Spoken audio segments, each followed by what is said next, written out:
The four of them, the emperor and his ministers, left in a great hurry. Everyone was thinking about what to exchange for it, but Li Shimin was even more eager. His heart had been captivated by the imperial seal of the state. When he returned to the main hall of the inner palace, Empress Dowager Changsun hurriedly came out to greet him. This Tang dynasty empress was favored by Li Shimin for her entire life. Behind every successful man, there is a woman who silently supports him. Li Shimin's wife was the woman who accompanied him through the bloody years of danger and ultimately led him to success. Some even say that among the more than 400 empresses in Chinese history whose records are verifiable, she is undoubtedly the most well-regarded empress. On the day of the Suanyu Gate incident, Empress Zhang Sun, dressed in a long dress, stood on the city wall of Suanyu Gate, accompanied by the Crimson Dawn. With unwavering eyes and a dagger in her heart, she offered her husband the strongest support, a testament to her steadfast love. However, after the Suanyu Gate incident, Li Shimin was haunted by the nightmare of killing his brothers, and could only sleep peacefully after summoning Qin Kaiang and Yu Qigong to guard the gate. This is also the origin of the door gods. Empress Zhang Sun understood that if this knot in her heart was not untied, Li Shimin would be unable to extricate himself from the pain of guilt. She resolved most of Li Shimin's inner conflicts with just one sentence. Under imperial power, right and wrong are no longer important, what matters is how to give an explanation to the people. Li Shimin respectfully called her Guanyanbi. Unfortunately, Empress Zhang Sun died at the age of 36 in the 10th year of the Zhenguan era, from a lung disease caused by an incurable asthma. It is evident that Li Shimin did not appoint another empress for 13 years after Empress Zhang Sun's death. Empress Zhang Sun noticed the mixed feelings of joy and worry on Li Shimin's face and asked, "Why is your majesty so unsettled tonight? I heard that the Turkic army has retreated, which should be a cause for celebration." Li Shimin sat on the soft couch and said with a wry smile, "Guanyanbi, since you know why the Turkic army retreated, I didn't expect that there really are immortals in this world." Empress Zhang Sun was startled and quickly asked, "Your majesty has never believed in ghosts and gods. Are you perhaps hallucinating today?" Li Shimin gave a wry smile and recounted how the young man appeared on the city wall, how he captured the Khan Jieli in the skies above the Turks, and how he made a deal with the immortal in his mansion. Empress Zhang Sun was stunned when she heard this. She would never have believed it if Li Er hadn't said it. Because of her excitement, Empress Zhang Sun's old ailment flared up again. She turned her head away and coughed repeatedly, her beautiful face turning pale. Li Shimin quickly stood up from the soft couch and stepped forward to gently pat his back. He said anxiously, "Guanyanbi, how are you feeling? You can't get agitated with this illness. It's all my fault for speaking carelessly and causing you suffering. I'll go and call the imperial physician right away." Empress Zhang Sun held Li Shimin's hand and said breathlessly, "I am much better now. This is an old ailment. The imperial physicians have treated me many times, but it has been ineffective. I am afraid it is difficult to cure and I can only rest." Li Shimin said angrily, "What use are these quack doctors if they can't even cure a simple ailment? If they can't come up with a cure in the future, I will definitely have their heads rolled." Empress Zhang Sun took a breath and calmed down. "I married Erlang when I was 13 years old and I have witnessed Erlang ascending the throne. What more could I ask for? Your Majesty, please do not commit any more murders for my sake. I have enjoyed all the riches and honors of this world. Everyone is born, grows old, gets sick and dies. As long as your Majesty is healthy, that's enough." Li Shimin looked at Empress Zhang Sun with a dejected expression, feeling extremely sad. Suddenly, something came to mind, and his eyes brightened. He laughed and said, "Guanyanbi, you will always be with me. This is called being too concerned. I almost forgot what the immortal said. He once said that he could cure any difficult disease, even the terminally ill. For you, I am willing to give up all my treasures and any conditions."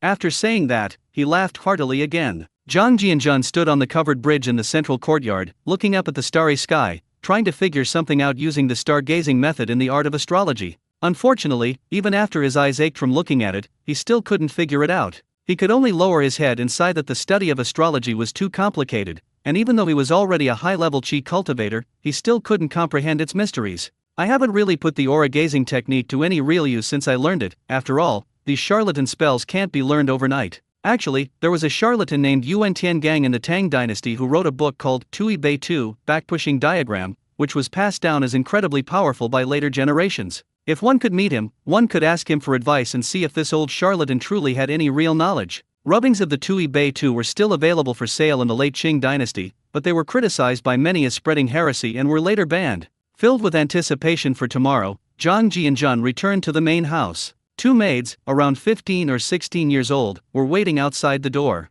Upon seeing Zhang Jianzhun, they quickly bowed and opened the door. Zhang Jianzhun looked at the two petite maids, both of whom were beautiful and dignified, and knew at a glance that they came from the palace. The two young palace maids were dressed in red, their slender necks as white as jade, their waists so thin they could be encircled by a single hand, their large eyes smiling and charming, and their small mouths slightly upturned. The etiquette was impeccable. Zhang Jianjun quickly calmed himself down. It is said that the Tang dynasty valued plumpness as beauty, but this only became the case during the reign of Emperor Xianzong, Li Longji. There is a saying, Zhao Feiyin is slender and Yang Guifei is plump, where Zhao Feiyin refers to Zhao Feiyin and Yang Guifei refers to Yang Guifei. One of the palace maids in red smiled and said, "Young master, please come in. The hot water in the bathtub is ready. Once inside, I will help you bathe and change."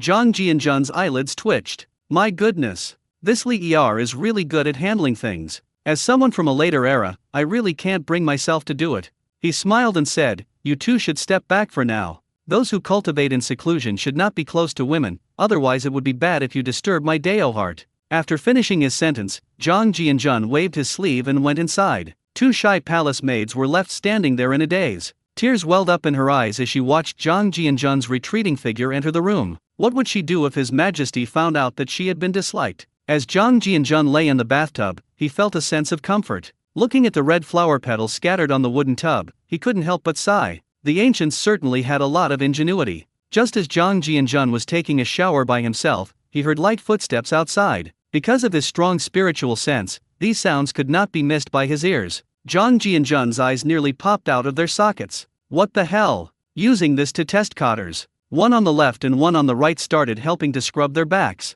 Zhang Jianjun felt a chill run down his spine. Could this Li Er be using a honey trap to assassinate me?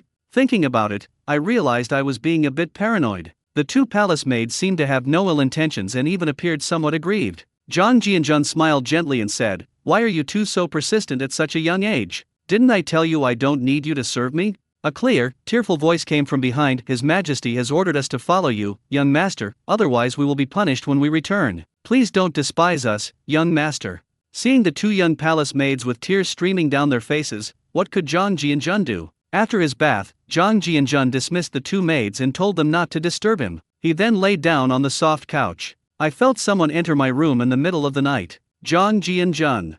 As the morning sun peeked out, the peddlers and laborers of Chang'an were already moving about on the streets. The court's curfew forced them to rise early and not work late. After being besieged by the army for many days, Chang'an finally ushered in a new life. The people were overjoyed to hear that the Turks had withdrawn their troops. However, a piece of news was spread by a relative in the army. People can be all sorts of different kinds when they number 100, let alone soldiers numbering in the tens of thousands. The arrival of a sword immortal in the Tang dynasty caused a sensation throughout Chang'an. This caused the children to shout "Sword, come on," while holding wooden swords. The storyteller at the restaurant was engrossed in writing the legend of the sword immortal of the Tang dynasty, and the business for the next few days depended entirely on it. Just then, the palace doors opened wide. A bearded general, clad in golden chainmail and wielding a lacquered axe, led 500 imperial guards toward the imperial city manor. The guards, exuding a chilling aura, escorted over 30 carriages. They wore a uniform set of long swords at their waists and carried a crossbow on their backs. The common people immediately moved to both sides of the road, guessing that the deployment of the heavily armed imperial guards must mean something big was about to happen. Zhang Jianjun did nothing last night, but felt a slight backache and was refreshed as he put on his black robe. Today was the day he would witness the Lanting preface. Two more palace maids came towards us carrying toiletries. Perhaps a little shy, the maids walked with a swaying gait and a bit of an unnaturalness. Zhang Jianjun realized that it was no wonder many people became arrogant after suddenly rising to power. How could people with bad character not become arrogant? Under the shy and curious gazes of the two palace maids, Zhang Jianjun took out toothpaste and a toothbrush from his robe sleeve. When the glass cup for brushing teeth appeared, it made the two young palace maids' hearts flutter. No wonder the young master is so aloof and has so many fancy tricks. Even his toothbrush cup is made of glass. Li Shimon brought not only the four of them the emperor and his ministers from yesterday, but also 3 middle-aged scholars, an elderly Confucian scholar who looked to be nearly 70, and Cheng Yaojin, who was fully armored. Seeing a young man in a black robe waiting outside the courtyard, as if he already knew they were coming, Li Shiming laughed heartily. "I didn't expect Mr. Lau to be waiting outside. I invited Minister Yu here today, but he scolded me for being ridiculous on the way here. I had no choice but to invite him to the scene, so please forgive my lateness." When Zhang Jianjun saw the elderly man in the blue robe with a white beard and vigorous spirit, he was immediately struck by the sight. This old man must be someone of great importance. First, Chu Suliang had to call Yushinan master, and second, Li Shimon held Yushinan in high esteem. When Li Shimon ascended the throne, he appointed Yushinan as a gentleman attendant at the palace gate and a scholar of the Hongwen pavilion, recognizing his close friendship and the importance of his position. The comments on him were full of praise. Yushinan alone possessed extraordinary talent, and thus possessed 5 perfections: first, virtue; second, loyalty and integrity; third, erudition; fourth, literary talent; and fifth, calligraphy. In the early years of the Zhenguan era, Yushinan was already over 70 years old and repeatedly submitted memorials requesting to resign and return home to retire, citing his advanced age. However, Li Shimin did not approve his request and was reluctant to let him go. Instead, he promoted him to right vice minister of the crown prince. For a scholar to become a grand academician of the Hongwen pavilion and a tutor to the crown prince was a great honor. Even Yushinan was buried in Zhaoling after his death. While Zhang Jianjun was sizing up the 4 people, the 4 families were also sizing up Zhang Jianjun. All 4 of them secretly marveled at his handsome appearance and refined demeanor. What a dashing young man. Yushinan was initially furious, but seeing Zhang Jianjun's appearance calmed him down a bit. It has to be said that people in ancient times were quite particular about appearance. Yushinan said indifferently, "I heard His Majesty say that the young master has high-yield crops, but I don't know if it's true or not. I also heard that the young master captured Jieli Khan without lifting a finger.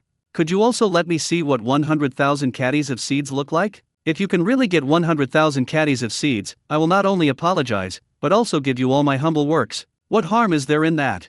Upon hearing this, Zhang Jianjun realized that this old man didn't believe him. The old man was stubborn and naturally wouldn't easily believe him. Li Shimin was persuaded by Du with kind words. Although Chu Suliang and the other 2 did not speak, they all looked skeptical. Zhang Jianjun bowed slightly to Yushinan, a gesture of respect for the renowned elder. The 4 ministers beside the emperor also breathed a slight sigh of relief, fearing that the emperor might kill the stubborn old man in his unpredictable mood. They were surprised that he treated them with such courtesy. Zhang Jianjun smiled and said, "Then please move to the front yard, sir. There are many people outside, so we don't want to startle anyone. I'll conjure up some grain for you." Before anyone could react, he appeared in the front yard. Everyone was jolted awake. "Oh my God, he's gone." Yushinan almost plucked out a handful of his white beard. Good heavens, the person who was just in front of him was gone. Zhang Jianjun used teleportation to enter the front yard. Although Yushinan was respected, he was too dogmatic and rigid. "I don't want to get into a long, pointless argument with an old fogey. If I lose my temper and start a fight, my reputation will be ruined. It wouldn't be good to go back 1,000 years and beat up an old man in his 70s. Li Shimin was naturally numb after yesterday's shock, and then led a few still somewhat bewildered old scholars into the front yard. Not far from the main gate, next to the artificial hill and waterside pavilion, there was a large open space. Zhang Jianjun stood by the artificial hill, looking up at the sky. 100 words are not as convincing as a single action. Seeing the group enter, he didn't say anything but waved to the sky. Just as everyone was wondering what was going on, their eyes suddenly widened in surprise. It was as if a door had opened in the air, and potatoes slowly fell towards the open space. 100,000 jin is just 50 tons of potatoes, which is quite a lot of weight but doesn't take up too much space. To everyone's astonishment, a small mountain of potatoes slowly took shape. Zhang Jianjun deliberately controlled the descent to be slow, firstly to reduce the damage to the potatoes from falling, and secondly, naturally to show off his status as a master immortal. Otherwise, how could this old relic have pulled out his weapon so easily?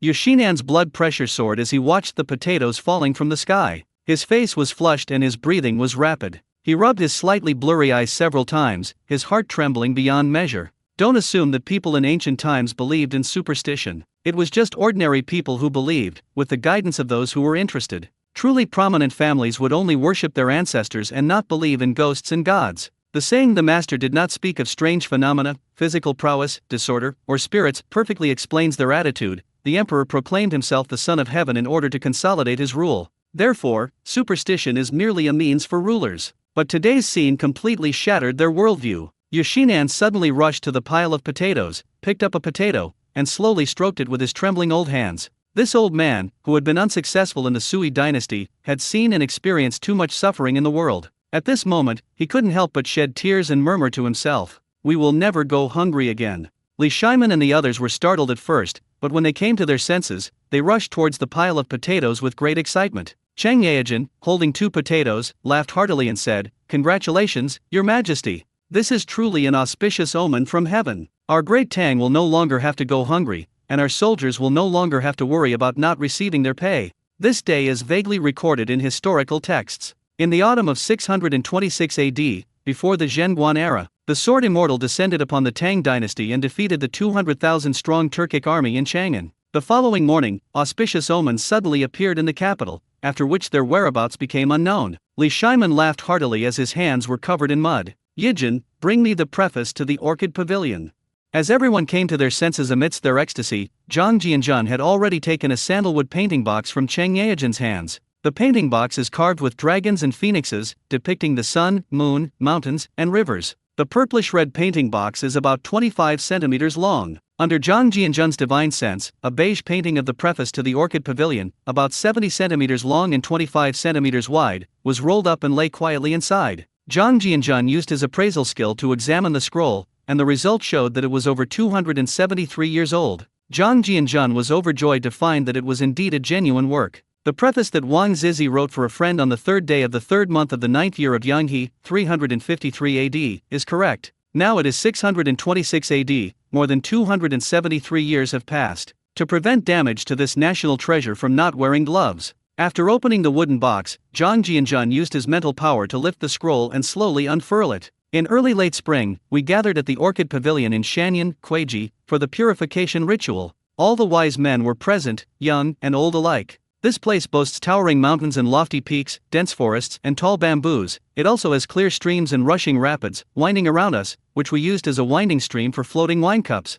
Although the running script in the preface to the Orchid Pavilion is not as prominent as Wang Zizi's running cursive script in his works, its elegant, refreshing, and unrestrained style is unmatched or even surpassed by anyone else. Its spacious and well-organized layout, elegant and unrestrained style, varied brushwork, and free and unrestrained momentum make later generations of calligraphy students feel as if they are facing a city gate that is both ordinary and mysterious. Many imitations often fail to grasp the essence of the technique. Just looking at the richness of its brushwork, there are various wonderful variations such as concealing the tip, embellishing, hanging the brush and returning the tip, connecting strokes, echoing, turning from square to round, and from round to square. Zhang Jianjun never expected that he would actually get his hands on the Lanting preface. He put it into a painting box with a thought and then sent it into his spatial dimension. He originally wanted the people in front of him to imitate a few more copies of the preface to the Orchid Pavilion, as 2 of the National Treasure level copies that have been passed down through the ages are from these 4 people. Yu Xinan and Chu Suliang both imitated it, but the most outstanding one is the Shenlong version of the preface to the Orchid Pavilion,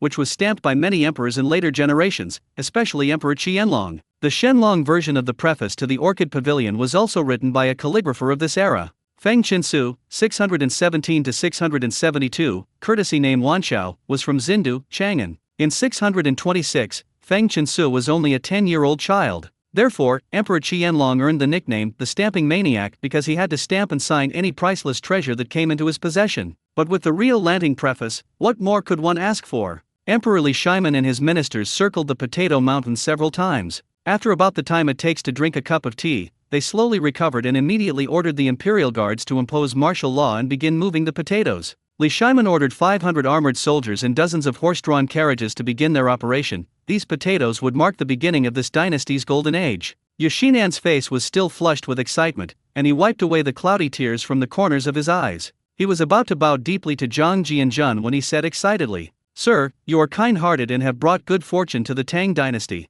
Your methods are also extraordinary and you are truly a god. I am just a short-sighted frog in a well. I apologize to you." Upon seeing this, Zhang Jianjun immediately channeled his inner energy to stop Lao Yu from bending over. No matter how he pretended, he couldn't let an elderly man bow to him. Yu Xinan felt a gentle force preventing him from bending over, and his heart was filled with inexplicable excitement. This kind of skill was truly divine. Zhang Jianjun laughed and said, "Old scholar, there's no need to be so stubborn. I once said that a gentleman loves money but acquires it in a proper way. This is just a transaction. The Tang dynasty gets high-yield grain crops, and I get what I like. Of course, I also hope that the people of the Tang dynasty will have warmth in the 3 winter months, and that no one will have to bow down for 5 pecks of rice, beg or even sell their children. Humans are the most intelligent of all beings, how can they live worse than animals? Countless dynasties in history have been destroyed by famine. When people are poor, they think of change. This is an eternal truth. If everyone had enough to eat, who would be so full that they would take their own life?" After saying that, he looked at Li Shimon with a charlatan-like expression. Li Shimon was startled and thought it made sense. If everyone had enough to eat, who would be incited to rebel? The saying "man is the most intelligent of all beings" is very profound. "I'll drink this bowl of chicken soup." Thinking of something, he hurriedly spoke up, "Sir, your words have enlightened me and I have benefited greatly. I have another request. My Empress Zhang Sun is suffering from a qi ailment, and I have been searching for a good remedy for a long time, but unfortunately I have not been able to find one. I wonder if you, sir, can save my Empress? Please do not hesitate to ask how I can help. If you can save her, I will be very grateful." After listening, Zhang Jianjun recalled Empress Zhang Sun's life in his mind and understood why Li Shiman was in such a hurry. With a quick glance and a smile, he said, "I have a medicine that can cure all diseases. I just calculated Empress Zhang Sun's lifespan, and she will pass away in 10 years at the age of 36.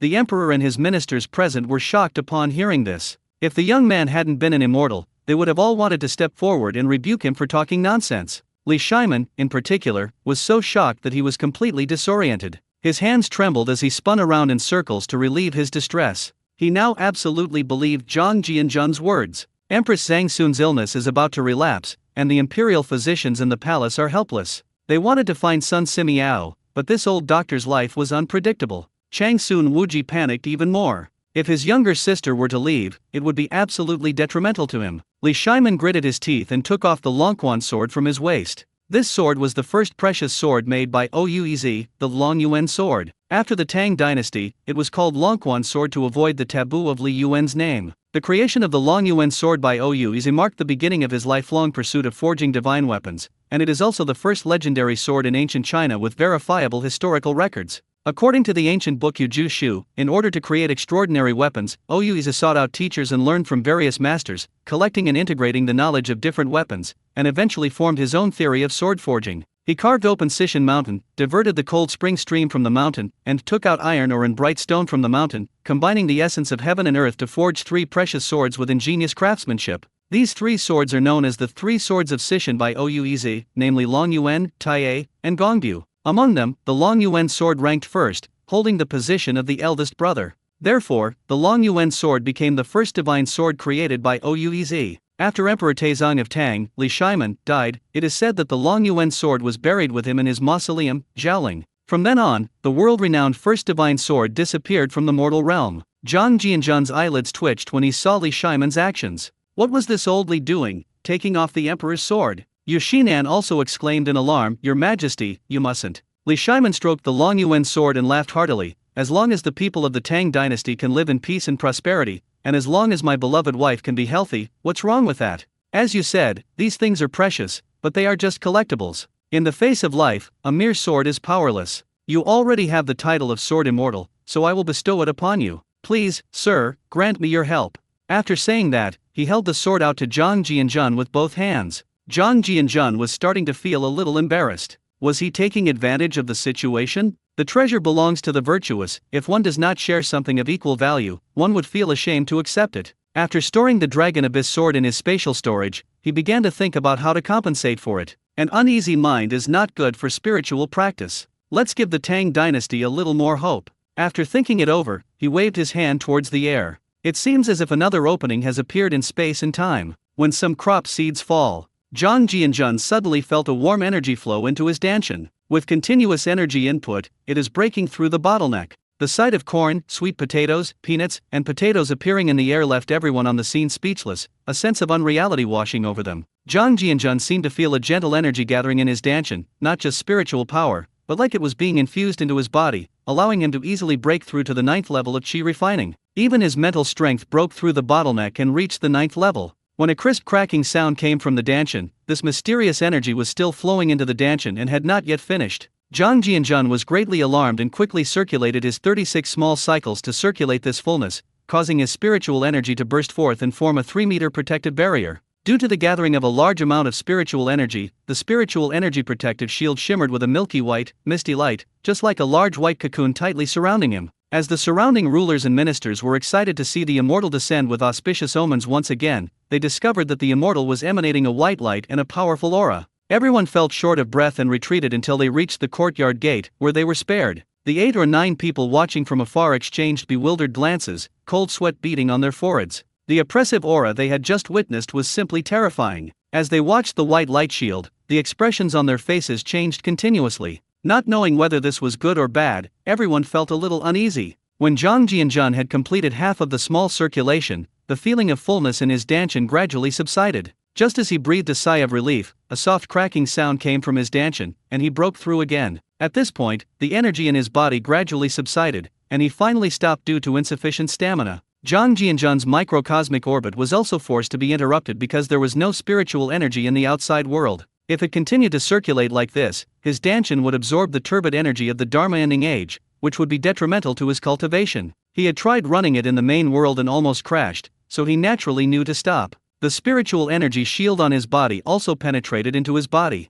Feeling the spiritual energy reserves that were several times stronger than those at the 8th level, Zhang Jianzhan felt both excited and uneasy. There is no reason for this mysterious gift. This is too bizarre. After months of stagnation in his cultivation level, and no progress in the spatial realm, he has actually broken through in this Tang dynasty. Moreover, he broke through 2 levels in a row, reaching the 10th level of Qi refining, and his spiritual power also became the 9th level, which made Zhang Jianzhan feel unreal and too fantastical. If I break through again, I will reach the foundation establishment stage that I have been dreaming of. Foundation establishment stage. Many cultivators have died stuck at this threshold. Is this what they call the infusion of public virtue? In the primordial world, weren't the infusions of merit accompanied by auspicious clouds and golden light? Zhang Jianzhan's brain isn't working properly. Suddenly, Zhang Jianzhan's eyes narrowed as he thought of something. Could this be the work of that long-dormant space system? I silently called out to the system several times, but there was still no response. Zhang Jianzhan's thoughts began to become a little confused, so he quickly took a deep breath to calm himself down.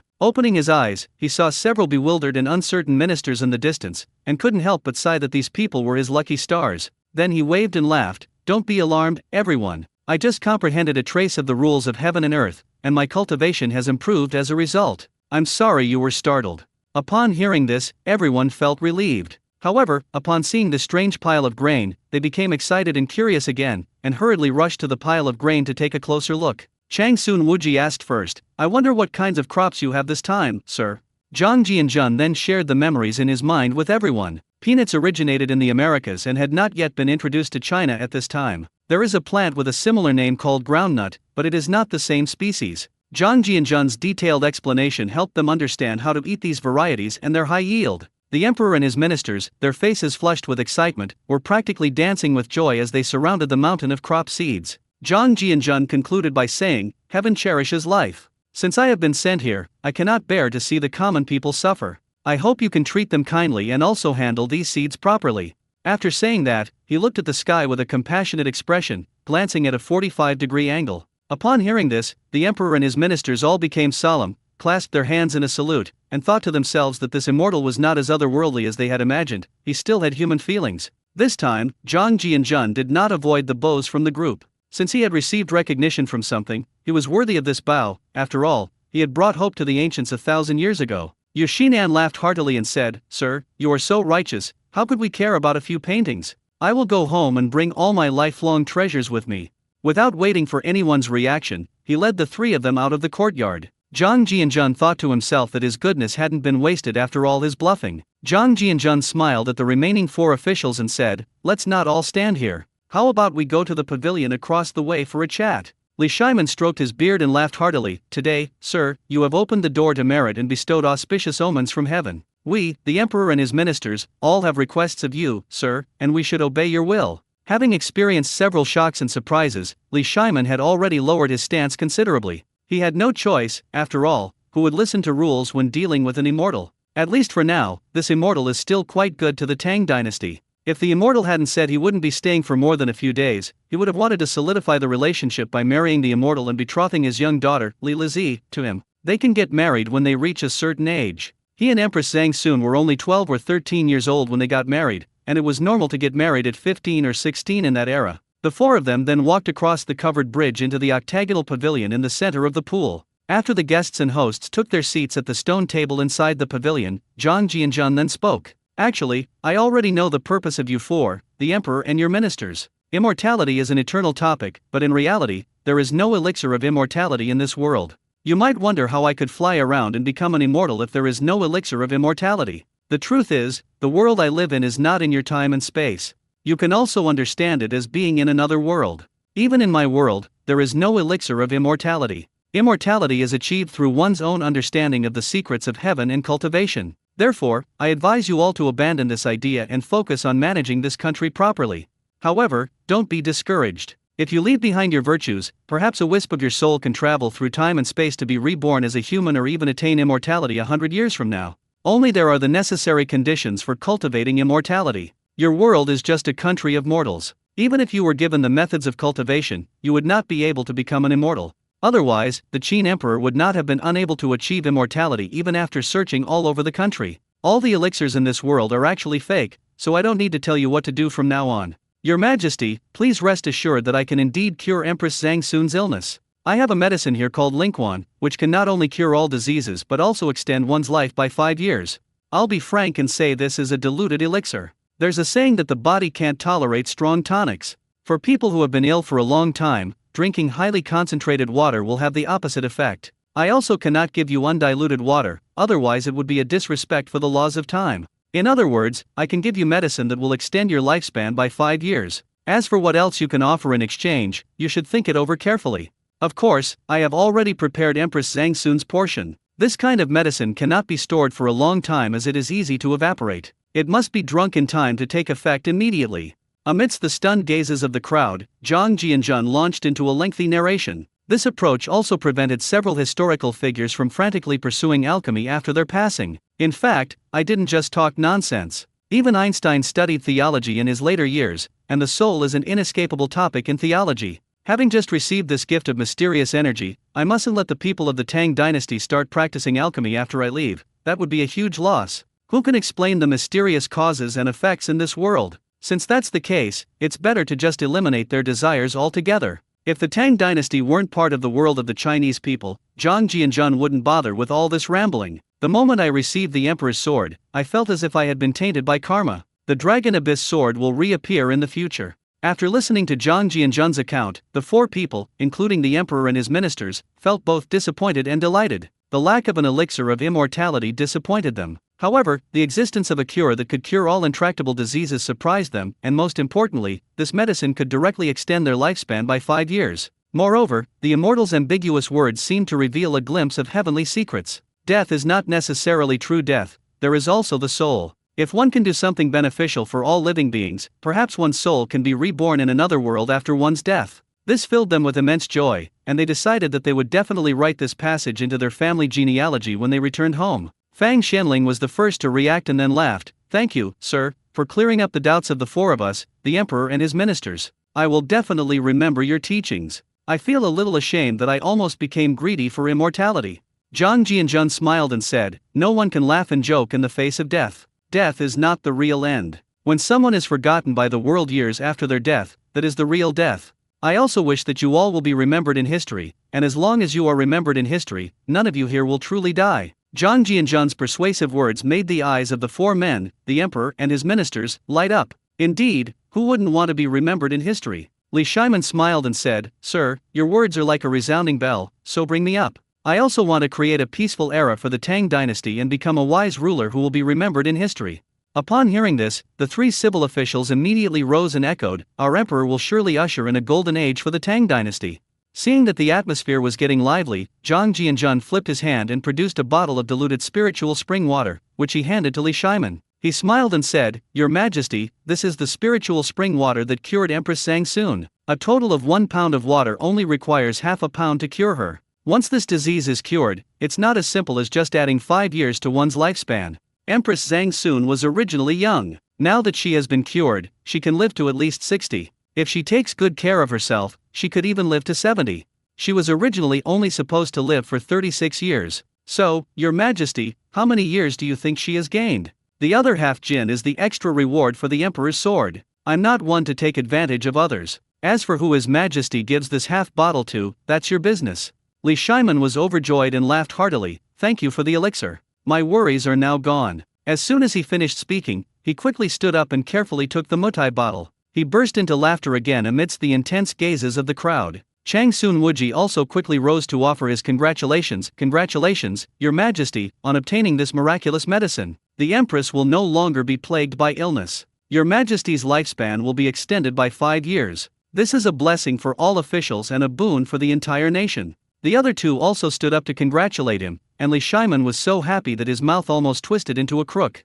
They also forgot the lingering reluctance in their hearts when they lost the Dragon Abyss sword. Putting aside the immediate solution to his wife's illness, the temptation of gaining 5 more years of life is too great. For someone who is about to die, even living an extra month or 5 more years is a blessing. This is simply a bumper harvest. Under the curious gazes of the crowd, Zhang Jianzhan then took out paper and pen, which once again drew sighs of admiration from the 4 ministers, who could not get enough of watching his miraculous skill. Fountain pens were unheard of in this era, and the snow-white paper only added to the mystique of the immortal. Zhang Jianzhan wrote down the recipes for the glass and distilled spirits. Since Yu Xinan and the others went to retrieve the calligraphy and paintings, the transaction was considered complete. We need to finish this quickly. When the crops are sown for the second time, it feels like we're about to return to normalcy. I had this feeling when the orcs retreated in the Azeroth plain. Zhang Jianzhan handed the 2 formulas to Li Shaiman and said with a smile, "Your Majesty, these are the formulas for glass and liquor. From now on, the treasury of the Tang dynasty will no longer be in deficit.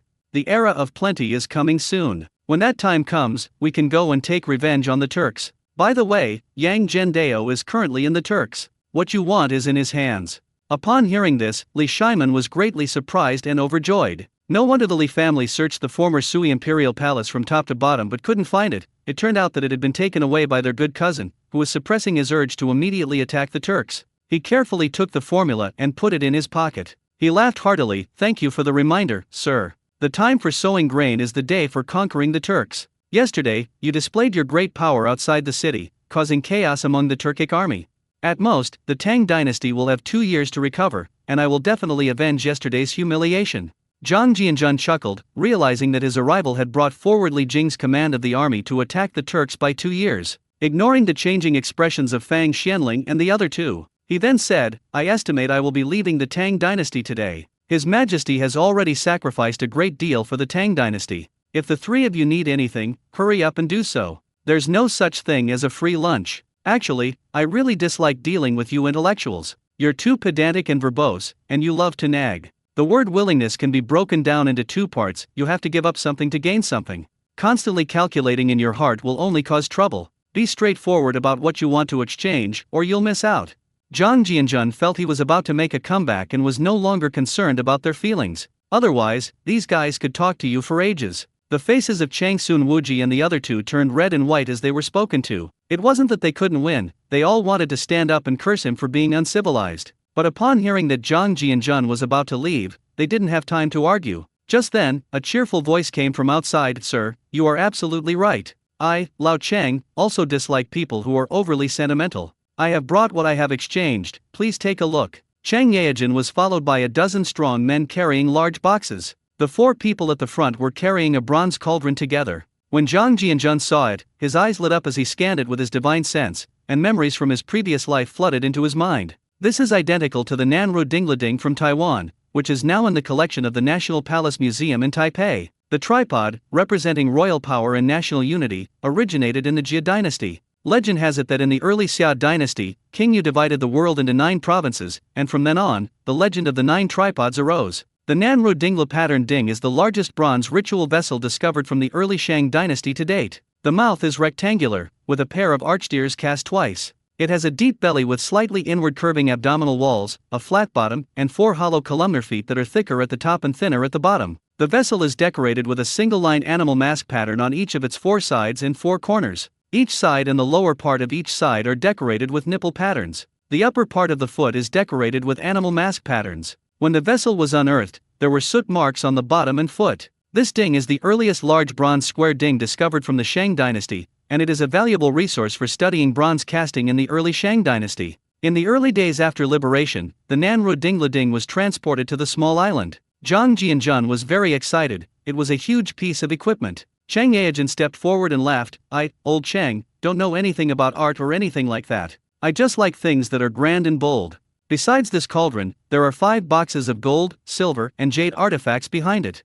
I'd like to exchange them for something from you, sir. I wonder if you would be interested." Everyone's lips twitched upon hearing this. Old Cheng's wife's family is really rich. How could a roughneck like Chen Yaojin have so much gold and silver jewelry? As soon as Lao Cheng finished speaking, the sounds of carriages and horses could be heard outside the door. Yu Xinan and his companions also arrived in a carriage. The carriage contained many calligraphy, paintings, and collectibles. Upon seeing them, Chang Sun Wuji and his 2 companions quickly apologized and hurriedly left. "Goodness! Those who are still wasting their time here are already out of luck. People don't care about saving face anymore. We must get our hands on that miraculous medicine. A deal is underway ahead of the return. Time flies. Chang Aijin left with a bottle of spiritual spring water, and before leaving, he shamelessly asked for a jar of Beiju, Chinese liquor. He left behind a bronze tripod with a pattern of braised duckweed and 5 boxes of gold, silver, and jade artifacts, revealing his nouveau riche nature. Yashinan and others left behind 47 surviving works, including The Young Man's Journey to the Field, Song of Lament, Ode to the Bamboo by the Pond in response to the imperial decree, Cicada, responding to the emperor's instruction on the wind, Steel of the Buddhist Nichityuk, and Steel of Master Meng.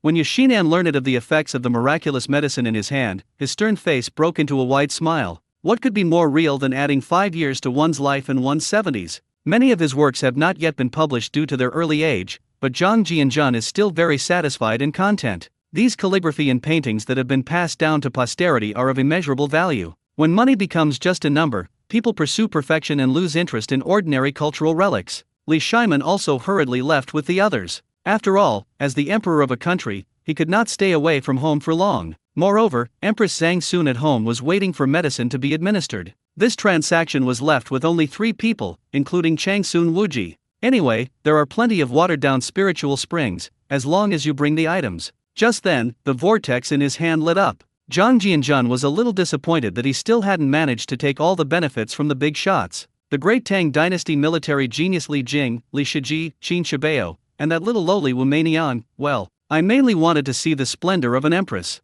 Whether the old Taoist priest Yuan Tiangang truly possessed any skills remains a mystery. Zhang Jianjun's divine sense swept across the entire courtyard and he couldn't help but chuckle. He discovered that Gangzi should now be called Li Yuan Gang, as Li Shiman had bestowed the character Yuan upon him to win him over. Wearing a dark blue robe, he was chasing and playing with a young maid in the garden, seemingly having forgotten that he was once a 49-year-old. It's uncertain whether he can live a peaceful life in this Tang dynasty, but at least for now, things seem good. Zhang Jianjun thought about it and realized that fish have their own paths and shrimp have their own paths. At least he had kept his promise and hadn't killed him, so the future karmic ties had been severed. Even those without real ability can still die peacefully as long as they don't become arrogant. At least their pride can last for a few more years after they travel back in time, but it's uncertain after Li Shiman's death. Zhang Jianjun ascended into the sky and looked down. The entire city of Chang'an was already shrouded in wisps of smoke from cooking fires. It was lunchtime, but there was still no sign of Chang Sun Wuji within his divine sense. Feeling the increasing pull of space, I took out my phone and took a selfie with the backdrop of Chang'an from 1,000 years ago. Goodbye, Tang Dynasty.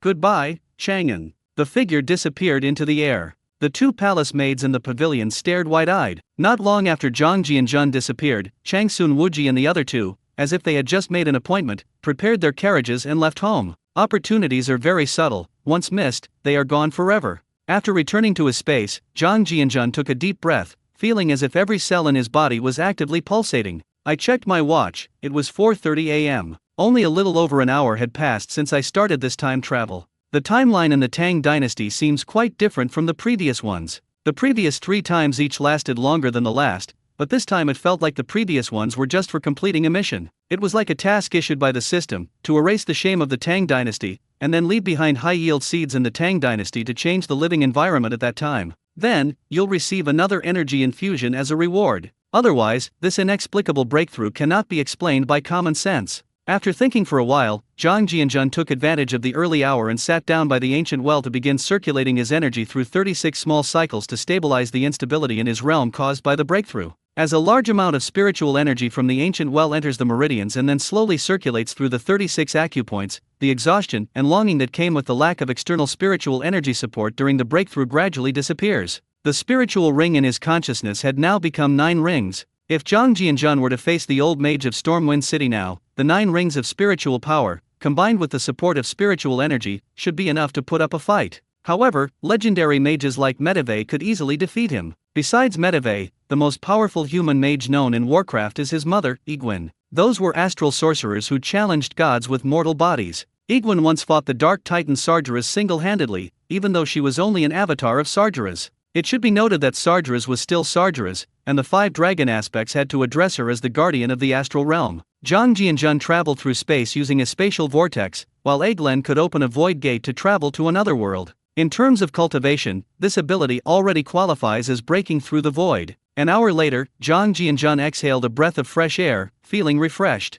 I felt the vortex of spiritual energy in my danchan, which had started as a milky white mist and was gradually solidifying. It's as if it's about to turn into liquid. This is the most obvious change before foundation establishment. When the spiritual energy in the danchan turns into liquid, it means that you have already become a foundation establishment cultivator. Zhang Jianjun was a little worried about whether he could successfully break through to the foundation establishment stage without foundation establishment pills. Pills have always been a weakness and there is currently no solution to this problem. However, thinking back to the strange things about this breakthrough, it was either the system or the mysterious issue of merit. Thinking of this, Zhang Jianjun's eyes lit up. It seemed that he really should go to the island nation for a visit. I didn't dare to go before because I was afraid of getting lost or not having enough spiritual energy. Now that I've reached the great perfection of qi refining, both my speed and endurance have improved significantly. Just then, his father-in-law asked him to get some Western medicine, and Zhang Jianjun secretly made up his mind that it was time to go to a small island nation for a trip. After figuring things out, I started organizing the crops in the space,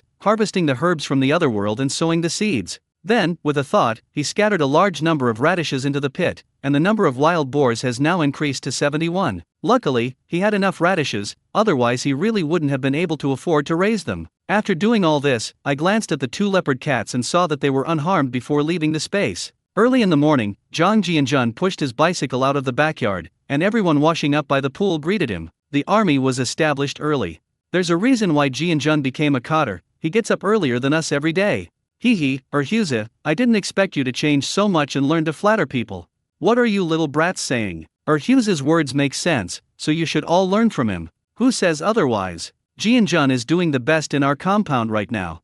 I heard familiar Beijing accents. Zhang Jianjun smiled and said, Uncle, please don't join these young people in making a fuss. We're all from the same compound. During this special time, we should just stick together and understand each other. Uncle Erda, with toothpaste foam still on his lips, laughed heartily. Jianjun is right. Ever since we dealt with those three people who impersonated the committee, our compound has become much quieter. Let's see who dares to cause trouble in our compound again. Su Daimao, Lu Guangtian, Guangfu, Erhuzi and others chimed in. Seeing the harmonious and cheerful scene in the compound, Zhang Jianjun felt much better, since he was the one who had brought about this change. Seeing that Su Daimao has changed somewhat, if he can persevere, they have decided to give Su Daimao the opportunity to be a father in the future. After all, Lu Xiaoyi was pregnant with her child, and this cause and effect had to be resolved in the end. I'll say it again, I've lost the will to fight them. I just hope that I won't have any regrets when I leave this compound years from now. Feeling a gaze fixed on him, Zhang Jianjun scanned the area with his divine sense and discovered that it was an old man standing by his window. Yi Zonghai's expression was incredibly complicated, but Zhang Jianjun didn't pay any attention to Yi Zonghai's little scheme.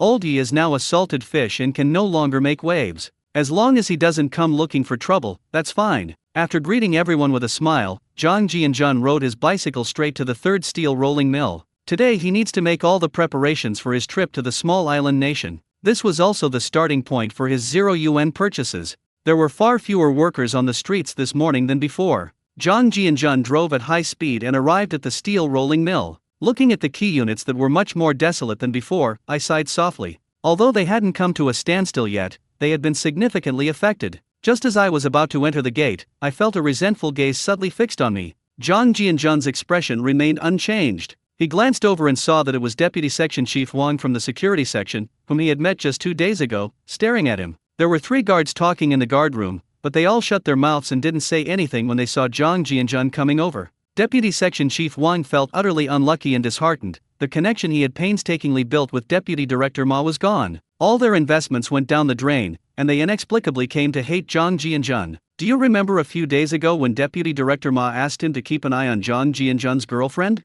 Who knew that the next day, old Ma would be beaten to death by his closest subordinate? Who can you reason with about this? Thinking back to the day before yesterday, this kid didn't give me any face at all, scolding his subordinates in front of me, completely disregarding me, the deputy section chief. Coupled with the unpleasantness of the past 2 days, hatred began to sprout. Zhang Jianjun felt a chill in his heart. It seems that his attempt to make an example of someone that day had backfired. Zhang Jianjun rode into the factory compound, parked his bicycle, and his mental energy surged forth, enveloping the entire security room. A mental piercing strike aimed directly at Deputy Section Chief Wang's brain. A piercing wail suddenly rang out in the security room, and Deputy Section Chief Wang's vision went black as he collapsed to the ground. This sudden turn of events startled the other 3 guards in the security room. We were just chatting and laughing together. How can you just smoke like that? After the 3 team members realized what was happening, they were all stunned when they saw Deputy Section Chief Wang foaming at the mouth on the ground. At this moment, Deputy Section Chief Wang's face turned deathly pale and he had lost consciousness. White foam kept flowing from the corners of his mouth, and blood was seeping from the top of his head because his head was upside down. Gozheng, hurry up and go to the medical department to call for help. Holy crap, could it be that Deputy Section Chief Wang has had a stroke? Stop arguing. There are only the 3 of us here. If someone dies, it will be hard to explain. Brother Bao, I have a feeling that something's been off at the steel mill these past few days. Gozheng, are you going or not? You're so damn talkative. Go Sheng took off running towards the medical department, while the other 2 could only lift Deputy Section Chief Wang onto the sofa and try to pinch his philtrum. They haven't even reached the infirmary yet, carrying such a heavy person. The steel mill's doctor should have arrived long ago. Zhang Jianjun parked his car and turned to leave. He was too lazy to scheme against these minor figures anymore. Since a deputy head of the security department had developed a hatred for him, he had to strike hard to prevent future troubles. There is no love or hate without a reason in this world. This time he went a little too far. Even if he's not an idiot, he'll probably never speak fluently again. It's quite reasonable for an overweight person to have a stroke during the hottest part of summer. Zhang Jianjun arrived at the security department's office building and happened to run into Ma Ziawa walking upstairs. Then he laughed and said from behind, "Brother Ma, I said I was early enough, but I didn't expect you to be even earlier than me." When Ma Ziawa heard Zhang Jianjun's voice, she turned around with a big smile on her face and secretly gave him a thumbs up. Looking around to make sure no one was watching, he laughed and said, "Brother, what you've done this time has really opened my eyes. My work is much easier now than before. To be honest, I really admire your skills this time. When you first said you were going to crack down hard, I was a little worried. I didn't expect you to take care of those 2 troublemakers so quickly." Zhang Jianjun smiled and said, "Brother Ma, you flatter me a bit. Actually, all you need to do is find the weaknesses in human nature. The more a person jumps around, the more flaws they have, and the faster it will be effective to strike them down. I was going to come find you later, but since we've run into each other, I thought I'd tell Brother Ma that I have some things to take care of these next few days and I'll be going away for a few days and I'm planning to take some time off. The propaganda department still needs Brother Ma's help recently. I believe that after this crackdown, they should behave much better." Upon hearing this, Ma Ziawa immediately patted his chest and laughed. "Just give me a word, brother, there's no need to worry about being a good cop. Go ahead and do what you need to do, I'll make sure you get things done quickly." The 2 went up to the 2nd floor and arrived at the section chief's office. Zhang Jianjun took 2 large apples out of the cabinet and tossed one to Ma Ziawa. He said, "Brother Ma, just keep an eye on things during this period. Don't let the department become too oppressive, or it will have the opposite effect. Just keep an eye on a few active members. If they dare to cause trouble again, I will settle both old and new scores. If you don't mind, I'll give them a year-long holiday, and they'll be behaving themselves." Ma Ziawa's lips twitched as she listened. Good heavens, a year is just considered a short holiday. This section chief Zhang is indeed ruthless. Now that I'm on Zhang Jianjun's bandwagon, as long as this guy can handle things, I don't care what he does, I just need to do my best to carry it out. Brother, that was a brilliant move. I heard that it was a bit suspicious that Deputy Director Ma was beaten to death by his subordinate Zhang Hua, but the higher UPS have never been able to get any answers from Zhang Hua. Zhang Jianjun chuckled to himself after hearing this. It would be a miracle if he actually asked. Zhang Hua himself was completely confused about how to explain this sudden revelation of memories. Brother Ma, let's just take this as a joke. Even if there's something fishy about it, and it's true that Zhang Hua killed his superior, there are only 2 possibilities for why he would go to such lengths. Firstly, there may have been an irreconcilable conflict between the 2. Obviously, in terms of position, Zhang Hua was the weaker party. Some things done by this deputy director made Zhang Hua unable to bear it and he suddenly retaliated. Secondly, it's possible that he did this under someone's instruction. Sufficient benefits can drive a person crazy. Of course, there could also be a third outcome. Zhang Hua may have schizophrenia, which is a mental illness. After listening, Ma Ziawa laughed and said, "That's why I say you can remain as steady as Mount Tai. Your comprehension is simple, direct, and gets straight to the point." Zhang Jianjun said, half laughing and half crying, "Brother Ma, you're starting to joke around now. Aren't you kidding me? Alright, you go ahead and get busy. I need to go to Director Yang's to ask for leave later." Ma Ziawa wiped the apple and smiled, saying, "Okay, little brother, that's settled then. Don't worry about getting busy. I'll take care of things here for now and deal with them when you get back. See you later." After saying that, he turned and left without delay. Watching Ma Ziawa's departing figure, Zhang Jianjun calculated what he needed to do that day. First, I need to ask Yang Zhenhua for leave, and then I need to go to my father-in-law's house. If I'm not there for a few days, Zhou Xiaobai will definitely come looking for me. Having made up his mind, Zhang Jianjun sat down at his desk and waited for a while. 9 o'clock in the morning. The outside temperature is gradually rising. Zhang Jianjun walked towards Director Yang's office. Yang Zhenhua had just received news in his office that Wang, the deputy head of the security department, had suffered a stroke. Old Yang picked up the teacup on the table. He took a sip of tea and muttered to himself, "These are turbulent times." Just then, there was a knock on the office door, and Secretary Zhou, who had been with him for many years, went over and opened the door. Yang Zhenhua looked up and met Zhang Jianjun's smiling face. He quickly switched his expression to a gentle one and smiled. "Xiao Zhang, what brings you here today? How did the follow-up to the last incident with the publicity department go?" While speaking, he gestured to Secretary Zhou to make tea, his demeanor quite composed and appropriate. Zhang Jianjun smiled and said, "Thank you for your concern, Uncle Yang. The work in the publicity department is progressing very smoothly, and some of the more unconventional staff members have become much more restrained. I think that under the organization's earnest guidance, they will recognize the current situation and face their own position. It would be unwise to go against the tide when the organization has lost a good leader." Yang Zhenhua. The good leader was cremated due to the family's crying and fussing. The steel mill originally planned to hold a memorial service, but if the body wasn't cremated in this sweltering autumn heat, it would rot and stink. These days, there are no freezers to keep people warm. Maybe it was this kid who did it. I was speechless, but I couldn't find any evidence. He also felt a sense of apprehension towards the young man in front of him. Yang Zhenhua spoke gently. "Now that the propaganda department is out of danger, is there anything else you need today?" Zhang Jianjun took the tea handed to him by Secretary Zhou and smiled mysteriously. "There's something I need to do from above, and I can't refuse. I don't know how many days it will take to get back, so I've come to ask for your instructions. Otherwise, if I haven't been to the publicity department for a few days, it will have a bad influence and people will gossip, won't they?" Yang Zhenhua was shocked after hearing this. Seeing that Zhang Jianjun didn't seem to be lying, I became even more curious. It seemed that the guy's backer really had something to ask him, but who exactly was this backer? A high-ranking leader? It shouldn't be. I heard that the top leader hasn't spoken out for quite some time now. His eyes narrowed as he thought of one person's name. Yes, it must be him. If it were him, he could explain the reason why the former deputy director disappeared without a trace. Zhang Jianjun never expected that Yang Zhenhua would develop a penchant for imagining things. Yang Zhenhua suppressed his shock and smiled. "Since someone from above has asked you to do something, Xiao Zhang, you can go with peace of mind. Work doesn't have to be specific to any location or time. As long as it's for the people, the organization will support you." Zhang Jianjun smiled and nodded. It seems that Lao Yang has become much more tactful since taking over. "Then thank you very much for your understanding and support, Uncle Yang. You must be very busy as the director right now, so I won't linger any longer." After finishing his drink, which was still slightly hot, he stood up and said goodbye. As Director Yang watched Zhang Jianjun's hurried departure, he couldn't help but sigh, thinking that the young man's future ambitions might not lie in this field. The grassroots level is just a place to train people, while the positions at the top are basically fixed. With the power of the big tree behind them, it's only a matter of time before they take off. The steel rolling mill couldn't keep him. After thinking for a moment, he glanced at Secretary Zhou beside him and asked, "Xiao Zhou, go and find out who Deputy Section Chief Wang has been getting close to lately."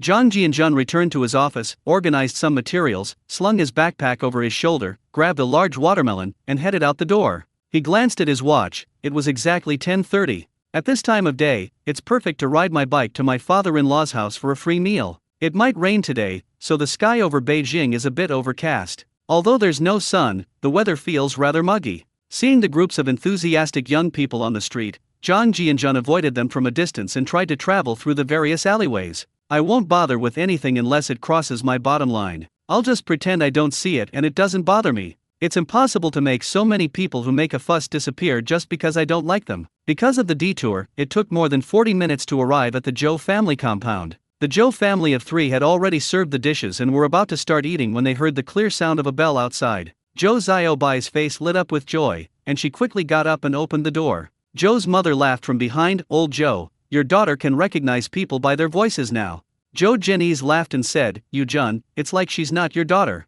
This Xiao Zhang always comes at just the right time." Zhou Xiaobai blushed upon hearing this. Seeing Zhang Jianjun outside the door, she rolled her eyes dramatically. "Zhang Jianjun, is your nose like a dog's? You always show up just when we're about to eat." Seeing Zhou Xiaobai's charming appearance, Zhang Jianjun smiled and said, "Xiaobai, you're wronging me. It's because Auntie's cooking smells so good that I could smell it all the way from the steel mill, so I ran all the way here. Zhou Xiaobai ushered Zhang Jianjun into the house. He muttered to himself. Sycophant. Zhou's mother beamed with joy upon hearing Zhang Jianjun's words. Seeing Zhang Jianjun carrying a big watermelon, I could only praise the child for being so thoughtful. He smiled and said, Xiao Zhang, come and sit down quickly. You've come at the perfect time, the dishes have just been served and we're about to start. I've told you so many times, stop bringing things over, but you never listen. After saying that, he stood up and took the big watermelon with a smile. Zhang Jianjun said with a smile, Aunt Zhou, I felt it was a bit hot and humid today, so I brought a watermelon over. It's nothing serious. I guess it might rain this afternoon. Zhou Jianese laughed and said, Xiao Zhang, you've come at the perfect time. It's no fun drinking alone at lunchtime. After saying that, he got up and took out a bottle of baijiu from the counter behind him. Zhou's mother said, Old Zhou, you're not only craving alcohol yourself, but you're also making Xiao Zhang drink with you. Don't turn Xiao Zhang into a little drunkard too. Yu Jun, it's normal for men to drink a little. Young people will have to learn to socialize in the future, and alcohol is something that can't be done without, as long as you don't overindulge. Zhang Jianjun could only nod with a smile, nodding to whoever was looking at him. Goodness. Just nod between your father-in-law and mother-in-law. Zhou Xiaobai, sitting next to Zhang Jianjun, secretly pinched his waist, only to be grabbed by Zhang Jianjun. He habitually drew a circle in his palm. Zhou Xiaobai felt a pang of panic and quickly withdrew her hand. This guy's technique is getting more and more skilled. Zhang Jianjun secretly turned his head and winked. Zhou Xiaobai. Zhang Jianjun took the bottle and said, Uncle, the matter you mentioned to me last time has made some progress. I'll probably have to leave for a while to help out. So I came here today to let you know. Zhou Jinyi's face lit up with joy upon hearing this. He quickly changed his expression and asked casually, Are there any other risks on the road? Should I send someone to meet you? No need. The other party has already agreed that it can be delivered within a week. Uncle, just wait for my good news.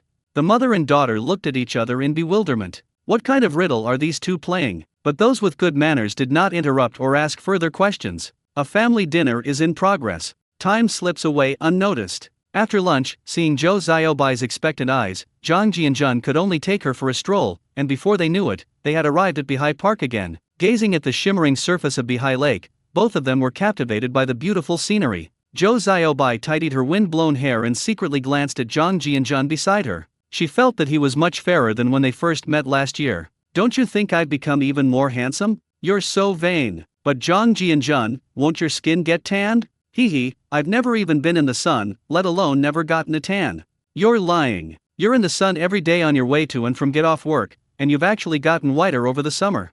Xiaobai, have you forgotten what my side business is? I am an old Chinese medicine doctor. You have tasted my unique medicine. Zhang Jianjun, do you have any more? Could you give me some more later? This is a must-have. I'll take it out when we get married so we can take a bath together.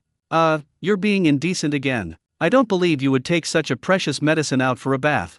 Hee, what's there to be reluctant about if it's for you to get it all for free? A blush rose on Zhou Xiaobai's face. Just then, a few drops of rain fell from the sky. If you weren't looking at the lake, you wouldn't notice it, but the dark clouds in the sky seemed unable to bear the weight any longer, and the rain suddenly intensified. The two ran towards the park pavilion, laughing and joking. Zhang Jianjun didn't need to get wet in the rain, a spiritual aura could have protected him. However, he was afraid it would be too shocking. No wonder it's been so muggy since the morning. The temperature seemed to drop significantly as soon as the rain started. When the two ran to the pavilion, their clothes were soaked. Zhang Jianjun's eyes widened as he looked at Zhou Xiaobai. Zhou Xiaobai's white floral shirt clung tightly to her body because it was wet. Zhou Xiaobai was about to complain about why it suddenly started raining. Seeing Zhang Jianjun staring straight at him, he quickly turned around like a frightened little rabbit. My heart is pounding. Just as Zhou Xiaobai was feeling flustered, he felt a pair of warm, large hands embrace him from behind, and the familiar scent behind him calmed him down. Both of them were drawn to the rain curtain outside the pavilion, enjoying the peaceful afternoon. Zhang Jianjun, this rain isn't going to keep going forever, is it? Don't worry, there's an old saying that rain in the middle of the day will bring nothing at both ends. Don't be fooled by the seemingly fierce rain, it will stop in less than an hour. Zhou Xiaobai was relieved to hear this. Just as she was about to speak again, Zhang Jianjun turned around and kissed her. The early autumn time, Bihai Lakeside. A light taste of tenderness on the lips. Listen to the sound of rain outside the pavilion. The rain outside the pavilion had just stopped. Zhou Xiaobai took a few deep breaths to calm down, her face still flushed, and rolled her eyes at Zhang Jianjun. Zhang Jianjun rubbed his hands together and laughed. I knew it. Xiao Bai, look, the rain has stopped. Zhou Xiao Bai. Is this how people change the subject so hastily these days? Zhang Jianjun, you're getting more and more of a scoundrel. If you do this again, I won't talk to you anymore. Xiao Bai, I couldn't help myself. I promise I'll never do it again. We'll talk about it when we get married. After saying that, he quickly rummaged through his bag and pulled out a bunch of purple grapes, handing them over. As expected, Zhou Xiaobai has a foodie streak. His eyes lit up when he saw grapes. Anyway, it's not surprising now. His backpack always seems to be full of food. Zhang Jianjun, I couldn't understand what you and Dad were talking about at noon. Judging from your tone, are you going to be away for a while? As expected, my Xiaobai is so smart, she understood right away. She's going out of town to take care of some business this time, and she'll be back in a couple of days at most. She'll bring you some delicious food when she comes back. Who is your Xiaobai? We're not married yet, okay? It's not dangerous to go out at this time of day, is it? You have to be careful on the road. Don't worry, Xiaobai, you should know my skills. Zhou Xiaobai. The two sat side by side, whispering to each other. Happy times always fly by. At 5 o'clock in the afternoon, Zhang Jianjun rode off towards Luogu Lane amidst Zhou Xiaobai's reluctant gaze at the Zhou family compound. Seeing Yan Bagui sitting by the wall in the front yard, lost in thought, Zhang Jianjun wondered why old Jin wasn't in class at this time. When the third uncle saw Zhang Jianjun coming over, a somewhat stiff smile appeared on his face. Zhang Jianjun asked curiously, Uncle, it's only Tuesday, why didn't you go to school?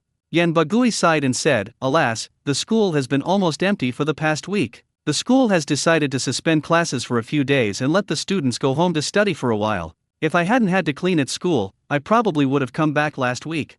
Zhang Jianjun smiled and said, Taking a break is good for you. You should rest well at home for a few days. Health is the foundation of everything. Others may not care about you, but don't neglect yourself. Take care of your mood and get through this period. Don't worry, things will be peaceful in the future. The old man felt a little better after hearing this, but he only took it as Zhang Jianjun comforting him, as this period had indeed been too difficult. Zhang Jianjun waved his hand and pushed the cart into the intermediate people's court, just in time to see Bang Gang hurriedly walking out of the Jia family's house. The boy has grown taller than before the new year, and is now almost the size of a teenager. When the boy's eyes met Zhang Jianjun's, he couldn't help but shrink back. He lowered his head, looking like a guilty thief. Zhang Jianjun smiled as he watched Bang Gang walk towards him with his head down, and noticed that the guy had a bruise near his eye and a handprint on his right cheek. It seems this kid's been having quite a few fun outside. If it were someone else, I might want to ask them, but with this guy, forget it. My disgust for him hasn't faded yet. Shazhu isn't home now, so it's obviously not Shazhu who hit her. Qin Huiru is heavily pregnant, so she certainly wouldn't have hit him. There's a high chance that this guy got beaten up outside. Zhang Jianjun remembered Qin Huiru mentioning that this kid was very mysterious, basically leaving early and returning late. He returned to the old house and slipped into the space. Zhang Jianjun sat cross-legged by the ancient well, waiting for night to fall. 9 p.m. on September 12, 1966. A faint arc of electricity rose into the sky over the southern suburbs of Beijing. 400 meters above the ground, Zhang Jianjun streaked across like a shooting star, heading straight for Shanghai for fear of getting lost, and then flying from Shanghai to Kyushu Island. The straight-line distance from Shanghai to the small island nation is 690 kilometers. Just find the coordinates of the eastward direction and you won't get lost. It only took a little over 2 hours to get to Shanghai. I didn't dare to fly over the city and instead plunged into the vast sea from the edge. After flying over the sea for another half hour, Zhang Jianjun glanced at the pitch-black deep sea below and, to be honest, felt a little apprehensive. I glanced at my phone again. Although there was no network, the built-in compass was still working. Seeing that the pointer position hadn't changed, I continued flying. The Pacific Ocean is just too big. You'll get lost if you're even slightly off-center. Zhang Jianjun had no choice but to rise another 100 meters into the sky. Although the wind was strong, it had no effect whatsoever inside the spiritual energy shield. Reaching a height of over 500 meters allows for a much farther view. After a thrilling but safe flight of more than 20 minutes, we finally saw the lights on the coastline. Zhang Jianjun didn't rush to the island. He checked the direction first. He had no interest in Fukuoka, the largest city on Kyushu Island. His goal this time was naturally the political center of the small island nation. The island nation of Kyoto is located in the southern part of the Kanto region in the center of the archipelago. It is bordered by Chiba Prefecture to the east, with the Edogawa River as the boundary, and by Yamanashi Prefecture to the west, with the mountains as the boundary. It borders Kanagawa Prefecture to the south, with the Tama River as the boundary, and Saitama Prefecture to the north. When Zhang Jianjun arrived in Chiyoda Ward, Kyoto, it was already past 1 a.m. Looking at the Kabukiko, still glowing with neon lights on the street in the distance, and the sparse pedestrians on the road, one has to admit that the island nation is already very prosperous at this time. Television stations began broadcasting in color in 1960. Color televisions became widespread in 1962. As the most populous city in the island nation, trolleybuses have begun to become widespread, gradually replacing the inconvenience caused by street trams. In the distance, residential complexes stand tall, with buildings already reaching 10 or 20 stories. Although the city as a whole was luxurious, the street sanitation was still very poor, unlike the clean streets of later generations where there were piles of garbage everywhere. The 1960s were a time of economic recovery for the island nation after the war, but also a period when gangs were at their most rampant, and they were present in all nightclubs and casinos. Among them, 3 gangs were the most famous: the Yamaguchi Gumi, the Sumayashikai, and the Inagawakai. Kazuo Akita, who came from the mafia, was very famous in this era. This man was a street thug who was imprisoned for multiple murders before and after World War II. He was ruthless, shrewd, and no one in the organization dared to disobey him. He was once called the Eternal Boss by the Yamaguchi Gumi, and one of the Yamaguchi Gumi's members had reached 20,000 people. This was not the era of later whitewashing. All organized crime groups had transformed into corporate entities. During this period, the underworld was just an underworld. Therefore, the security situation is predictably poor. Women in island nations have no status in the modern family. They could only be completely subservient to their families and men, until things improved slightly in the 20th century. Zhang Jianjun strolled through the streets of Kyoto. He wore a borrowed baseball cap, black jeans, a black t-shirt, and Adidas sneakers. Although I don't understand the local language. However, due to the influence of Chinese culture, many billboards in island nations can still be understood even with some guesswork. Some even have traditional Chinese characters for the signage. For example, a large 5-story shopping mall in front of me is called Marui Shopping Mall, without a single Japanese character. Zhang Jianjun immediately became interested. He walked along the edge of the sidewalk toward the mall. Because he had activated a concealment technique, the occasional passers-by seemed to ignore him and brushed past him. One thing I have to complain about is their height. No wonder it's called a little notebook. After Zhang Jianjun arrived in Kyoto, he didn't find a single person who was 1.7 meters tall. However, after the turn of the 21st century, the average height of Japanese children actually increased.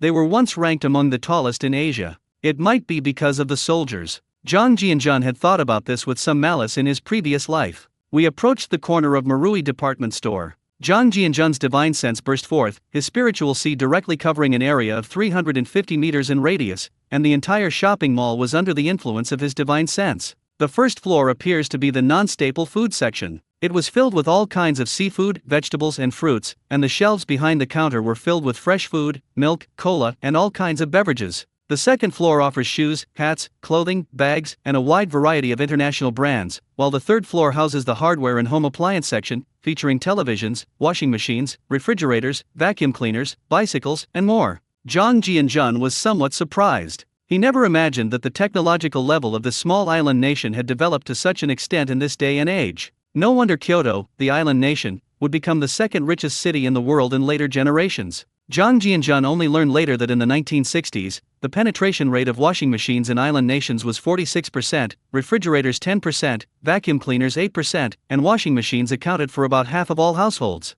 Meanwhile, large electrical companies like Panasonic and Toshiba had already become the dominant players in this era. It is a top-tier company even on a global scale. The fourth floor is the business area, which is the office space, while the fifth floor is the product launch center. The fifth floor was just Zhang Jianjun's guess, because there were no small rooms on the fifth floor, only a large hall with tables, chairs, and benches. There was already an underground parking garage below the mall, where 3 black Toyota Crowns were parked, but at this time the cars looked very small and resembled the Beetle model. The first-generation Toyota Crown appeared on the streets of Kyoto in the mid-1950s, and many police cars in Japan during that period were modified versions of the Crown. This model was quite good for that period of time. Zhang Jianjun scanned the area with his divine sense and could even see the details of the rotary engine and carburetor. The interior features 2 rows of black and gray leather seats. The craftsmanship in restoring the real wood steering wheel is also outstanding. Although we don't know how fast it will be, judging from the smoothness of the car's exterior, it should be quite impressive.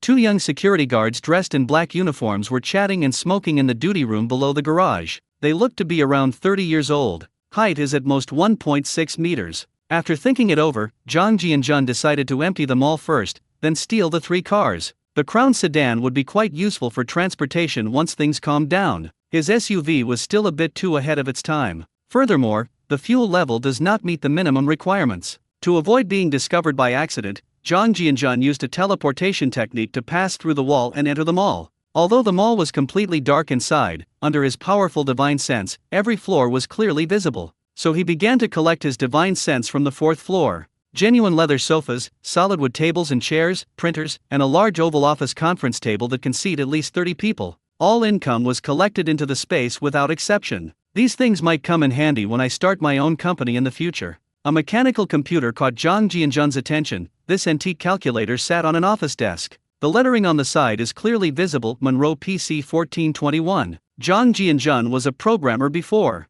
I naturally know a little about it, and I was once curious about the history of calculator development. The first generation was invented in Europe and America in the early 1960s. It was a mechanical device that automatically performed basic arithmetic operations. Its size was similar to that of today's small desktop computers. The interior is mainly composed of levers, gears, and other mechanical components of varying sizes, with the total number of parts reaching tens of thousands. The cost was equivalent to several $1,000s today. Before the advent of electronic calculators, they were indispensable tools for people to solve the most complex business and engineering problems. This is a mechanical calculator. Compared to today's technology, it is still in the Bronze Age, but its emergence is the ancestor of the calculator industry. Of course, calculator and computer are different concepts despite the one-word difference. Although it is not as advanced as later computers, it has very high value both in terms of collection and practicality in mainland China. This is a perfect gift for my father-in-law. Zhang Jianjun did not hesitate and began a frenzied harvest. The items inside are all scarce resources on the mainland. Even if it were taken out, it wouldn't be shocking. The first 0 yuan purchase event is underway. Zhang Jianjun stood on the first floor of the supermarket, his mouth agape in a wide smile. This feeling is wonderful. No wonder that Europe and America in later generations have favored $0 purchases whenever chaos occurs. Seeing something that's free and then entering your own space is really great. After clearing the fourth floor, we began cleaning the third floor. Rows of Panasonic small color TVs suddenly vanished into thin air, along with refrigerators, bicycles with headlights, radios, and various sophisticated repair tools. Island nations also had the concept of the three major items at the time: refrigerator, washing machine, and television. It's just that the names of the three major items were different from those in my country at the same period. Zhang Jianjun became extremely happy. After the third floor was empty, the second and first floors were filled with suits and sportswear from various countries, and even the clothes racks were all taken in. In particular, the watch shelves were all taken over in one go. The Crown men's watch, made in the UK, is simple, elegant, and beautiful. The round, gold-plated case is 35 mm in diameter, which was considered a large three-hand dial at the time. Foreign watches are also readily available, including Omega, Vacheron Constantin, Longines, Rolex, Richard Mille, and so on, showing that the island nation's shopping malls have long since learned to align with international standards. On the second floor, at a counter, Zhou Xiaobai found something he was too embarrassed to mention: small wings. In fact, small wings had appeared as early as 1888. The production line was introduced to my country in the 1980s. The fresh food section included canned caviar, tuna for sashimi and bonito, and everything else. After a frenzied shopping spree, the entire mall was completely empty except for the items on the fifth floor, which held no appeal for the other floors. They even stole the millions of yen in the cash register. Of course, this number in Japanese yen seems like a lot, but when converted, it shrinks to tens of thousands of US dollars. The currency conversion at that time was even more alarming than in later years. $1 was equal to 362 Japanese yen. The face value of the Japanese yen is still very large. During the 1960 Olympic Games, denominations of 5,000 to 10,000 were issued. Zhang Jianjun accepted the money as a precaution, since this thing could only be used in his own country and couldn't be exported. He was quite satisfied with the fact that he emptied a large supermarket on his first try. Your own space is like an extra feature. Its advantage is that it's large and can hold a lot. Zhang Jianjun's spiritual sense swept towards the garage. It must be said that the security guard on the night shift was very dedicated. It was almost 2 a.m., but the two security guards still looked energetic. The two sat in chairs, chatting away, occasionally glancing out the window. Zhang Jianjun flashed into the underground passage and, without hesitation, unleashed two ultra-low-temperature freezing spells with a flick of his wrist.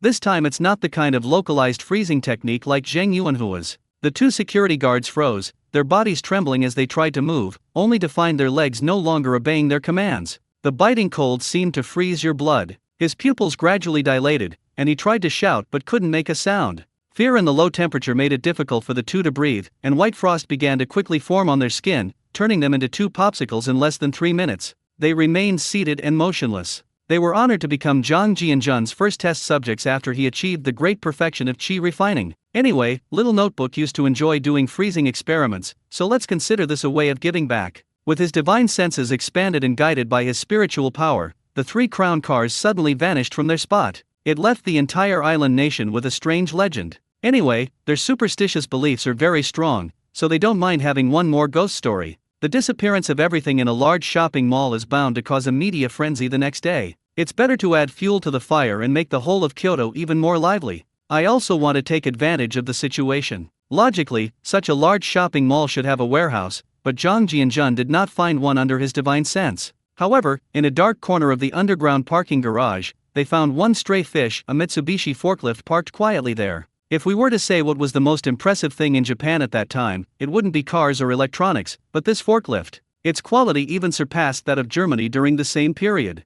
There's a reason why Mitsubishi Heavy Industries became a military industrial unit. The island nation's forklifts directly dominated the European and American markets, forcing the United States to later invoke anti-dumping laws and launch a frenzied crackdown on the island nation. It thwarted the expansion of the island nation's heavy industry. Zhang Jianzhen didn't stand on ceremony and sent the forklift into the space as well. He took out a bottle of soda from his storage space and took a swig. Now he wouldn't have to worry about drinks and wine to fill the space. The total amount of drinks and alcohol in the entire supermarket should be enough to be counted in tons. After glancing at the 2 popsicles sitting on the chair, Zhang Jianzhen drifted away like a wisp of smoke, his divine sense spreading out and traversing every street corner and alleyway. With his divine sense, he finally spotted a drugstore more than 200 meters away. In Japan, there are 2 main types of places that sell medicine. One is a dispensing pharmacy, and the other is the drugstore in front of him. The former is equivalent to a pharmacy separated from a medical institution, mainly selling prescription drugs and drugs covered by medical insurance.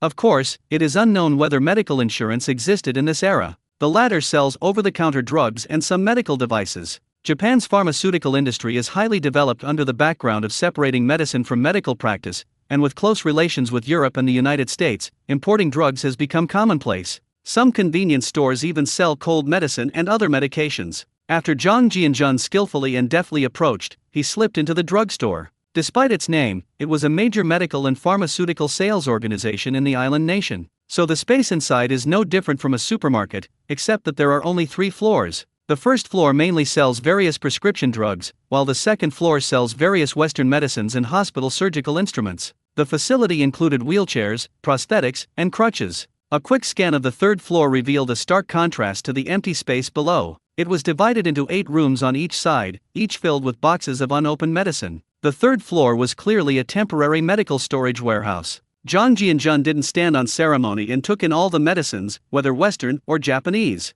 They took all the medical equipment displayed on the 2nd floor, including hemostats and scalpels. Anyway, when I get home, I'll give it to my father-in-law to have a professional examine it. Zhang Jianzhen only recognized aspirin and other anti-inflammatory drugs. He didn't even recognize the characters for some of the many other medicines. After finishing with the drugstores, they didn't stop and rush to the next one. Zhang Jianzhen glanced at his watch. After these 2 operations, it was already 4 o'clock in the morning, and dawn would break in an hour. Fog began to rise on the streets of Kyoto, an island nation, and fog is a common sight for the locals. Perhaps because they are surrounded by the sea, fog remained a serious hazard for the islanders until later generations. The fog has caused many airport flights to be grounded. The island nations organization also categorized various types of fog in detail, such as mountain fog, basin fog, urban fog, and sea fog. The sudden thick fog made the pre-dawn darkness of Kyoto even more hazy. The streetlights also became blurry, and visibility dropped to about 20 meters. Zhang Jianzhen was overjoyed.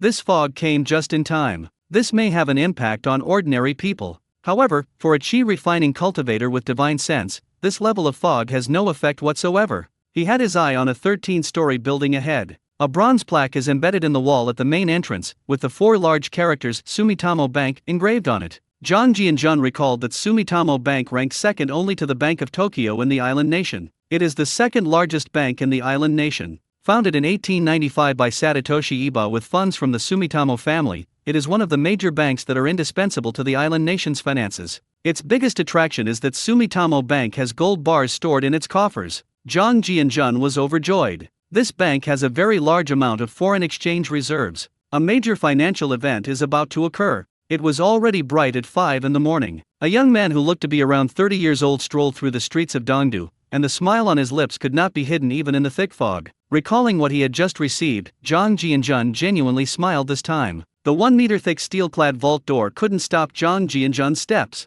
When Zhang Jianjun saw the more than 25,000 gold bricks in the huge vault, his eyes almost popped out of their sockets. The pyramid-shaped gold bars were arranged in the vault, creating a visually striking, glittering effect. These gold bars are not gold bars, they are made according to the standards of the Swiss bank. Zhang Jianjun used his divine sense to estimate the weight of each one. The gold bars on the shelf are all made according to the standard of 500 grams. That means one piece weighs 1 pound, truly befitting a financial tycoon. The 25,000 jin of gold entering the space means that this harvest is 12.5 tons of gold. Don't think that more than 10 tons of gold is a large area. When piled up together, it takes up very little space. The weight of gold is a given. The liquid capital is not much compared to gold. All foreign exchange, including US dollars and the island nation's currency, converted into US dollars, totals approximately more than 300 million US dollars. Since it is an international financial bank, the US dollar accounted for 1/3 of the total. Without alerting all the security guards on duty, all of Sumitomo Bank's assets were rendered worthless. Zhang Jianjun walked with an unhurried posture, but in the blink of an eye he disappeared into Osaka Road in Chiyoda Ward, and by 6 o'clock he had arrived at Kudenzaka. The streets were bustling with commuters, and the trolleybus moved slowly due to the heavy fog, with employees packed into the vehicle like food cans. Don't think that the 996 work schedule of later generations is terrible. Compared to island nations, it's really nothing. No country is as competitive as an island nation. They say they only work 8 hours a day, but very few people go home after 8 hours, as you can tell from the tired and sleepy commuters on the subway. This is the consequence of having too few resources and too many people. The highest level of a boss is one who never talks about overtime, yet his employees work overtime like crazy. There is basically no such thing as job hopping. You might have been fired just 10 minutes ago and someone has already taken your place. You don't need to tell me that a good horse doesn't turn back to eat the grass it already grazed, because you can't turn back now. It seems problematic to say that island nations have too large populations, but don't forget that the land area of an island nation is less than 1/40 of that of China, yet its population has reached over 120 million in later generations. Even if you don't want to engage in involution, you'll still have to. Zhang Jianjun went to Kudenzaka just to see the sacred toilet. Chiyoda Ward. Kudenese 2 Chome number 1. Looking at the tall, earthen red main gate in front of you, which locals call the Great Torii, it is 16 meters high and 24 meters wide, and is one of the largest torii gates in the island nation. Inside, the priest of the sacred toilet is similar to a presiding official or curator, and below him are the priestly staff, including various types of people such as onmyoji, feng shui masters, and even islanders. Zhang Jianjun calmly circled around, using a concealment technique to minimize his presence, while scanning the area with his spiritual energy as he walked. The inner courtyard of the shrine includes several buildings, such as the main hall, worship hall, and pavilion hall. The most important of these is the main hall, which is the main hall for enshrining the emperor and other war heroes. Looking at the densely packed plagues inside the hall, many of which were stained with the blood of Chinese people, Zhang Jianjun felt a surge of nameless anger. Even when I was a clueless otaku in my past life, I was furious when I saw this news about the island nation's shrine visit, but back then I could only pound on the keyboard and rant and rave. It was probably just impotent rage. Zhang Jianjun began to plan ahead. He was preparing to pull off a big heist. Without realizing it, I turned to the Sakurajayaka Club on the side and rear, looking at the ambiguous Chinese name on it. Zhang Jianjun began searching his mind, and a memory flashed through his mind. Sakurajayaka Shrine is located to the east of the Shinto Shrine. It is an independent shrine that enshrines the tablets of the emperors and other nobles of the island nation throughout history. The entire toilet area is very large, covering an area of approximately 100,000 square meters. After circling around, the thick fog gradually dissipated, and there were more pedestrians on the road. The tall buildings in the distance were now clearly visible. Zhang Jianjun gradually learned about the layout of the entire sanctuary. What's infuriating is that the toilet also houses a memorial hall for the martyrs of the island nation's various wars, to glorify the crimes committed by island nations in their war history. A large number of war relics and historical materials have been processed and embellished. The data shows the number of soldiers and their families who died for the militaristic aggression of island nations since the Meiji Restoration, the vast majority of whom died in the wars against China and the Pacific War.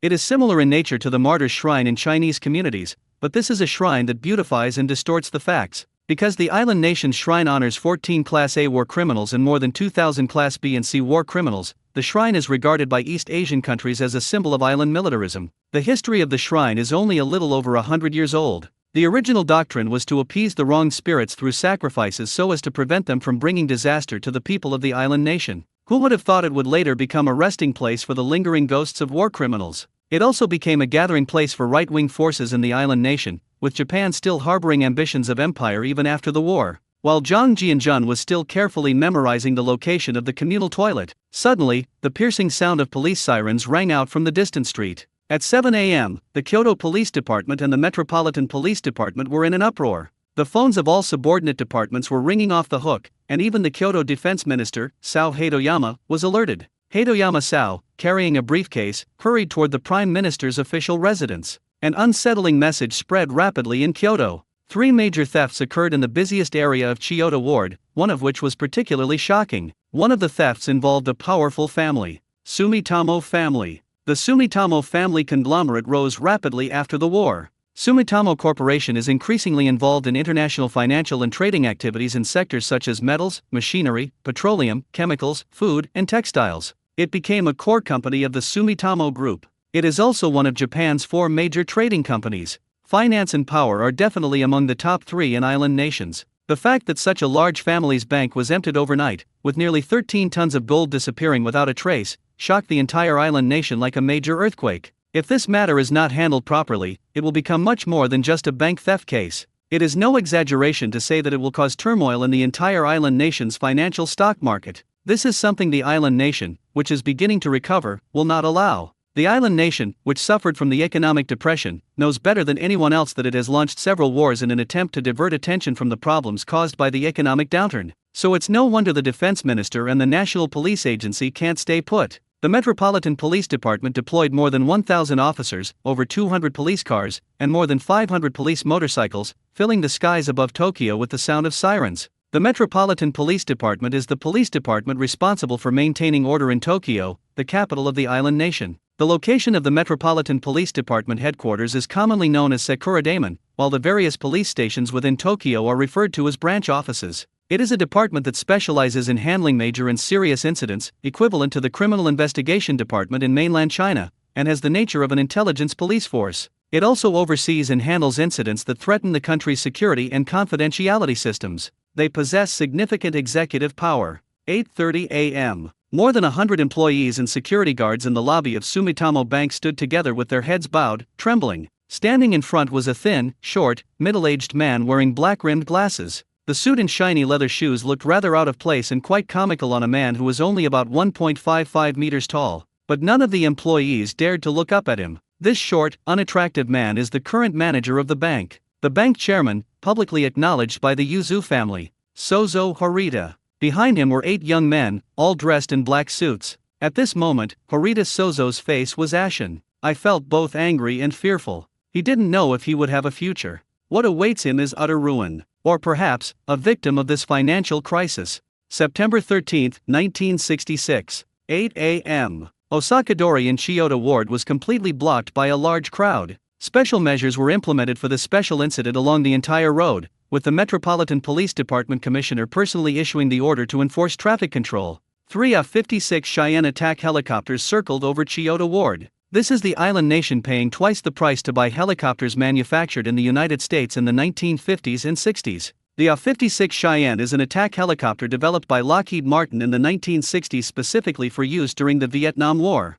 It has a long, slender fuselage, a bulging cockpit, a downward sloping tail, and 2 propellers at the tail end. Its maximum speed reached 407 km per hour. The fuselage has an empty weight of 5.5 tons and a maximum takeoff weight of 13 tons. The fuselage is 16.66 meters long. The purchase of this model of helicopter was only permitted after the United States stationed troops there and saw that the island nation was relatively compliant. The A-56 is armed with a 6-barrel 7.62mm Gatling gun in the nose turret and a 30mm cannon in the rotating turret under the fuselage. The rotating turret under the nose can be equipped with a 40mm automatic grenade launcher or a 6-barrel 7.62mm Gatling gun, while the stub wings can carry a large number of rockets and tow anti-tank missiles. The A-56 helicopter will remain relevant even more than 30 years from now. This suggests that the island nation's top leadership attaches great importance to this, otherwise they wouldn't have dispatched such an advanced helicopter. More than 200 police officers conducted a thorough search of the Sumitomo Bank building, from top to bottom, leaving no room or restroom unchecked.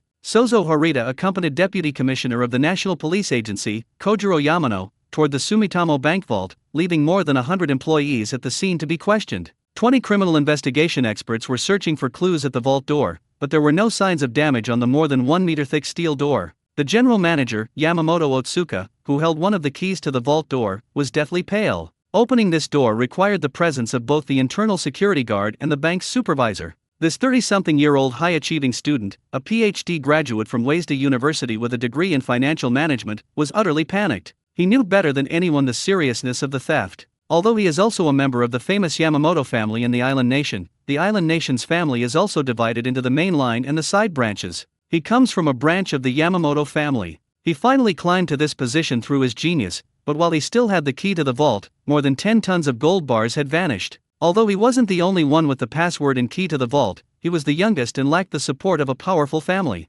Such a major theft, if no results are found, someone has to take the blame. That's not just a pound or two, but more than 10 tons. Thinking of this, Yamamoto Otsuka felt a chill run down his spine. Deputy Director Yamano Kojiro, a balding middle-aged man in his 40s, saw the bank's doors open undamaged. After listening to a criminal investigator's report, he found that there were no signs of damage or breaches on the door or the combination lock. He couldn't help but wipe his bald forehead. Kojiro Yamano's anger began to ignite. Even if one person could carry 200 kilograms of gold bricks, it would still take hundreds of people working together to accomplish that. Moreover, the bank has a lot of security personnel inside, and the main gate is locked after get-off work, with all the internal security guards taking turns on duty and resting. How did they get in without making a sound? The inner vault door was undamaged and showed no signs of being opened. How was the gold taken out? Did they dig a tunnel in? However, the vault floor was clean and there were no holes for robbery. A 1 meter thick steel-clad metal gate would be difficult to breach even with TNT. There's no other explanation besides insiders colluding with outside robbers to transfer the goods, but the question is, were all the internal security guards bribed? Yamano turned around with a head full of questions, giving Yamamoto Otsuka a scrutinizing look. A word floated through my mind. Embezzlement by the person in charge. Kojiro Yamano asked seriously, Yamamoto-kun, what time did you leave the bank last night? Who were the bank employees who left with you? Don't be nervous, this is just a routine inquiry. Beside him, the short Harita Sozo stared intently at Yamamoto Otsuka with his triangular eyes on his ashen face. This talented young man had been a constant threat to his position. I never imagined that I might have to take the blame with him today. Yamamoto Otsuka bowed deeply to the two of them. He began, Mr. Yamano, Mr. Harita, last night at 9:30, I left with Ms. Azawa at the cashier and Ms. Keiko. The two listened to Yamamoto Otsuka's report with blank expressions. This is destined to be a bizarre story without answers. Outside, a large number of police officers were searching house to house in the vicinity, trying to find any clues about unfamiliar or suspicious persons. Because it was impossible for more than 10 tons of gold to leave this area smoothly except by being transported by large trucks, and at that time, the large trucks were basically owned by enterprises and institutions. Private individuals also have them, but they are still very rare. Following a series of orders from the National Police Agency, a large number of police officers were deployed from various metropolitan police departments, plunging the entire Tokyo into a suffocating atmosphere. The citizens were all shocked when they learned of the gold theft at Sumitomo Bank. Locals in Tokyo naturally knew what this meant, and many small companies with financial ties to the Sumitomo Group panicked. If the Sumitomo Group goes bankrupt, they'll be finished too. All the radio channels in Kyoto were broadcasting news about the 3 theft cases. Although the authorities wanted to suppress these 3 cases and prevent the spread of negative public opinion in the island nation, the large-scale incident had already been known to the general public.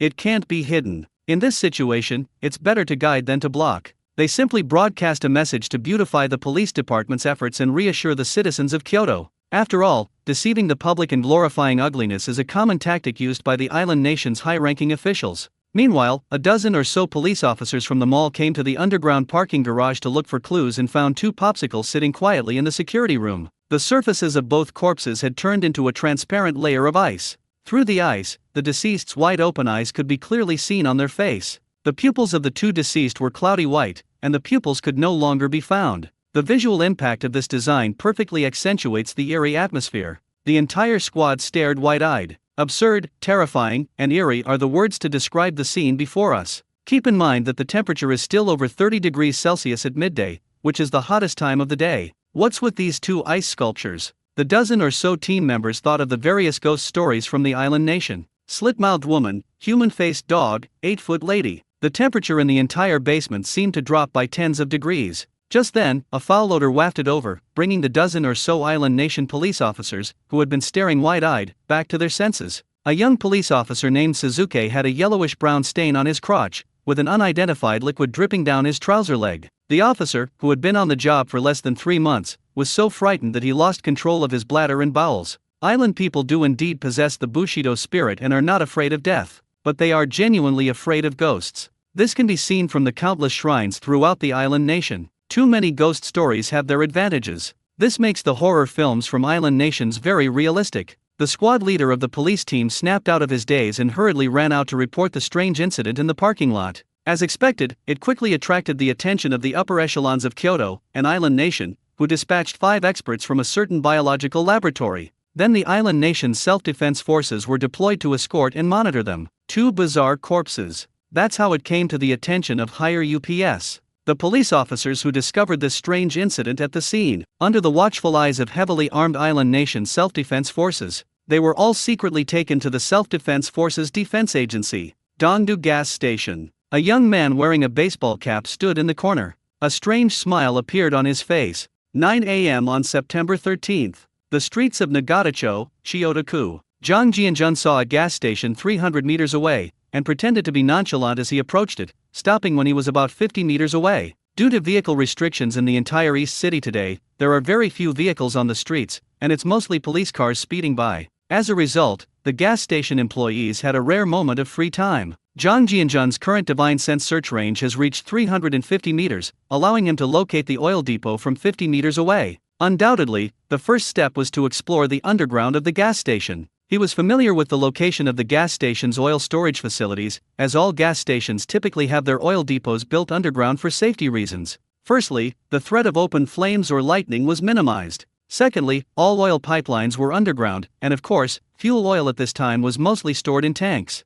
When a driver needs to refuel, the staff will use a fuel pump to pump it up. There are 2 ways that gas stations store fuel. Firstly, fuel is transported through pipelines from oil refineries, a process typically only available at large gas stations. Secondly, the fuel is delivered to the oil depot by cruise ship or train, then transported to the gas station by tanker truck, and finally stored in the underground storage of the gas station. During this time period, there is no automatic refueling device to read the meter, so the fuel can only be pumped into the upper oil drum, weighed, and then added to the fuel tanks of various vehicles. Zhang Jianjun scanned the ground 7 or 8 meters deep with his divine sense and, as expected, discovered an underground oil storage facility with a large oil tank placed in the center. I carefully examined the internal structure and volume. Zhang Jianjun estimated that the oil storage tank could store about 30,000 to 50,000 liters of fuel. With such a huge amount of oil, there is naturally a complete safety system in place. It has everything: a breather valve, a safety valve, a flame arrestor, a light transmitting hole, a lightning rod, etc.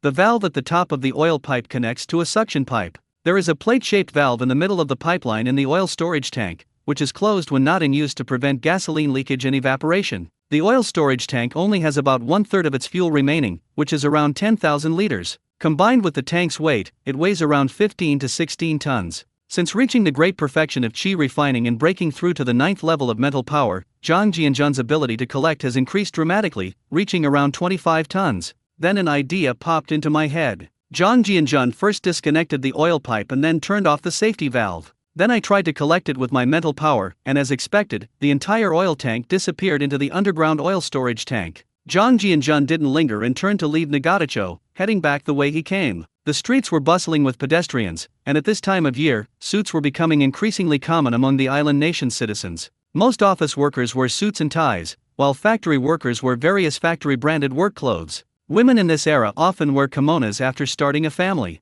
Some people with progressive ideas also wear all kinds of skirts. As Zhang Jianjun walked through, he noticed a dozen fully armed Japanese soldiers conducting a routine inspection at a crossroads in the distance. He thought to himself that the incident had begun to erupt, and his daytime activities were still not going smoothly. He originally wanted to enter the space to avoid the limelight and come out at night. But this location is too bustling. I don't want to be discovered as soon as I come out of the space. Although he possesses the art of concealing his breath, he is still not completely invisible. Zhang Jianjun glanced at the overhead power lines that were thicker than a thumb. This is an essential electrical device for trams to pass through. Trams use a collector pole on the roof to connect to power lines to run on electricity, which was a very advanced means of transportation in those days. An idea popped into Zhang Jianzhan's mind: the crossroads were where the power lines intersected. These island nation military personnel are being inspected below the intersection. It would be quite amusing if power lines fell from above. Zhang Jianzhan acted on his thought immediately, using his concealment technique to move forward. When he was about 100 meters from the crossroads, he fired several mental attacks at the power lines overhead. For thick power lines overhead at the crossroads snapped abruptly under the instantaneous impact of 25 tons. One of the power lines, which wasn't completely severed, fell down along with a utility pole 10 meters away. The utility poles on both sides of the intersection were not fallen, but they were also tilted to one side due to the instantaneous pulling force of the power lines. The broken power line, like a steel whip, lashed down from the sky with a whistling sound. The 7 or 8 island nation military personnel who were conducting inspections in the middle of the road were suddenly knocked to the ground before they even knew what was happening. Then came the crackling sound of a short circuit. In those days, short-circuit tripping devices were not yet used in civilian applications, so you can imagine what would happen to someone lying on the ground and being hit by a falling power line. The aroma of barbecue wafted directly from their bodies. Sparks flew and crackled, interspersed with cries of agony. The incident also affected more than 30 other citizens who were queuing nearby. Many of them collapsed instantly, but no one died on the spot. Those who were near the power lines convulsed like shrimp. An unexpected incident at a crossroads is like pouring a ladle of cold water into a frying pan. The scene instantly erupted into chaos, filled with cries, shouts, and curses. The citizens of Dongda were utterly horrified by the terrifying scene before them. Their instinct to stay away from threats made them all retreat. The commotion caused another period of chaos. Fortunately, it wasn't a holiday and there were few vehicles on the road, otherwise a stampede would have been inevitable. The island nation soldiers, armed to the teeth, on both sides of the road were also panicked, frozen in place by the sudden turn of events. When they came to their senses, the remaining 6 soldiers from the island nation rushed to check on their fallen comrade. Zhang Jianzhan fired an illusion spell at a short man holding a gun and a notebook. The short self-defense member's expression froze, revealing a ferocious look. He picked up his M3A1 submachine gun and started firing at his own men. 5 or 6 team members were still in shock from the sudden turn of events, never expecting that their comrade would shoot them from behind. Thump thump thump, a continuous barrage of submachine gun fire rang out. Under close-range fire from submachine guns, blood gushed from the chests and backs of the 5 island nation soldiers. Several more shrill screams followed as they collapsed to the ground, their fates unknown. The short-statured island nation soldier laughed heartily after firing 32 rounds from his submachine gun, then looked blank and lost in thought. With stiff steps, he walked to the middle of the road, and amidst the horrified and numb gazes of the crowd in the distance, he bent down and grabbed 2 power lines on the ground. He suddenly convulsed violently and collapsed onto the bed. The panicked citizens in the distance screamed again, completely numbing the senses. They all stared back in disbelief, their mouths agape. It's already quite unbelievable that such thick power lines could fall down together. Then a soldier opened fire on his own men before grabbing an electrical wire and committing suicide. Even supernatural novels wouldn't dare write something like this. Someone seemed to have seen a young man wearing a hat walk leisurely on the sidewalk. A gentle smile seemed to still be on his face. They vanished without a trace in the blink of an eye. Zhang Jianzhan's departure, compared to the horrific scene before them, made it seem as if no one had ever been there at all. As he plunged into the vast sea of people on the other side, he heard the piercing sound of police sirens behind him. He strolled leisurely through the crowd. The truly wise live in seclusion in the city. Crowd. In an era without surveillance, it was a natural form of camouflage. These successive bizarre cases plunged the entire city of Kyoto into panic. It's beyond shocking, the 5 incidents that occurred in succession were increasingly bizarre. These incidents gradually spread as they were reported by the public, causing widespread panic among the citizens of Kyoto, and many small businesses were even forced to close down, because their cash flow is at risk of breaking down. Don't be fooled by the fact that it's only a little over $300 million.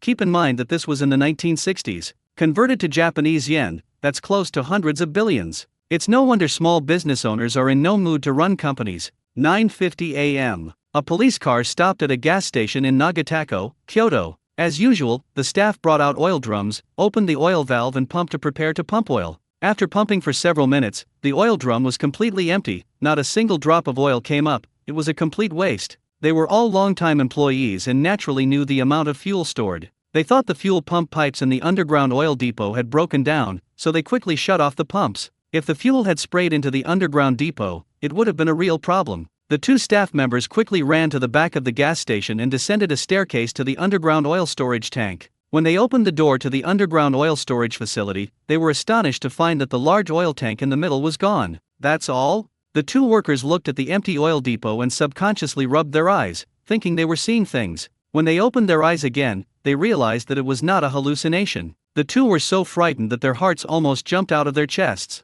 They stumbled and fell to the top as if their father had died. When the staff and manager heard their story, they all stared at them as if they were idiots. "This joke isn't funny." This made the gas station manager and employees feel like they were listening to a ghost story. Until the two of them got desperate and made a vow. Seeing the two men's confident expressions, the manager and the others began to have some doubts. The gas station manager personally led several employees to inspect the underground oil depot, and they all looked like they had seen a ghost. If the fuel in the canister is empty, it can be explained away by the valve not being properly closed and the fuel evaporating. What the hell? Even the oil storage tanks weighing several tons are gone.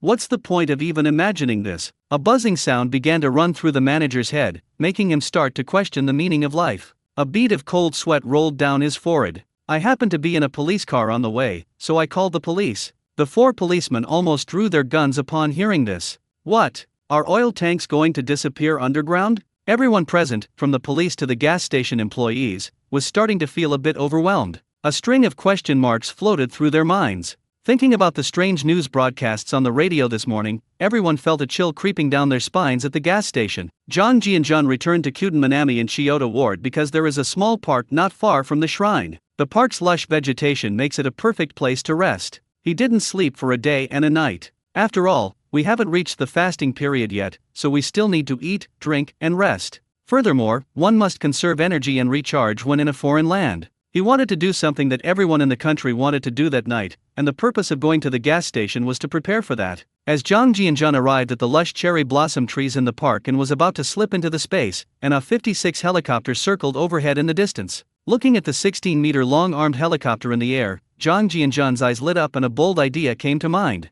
So they hid under the tree and waited quietly for the helicopter to arrive. Because the helicopter is in patrol mode, it mainly flies at a low altitude of less than 200 meters. Such a low distance provides a chi refining cultivator with a lot of room for maneuver. As the helicopter passed over Jang Ji-jun, the massive machine, weighing over 6 tons, suddenly vanished, as if a giant mouth had opened in the sky and swallowed the entire helicopter. The 4 self-defense force members on board felt a sudden blur before their eyes, and when they regained consciousness, they found themselves in an unfamiliar place. The entire fuselage was completely immobilized in the air. No matter how the rotors on the main wing and tail wing rotated, the entire helicopter remained motionless, looking out at a patch of lush green plants just a few meters above the ground. Their minds seemed to have gone blank, and their faces showed utter horror. Major Chita, the crew leader, nearly popped his eyeballs out of their sockets. Years of flying experience told him that he had to take off at this moment. He wanted to push up the control stick to raise the helicopter's hovering position so he could see clearly whether the scene below was an illusion. But this movement terrified him even more, as if he were being held captive by some unseen substance.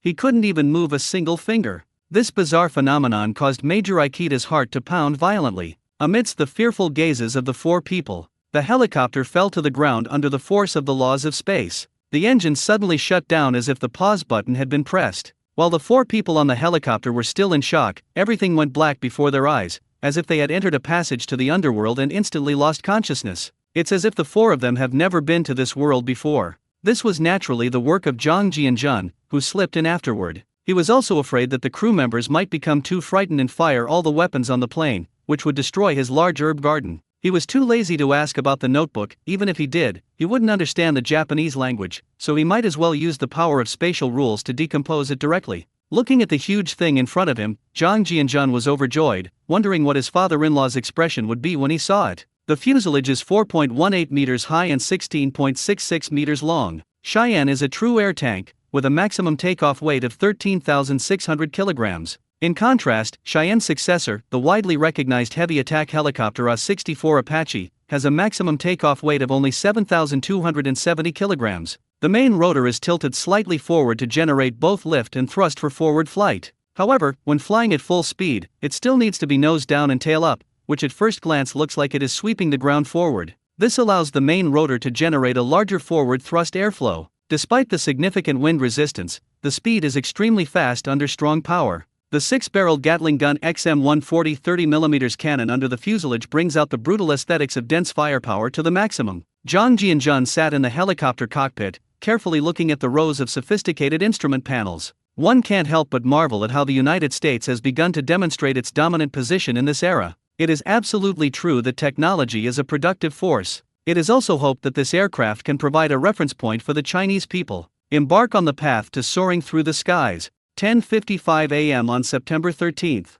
Looking at the increasingly lush park before him, Zhang Jianjun felt it was quite nice and stopped. He glanced around in a dense thicket and then slipped into the space. This is Chidoragafuki Park, 3 kilometers away from where I retrieved the helicopter earlier. Staying put will definitely cause a lot of trouble. The mysterious disappearance of the island nation's most advanced helicopter will almost certainly trigger a frantic search by the eastern capital's military. Looking at the lush green world before him, Zhang Jianjun let out a long sigh and sat down. It's been a day and a night of intense work, so it's impossible not to feel tired. Only when you reach the foundation establishment stage can you truly shed your mortal body. After all, this is a foreign country, and we have to be vigilant at all times. A bonfire was lit under the steel barbecue grill, and a large rooster was hung on the grill. While operating the barbecue grill, Zhang Jianjun enthusiastically counted his spoils. First, all the medicines were categorized. Although some island nations' languages were not fully understood, they could still be grouped together according to their numbers. After all the medicines were cleared out, the next step was to clear out the goods that had been taken from the supermarket. Looking at the 82 small color TVs and 33 washing machines, these things might not see the light of day again for more than 10 years. Or we could just take them to Hong Kong and give them to Liu Banghong. After all, Hong Kong's economy is not bad now, so it's reasonable for them to have some high-end appliances. There's no rush with the bicycles because they can be modified within the space, and under the force of the space's rules, all trademarks can be removed instantly. Looking at the stylish and lightweight bicycles, and comparing them with the mountain bikes from Europe and America, it has to be said that there is still a considerable gap between the manufacturing industry and mainland China at this stage. With a single thought, 50 or 60 bicycles of different models were neatly arranged together. While Zhang Jianjun was grilling in the space and happily counting his spoils, the entire Dongdu was in an uproar. When the phone rang inside the foreign minister's official residence in Tokyo, Hatoyama Sao was having lunch. When the foreign minister heard his secretary say that it was Colonel Yoshidawa from the 3rd Regiment of the Kyoto Defense Forces who had called, a bad feeling welled up in his heart. He quickly put down his bowl and chopsticks, got up, and went into the study.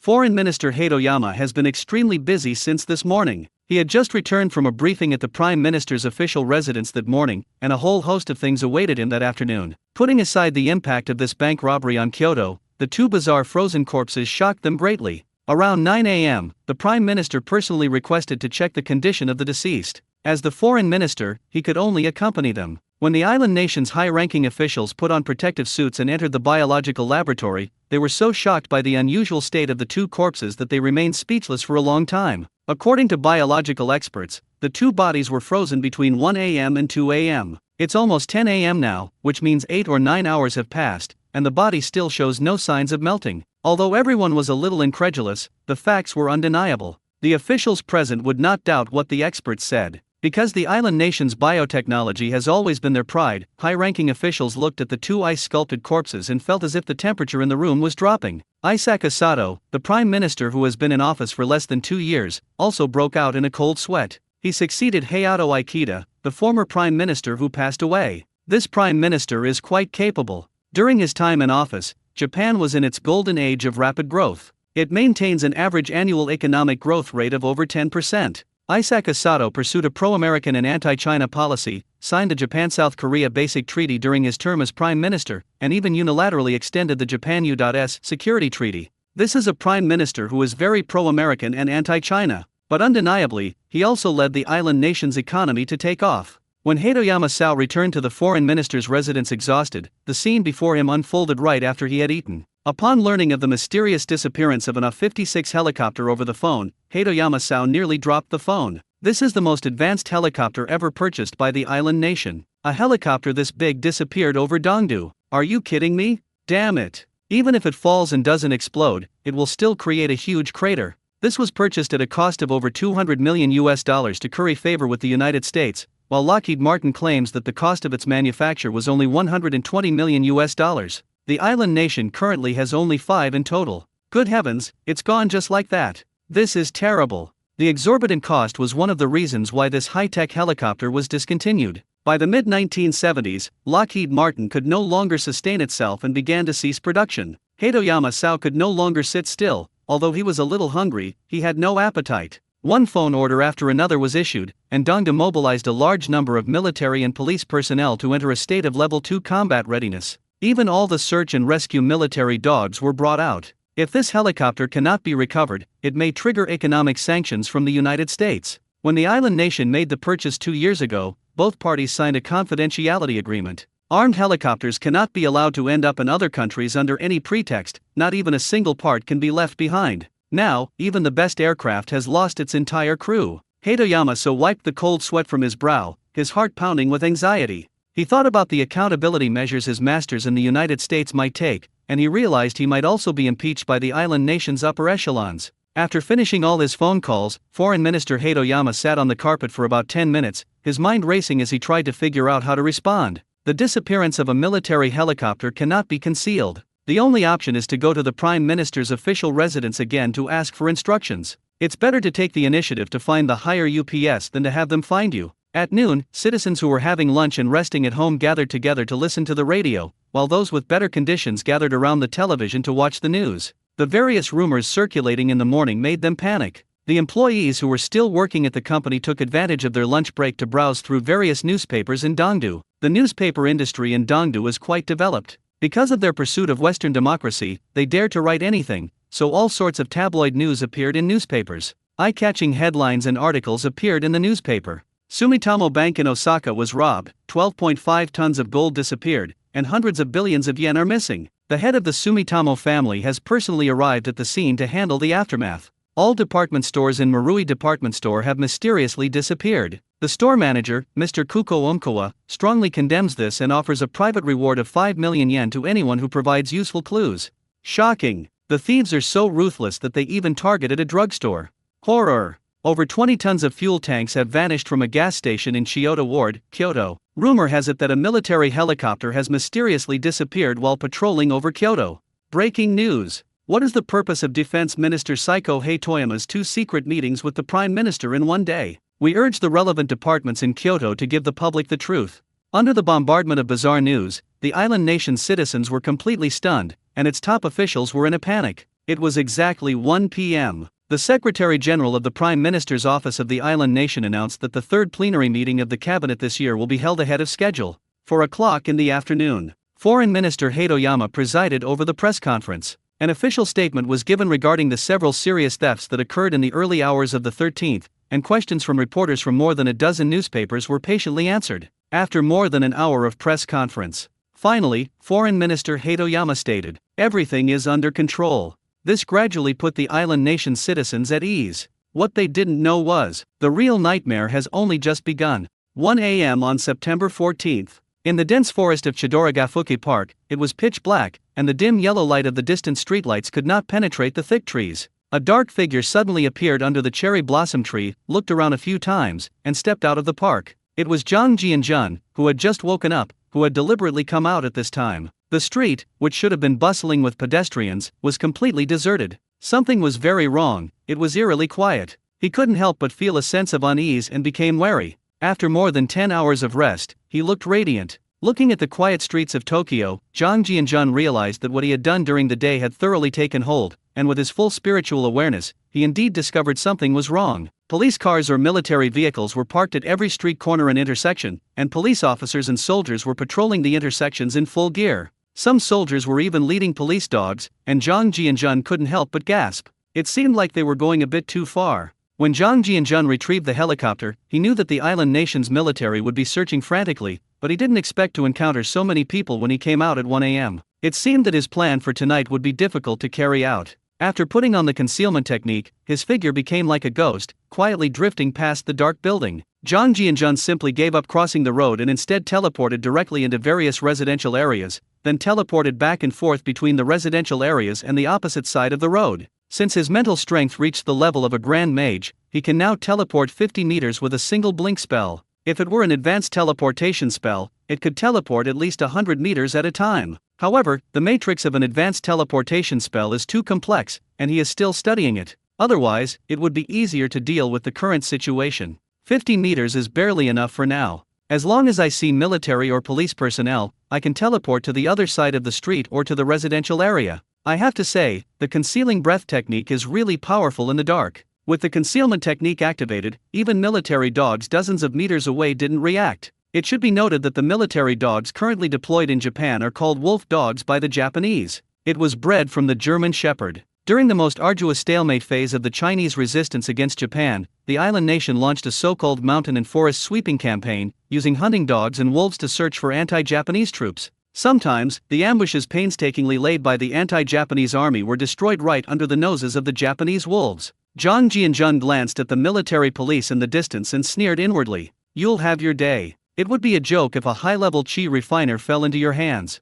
After navigating several intersections, I stumbled upon another gas station. This gas station is about the same size as the one in Nagatako, except that only one streetlight is on at the entrance, and the inside of the gas station is pitch black. Not far from the gas station, a black police car was parked with 4 police officers sitting inside, seemingly keeping watch. If Zhang Jianjun hadn't possessed such powerful spiritual senses, he wouldn't have been able to spot them at all. Zhang Jianjun felt a chill in his heart. If there were too many people, it might cause unnecessary trouble. If there were too few, then they should just disappear. With a thought, the car and its occupants vanished from the spot, and before the 4 island nation police officers could react, their consciousness was plunged into boundless darkness. Dust to dust, ashes to ashes. Zhang Jianjun used the same trick again, quietly approaching the gas station. He focused his mental energy on probing the oil depot underground, and this time he was pleasantly surprised to find a full tank of gasoline. Although the recovery force exceeded 25 tons, this was no challenge for him. There was another tank, 1/3 full, in the space.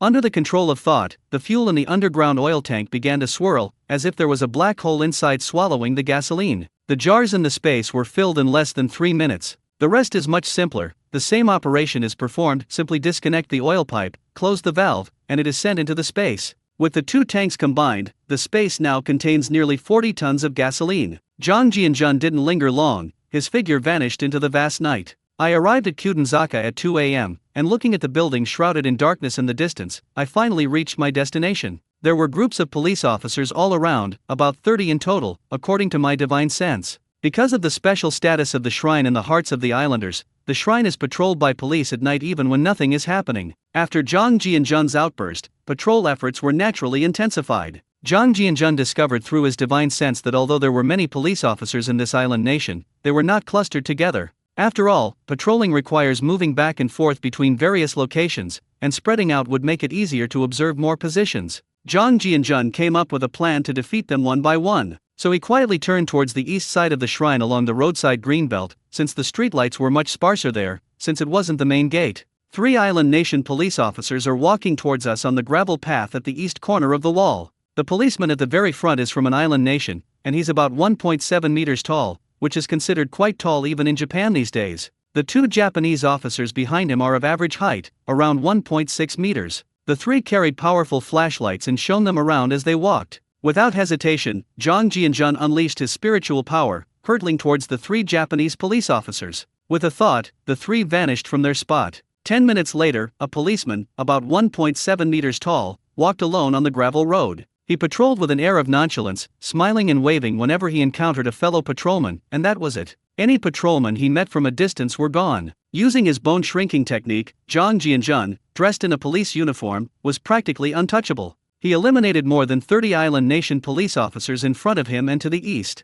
He activated his ghost mode, his feet barely touching the ground, and like a wisp of smoke, he quickly circled around the shrine. After all, if the patrolling Japanese police didn't see him for a while, they might become suspicious and cause more unnecessary trouble. No amount of killing can compare to destroying their faith. Zhang Jianjun used the same trick again, quickly eliminating more than 60 police officers from the surrounding island nation, leaving the 100,000 square meter shrine completely undefended. Despite killing so many people in one night, he felt no unease. He might have considered humanity when dealing with civilians, but what did he care about the island nation's military and police? There is no room for pity when national and personal grievances are at stake. If we had an atomic bomb, we wouldn't mind dropping one on them. Zhang Jianjun's eyes lit up at the thought of atomic bombs. He wouldn't mind taking a few when he went to the United States, but it would be safer to wait until he reached the foundation establishment stage. The first atomic bomb dropped by the United States on Tokyo weighed only about 4,000 kilograms, which can be easily recovered given our current capabilities.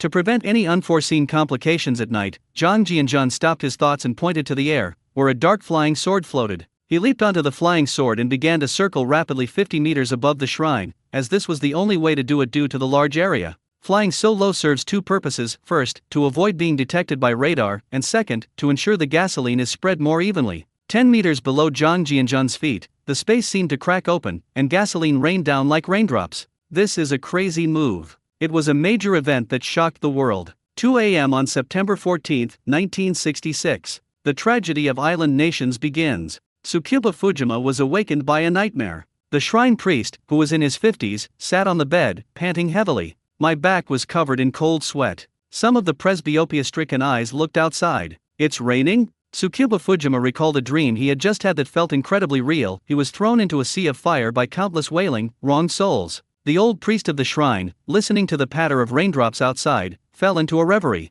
On February 8, 1966, the Japanese Ministry of Health, Labor and Welfare once again provided the chief priest of the shrine with a list of 14 Class A war criminals to be enshrined in the shrine. However, he did not enshrine or worship the memorial tablets of those Class A war criminals. I recall that the 14 Class A war criminals were Hideki Tojo, Kenji Doihara, Iwan Matsui, Hidero Kimura, Koki Hirota, Cicero Itagaki, Akira Muto, Yasuke Matsuoka, Osamai Nagano, Toshio Shiratori, Kichiro Hiranuma, Kuniaki Koiso, Yoshijiro Onju, and Shijino Raitogo. He believed that these Class A war criminals were blood-stained executioners and did not deserve to have their tablets erected in shrines for future generations to admire and worship. Since then, he has been threatened by right-wing forces countless times, but due to his special status and the shrine standing in the hearts of the islanders, he has managed to escape unscathed. Despite repeated and increasingly aggressive threats, he eventually compromised and agreed to allow war criminals below the Class A rank to be enshrined in the divine positions first. For the past 6 months or so, I've been having nightmares frequently, but tonight's nightmare felt even more real. Old Miyagi twitched his nose a few times. His mind was still a little fuzzy from the nightmare. He seemed to smell a strong odor of gasoline. Gasoline smell? The sound of raindrops? His still somewhat dazed mind instantly cleared, and the old priest of the shrine scrambled out of bed like a madman, stumbling towards the door without even putting on his shoes. It's as if fate had already arranged it. The moment he opened the door, a magnificent fireball fell from the sky, its fiery red color instantly reflecting in his utterly horrified pupils. Before being swallowed up, he seemed to see an arc of electricity flash across the sky above the shrine. Boom, boom, boom. The explosive combustion of more than 20 tons of gasoline awakened the residents of the entire Chiyoda ward and illuminated the area around the shrine as bright as day. The 100,000 square meter Shen community is like a giant furnace, with raging flames recklessly expanding its claws, attempting to cover every place under its rule. The shrine couldn't withstand the heat for even 10 minutes. One palace after another collapsed and disappeared into the sea of fire. Dozens of priests perished in the raging flames while still asleep, just like the old priest. At such high temperatures, not only people, but even steel turns red hot, and gasoline burns extremely fast. Flames tens of meters high revealed their ferocious nature, devouring all life. Thick smoke billowed hundreds of meters into the sky above the shrine, and nearby buildings were not spared from the scorching heat of the fire. Unfortunately, a southeast wind blew by, and the fire spread rapidly backward with the help of the wind, setting the residential area ablaze. Cries and screams filled the air. As the fire broke out, air raid sirens sounded over Kyoto, and large numbers of troops from Kyoto began to assemble and rush to the scene. The military assumed that the large-scale fire and explosion were caused by an unidentified enemy dropping napalm bombs. Incendiary bombs are all too familiar to the soldiers of island nations. During the bombing of Dongdu, American bombers dropped more than 2,000 tons of incendiary bombs, razing 41 square kilometers of the city center to the ground and burning 260,000 buildings to the ground, killing a total of 83,793 people. Countless people suffered burns. Looking at the fire and its location in the distance, the military felt a chill run through them. Baka! That's a shrine. Leaving aside the divine tablets of thousands of warriors, the memorial tablets of recent emperors are all inside, and they've all turned into a pile of ashes. In the chaos, the first to reach the edge of the inferno were the fire trucks, but they could only spray water from a distance to block it. At this intensity of the fire and the temperature, let alone people, even the tires of the fire trucks would be destroyed if they got close. In the army, Foreign Minister Hatoyama was disheveled, his hair was messy, his triangular eyes were bloodshot from lack of rest, and his ashen face showed a hint of confusion and fear. When the press conference was held at 4 p.m. yesterday, he was still arrogantly confident, especially when he concluded that everything was under control. Looking at the shrine reduced to ashes, the island's foreign minister was completely numb. This was the spiritual pillar of the island's imperialist revival, and now, damn it, even the ground is scorched. How am I going to explain this to the people of that island nation? If it's a small fire, it can be repaired and remedied. Even if the plagues are burned to ashes, you can just replace them. You can fool people and save everything. Who would bother to carefully examine the memorial tablets? But how can you fool me if there's no toilet left? As Hatoyama so thought of those fanatical right-wingers, a chill ran down his spine. This is it, you idiot. They can't even get past the media hurdle themselves. The best outcome would be for him to resign voluntarily, apologize, and retire to his hometown. Looking at the firefighters spraying water in the distance, a nameless anger welled up in my heart. He slapped the secretary, Ida, across the face. Ida?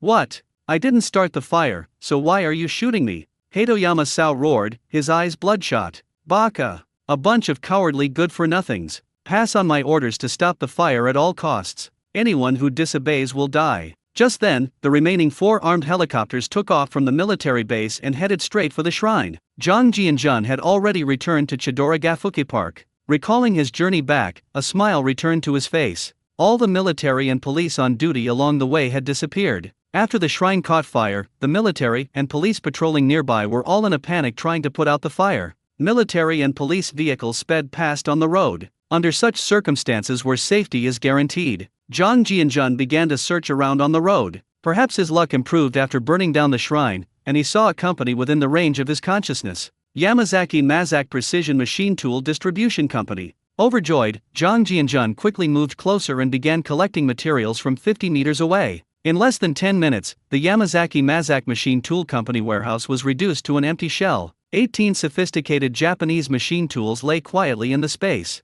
It's worth noting that Yamazaki Mazak's machine tools were ranked number 1 in later generations, with the German company Trumpf ranking second. These 18 machines are all point-to-point CNC machine tools, and these most advanced machine tools at the time are still very practical in later generations. Since 1960, point-to-point control CNC machine tools have developed rapidly in island nations. Because point-to-point control CNC systems are much simpler than contour control CNC systems. As a result, CNC milling machines, punching machines, and coordinate boring machines began to flourish. According to statistics, by 1966, 85% of the approximately 6,000 CNC machine tools actually in use were point-to-point controlled machine tools. It's easy to imagine how advanced the precision machining tools are in this small island nation. For the Japanese, 5-axis linkage is child's play. You have to admit you can't argue with that. If I donate even a fraction of my machine tools, it will be a timely boon to the mainland's high-tech military industry. Anyway, Zhang Jianjun has loosened up now. If you don't leave me, I will never abandon you.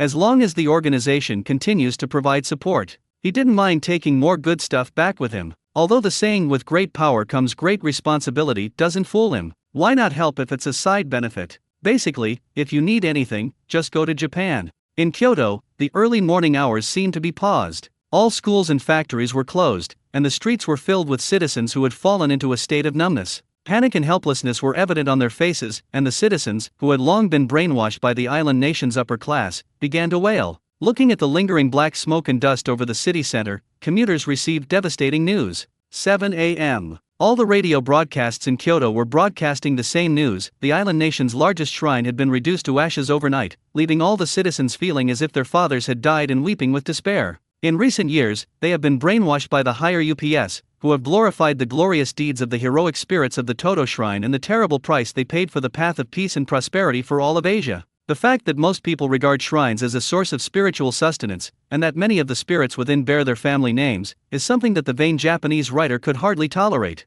According to statistics reported from the front lines by official news reporters, the fire damaged 530 houses in the vicinity, and the confirmed death toll has reached 531 with 728 people missing. 1,221 people were burned, most of whom were firefighters who fought the fire. This fire thoroughly shocked the island nation's top leadership. 8 o'clock in the morning. The Prime Minister and the Emperor spoke together on television with solemn expressions. September 14th has been designated as a day of mourning at Kyoto shrines. Prime Minister Isako Sato's eyes welled up with tears, his voice choked with emotion several times, and he spoke in an extremely sorrowful tone. My dearest fellow countrymen on this island nation, it is with a heavy heart that I announce some unfortunate news.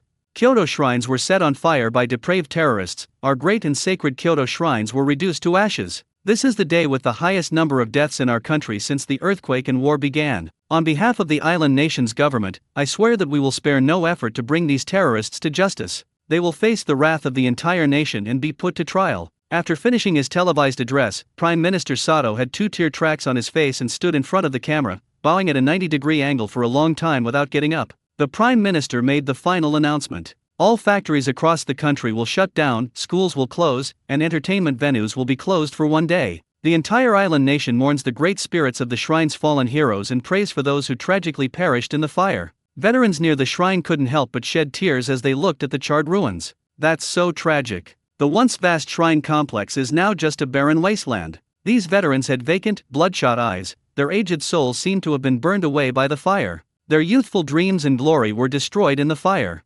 Unconditional surrender was humiliating enough, but to think that even the dead could not find peace. Many veterans knelt down before the charred ruins, chanting the names of the dead. The fire shocked journalists from various embassies on the island, and press releases were sent to their respective countries via embassy telegrams and faxes. Reuters. On the morning of September 14, Kyoto, an island nation, was deliberately set on fire, and the Kyoto shrine was reduced to ashes in the fire. AFP. Was it faith or soul that was burned? What secrets are hidden behind the vanished shrine? The Wall Street Journal. The spiritual sustenance of the island nation, Toto Shrine, perished in flames. Singapore Mail. It's gratifying. On September 14, the island nation's shrines were punished by heaven. Seoul Evening News. The fire at Toto Shrine was committed by an unknown hero from our universe kingdom. Ta Kung Pao. Ugliness is extinguished in the flames. The fire shocked the world, and all the small countries in Southeast Asia celebrated. Taking advantage of the chaos, Zhang Jianzhan left the park and finally found his target, the Toto Bank, in the Yukiko area of Chiyoda Ward, Kyoto. The largest bank in this island nation is only 9 stories high, including the basement. However, its land area is 5 or 6 times that of Sumitomo Bank. Toto Bank is the only specialized foreign exchange bank in the island nation. Its predecessor was the Yokohama Specie Bank, established in 1880, which was dissolved after World War II. The Toto Bank was established in 1946, inheriting the domestic assets and liabilities of the Yokohama Specie Bank. In 1954, it was reorganized into Japan's only specialized foreign exchange bank in accordance with the foreign exchange banking law. We are the exclusive agent for handling foreign exchange deposits for the Japanese government and act as its representative in dealing with foreign debt and bond issuance. Although Sumitomo Bank is also an international financial bank, it pales in comparison to Toto Bank. One is a private group, while the other is equivalent to the central bank of an island nation. It can independently issue foreign debt and securities. It is like the economic lifeline of an island nation, and also a pillar of stability in the eyes of stock market investors. Yukimaki is the real central district and is very close to the Prime Minister's official residence. Zhang Jianzhan scanned the closed main entrance of the bank with his divine sense and found that there were at least 100 employees working on various floors. It seems that the island nation's leadership is allowing other companies to shut down, but will never allow its own financial center to come to a standstill. Even with its doors closed, the Dongda Bank, a massive building, was still bustling with activity. There were countless fully armed military and police personnel around. The Sumitomo Bank robbery forced them to increase their security measures, with military and police even monitoring the rooftop of the clock tower. Zhang Jianzhan decided to find a place to rest first. It seems there's no chance during the day, even a powerful spell like Thunder Dragon Roar wouldn't be enough to clear them all out. So they turned around and retreated to a guesthouse area across the street. The guesthouses in this island nation were mostly 3-story buildings, and each building was very well designed. Wealthy residents living on the 3rd floor or above would add a loft, about the height of a person, for storing things. They would not go up to the loft except to bring things in or out. After all, the attic was too low, just big enough for one person to stand in, and it was still very hot and humid on the island in early autumn. Each attic has a round louvered window, which serves 2 purposes: ventilation and, of course, to prevent the attic from being too dark. As Zhang Jianzhan walked along the residential area, he began to scan back and forth with his mental energy. He sensed a relatively clean and tidy attic on the left front. After getting closer, he found an empty roof and teleported into the attic. Although it's just the right height for islanders, the attic is less than 1.7 meters from the roof. Inside were piles of yellowed books. Zhang Jianzhan glanced at them but couldn't understand most of the text, so he didn't pay any more attention. In my consciousness, downstairs, a family of 5 was sitting around on the 1st floor, an elderly couple around 50 years old, a young couple in their 20s, and a 5-year-old boy. They were all gathered in the lobby on the 1st floor watching TV. It seemed that this family was living quite well. They couldn't be ordinary people if they could live in the central district of the island nation. The small color TV was showing the Kyoto News Channel, with a male and a female presenter chattering away as they reported the news. The 2 hosts looked quite serious. Zhang Jianzhan watched for a while but couldn't understand a word, so he lost interest and slipped into the space. He came to the ancient well, took a big gulp of spiritual spring water, sat cross-legged, and began to circulate the 36 small cycles of the heavenly circuit. Although I don't know how to break through to the foundation establishment stage, I still can't neglect my daily cultivation. After completing one cycle of circulation, I felt like I hadn't made any progress at all. Zhang Jianjun had no choice but to give up. We started tidying up the medicinal plants in the space, and after more than half a year of development, all kinds of herbs are now thriving. Despite the reduction in the planting area of short-cycle herbs like silverleaf and peace lily, the warehouses for these herbs are now piled high. Zhang Jianjun used the power of spatial rules to estimate that it had reached an astonishing several hundred tons. Rare herbs such as blindweed and ghost mushroom, although they have harsh growing conditions and slow growth cycles in the Azroth plain, have expanded to more than 20 acres when they enter the space. What was rare has become commonplace. Planting spaces are just that unreasonable. Zhang Jianjun picked up the alchemy notes and began to study them carefully. Even the best things are just weeds if you can't use them for your own benefit. They studied the material while waiting for night to fall. He is preparing to operate on the island nation's financial lifeline. Stab him. September 15, 1966. 6 a.m. Because of the sirens and air raid alarms that sounded all night in Dongdu, many workers who had to get up early for work were also exhausted and didn't get a good night's sleep. Yesterday's fire at the shrine left many early risers feeling heavy-hearted, but life goes on, and even though the lockdown has been lifted today, they still have to go to work. As the people of the island nation were still reeling from yesterday's tragedy and preparing to get back to work, a shocking case once again shattered their faith.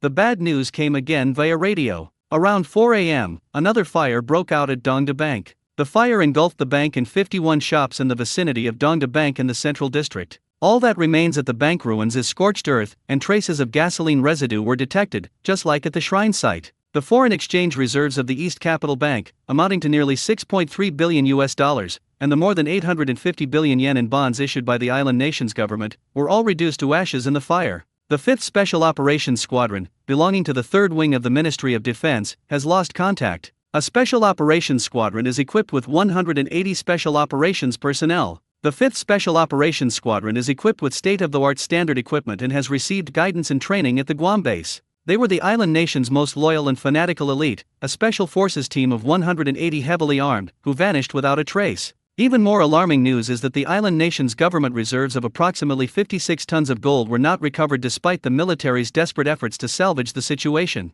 The nearby companies and shops have been reduced to ashes and their fate is still being tallied. The losses are incalculable. If the shrines of an island nation are the spiritual sustenance of its people, then the Toto Bank is the economic lifeline of that island nation. The collapse of government banks means that the bonds purchased by the public are very likely to become worthless pieces of paper, and everyone knows what that means. The entire island nation began to fall into real panic. Considering the series of horrific events that had occurred in the past 2 days, the panic turned into anger, and the entire city of Kyoto began to descend into chaos. Once conflicts and emotions are intensified, they can no longer control their need to vent. The foreign minister's statement yesterday, "Everything is under control," still rings in our ears, but the 2 consecutive fires seem to be a response that their foreign minister is a joke. The island nation's people finally snapped, unanimously believing that the government's security measures were inadequate, otherwise how could the thefts and fires have occurred one after another? First, demonstrations and protests began at various universities, where progressive young people shouted their hearts out. The consensus was, "Prime Minister resign." As a result of the chain reaction, most factories also began to strike in protest. These workers were no longer in the mood to go to work, and the government bonds they had purchased might all become worthless. Even the criminal organizations hiding in the shadows are starting to stir. The recent large-scale military control has terrified them. They wouldn't be considered yakuza if they didn't take advantage of chaos. Turbulent and chaotic times are their fertile ground for survival, and the involvement of gangs has made the entire city of Kyoto even more chaotic. This is like a vicious cycle, with spies from various countries also joining in this carnival feast. Don't assume there are no spies in peacetime. The more developed a region is, the more spies there are, most of whom steal trade secrets. The island nation has a highly developed precision manufacturing and electronics industry. Who wouldn't be tempted by such a tempting pie? The island nation's financial and stock markets also suffered a devastating blow. According to statistics, from the 1950s to the first half of the 1980s, the Japanese stock market was greatly affected by the national economy. In the early stages of trade frictions between island nations and Europe and the United States, the focus of the disputes was mainly on the textiles, color TVs, and steel industries. Looking at the clothing, textiles, electronics, and steel index from the Kyoto Stock Exchange, the industry trends during this period were generally consistent with the trend of Japan's GDP. After the Japanese government deliberately burst the bubble in the 1980s, the island nation's stock market entered a lost decade. The Japanese stock market crash has hit the securities and real estate sectors the hardest. Now the money is gone and the securities records are burned, bringing the stock market collapse of the island nation forward by 15 years. The collapse of Sumitomo Bank and Kyoto Bank into shell companies shocked the public, leading to a mass sell-off of securities. If external forces take advantage of the situation to buy out and short sell, a financial crisis will inevitably arrive ahead of schedule. This major event also made many foreign investors smell blood, and they began to plan to acquire and merge with the island nation's technology companies that were on the verge of bankruptcy. Some technology companies facing economic transformation were initially kept afloat by government subsidies. Now the government itself is scrambling to find money to fill the hole, so how can it take care of them?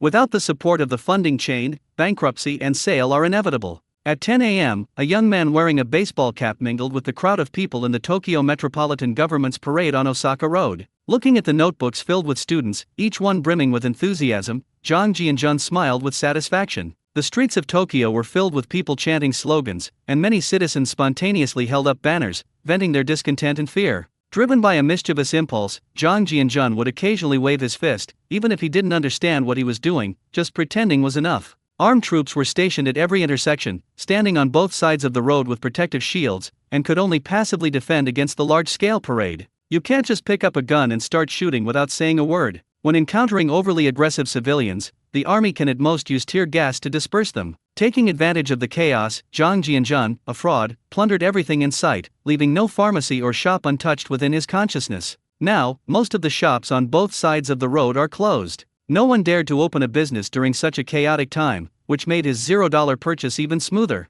After a frenzied harvest, we unknowingly arrived in Shinjuku. Shinjuku Ward is one of the 23 wards of Tokyo, Japan, and is a relatively bustling commercial district. Of course, Kyoto today only has a dozen or so wards and is not as large as it is in later times. The Tokyo Metropolitan Government Building is located in Shinjuku Ward, which is equivalent to the location of the municipal government in my country and is one of the core urban areas of Tokyo. Shinjuku Ward boasts comprehensive commercial and entertainment facilities, a concentration of higher education institutions, and is home to the headquarters of many large corporations. Jang Ji-jun looked at the rows of much smaller buildings. Although it was a bustling area, it was clear that at this time of year, it couldn't compare to Chiyoda Ward. The asphalt road underfoot was much narrower, but the green belts were much denser than in the city center. The street parade here stretched out for a long time, and the narrow streets made the procession even more crowded. The incessant chanting of slogans was enough to give anyone a headache. Jang Ji-jun found a botanical garden and went inside. The island nation of Kyoto has many small parks that resemble ecological parks. The interior is mostly composed of dense vegetation and trees, which provides him with excellent concealment. In a secluded grove of trees, Jang Ji-jun slipped into the space. Finally, the whole world became quiet. Looking at the two glittering piles of gold in the distance, Jang Ji-jun couldn't hide the smile on his face. This trip to the island nation has basically achieved its intended goals. Going out at night is a matter of chance.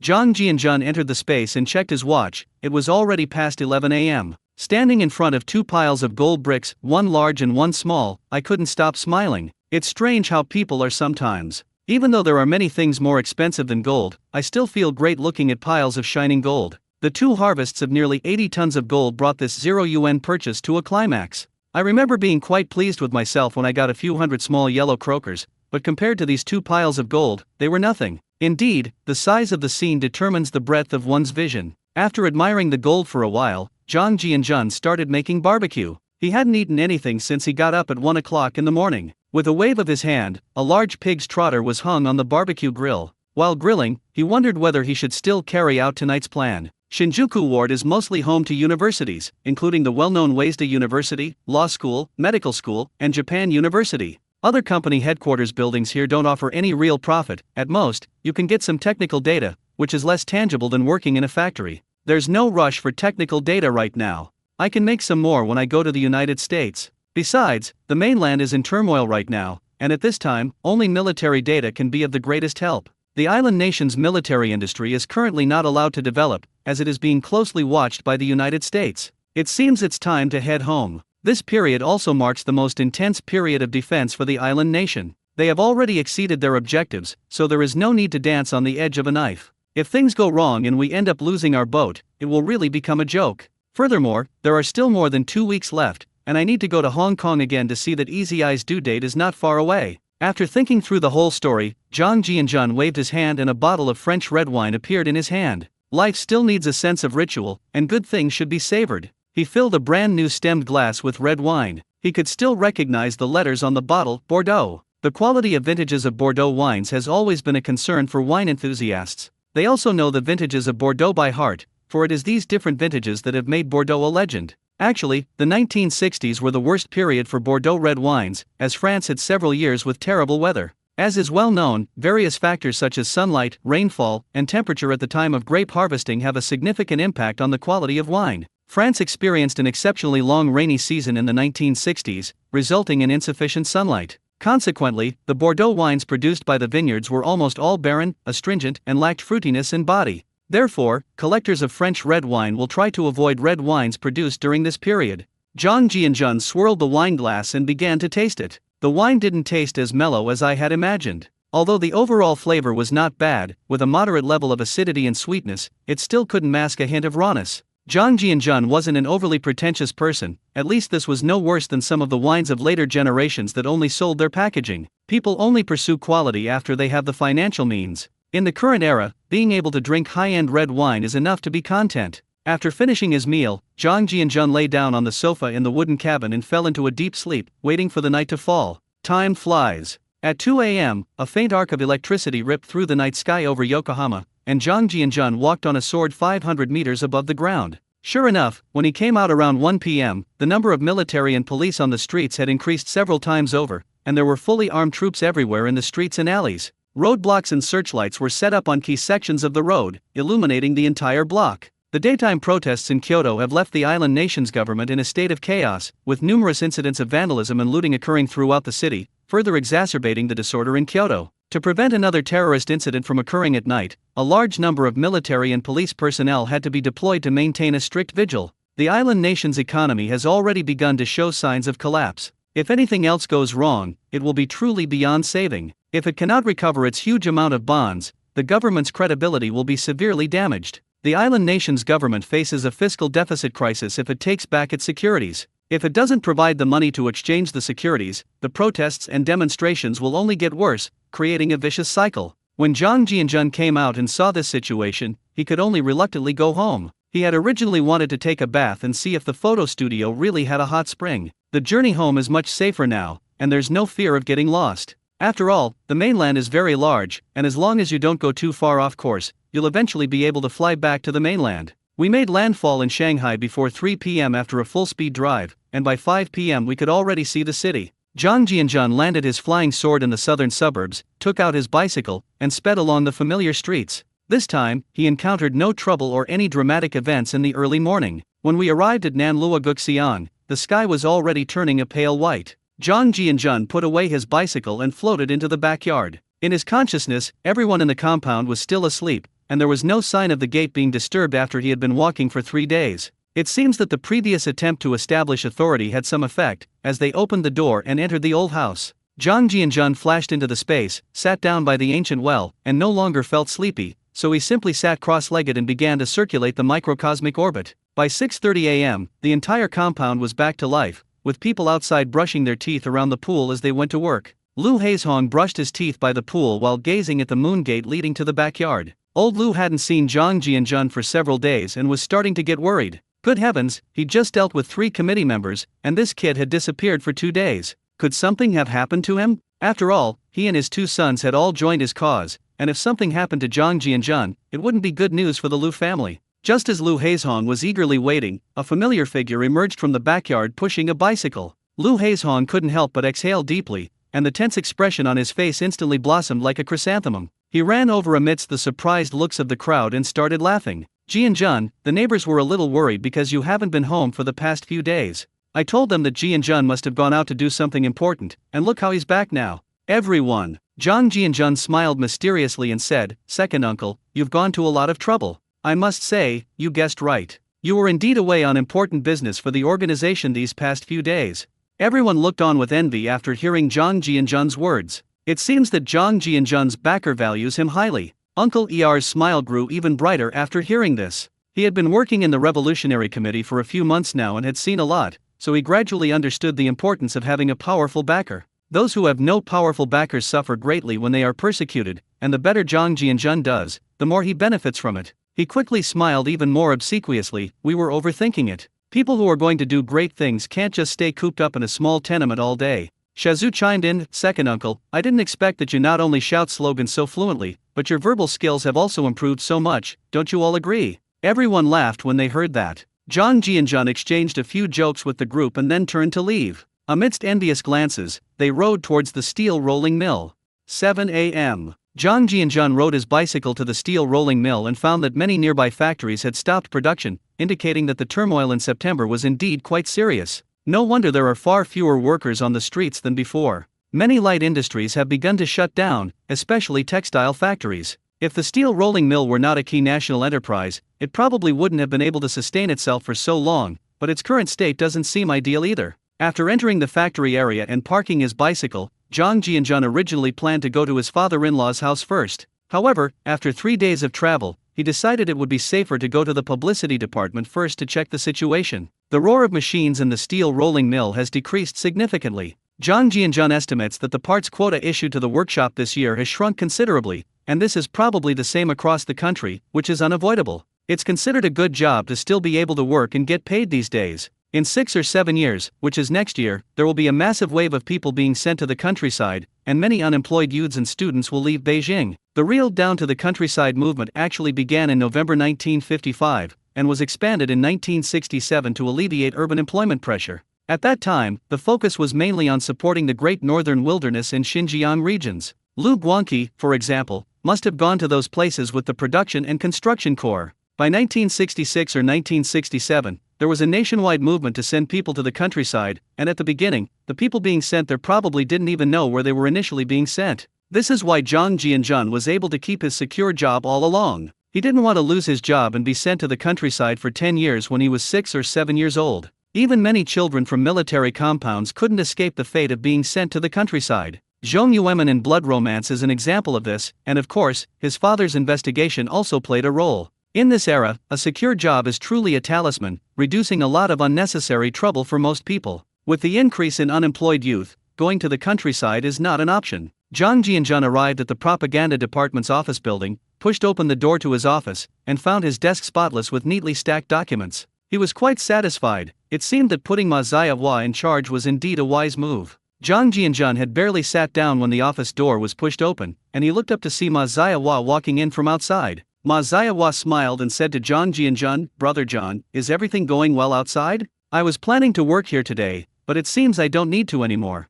Zhang Jianjun smiled and nodded. "Brother Ma, thank you for your help these past few days. This trip went relatively smoothly. How's the publicity department doing lately? No one's causing trouble, right?" After saying that, he took out a can of milk powder with the packaging torn off from the drawer, put it on the table, and continued speaking. "I heard you say last time that your sister-in-law is pregnant, so I brought back a few cans of milk powder this time. Consider this can as a gift for the baby when it is born in advance." Ma Ziahua was overjoyed. This was a rare find. Looking at the aluminum milk powder cans, those holding at least a pound of powder started to light up. Now, let alone milk powder, even brown sugar is difficult to buy. He laughed and said, "I just said it casually last time because I was in a good mood. I didn't expect you to remember it. This milk powder isn't cheap, is it? You can't buy it on the market now. Isn't it a bit too expensive?" "Don't worry, the department has been very quiet these past few days since you left. Since we dealt with those 2 troublemakers, everyone has been much more punctual and well-behaved. I have to admire how cleverly you played this move, brother." Zhang Jianjun pushed the milk powder can in front of Ma Ziahua, saying, "Brother Ma, you're not being too polite. No matter how exotic this thing is, it's just something to drink. You've known me for so long, don't you know my personality? As for whether the methods are clever or not, Brother Ma is too kind. To be honest, there's no point in fighting with our own people. As long as they don't go too far, I won't bother with them." After hearing this, Ma Ziahua happily took the milk powder in her hand. "Brother, I'll shamelessly accept it then. I'll definitely invite you over for drinks the day the baby is born." Zhang Jianjun smiled and said, "Brother Ma, it's not a big deal, don't worry about it. I might be going out on business often in the future, and I was just worried about not being able to make it in time, so I prepared in advance. Just don't say I wasn't polite when you're not there." The two chatted for a while and were relieved to learn that the publicity department had been doing relatively well recently. Half an hour later, Ma Ziahua left the office happily with the milk powder. Zhang Jianjun couldn't help but sigh as he watched Ma Ziahua's departing figure. This was a relatively content era. The baby formula she had smuggled from Japan seemed to be in high demand. Just pulling out a can of it made Zhang Xiaohua incredibly happy. Zhang Jianjun sat down and looked at the organized documents. They were all the same, full of various learning ideologies and calls to action, so he lost interest and picked up a newspaper to read. Time flies. 10:30 a.m. The sky over Beijing was cloudless, and the fiery sun cast golden rays. After autumn arrives in Beijing, it's still a bit cool in the mornings and you need to wear a jacket, but it starts to get hot around noon. Zhang Jianjun took out a backpack from his spatial storage, rode his bicycle out of the steel rolling mill, and headed towards the Zhou family compound. Going there at this time will allow you to catch lunch. We tried to avoid crowded places along the way, where passionate young people were venting their youthful energy. By the time we arrived at the Zhou family compound, it was already past 11 o'clock. Just then, Zhou Xiaobai was hanging out the laundry to dry when she heard the bell at the gate. She turned around and saw Zhang Jianjun, a look of surprise flashing across her face. Then she rolled her eyes again. Zhang Jianjun, I've noticed that you always come at this time. You've got the timing perfect. Zhang Jianjun laughed and said, Xiaobai, you've misunderstood me this time. I'm working for the organization right now, and time isn't something I can control at will. Really? My dad just happened to be home, so don't make this up. How could that be? My heart is set on serving the country, sacrificing my family for the greater good, and I have no regrets about all the hard work and toil. Zhou Xiaobai. Zhou's mother watched the two of them joking around through the kitchen window, and a smile appeared on her face. Now, Zhou's mother is increasingly satisfied with Zhang Jianjun. He is sensible, knows how to behave, and knows how to make girls happy. It seems that her daughter has found her own happiness. Zhang Jianjun stepped forward to help tidy up the bedding, turned it over, and the two chatted and laughed as they returned to the hall together. Zhou Jianese was reading the newspaper in his study when he heard voices coming from the living room. Hearing Zhang Jianjun approach, he felt a sudden urge to speak. He opened the study door and waved to Zhang Jianjun. He naturally knew that Zhang Jianjun had gone out these past few days because of medical matters. Seeing this kid coming over, it must be a done deal. Inside the study of the Zhou family compound, Zhou Jianese looked at Zhang Jianjun with a smile and noticed that the kid seemed to be aging in reverse lately. He chuckled and said, You've only been gone a few days, and you've already taken care of what I told you about last time? Zhang Jianjun smiled and said, The task that Uncle Zhou entrusted to me is a test from the organization. We must overcome any difficulties. However, the types of medicines this time are quite varied and there are a lot of them. It would be best if you could find me a warehouse in advance. Anti-inflammatory drugs are available, but you should consult a professional to distinguish the different types. Zhou Jianese raised an eyebrow upon hearing this. Good heavens, was this guy going out to rob a pharmacy? According to this kid, what's the difference between a mixed stew and robbing a pharmacy? If Zhang Jianjun knew what his father-in-law was thinking, he would definitely say that Zhang Jianjun's calculations were very accurate, though it was a bit more elegant than robbery. Zhou Jianese chuckled casually, You're quite the smooth operator, aren't you? How much medicine did you bring back that you need a warehouse for? Did you transport a whole truckload of it? Zhang Jianjun smiled shyly and said, Not much, probably only about 20 or 30 tons. Just as Zhou Jianese was about to pick up his cup and drink some tea, he heard Zhang Jianjun's words and his hand trembled, spilling tea all over the coffee table. Good heavens, did they think dozens of tons of medicine were just sand and cement? Unable to maintain his calm demeanor any longer, he put down his teacup and asked excitedly, You're not bragging, are you? 20 or 30 tons of medicine isn't like flour or rice. You can joke about other things, but you can't be careless about medicine. Seeing his father-in-law's shocked expression, Zhang Jianjun felt a sense of accomplishment and put away his smile, speaking seriously. Uncle Zhou, in the past 6 months, have you ever seen me joke about anything serious? I've poured my heart and soul into the tasks assigned to me by the organization, going through countless hardships to get the medicines into Beijing. Zhou Jianese. What could he say when he saw Zhang Jianjun's serious expression? However, this son-in-law of mine is simply unbelievable. At this time, it would be difficult for the country to buy dozens of tons of medicine even with foreign exchange. In fact, the organization also has red businessmen in Hong Kong. Unfortunately, the country's foreign exchange reserves were still too low at this time. Furthermore, due to isolation from neighboring countries and Western countries, all foreign exchange reserves are basically used where they are most needed. Whatever imported products are needed, these people hiding overseas will purchase them and then ship them back to China from Hong Kong. In recent years, after fighting with the United States and then falling out with Russia, it has become extremely difficult to buy scarce resources from abroad. There is no doubt that these medicines all come from abroad. China itself lacks them and it is impossible to transport them from the mainland. I never expected this kid to have managed to get so many foreign medicines. Zhou Jianese took out a cigarette, lit it to calm himself down, and then his expression became serious as he spoke. Xiao Zhang, you've done a great service to the organization by bringing in so many medicines. Feel free to make any requests you may have. Public matters are public matters, and private matters are private matters, we can't mix them up. Although you are my son-in-law, the organization cannot let you go to waste. After listening, Zhang Jianjun laughed and said, Uncle Joe, you flatter me. I still have no demands as before. I only have one thing I want to say to the organization.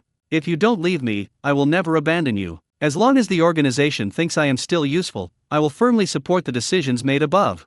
Zhou Jianese looked at the young man in front of him with satisfaction. If you don't leave me, I will never abandon you is a very profound statement. He nodded in satisfaction and said gently, Xiao Zhang, although it is a special period, there will always be a time when the clouds part. I believe the higher UPS will not forget your contributions.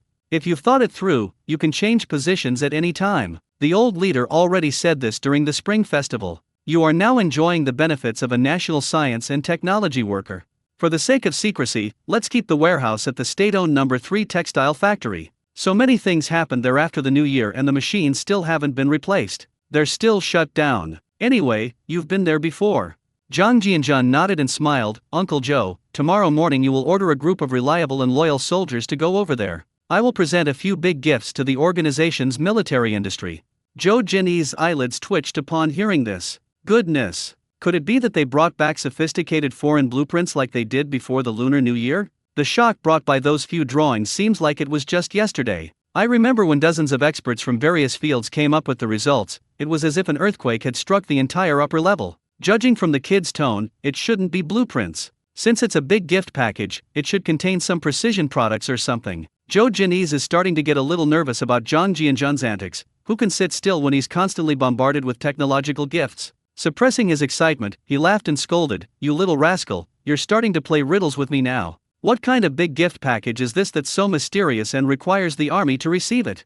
Zhang Jianjun smiled and said, The United States currently has the most advanced helicopters, fully equipped with small missile systems, and the small island nation currently has 8 of the most sophisticated point-to-point CNC machine tools. Upon hearing this, Zhou Jinyi's jumped up from his chair, his face flushed and his heart pounding wildly. Are you serious, kid? Zhang Jianjun smiled and nodded. The half-smoked cigarette butt in Zhou Jinyi's hand fell directly to the ground. Good heavens, if the young man in front of me wasn't my son-in-law, I would have started cursing him long ago. Putting aside how rare high-precision machine tools are in island nations, the United States is treating its most advanced helicopters as a big gift. Do you think this is even human language? If an ordinary person said this, he would think they were crazy. Thinking about all the unbelievable things his son-in-law had done in the past 6 months, his heart pounded even harder. It's fortunate that she drank the unique recipe, otherwise, she would have caused her son-in-law to have a heart attack one day. Zhou Jinyi's could no longer sit still and began pacing back and forth in the bedroom. This matter was simply too big. After pacing around a few times, he seemed to remember something and walked towards the landline phone, starting to shake it.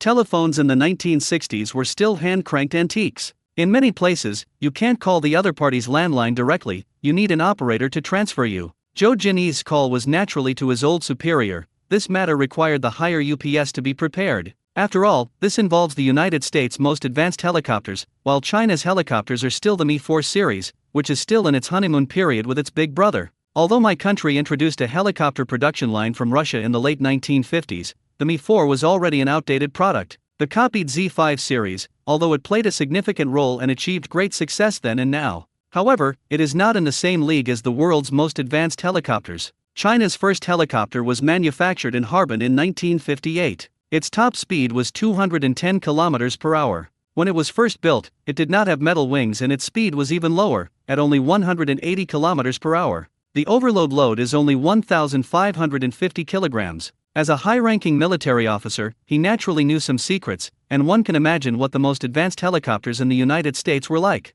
If this information were leaked and foreign spies found out, the consequences would be unimaginable. This is no joke. This generous gift package is destined to cause a major stir. This incident was kept confidential and archived. It wasn't until 50 years later that the tip of the iceberg was revealed. 11:30 a.m. in a large compound in Dongjimen. The old man was also shocked after hearing Zhou Jinyi's report. People who have seen a lot are more sensitive to things that are hard to believe. He understood the consequences of this matter being leaked, and that the current situation was not suitable for further conflict. The old man couldn't sit still any longer, he needed to find someone to discuss this with. Then, something occurred to him and his eyes lit up. He thought of a refined and wise old friend. The recent coded messages and the series of incidents that have occurred in the small island nation make me feel that the strangeness of the situation might be related to this guy in some way. One has to admire the vision and intuition of these older generations. They had already connected Zhou Jinyi's few words to the small island nation. So he made a phone call to an old friend, as he couldn't assess the impact of the matter on his own. As the elderly man listened to the other person's refined and kind words over the phone, his mood gradually calmed down. 10 minutes later, he put down the phone and burst into laughter.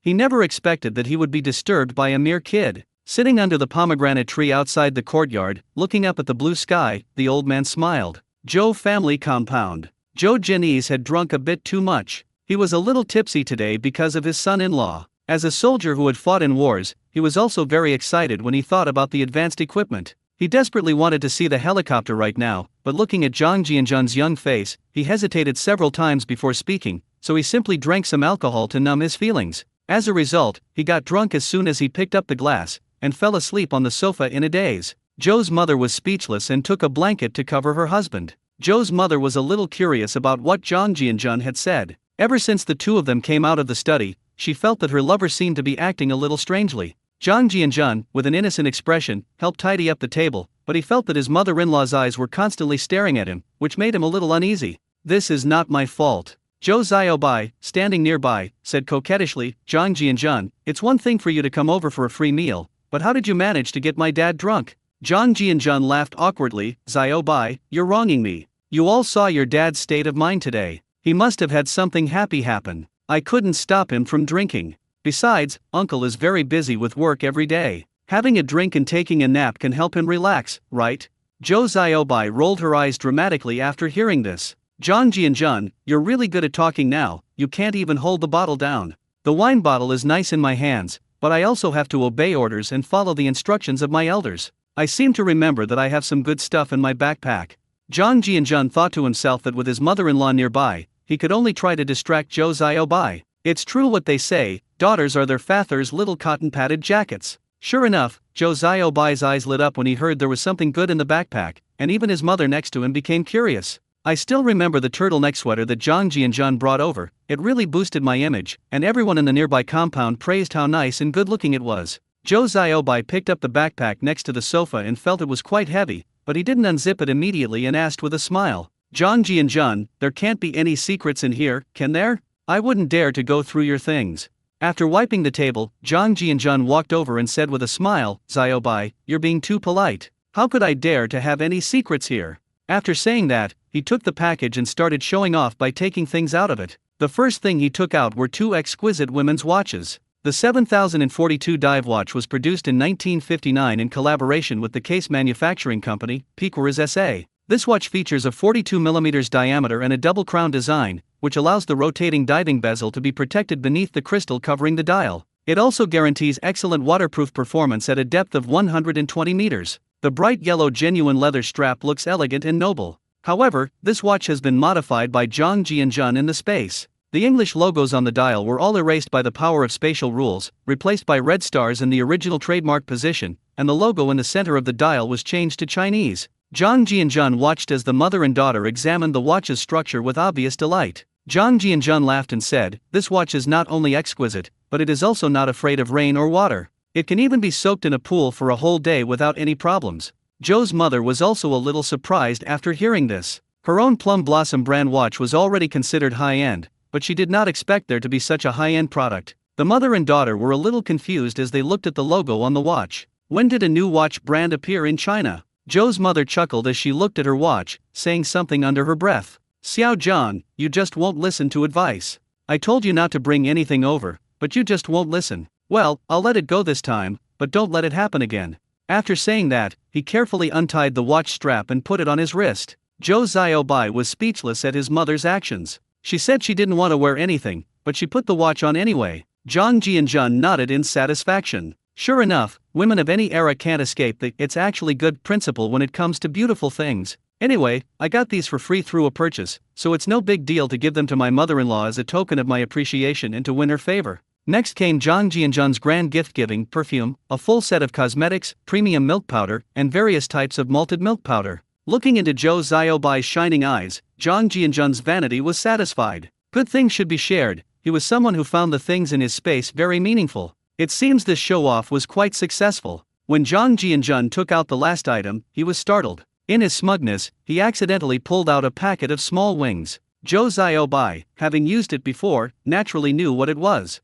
When he saw the familiar-looking thing in Zhang Jianjun's hand, his face flushed red to the roots of his ears. Zhang Jianjun quickly stuffed it into his backpack. Goodness, no wonder it felt so soft in his hand. He had originally planned to get a few packs for Zhou Xiaobai in private. There are several boxes of this thing in the space now, but I got carried away and became careless. Zhou's mother was initially curious, wanting to see what this boy would take out next. Upon seeing the beautifully packaged, cotton-like object inside the plastic bag, I was about to ask what it was when the child quickly stuffed it inside. Then I glanced at my daughter, and what's wrong with her face being so red? He glanced at Zhou Xiaobai and then at Zhang Jianjun, who had a silly grin on his face. Something was wrong, but as an elder, he had received so many benefits, so it wasn't appropriate to ask him now. I have to ask my daughter what it is tonight. Xiaobai definitely knew. Otherwise, I wouldn't have blushed. 1:30 p.m. Zhang Jianjun took Zhou Xiaobai back to Nanluoguxiang. The two had just gotten off their bicycles, chatting and laughing, when they heard a woman crying in the yard.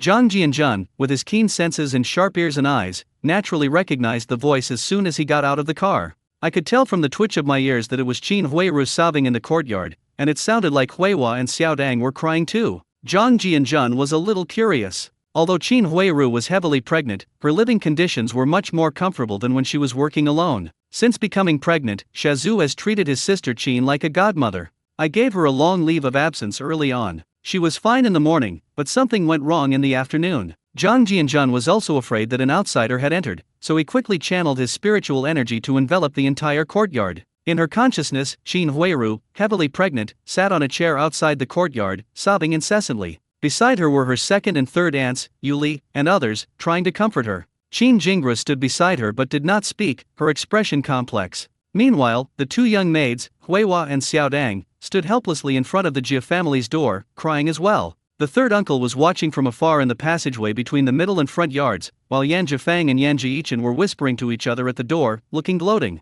Zhang Jianjun scanned the courtyard with his divine sense and was relieved to see that there was nothing else unusual. Zhou Xiaobai, who was next to him, also heard the crying and became a little nervous. Sitting behind Zhang Jianjun the whole way, she noticed the restless young men acting very unruly. She remembered that 3 young men had caused trouble for Zhang Jianjun the last time she visited. I naturally started to feel nervous. Seeing Zhou Xiaobai's somewhat uneasy expression, Zhang Jianjun quickly comforted her. Xiaobai, don't worry, it should be nothing serious. It's probably just a fight among people in our compound. It's normal for bumps and bruises to happen when there are many people in a large compound.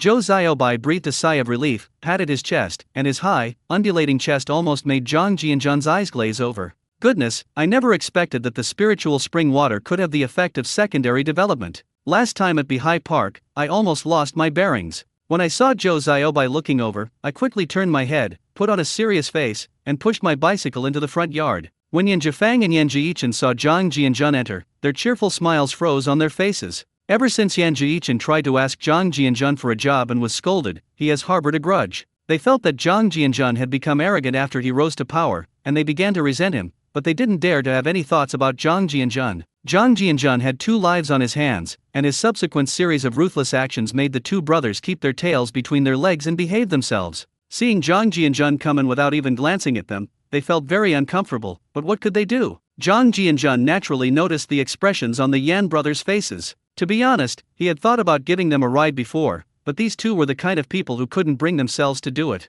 They would rather eat the cornbread and pickled vegetables they were allotted every day than go out and do some temporary work to supplement their family income. They valued face too much but had no real skills, so I gave up the idea of bringing them along. Too lazy to even greet them, he headed towards the intermediate people's court. The third uncle, who was observing the courtyard, turned around when he heard footsteps behind him. When he saw Zhang Jianjun, he quickly stepped forward and said something. Jianjun, you didn't come to work this afternoon? Didn't you know that Bang Gang from our compound got into trouble? Zhang Jianjun's heart skipped a beat as he recalled the scars on Bang Gang's face from 3 days ago. The fire of gossip in my heart also ignited. So he smiled and asked, Uncle, I was just taking my girlfriend for a walk around. I went out this morning and just got back. How would I know what's going on in the compound? Don't play games with me, old man. Bang Gang is a grown man now, what could possibly happen to him? Yan Bagui glanced at Zhou Xiaobai and said in a low voice, just around lunchtime, Bang Gang came back. He crawled back, and his right leg seemed to be completely immobile and was covered in blood. His entire right pant leg was ripped to shreds, and his face was covered in bruises. He looked terrible. My family was preparing dinner at home when we heard a commotion outside. When we went out to see what was going on, I almost didn't recognize Bang Gang if it weren't for his cries for help. Zhou Xiaobai's face turned a little pale as she listened, and she gradually relaxed after feeling a large hand gently pat her back. Zhang Jianjun was also a little surprised that this kid was having quite a wild time outside. No wonder Qin Huiru had previously said that Bang Gang was never home, always mysteriously leaving early and returning late. Seeing Zhang Jianjun deep in thought, Yan Bagui whispered, "There's another piece of news, but I don't know if it's true or not. I just heard Qin Huiru crying and saying that more than 600 yuan was missing from the house. It seems to be some kind of savings left by Jia Xinshi. This is a big problem. I never expected that Jia Xinshi would still have so much savings left after her stroke." After Yan Bagui finished speaking, he still had a complicated expression on his face. Damn it, he used to follow others and donate money, but others had much more savings than him. He paused for a moment and then continued. "I don't know what's wrong with Lao Yi these days. He doesn't seem to care about the big and small things in the hospital as much as he used to. I'm in the learning phase right now, and you're the only one who can talk to me. Jianjun, what do you think is the best way to resolve this matter?" Bang Gang was obviously beaten up by outsiders. He won't mess with a bunch of shady characters, but if he gets involved with our compound, it'll be troublesome. Zhang Jianjun found Yan Bagui's worried expression somewhat amusing. He was barely able to take care of himself, so why was he worrying about such things? It was a bit unnecessary for him to try and gauge Yan Bagui's attitude. The fact that Qin Huiru lost money seems a bit strange. Could it be that Bang Gang stole it from her? Given his bad habits, he might actually do it. But he put on a serious expression and said, "Third uncle, you know my personality. I never meddle in other people's family affairs. Bang Gang isn't a child anymore. He's always out there acting mysteriously, and I don't know what he's doing. Since you are no longer a child who should be able to distinguish right from wrong, you must bear the consequences of your actions.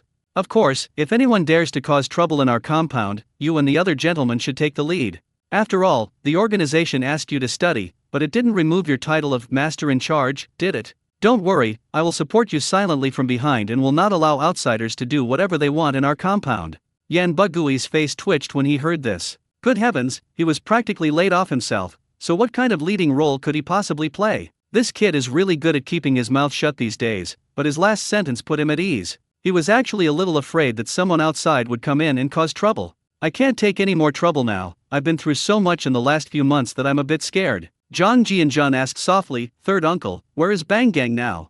Yan Bagui came to his senses and said, "Bang Gang is already at the hospital. An old lady and her Husa dragged him there on a cart. Then I asked Jafang to go to the steel mill and call Zuzi. My family had been back home for half an hour, but Zuzi didn't even go into the compound before riding his bicycle to the hospital.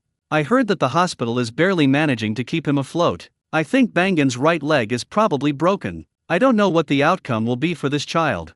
Zhang Jianjun couldn't help but sigh after hearing this. It seems my arrival has really caused the stick-like thing to go astray. However, regarding the incident involving this kid, I feel a little bit pleased. Well, Shazhu sat in the hospital corridor. Looking at the sparsely populated hospital, I felt a bit conflicted. In fact, ever since Qin Huiru became pregnant with her child, her views on Bang Gang have changed a lot. He wondered if he had been wrong to spoil him in the past. Ever since he married Sister Qin, Bang Gang had never called him uncle. He didn't feel anything when he was lusting after Sister Qin's body before, but ever since he got his marriage certificate with Sister Qin, the way this kid looks at her has become more and more strange. I feel a bit of hatred every time I look at myself. This look was very obvious in the eyes of a teenager. He didn't know how to hide it at all, it was just naked. I never thought that I had been so good to Bang Gang before, but this was the result. He was shocked and felt very bad when he heard an older woman say that Qin Huiru had lost more than 600 yuan. He also thought of Bang Gang's petty theft habits. Speaking of which, I deserve some credit for this.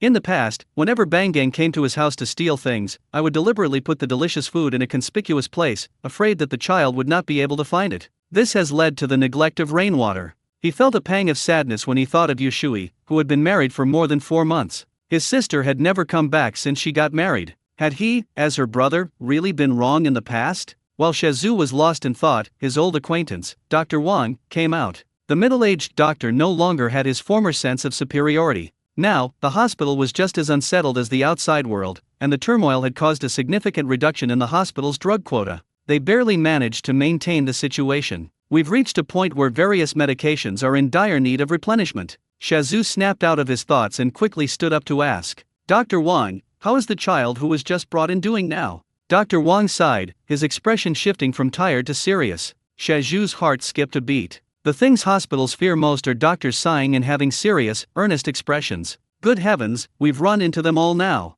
Dr. Wang said earnestly, Comrade Hiyuju, you need to be mentally prepared. After saying that, he looked at Shazzu. Stupid pillar? Why don't you say it? Damn, this industry doesn't give you a break. He had no choice but to ask, Dr. Wang, what happened? Was the child badly injured? Dr. Wang nodded and said, this is not ideal. The child's kneecap was injured by a blunt object, resulting in a comminuted fracture of the patella. Given the current medical conditions, you should prepare for the worst. In addition, the prolonged dragging of the lower leg has caused excessive blood loss, resulting in muscle atrophy and a ruptured Achilles tendon. Given the current situation, even if it can be healed, it will be impossible for him to walk normally again. In other words, even if it's cured, there's a high probability that the person will still have a limp and need assistive devices to walk. Although Shazzu didn't understand these technical terms, he could still understand what a comminuted fracture of the kneecap meant. I couldn't help but gasp. Who did this guy offend? The person who attacked him is so vicious. Shazzu hurriedly asked, Dr. Wang, I don't understand anything else.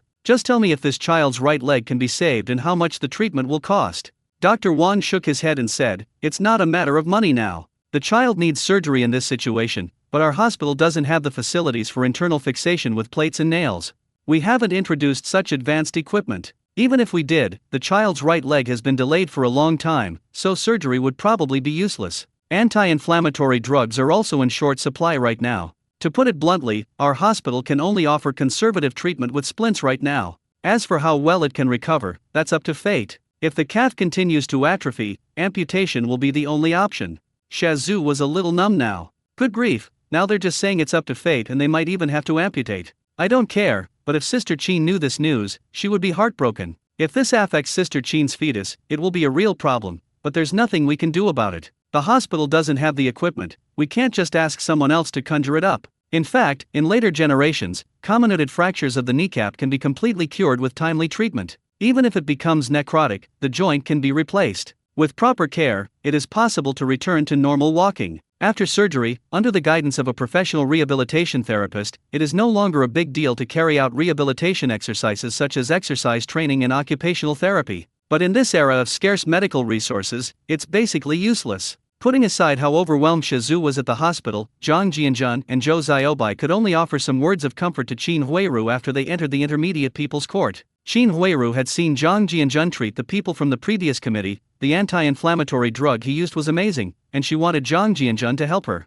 After making up some nonsense, Zhang Jianzhen managed to brush it off by saying that the anti-inflammatory drugs were long gone. As for asking him to help Bang Gang, forget about it. For someone who knows the plot, he is all too familiar with Bang Gang's series of ungrateful acts in the future. Zhang Jianzhen could only hope that he wouldn't take advantage of someone's misfortune. They arrived at the old house in the backyard with Zhou Xiaobai. After they entered the house, Zhou Xiaobai's sympathy began to overflow. Hearing that a child in the compound had his leg broken, she felt pity for him. Holding Zhang Jianzhen's hand, she asked coquettishly, Zhang Jianzhen, aren't you a traditional Chinese medicine doctor from a family tradition? Why didn't you agree to help them with the treatment just now? Zhang Jianzhen pulled Zhou Xiaobai to sit down on the sofa and said with a smile, Xiaobai, sometimes kindness is precious, but sometimes it's cheap. Have you ever thought about what the consequences would be if I could cure you, but not if I couldn't? You've heard the story of how a small favor is appreciated, but a large one breeds resentment, right? Zhang Jianzhen, I don't understand what you're saying. Is it wrong to do a good deed? Zhang Jianzhen thought to himself, he really is someone who has never experienced the hardships of life since he was a child. He said with a smile, doing good deeds is not wrong in essence, it is a manifestation of a person's inner sense of justice and kindness. However, one must be selective in whom one does good deeds.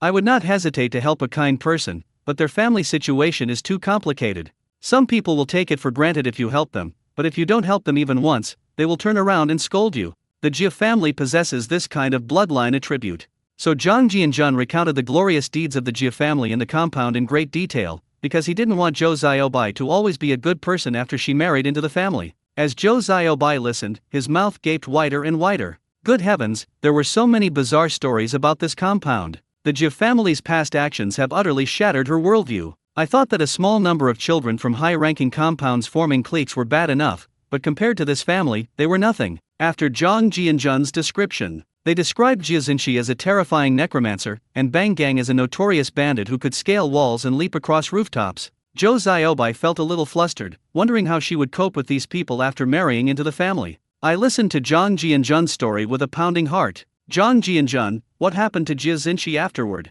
Is she still like this now? Zhang Jianjun patted Zhou Xiaobai's head. He chuckled in response to her protesting gaze. There was no later.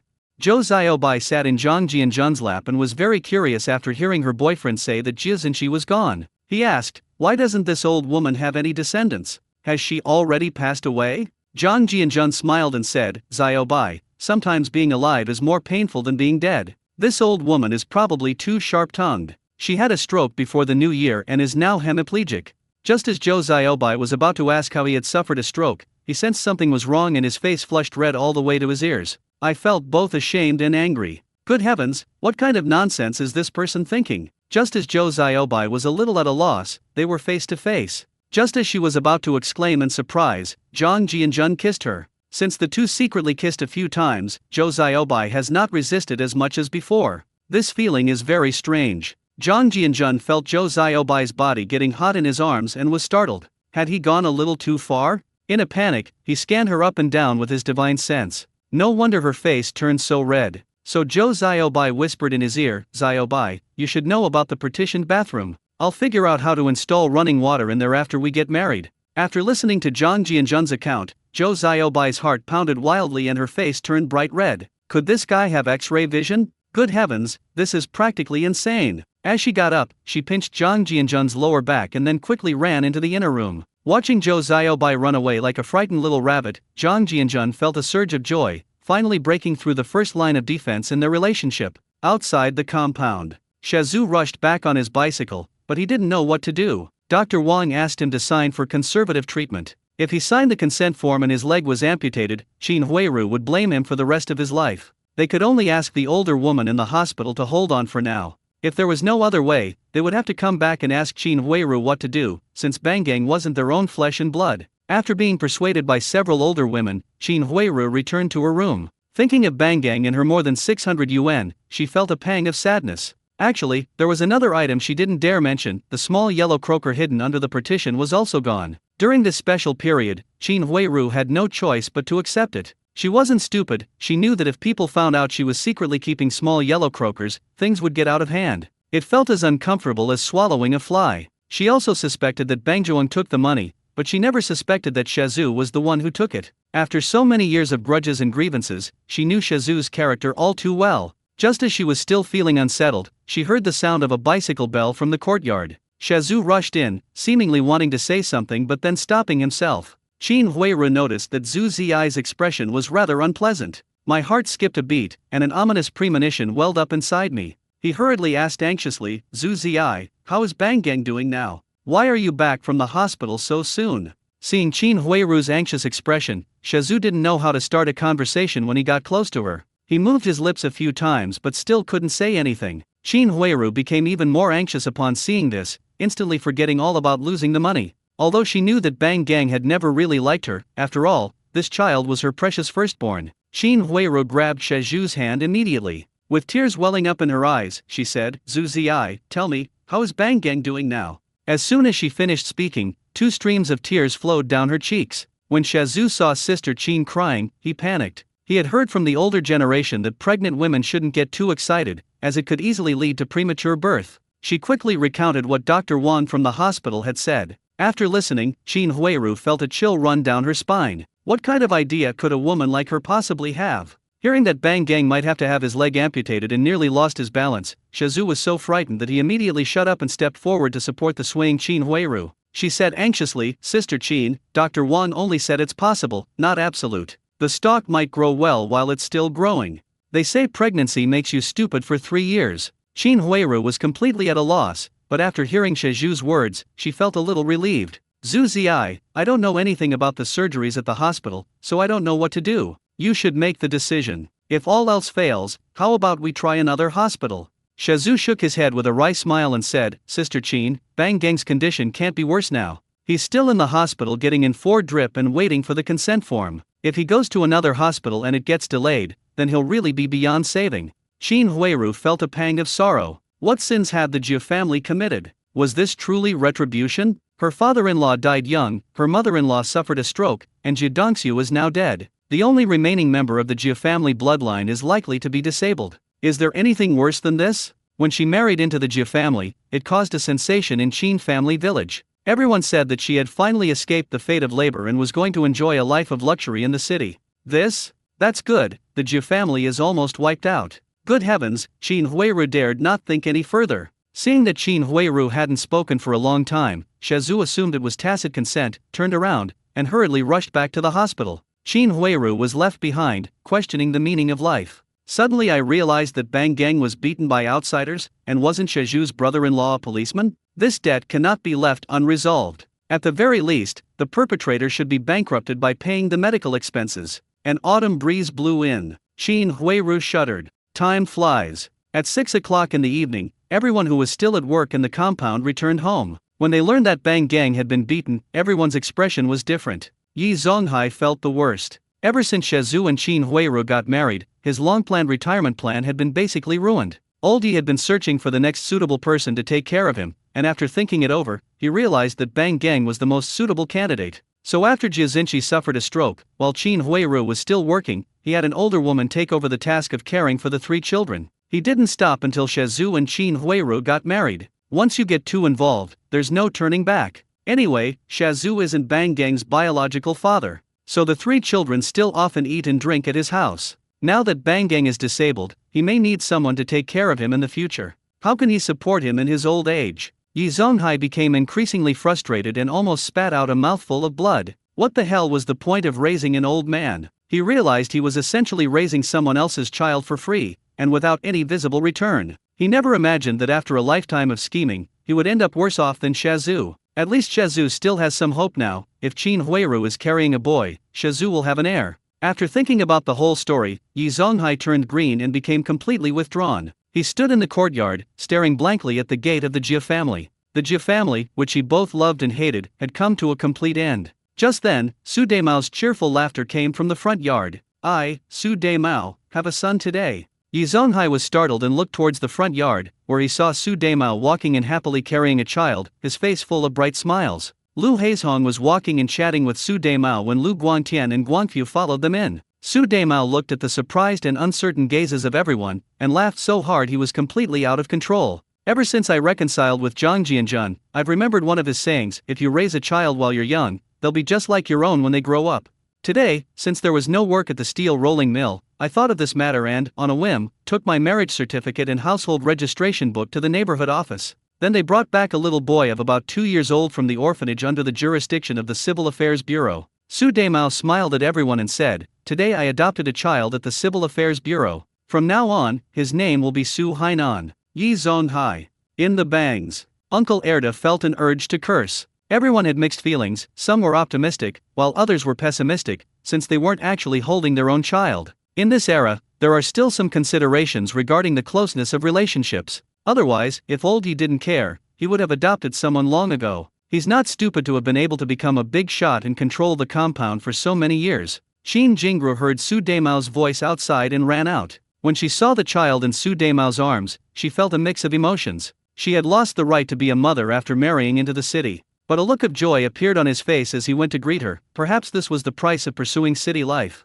Despite everyone's different feelings, the courtyard became lively again, and the matter of the stick was long forgotten. It's clear how unpopular the stalks were in this compound. Zhang Jianjun and Zhou Xiaobai pushed their bicycles out from the backyard and saw Su Demao talking happily. Huzi and Lu Guangtian were also there. Even the third uncle and Yi Zonghai were watching from a distance. Curious, they gathered around. Although divine sense is only useful for detecting danger and making free purchases, it's not very interesting if you use it to uncover other people's secrets all the time. At this moment, the child in Su Demao's arms started crying, and Zhang Jianjun finally understood the situation. It seemed that Su Demao really had brought a child back. I had originally planned to give Su Demao a chance to be a father, but things turned out quite differently due to unforeseen circumstances. If Su Demao had a biological child, what would happen to this adopted child? Did I mean well but end up doing something wrong again? When Qin Jingru saw the child crying, she immediately forgot all her thoughts and, like a woman overflowing with maternal love after marriage, took the child in her arms.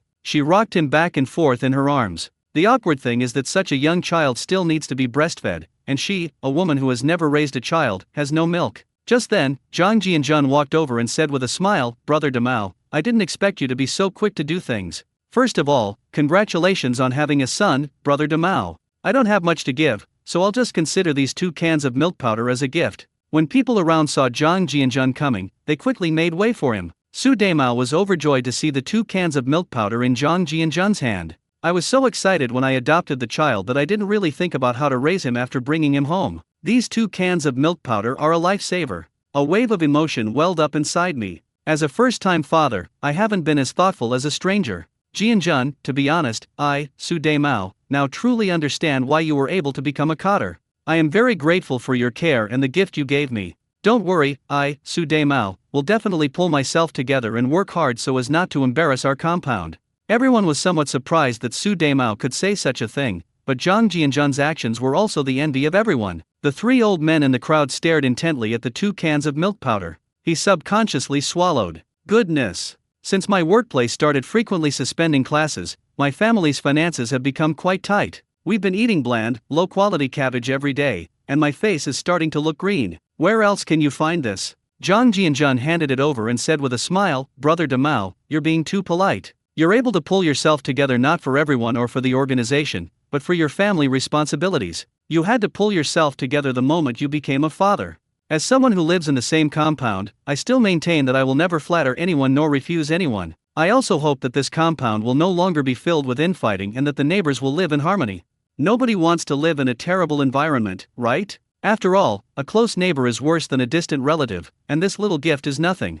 Zhou Xiaobai rolled her eyes. Why did giving someone a gift have to be made into a speech? Yi Zonghai, who was far away, felt a chill run down his spine when he heard Zhang Jianjun's words. Damn, the meaning behind those words was quite obvious. Although no one was called out by name, it was as if they had already called out names. Looking at Zhang Jianjun, who was surrounded by everyone in the crowd, he sighed, silently turned around, and went into his house. After a series of blows, Lao Yi became completely withdrawn. After listening to Zhang Jianjun's words, everyone seemed to be deep in thought. Who wouldn't want to live in a harmonious neighborhood? It's just that we overlooked it because we were in such an environment. Su Demao happily accepted the 2 cans of milk powder. He was now completely convinced of Zhang Jianjun's methods, and he was also glad that he had swallowed his pride and made up with him back then. Otherwise, even if he sells himself, he'll still have to help him count the money. Zhang Jianjun suddenly felt a numbness in his lower back. Zhou Xiaobai's small hand was placed on her waist. Zhang Jianjun. It turned out that Qin Jingru's peach blossom eyes were staring blankly at him. Well, I wasn't quite done yet and wanted to say a few more words. Let's retreat. When Zhang Jianjun took Zhou Xiaobai back to the Zhou family compound, it was already 7 p.m. The entire street was already lit up with lights. As usual, Zhou's mother waited for Zhou Xiaobai in the courtyard outside. It was already completely dark at 7 o'clock in the autumn evening. Although she always gave her daughter many instructions, she was still afraid that something might happen to the 2 young people. After getting to know her son-in-law for more than half a year, she realized he was really good at making the young girl happy. Since the 2 of them came back so late, they were bound to get a few more words of nagging from Zhou's mother. Zhou Xiaobai listened to her mother's complaints like a good child. When Zhou's mother saw the large plastic bag in Zhou Xiaobai's hand, she was a little curious but didn't ask him directly. Zhou Jianese waved to Zhang Jianjun as he approached from the living room. Zhang Jianjun wiped his forehead and quickly followed him into the study, as his mother-in-law was still a little worried about him. Am I not mature enough on my face? Once in the study, the 2 sat down at the coffee table. Zhou's father asked seriously, Jianjun, is what happened tonight reliable? Should I send some people to meet you? You're involved in something this important, and you're still out so late. Zhang Jianjun smiled and shook his head. Uncle, this matter is 100% reliable. Besides, I wouldn't dare joke about something so important. As for the backup, my supplier wants to keep it confidential. Zhou Jianese. Seeing Zhang Jianjun's serious expression, I was speechless. The supply channels are probably a lie. Even the most powerful supplier can't get their hands on America's most advanced aircraft. Not even the red businessmen in their organization are that powerful. Zhou Jianese kept his eyes fixed on Zhang Jianjun, trying to glean something from his face, but after a while he couldn't see anything. Zhang Jianjun remained calm and composed, seemingly unfazed by praise or criticism. He was secretly pleased to see his father-in-law's curiosity running high. In the past, he might have felt a little uneasy, but he was no longer the naive young man he was before the new year. He had seen a few big events and was now a chi-refining perfection cultivator, a far cry from what he had been before. Zhang Jianjun could understand his father-in-law. After all, what he had done could no longer be explained by science, and it would be strange for a general who had killed Japanese soldiers not to be curious. Zhou Jinyi's originally thought that this matter was too important and that he was afraid that it would be discovered by someone with ulterior motives, so he had to be careful. He was afraid that sending someone to protect him would displease the boy. In the past, the military might have mistaken this for indirect surveillance. Once a gap is created, it's difficult to go back to the way things were before. These technological advancements are not something to be taken lightly. Zhou Jinyi smiled gently and said, "All right, as long as you're confident, you can handle it yourself. If you need any cooperation, just let me know. Originally, a very important person wanted to meet with you after the new year. Your uncle Yes seemed to have mentioned this on New Year's Day. Who knew there would be so many things to do after the new year, so it was delayed. This afternoon, the old chief called and asked you to come to his place for a get-together the day after tomorrow at noon. I guess it's an important person who wants to see you. Come to my place the day after tomorrow morning and I'll take you there."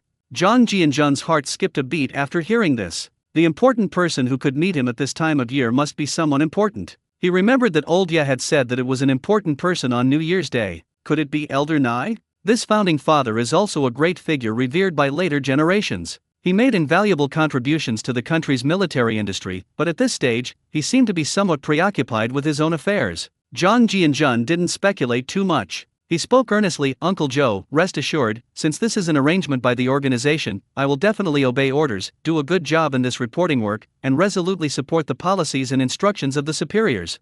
Zhou Jinyi nodded in satisfaction as he looked at Zhang Jianjun's serious expression, thinking that he would be at ease if the kid joined the party this year. A section-level cadre, with the added identity of a scientific and technological worker, is perfectly qualified to join the party. This would truly make him one of our own and give him a brighter future. So he smiled and said, "Jianjun, have you ever really thought about joining the organization? With your current qualifications, you are fully qualified to join the party. The organization still needs talents like you. If you have this idea, you can write an application to join the party, and I can act as your introducer to help you join the party." Looking at his father-in-law's smiling face, Zhang Jianjun thought to himself, "Good heavens, this was all planned in advance. I never thought I would have the opportunity to join the party one day." Could Zhang Jianjun refuse? Of course not. He didn't want to refuse either. Although he couldn't do as he pleased after joining the organization, it was also a stepping stone to building good relationships with his superiors. Becoming one of our own can reduce a lot of trouble. You can't say I'm irresponsible for dedicating my oil to the motherland, can you? It seems that the organization also looked for special talents in the 1960s and 70s. I think I'm qualified to be considered a special talent. Zhou Jinyi looked at Zhang Jianjun, who was deep in thought, and was not in a hurry. He believed that the boy could understand his meaning. In any era, you must win the trust of those who are not in control. After thinking it over, Zhang Jianjun nodded. "Uncle Joe, thank you for your concern, and thank you for the organization's support and trust. Actually, joining the party has always been my dream. I will write a serious application to join the party when I get home tonight." Zhou Jinyi breathed a sigh of relief after hearing this. He was finally much more at ease. This was a great thing both publicly and privately. Otherwise, he would have developed a heart attack from his son-in-law one day. He smiled with satisfaction and said, "You're a good kid. I didn't misjudge you. Now I can rest assured. Keep up the good work, and the organization will reward you handsomely."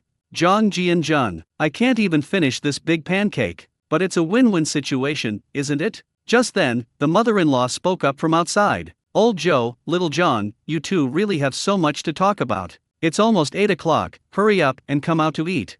Zhou Jinyi and Zhang Jianjun exchanged a smile and walked out together. When Zhou's mother saw the two of them come out smiling, she rolled her eyes. She couldn't understand why her husband had been acting strangely these past few days whenever Xiao Zhang came over. This kid really knows his stuff. Even the usually stern-faced Lao Zhou was all smiles when he saw him. He said, "You two shouldn't drink tonight. Eating more is better than drinking. Aren't you uncomfortable lying on the sofa after drinking so much?" Zhou Jinyi. Zhou Xiaobai looked at Zhang Jianjun's hand holding the wine bottle, then withdrew it and secretly laughed. Zhang Jianjun said in a serious tone, "I agree with what Auntie said. This wine isn't a magic pill, so what's so great about it? I never drink alcohol when I'm at home." Zhou Xiaobai. Zhou Jinyi laughed and said, "So you mean I'm the one forcing you to drink every time you come?" Zhang Jianjun chuckled. "How could that be? Drinking a little in moderation is good for your health. As long as you don't overindulge. Alcohol is made from grain, isn't it? Joe's mother couldn't help but smile when she saw Zhang Jianzhan's appearance. The four of them sat around the table, chatting and laughing. A family dinner is underway. 2 o'clock in the morning at the third textile factory. A blurry black shadow drifted out like a wisp of smoke. Inside the large textile warehouse number 1 was a futuristic-looking helicopter. This helicopter, which was discontinued due to its exorbitant cost, had very few surviving in later generations. It's unbelievable that it traveled across the ocean to Beijing. I'm afraid the United States and Japan aren't happy about it, and they're probably still frantically searching for it. 8 precision point-to-point CNC machine tools from the island nation were neatly arranged in warehouse number 2, like soldiers undergoing inspection, destined to leave a story for this era. The third row of warehouses was a hodgepodge, with pharmaceutical products and various surgical instruments piled up to half of the warehouse. Since medicines are very lightweight, you can imagine the weight of nearly 30 tons of medicines. These high-precision CNC machine tools are unveiled in this city for the first time, and this gift package for the organization has been fully delivered. Zhang Jianzhan floated out of the factory's sea of consciousness and emerged from his body. Using the concealment technique, he moved at high speed through the dark corners. Although some of the secrets had already been revealed, the mystery still needed to be maintained. Although there was no one within 200 or 300 meters, Zhang Jianzhan could sense that soldiers had begun to keep watch in the distance. This situation is understandable. After all, military equipment is not like the flour stored last time. We made it away from Coal Hill without any major incidents along the way. Zhou Jinese didn't sleep a wink all night at the garrison headquarters. After Zhang Jianzhan finished eating and left, he rushed back to the military headquarters overnight. Orders were issued from the operations room, and a large number of soldiers were deployed to check and search around Coal Hill. Clearing was underway on all important roads. The unemployed youths who were still wandering around scattered in an instant, and the night in the entire city of Beijing became quiet. This abnormal phenomenon naturally attracted many eyes to spy on them, but with the machine of violence in operation, no one dares to try and stop it. No matter how strong the wind blows, this pillar of stability remains calm and undisturbed. Many people have tried to reach into this institution many times, but all have ended in failure. Zhou Jinese looked toward Coal Hill with bloodshot eyes, even though he knew Zhang Jianzhan was an extraordinary person. It's understandable to worry. This kid is still too young, he's only just turned 20 this year. The fact that the United States possesses the most advanced helicopter still feels somewhat unreal. No matter how much I try to figure it out, I can't understand how it was transported to the mainland. The old leader had given instructions to ensure that no secrets were leaked at all costs. Zhou Jinese raised his wrist and looked at his watch. It was already past 3 a.m., and there were still more than 2 hours until the scheduled takeover time. All the radars were on, but there were no targets in the air, which made him a little uneasy. Although we don't monitor them, a helicopter is such a large target, they can't just transport it by truck, can they? As long as it flies through the air, it will leave a trace. He was also mentally prepared for this. These days, trucks are rarely this size, which is over 16 meters long. As time went by, this battle-hardened veteran began to question the meaning of life. Thinking of his son-in-law's nonchalant face, Zhou Jinese felt that he really couldn't understand this world. This kid always made such a big fuss. I'm really afraid that one day I won't be able to handle it. Meanwhile, Zhang Jianzhan had already returned to the compound, where he was eating barbecue and drinking beer. He had robbed several supermarkets in the island nation, and the beer was enough for him to drink as much as he wanted for several years. After eating and drinking my fill, I glanced at the 4 vortexes overhead. They all seemed to be on the same wavelength, each nearly 2 meters in diameter. At this rate of growth, it's possible that all 4 vortexes will open around the same time within a month. Zhang Jianzhan looked at the endlessly spinning vortex in the sky. He thought of Azeroth, wondering if his child had been born yet. He had heard that half-elves were not well liked by pure-blooded elves, and wondered if they were doing well. Thinking of the fiery and passionate Illyria, a smile crept onto her lips. She never dreamed in her past life that she would develop feelings for an elf. I don't know if she kept her words in mind, but according to the timeline, many years should have passed in Azeroth.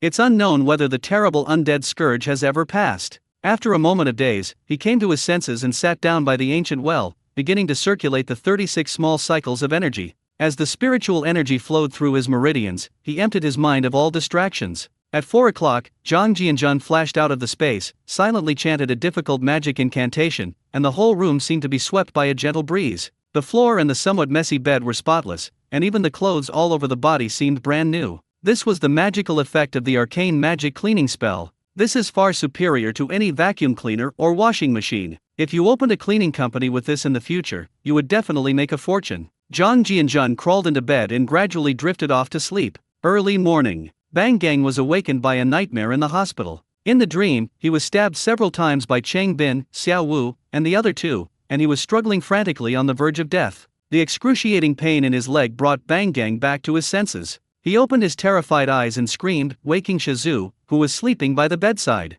Shazhu quickly got up and asked, "Bang Gang, you just had your splint put on, so don't move around too much. If it hurts too much, take a painkiller."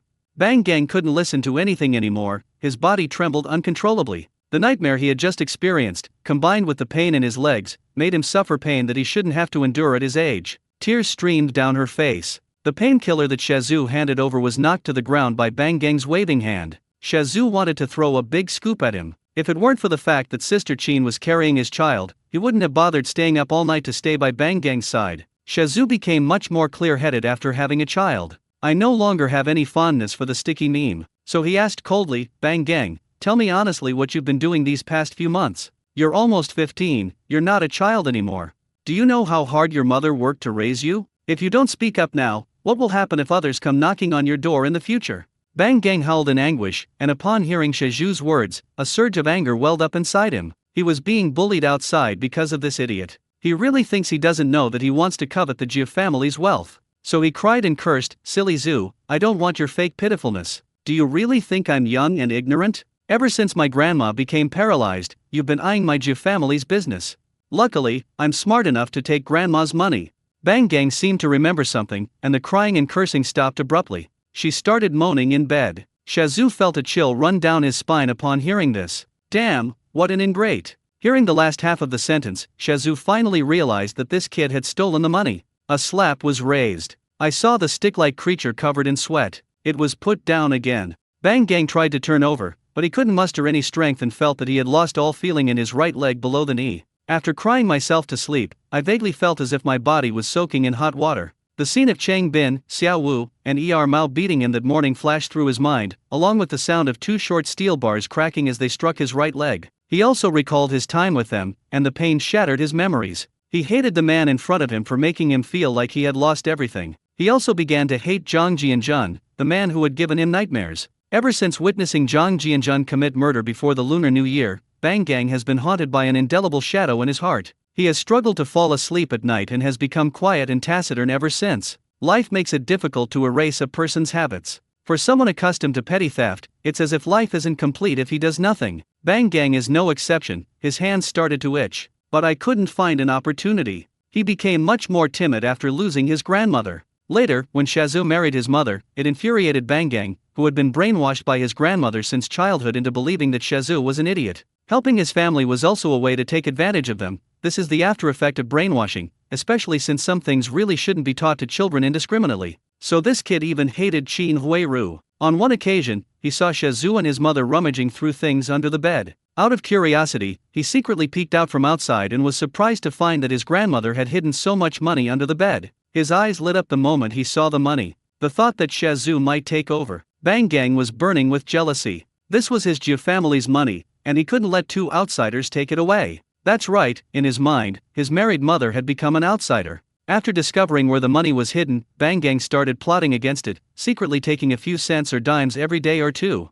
He experienced the benefits of being rich at school. From then on, we rarely lacked snacks that didn't require tickets. Seeing the longing looks in his classmates' eyes as he ate snacks, Bang Gang felt a sense of superiority, as if a deformity was growing bigger and bigger. Over the course of several months, he spent almost half of the money he had hidden in the cabinet's plywood, and finally became afraid as he looked at the increasingly thin bills under the plywood. He also knew that he had spent far too much money. Fortunately, my own mother hasn't checked the money since she got pregnant. Bang Gang believes that they can no longer steal from home and should start expanding outwards to become stronger and bigger. He saw an opportunity when schools were frequently closed. Bang Gang then took to the streets and got lost in the chance. He envied those hot-blooded young people who were boldly smashing and looting, thinking that this was the life he wanted, but he had no way to get in touch with them and was too young for anyone to pay attention to him. By chance, Bang Gang met Chang Bin and a few other teenagers from the next street. The three of them were not much older than him, around 15 or 16 years old. But the experiences of these guys could fill a book. The job he was doing was exactly what Bang Gang had always dreamed of, stealing and robbing. As the saying goes, birds of a feather flock together. With the addition of Bang Gang, the four-person gang began to search for targets with impunity, often following groups of people who were smashing and looting, and sneaking into other people's homes to steal things during the chaos. With his skillful lock-picking technique, Bang Gang was doing quite well. But as the saying goes, he who walks by the river will eventually get his shoes wet. A few days ago, the four of them were discovered by a family while stealing in Jili Hutong. The shout of "Catch the thief" drew everyone from the nearby alley. The four men were beaten black and blue by the crowd in the compound. Fortunately, many law enforcement agencies were at a standstill, and since they were not adults, they were released. Otherwise, the four of them might already be in a juvenile detention center. Bang Gang became fearful after being beaten so badly that he cried out for his parents. He was afraid that if he continued like this, he would be beaten to death one day. After all, the scene of Zhang Jianjun killing someone was still fresh in his mind. After more than 3 months of training, Bang Gang felt he was ready. An idea popped into my head: if there are too many people and too big a target, why not break up the group and go it alone? So Bang Gang proposed breaking up the group. As a result, Chang Bin, the leader of the four, refused to accept it and threatened him that if they broke up, he could make him pay for the medical expenses of the others, otherwise, he should be prepared to be beaten. Fearing that the group would find their way to his home, Bang Gang had no choice but to give in. So, Bang Gang took out all the remaining 200 yuan he had at home. First, they gave each person 10 yuan in an attempt to get away with it. But at such a young age, he had no idea of the dangers of the world. Greed is the original sin. Not satisfied with the money, Chang Bin and his friends thought that since the kid could casually take out 30 yuan, his family must be very well off, so they beat Bang Gang up again. Then, the three of them almost went crazy with laughter when they were searched. Having earned over 200 yuan in one go, the three teenagers tasted the sweetness of success and discovered a new way of making money. They realized that extortion was far more sophisticated than stealing or robbing. It's a quick way to make money without any risk. Bang Gang was filled with remorse. He had lost so much money at home that he had basically nowhere to live, and he couldn't make a living outside, so he could only express his willingness to rejoin. With money in hand, the three of them would never again engage in petty theft. Bang Gang became the three brothers' cash cow. In order to completely get rid of their control, Bang Gang thought of that shiny thing. Over the past few months, the three of them have gradually come to understand what that thing was. The three were overjoyed to learn of Bang Gang's idea. Yellow croaker was a valuable item. They had inquired about its price on the black market before and knew it was a hard currency, so they readily agreed to Bang Gang's request. As long as you bring the small yellow croaker, I'll let him go completely. Who knew that when it came time to deliver the goods yesterday morning, Chang Bin would change his mind again, feeling there was still some profit to be made from him. This guy was offering both cash and small croakers, so who else would they squeeze if not him? Bang Gang finally got angry. He was a troublemaker and a student who didn't do well in school. He still had a bit of a roguish streak. While the three of them were laughing and joking, Bang Gang picked up a brick and slammed it onto Chang Bin's forehead. Chang Bin, the leader, had his head cracked open. Bang Gang tried to run away, but he couldn't outrun the pursuit of the other two. Lu Xiao, Mao, and Chang Bin all lived in the same alley. A true childhood friend. How could we let an outsider defeat us? That would be beneath us. He pulled a short steel bar from his waist, which resulted in the loss of Bang Gang's right leg. After the incident, the three calmed down and, seeing that Bang Gang's right leg was covered in blood, scattered in all directions. After all, they were just a bunch of teenagers who had acted impulsively and were only acting rashly. No one can remain calm when something really goes wrong. As dawn broke, Shazhu got up to go out for some fresh air. Hearing Bang Gang calling for his grandmother in his sleep, my heart softened, and I helped cover him with the blankets that were kicked aside. When Shazhu accidentally touched Bang Gang's burning hot face, he was startled. The temperature was abnormally high, so he quickly ran out to call the on-duty doctor. 2 nurses and a doctor rushed over, took her temperature, and were shocked to find it was 40 degrees Celsius. The doctor quickly examined Bang Gang's pupils and right leg, and concluded that the wound was severely infected. Without sufficient anti-inflammatory medication, he would be in mortal danger with a disabled leg. The meaning couldn't be clearer. A fiery cloud appeared in the east of Beijing, and before the sun had even risen, the city gradually awoke. The roads near Meishan are heavily guarded. Several jeeps, escorted by soldiers, drove into an inconspicuous cotton mill. The soldiers guarding the textile factory stood ramrod straight. They could also guess that several important figures had come today. This day in history has been recorded in mysterious archives. September 17, 1966. It's quite a coincidence that September 18th is just one day away. Thank you so much for the generous donation. Here's an extra chapter. 9 o'clock in the morning. Experts from various industries gathered around the A-56 attack helicopter to examine it closely, while even more researchers were gathered next door with machine tools. The 2 elderly people came to inspect the items themselves around 6 a.m. As the saying goes, everyone has their own expertise. They were so excited to see so many things that they invited researchers from various industries to come over. When the staff saw the mountain of medicine, everyone was a little shocked. Wow, the variety of medicines is amazing, from children's syrups to cancer cell inhibitors. The medical expert team got to work and carefully tested and categorized the drugs. This batch of medicines is a timely help. Although it is only a drop in the bucket for the whole country, it is a lifeline for Beijing. Not only that, even the surgical instruments were so complete that the military doctors that Zhou Zhenyi's had arranged to come in were all beaming with joy. They wished they could pack up all the machinery and medicines and take them with them. His mouth watered as he gazed at the sets of stainless steel surgical instruments. In warehouse number 2, a dozen researchers sat around 8 machine tools, their faces beaming as they quietly exchanged ideas. In their eyes, these high-precision machine tools were superior to that helicopter. This will provide a tangible boost to my research work, as many parts require extremely high precision, and older machine tools are no longer adequate. The machine tools in mainland China are still relics left over from the older generation. Those radial arm machine tools from the 1930s and 40s are too old and can no longer play a key role in the development of the military industry. They can barely manage to make some large items. Precision parts can only be made by hand. The arrival of this batch of machine tools opened their eyes. Many of the scientific and technological workers were elites who had returned from studying abroad. They naturally understood the value of these precision machine tools. A staff member who understands foreign languages is carefully recording the category and number of each machine tool. 2 milling machines, 2 punching machines, 2 coordinate boring machines, and 2 lathes. Looking at the data in my hand, I was extremely excited. This gift package was so thoughtful, it could easily be used to set up 2 precision processing laboratories. Zhou Zhenyi stayed next door with the 2 elderly people. Looking at the armed helicopter in front of him, he felt an urge to reach out and touch it. The 6-barreled Gatling gun under the fuselage filled him with awe. If only we had these kinds of equipment back then. Just then, the voice of the old superior came over. "Zhenyi, come here for a moment." Zhou Zhenyi turned around and saw the 2 elderly people walking into the warehouse, so he quickly followed. The 3 avoided the overly excited tech personnel and found a secluded spot to stand. Zhou Zhenyi asked respectfully, "What instructions or orders do you 2 have?" The refined old man smiled gently and said, "Comrade Zhenyi, come and take a look at this. I heard that the young man who gave this gift is your son-in-law. Your son-in-law is quite something."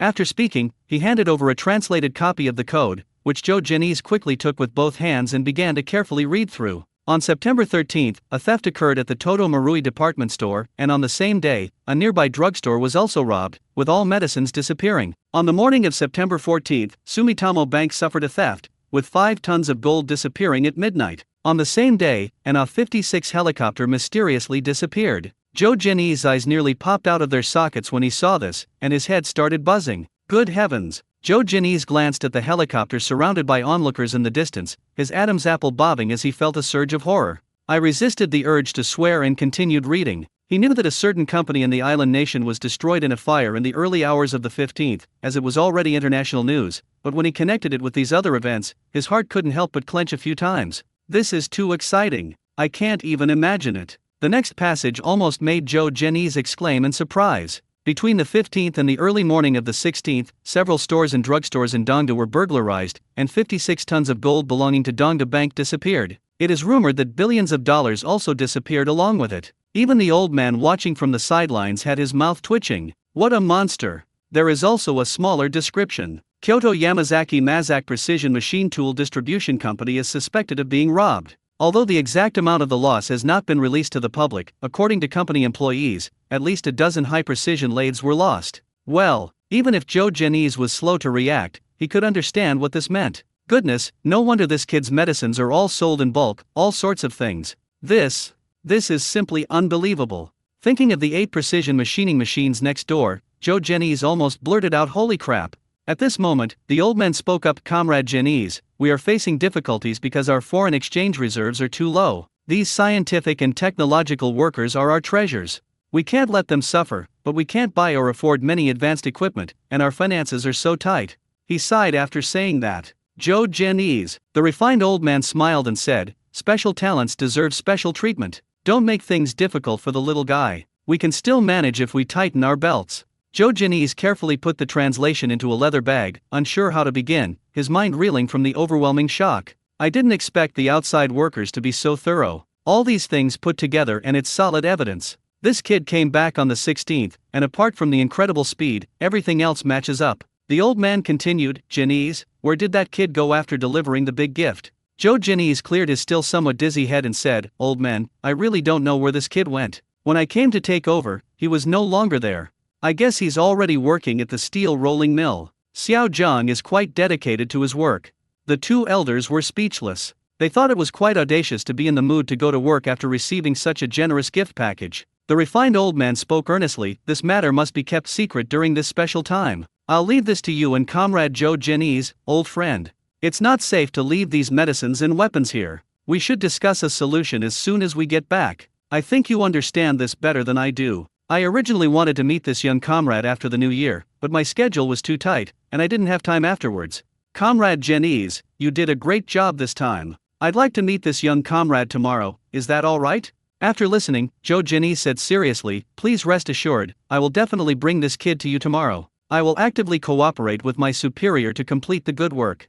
The refined old man nodded in satisfaction. Joe Janice clenched his fists as he looked at the two elderly people. A resolute look appeared in his eyes. A bright sun shines over the city of Beijing. It dispelled the chill of early autumn. At noon, Zhang Jianjun walked out of the propaganda department office. Now that the propaganda department no longer has the task of going to the countryside, it is indeed much easier than before. After several months of adjustment, Ma Xiaohua has become adept at handling all matters, big and small, within the department, allowing Zhang Jianjun to return to his leisurely lifestyle. The atmosphere at the steel rolling mill is now more focused on learning than on tasks, and the budget is shrinking significantly. Zhang Jianjun didn't care about these small sums of money. He was too lazy to attend the meetings, big or small, every day. At first, some people were unhappy about his absence from meetings, but Yang Zhenhua suppressed their complaints. Now that his reputation has been established, he has finally found peace and quiet. Many people have also gradually come to realize that this head of the publicity department is not a simple person after all.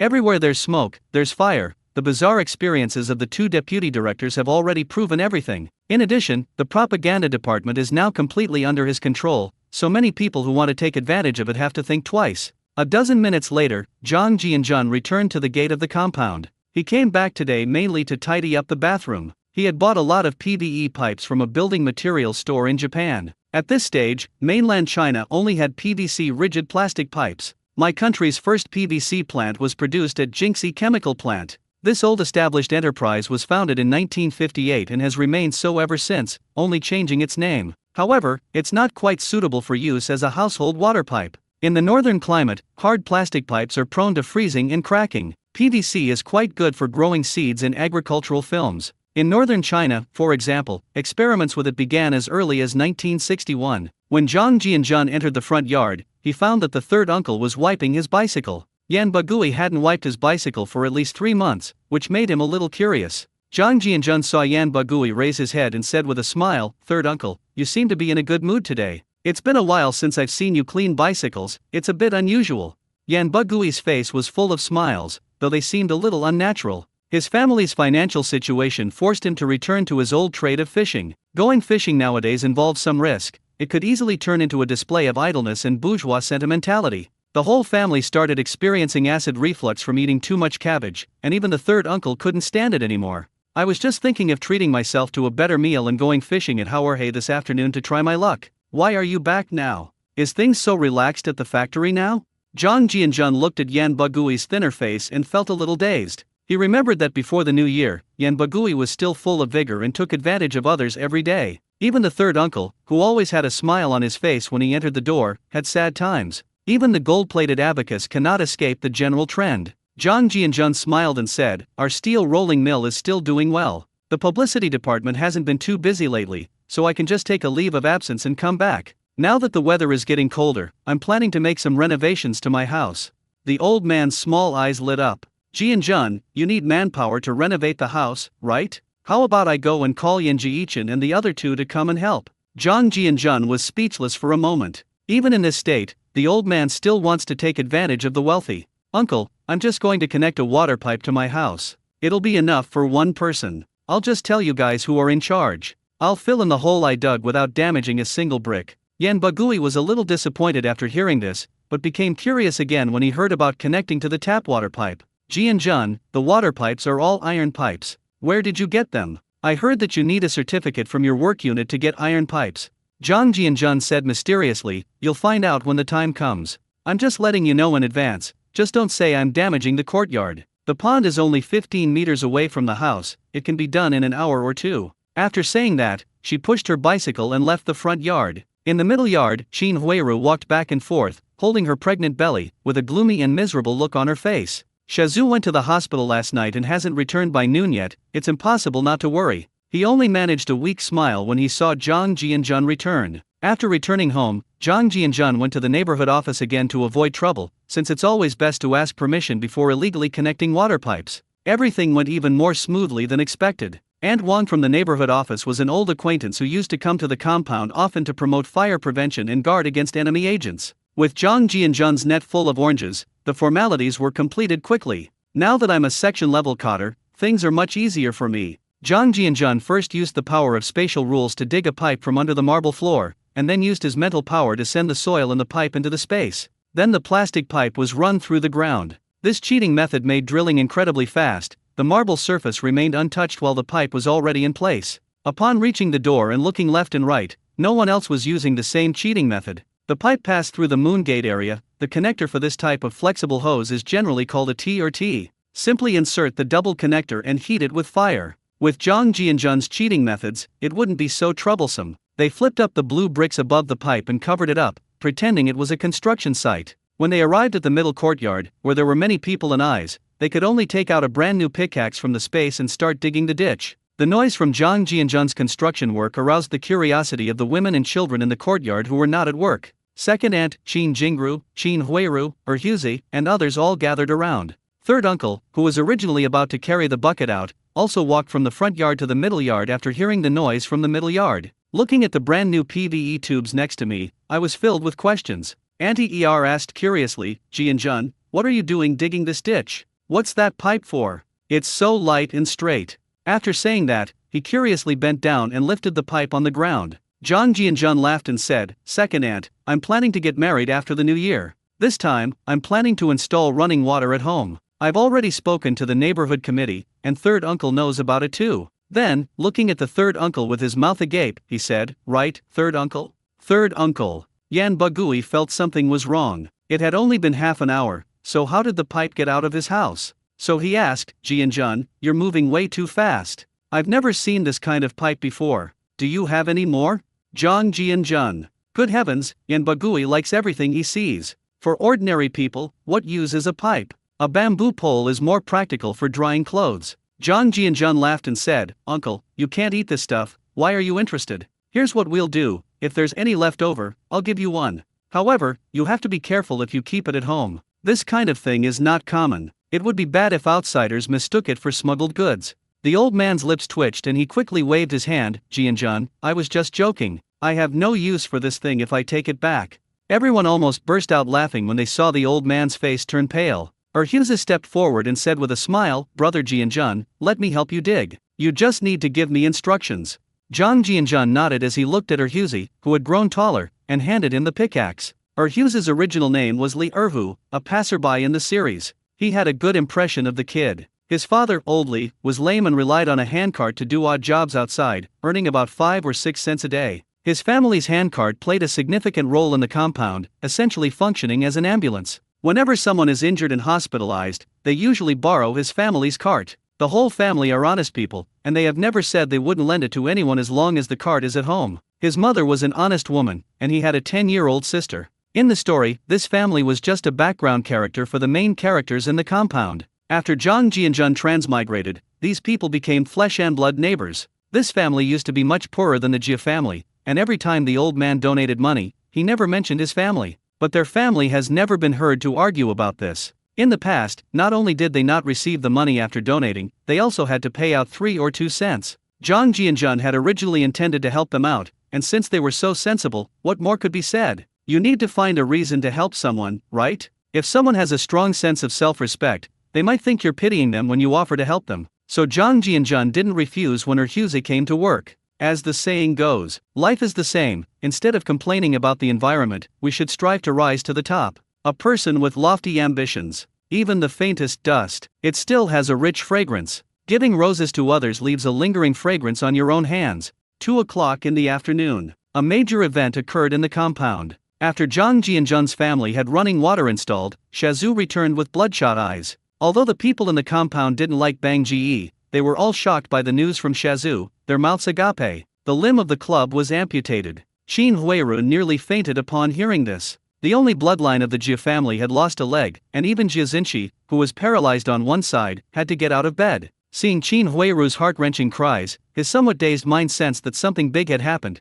and his drooling mouth murmured incomprehensible words. Although Qin Huiru and Shazhu treated Jia Xinqi much better after paying the money to save her life, in this era, it was already a luxury to live for several years without medication after a stroke. If it weren't for Jia Xinqi's strong will to survive, it would have been difficult for her to have made it this far, since hemiplegia causes many nerves and blood vessels to atrophy very quickly. Human blood ties are peculiar. Even though my mind is hazy, I know that I seem to have lost something very important. This old woman, who had been sharp-tongued her whole life, probably found her only solace in her witty remarks as she counted down to her death. As the saying goes, a dying person's words are kind. Madame Jia had a premonition that something must have happened to her grandson. She wanted to ask Qin Huiru a question, but she could no longer utter a complete sentence, nor could she get out of bed. Her cloudy, triangular eyes were filled with anxiety and fear. Madame Jia wanted to see her eldest grandson, just like when a person is in a final moment of lucidity, suddenly becoming much clearer, their entire life rushing through their mind and memory like a fleeting glimpse. A final burst of energy before death is when the last of one's life potential is concentrated in one go, and the mind becomes clear during this period. Why are you? Bang gang. Qin Huiru raised her head from the table, her tear-filled eyes looking at Jia Xinqi in disbelief. The fact that her mother-in-law, who hadn't spoken for months, could actually talk made Qin Huiru forget her grief and stand there stunned. Even the simple-minded Zhu, who was comforting him, found it unbelievable. Qin Huiru immediately stopped crying, and even Huihua and Xiaodang stopped their soft sobs. Xiaodang, after all, was 12 years old this year and knew that her brother had lost his right leg. Huihua was just a 5-year-old girl. When she saw her family crying, she started crying too. Qin Huiru didn't know how to answer Jia Xinqi. She had no feelings for this mother-in-law who had beaten and scolded her for more than 10 years, but no matter what, she was Bangan's grandmother. As if she had understood something, Jia Xinqi's eyes, which had been somewhat clear, dimmed, and a single, cloudy tear rolled down her cheek. Then it falls straight backward. If a terminally ill person loses their spiritual support, their despair will collapse instantly. Jia Xinqi was in this early autumn season.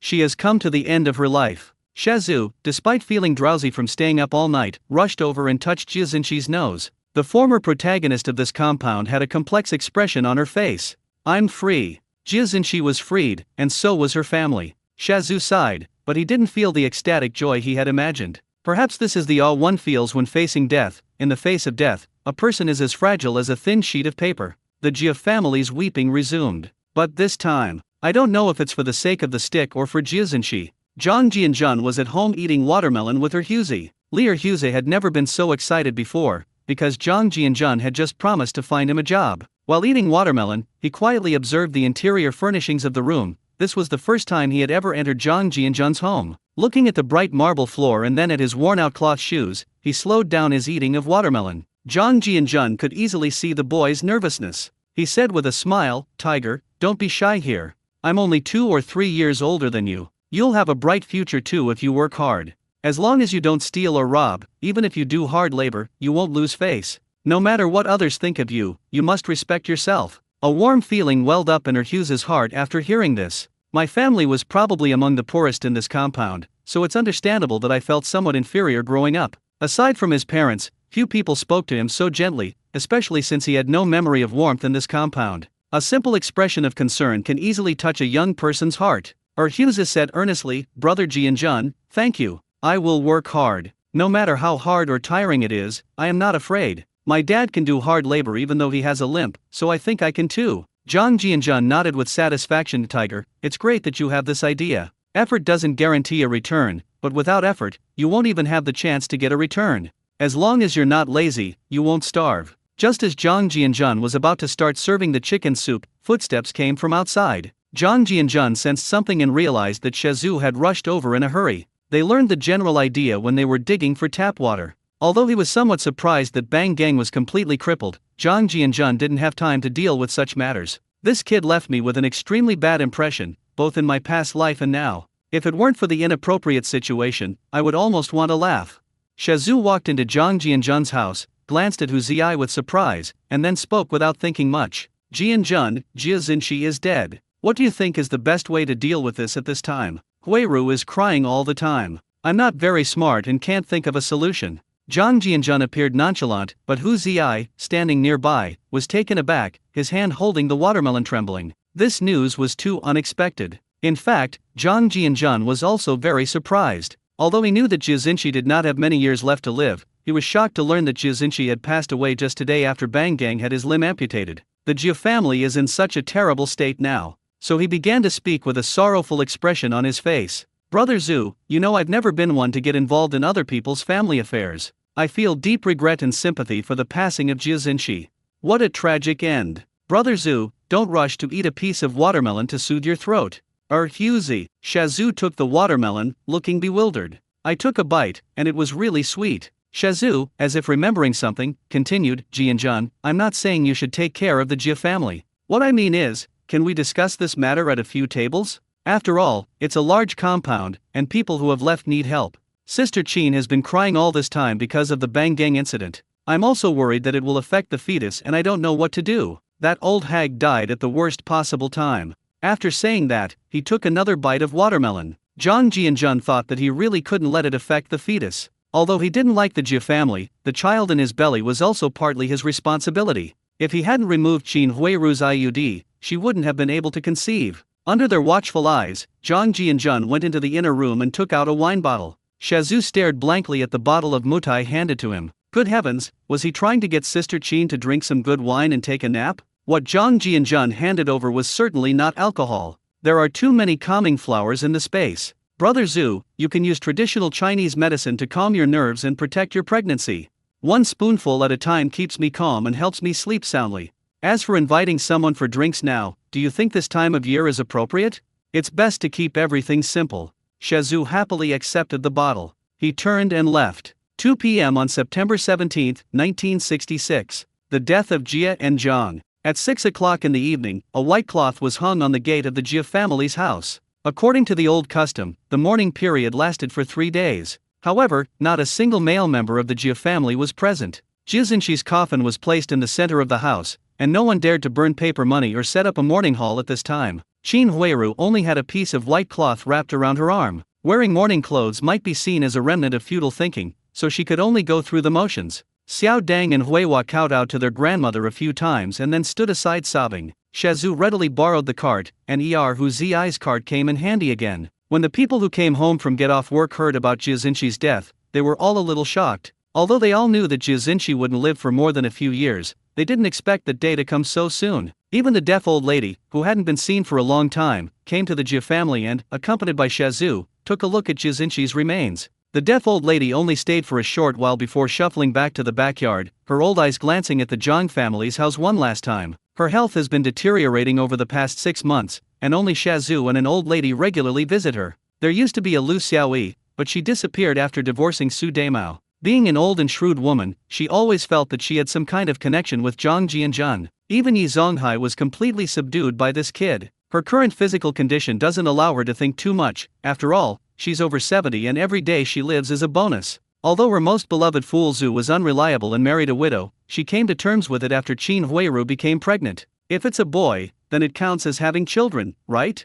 Thinking of daking, the deaf old lady could only shake her head. One ran off with the white widow, and the other married the young widow. People who aren't family don't enter the same door. The old lady with bound feet returned home. He lay down on the wicker chair. Yi Zonghai, who hadn't posted anything for a long time, entered the room, his expression one of utter desolation. He wasn't feeling sorry for Jia Xinshi, he was wondering if anyone would be there to see him off when he passed away. At least when Jia Xinshi died, Shazhu would help with the arrangements. Seeing Shazhu bustling around, she felt uneasy. She bowed slightly toward Jia Xinshi's coffin, as if to say something but then stopped herself. He finally sighed and left the room. When he learned that Bang Gang had been amputated, his heart sank. He wondered if he should do what Su Daimao did and go and get a baby as soon as possible. But when I think about how I'm already in my 50s, and if I raise a baby, I'll be almost 70 by then, and if I raise a half-grown one, I'm afraid I won't be able to tame it. This made Lao Yi even more depressed. Lu Haizhong was quite generous this time, letting his 2 sons go and help. The people outside originally wanted to offer a token gesture, but Shazhu, who was temporarily acting as the person in charge, flatly refused. He remembered Zhang Jianzhan's words that everything should be kept simple during this period. Many people felt a deep sense of regret. Everyone disliked the old woman when she was alive, but now that she's gone, all grudges have been wiped clean. Su Daimao and his wife watched from afar. Ever since they learned that Shizhu had ruined their genitals and received the compensation, the two of them had not spoken a word to each other. The deep-seated hatred that leads to the extinction of one's lineage cannot be so easily erased. Looking at the sleeping child in Qin Jingru's arms, hope welled up in her heart again. Like Su Daimao, Qin Jingru has never spoken a word to her cousin since marrying Su Daimao. They are the two strangest couples in the compound. One hates Shizhu, and the other hates Qin Huiru. Perhaps it will take a long time for this grudge to wear off. Only Yan Bagui felt it was a bit of a pity. It seems unlikely that I will be able to attend the banquet. Having undergone systematic learning, he had become more open-minded. He also considered Jia Xinxi's death a relief, believing that suffering in life was worse than death. The afternoon fishing trip didn't go very well either. I caught 2 small fish, each about 2 fingers long. Even if you put a whole pot of water in it, there's no fishy smell.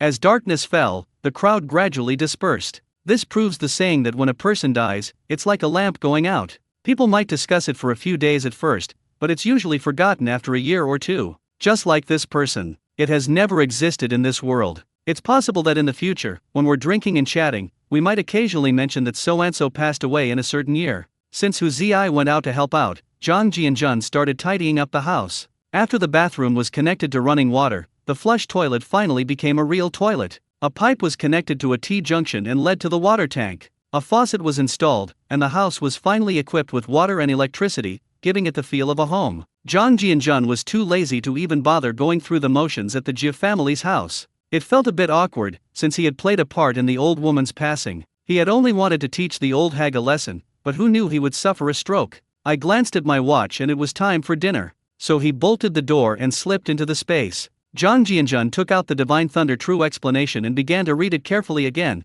hoping to find a way to break through from the foundation building chapter. The transition from qi refining to foundation establishment is undoubtedly a qualitative change, much like the difference between a martial artist's acquired and innate abilities. In essence, the qi refining stage involves absorbing the spiritual energy of heaven and earth, guiding it into the body to temper and expand the meridians, thus achieving the effect of cleansing the essence and strengthening the meridians. Foundation building, on the other hand, involves communicating with spiritual energy, refining the spirit and marrow, and shedding the mortal body, transforming from the acquired to the innate state, as long as the consciousness remains and the soul does not die. Therefore, many heretical cultivators, when they are about to die, use forbidden techniques to possess another's body in order to prolong their lives. Seizing another's consciousness to obtain a new body is a risky business, as the body and soul may not be compatible and could lead to a backlash. Therefore, those in the foundation establishment stage can be aware of the existence of the soul and communicate with the spiritual energy between heaven and earth, no longer relying entirely on their own magical power to cast spells. One can use a portion of the spiritual energy between heaven and earth to fight. True sword control techniques begin with foundation building, unlike Zhang Jianzhan's method, which relies on runes and spiritual power for guidance. Only by learning the true art of sword control can one truly roam the world. Unfortunately, Zhang Jianzhan did not find the secret to breakthrough in the foundation building chapter. This book, The True Explanation of Divine Thunder, is like the Taoist concept of non-action, where everything follows its natural course. Zhang Jianzhan stared at it for more than half an hour, then remained silent. He now has the advantage of having a spatial dimension and a spiritual spring. It's been more than half a year, and if he hadn't been infused with energy once, reaching the foundation establishment stage would have been a long way off. It's no wonder that in cultivation novels, the final stage for low-level cultivators without powerful backers is the qi refining stage. Without the aid of elixirs and fortuitous encounters, how easy is it to reach the foundation establishment stage? Even if one doesn't break through to the foundation establishment stage, even if one reaches the great perfection of qi refining, their average lifespan is only 120 to 150 years,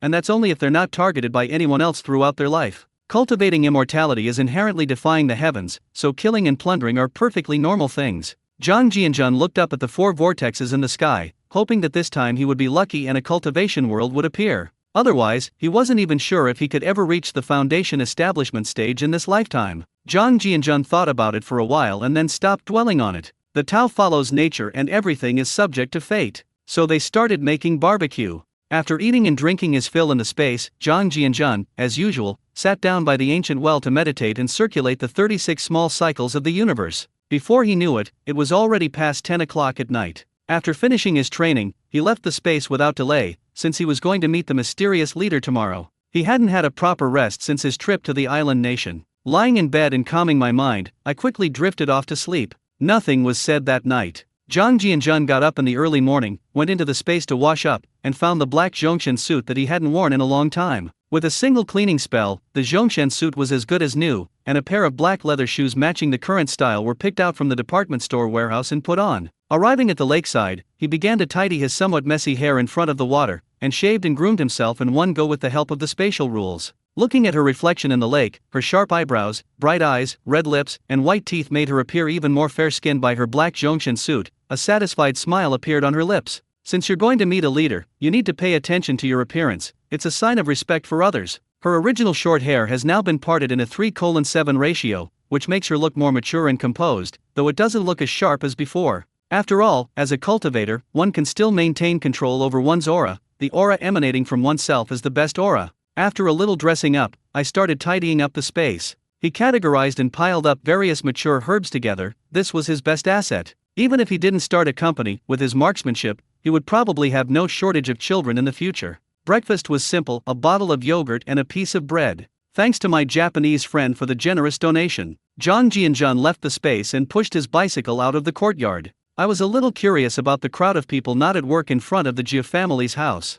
It was already past 8 o'clock in the morning. Did they stop going to work just because someone in the courtyard died? After recalling the events, I couldn't help but chuckle to myself. Today is September 18th, the 4th day of the 8th lunar month, which is Sunday. I've been so busy in Japan these past few days that I forgot the date. I almost wanted to visit the steel rolling mill. Today, Jizinchi's funeral is being held, and she's being taken to the crematorium. Shazhu had originally planned to send the old woman away last night, but after spending the whole night at the hospital, he couldn't take it anymore. Lu Guangtian, Guangfu, Erhuze, and Shazhu were carrying the coffin onto the cart. Qin Huiru's complexion was much better than yesterday, probably because she had drunk the calming flower tea that Zhang Jianjun had given her. He followed behind, looking extremely heartbroken. Lu Haizhong was directing the loading of the trucks with great enthusiasm. It hadn't been this lively for several days, and he needed the attention of others to be on him. Out of the corner of her eye, she saw Zhang Jianjun, and her expression quickly switched from serious to smiling as she ran over.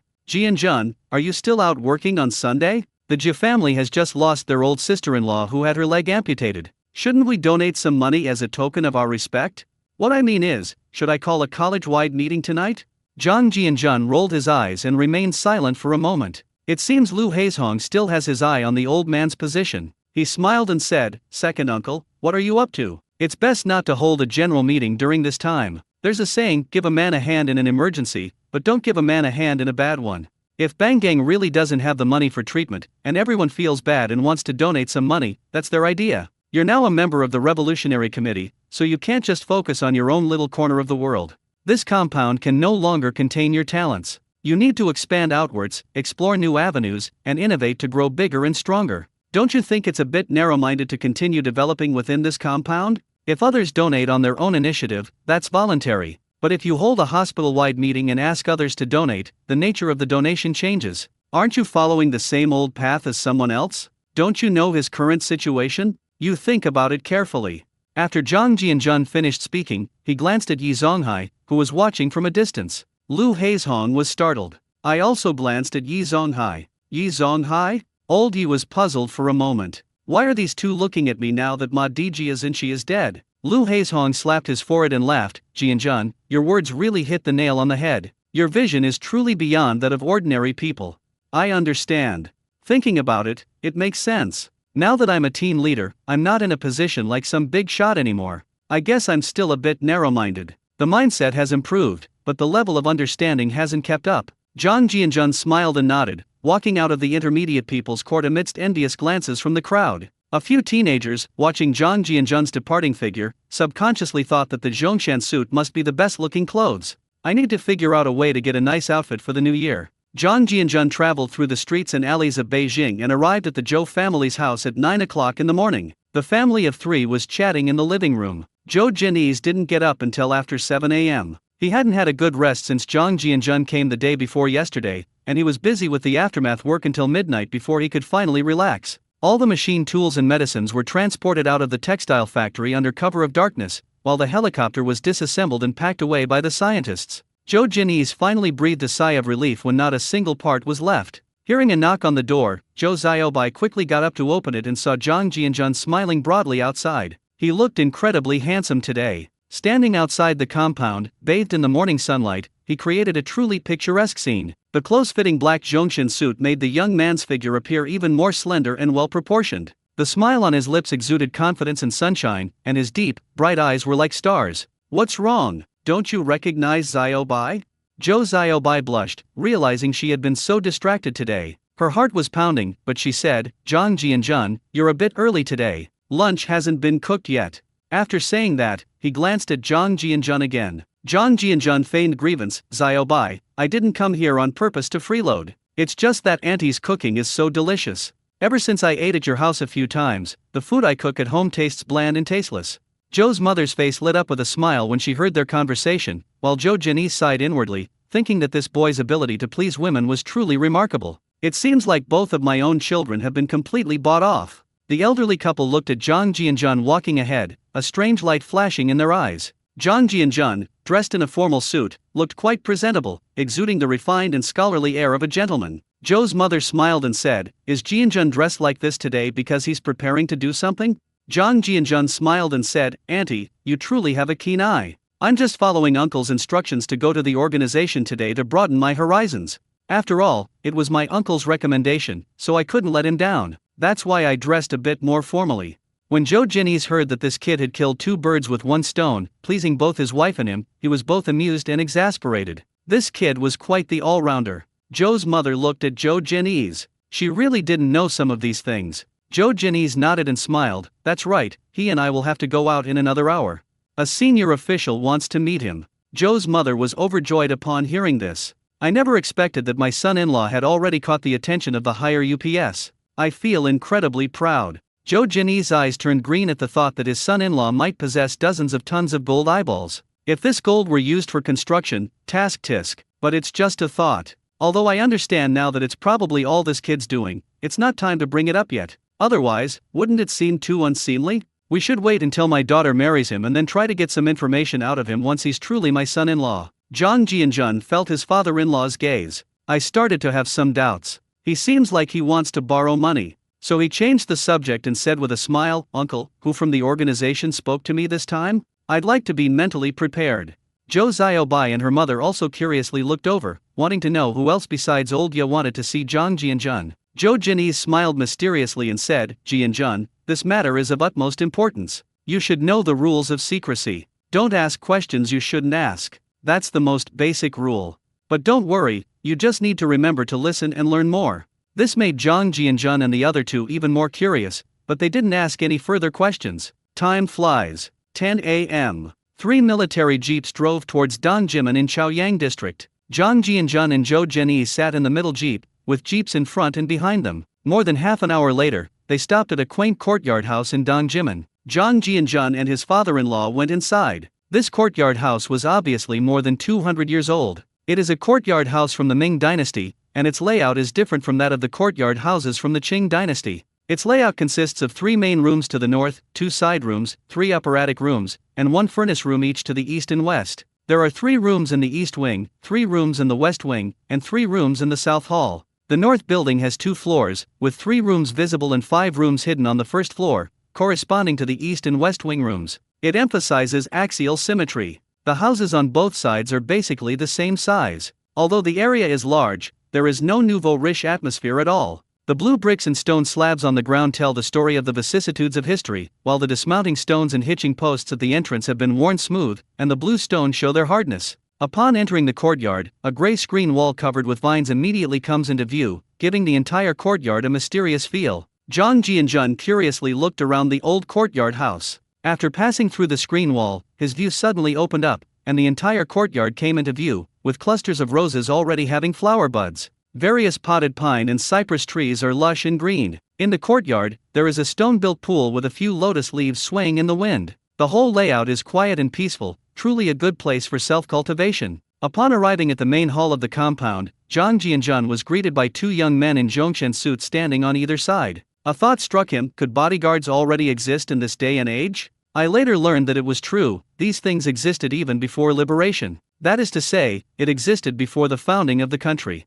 Two bursts of laughter came from inside. One of the dishes sounded very familiar to Zhang Jianjun, as if he had heard it many times before. Warm and welcoming. Zhang Jianjun suppressed his curiosity and, out of respect, did not use his divine sense to investigate. Zhou Jianese arrived at the door and took out his ID and special pass. The two men glanced at Zhang Jianjun and then stepped aside. After all, being cautious is inevitable now. Zhou Jianese and Zhang Jianjun went inside. The refined old man's smiling face was like a gentle breeze. He spoke gently, "Comrade Zhou Jianese, this young man must be Comrade Zhang Jianjun. He's very good, very young, and energetic." Zhou Jianese quickly smiled and said, "Boss, you guessed right, I brought Xiao Zhang over to you. Zhang Jianjun, why don't you come over and greet the boss?"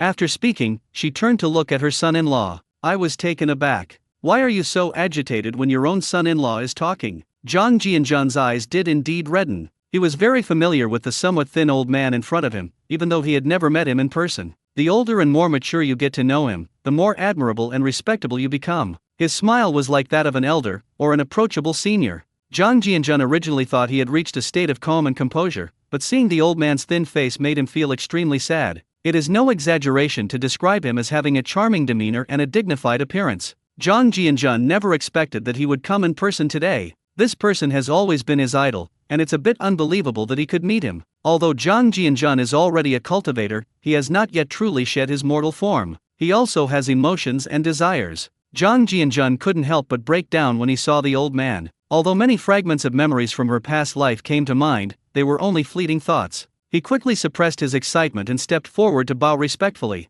"Hello, I never expected it would be you who came to see me. This is both an honor for me. You are so busy every day, you only need to pass on a message. How could I, a junior, possibly deserve your trouble?" Zhou Jianese, who was listening from the side, was a little surprised. He didn't expect this kid to be so humble. He used to be very calm and composed when he met anyone. Today, he seemed a little flustered. "Young comrade, if you seem reserved, please sit down and let's talk. This isn't a formal occasion, so let's just have a casual chat, like a heart-to-heart talk. Work has been a little busy, and I haven't had a relaxing chat in a long time. Just keep me company." Zhang Jianjun found the refined voice very approachable, and a few simple words created a harmonious atmosphere. Although there are no exquisitely crafted phrases, hearing them from an old person seems to soothe one's emotions, making you feel peaceful without you even realizing it. The way you express a statement of proof and the pauses you use are quite important. He was very kind and friendly, like a neighbor having a heart-to-heart talk with a younger person. Zhang Jianjun and Zhou Jianese found a place and sat down. My mood gradually calmed down. After sitting down, Zhang Jianjun quickly calmed himself down. He said with a smile, "Xiao Zhang, you've made such a great contribution this time, so feel free to share any thoughts or opinions you may have. Do you need a change of work environment? I have a special team here, would you be interested in coming over to adapt? With your abilities, you are fully capable of handling it." Zhang Jianjun's heart skipped a beat. Could it be a mysterious intelligence department? He never expected that he would actually be listed among special talents. The old man smiled as he looked at Zhang Jianjun, also wanting to know what the young man was thinking. Zhang Jianjun said earnestly, "The production situation at the steel rolling mill where I work is not very good right now, and I would feel uneasy if I left during this period. After all, my father worked there for more than 10 years and paid the ultimate price for the career he loved." Just as the older generation said, there is no distinction between high and low in work. The steel rolling mill is going through a difficult period. It's not something I want to do if I just leave without saying a word. I've worked there for almost 3 years and I've grown attached to it. Although I don't play a key role there, I want to share the hardships with this organization where I started my career, and also to train myself. Of course, if the organization needs me to carry out a mission, I will do so without hesitation.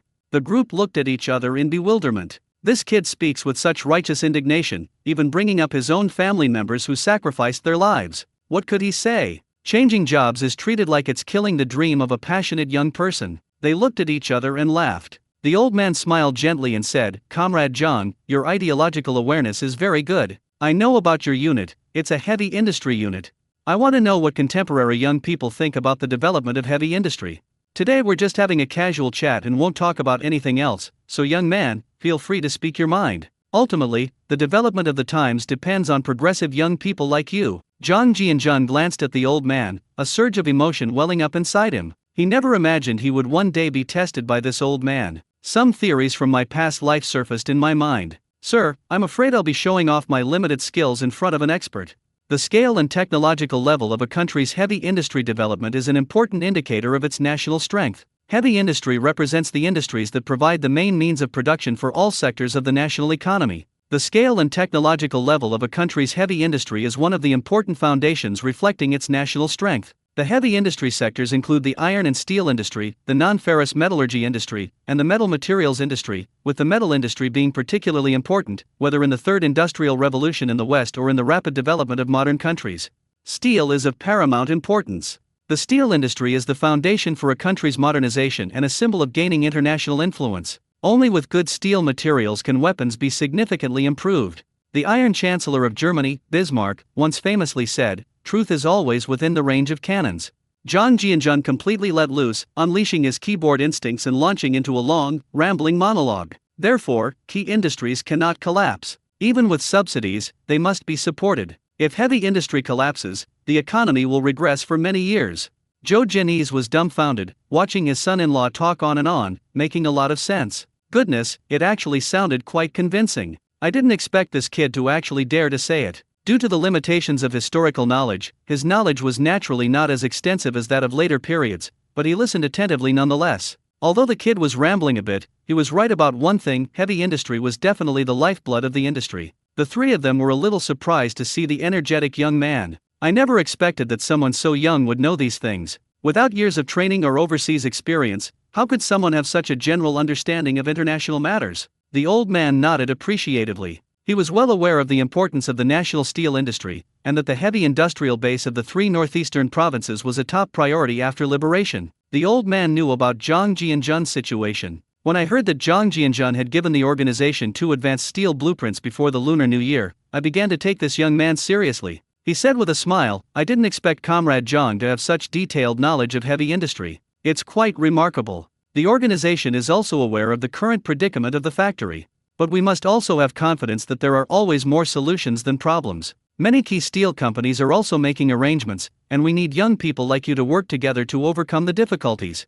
Zhang Jianzhan nodded and smiled. "Thank you for your care and guidance, superiors. I have never been discouraged. I will resolutely obey the decisions and do my job well." Then he said, "Xiao Zhang, since you like your current job so much, we can't stop you. However, you don't have to transfer jobs, but you should be promoted. Since you are still relatively inexperienced, you'll start as the deputy director of the steel rolling mill. The treatment of scientific and technological workers will remain unchanged, and they will also enjoy the treatment of a division chief.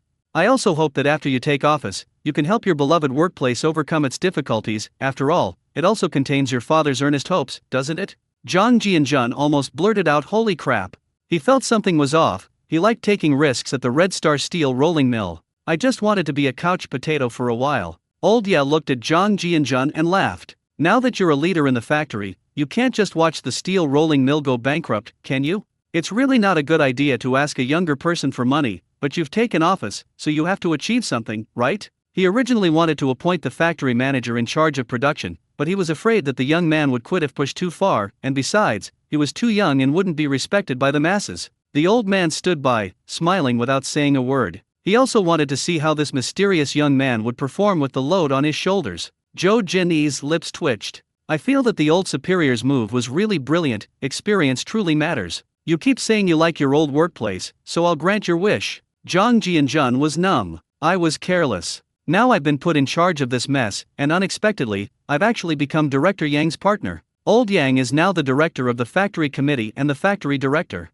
There's really no such thing as something happening without anyone noticing in this world. It's not possible, at least for now. However, he has a clear conscience. If all else fails, I can always go to the West for another free shopping trip. Bring back some advanced equipment. If we bring you the materials but there's nothing to process them, that's the responsibility of the production manager. As the deputy factory director, I only manage logistics and don't oversee production." Thinking about this calmed my mind. My greatest achievement in my past life was being a young pioneer. I never imagined I'd join the organization in this life. It's impossible for a deputy factory director of a key unit not to be included in the organization. The three men smiled. Such an extraordinary person was definitely more of a benefit than a drawback to the organization, and having him become one of their own eliminated most of their worries. In addition, his status as Zhou Jianyi's son-in-law has largely resolved the instability factors. The old man glanced at his wrist and said, "I'll leave the task of entertaining the young comrades to you. There's a whole host of other things waiting for me. Special talents should also be treated well in terms of their living conditions.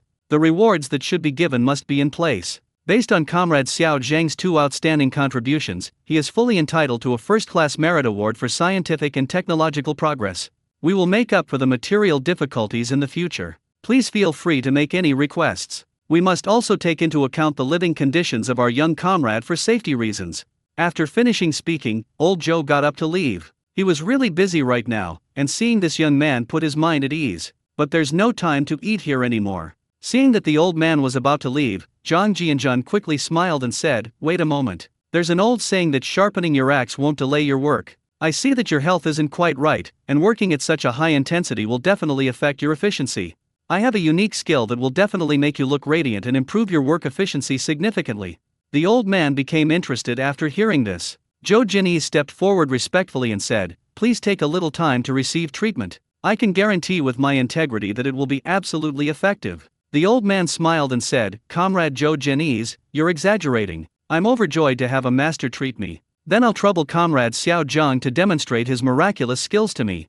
Zhang Jianzhan smiled and nodded, then walked into the courtyard to wash his hands. In theory, a bottle of spiritual spring water would suffice, but it would be better to clean up the lurking cancer cells first. Even the sacred spring water isn't a panacea. Zhang Jianzhan didn't want to see the elderly suffer from illness again in the future. After washing his hands, he calmly walked behind the old man under the gaze of the 3 people. "Start pressing." The 2 men stared blankly at Zhang Jianzhan's technique, their lips twitching slightly involuntarily. Goodness! This is definitely not on the same wavelength as the methods used by one's own healthcare provider. The way he pressed was completely unpredictable. I've seen a lot of things, but I still couldn't figure out what this kid was doing. One can only sigh that extraordinary people cannot be judged by ordinary standards. Zhou Jinyi had never been massaged by this kid before, and he felt a chill run down his spine when he saw Zhang Jianzhan slapping and pressing haphazardly. I started to have some doubts. Is it really okay to lash out at your boss for doubting whether you acted too hastily as a guarantor? The old man felt as if his whole body was soaking in a hot spring,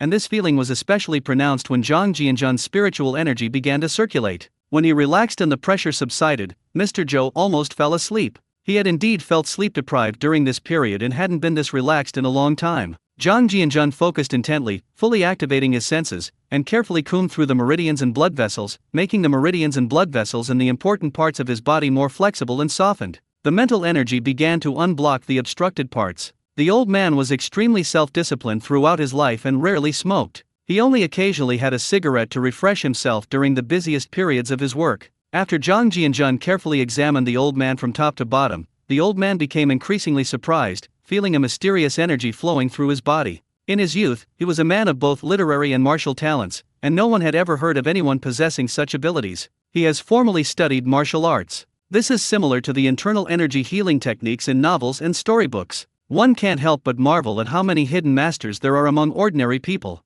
Zhang Jianzhan never expected that someone would already classify him as a master of internal martial arts. The treatment lasted for half an hour. This was the first time Zhang Jianzhan had given it his all. You should know that when he helped someone heal last time, he didn't have spiritual power yet, he used mental power. The results were naturally incomparable. Zhang Jianzhan went through the whole process calmly and composedly, and he no longer looked as exhausted as he had during the last treatment. Zhang Jianzhan went to his shoulder bag and took out a small medicine bottle, which he had swiped from a drugstore in Japan. He smiled at the old man and said, "Sir, this is my family's unique formula, and it's not easy to make. The previous treatment was just a temporary fix, but this medicine will cure the root cause.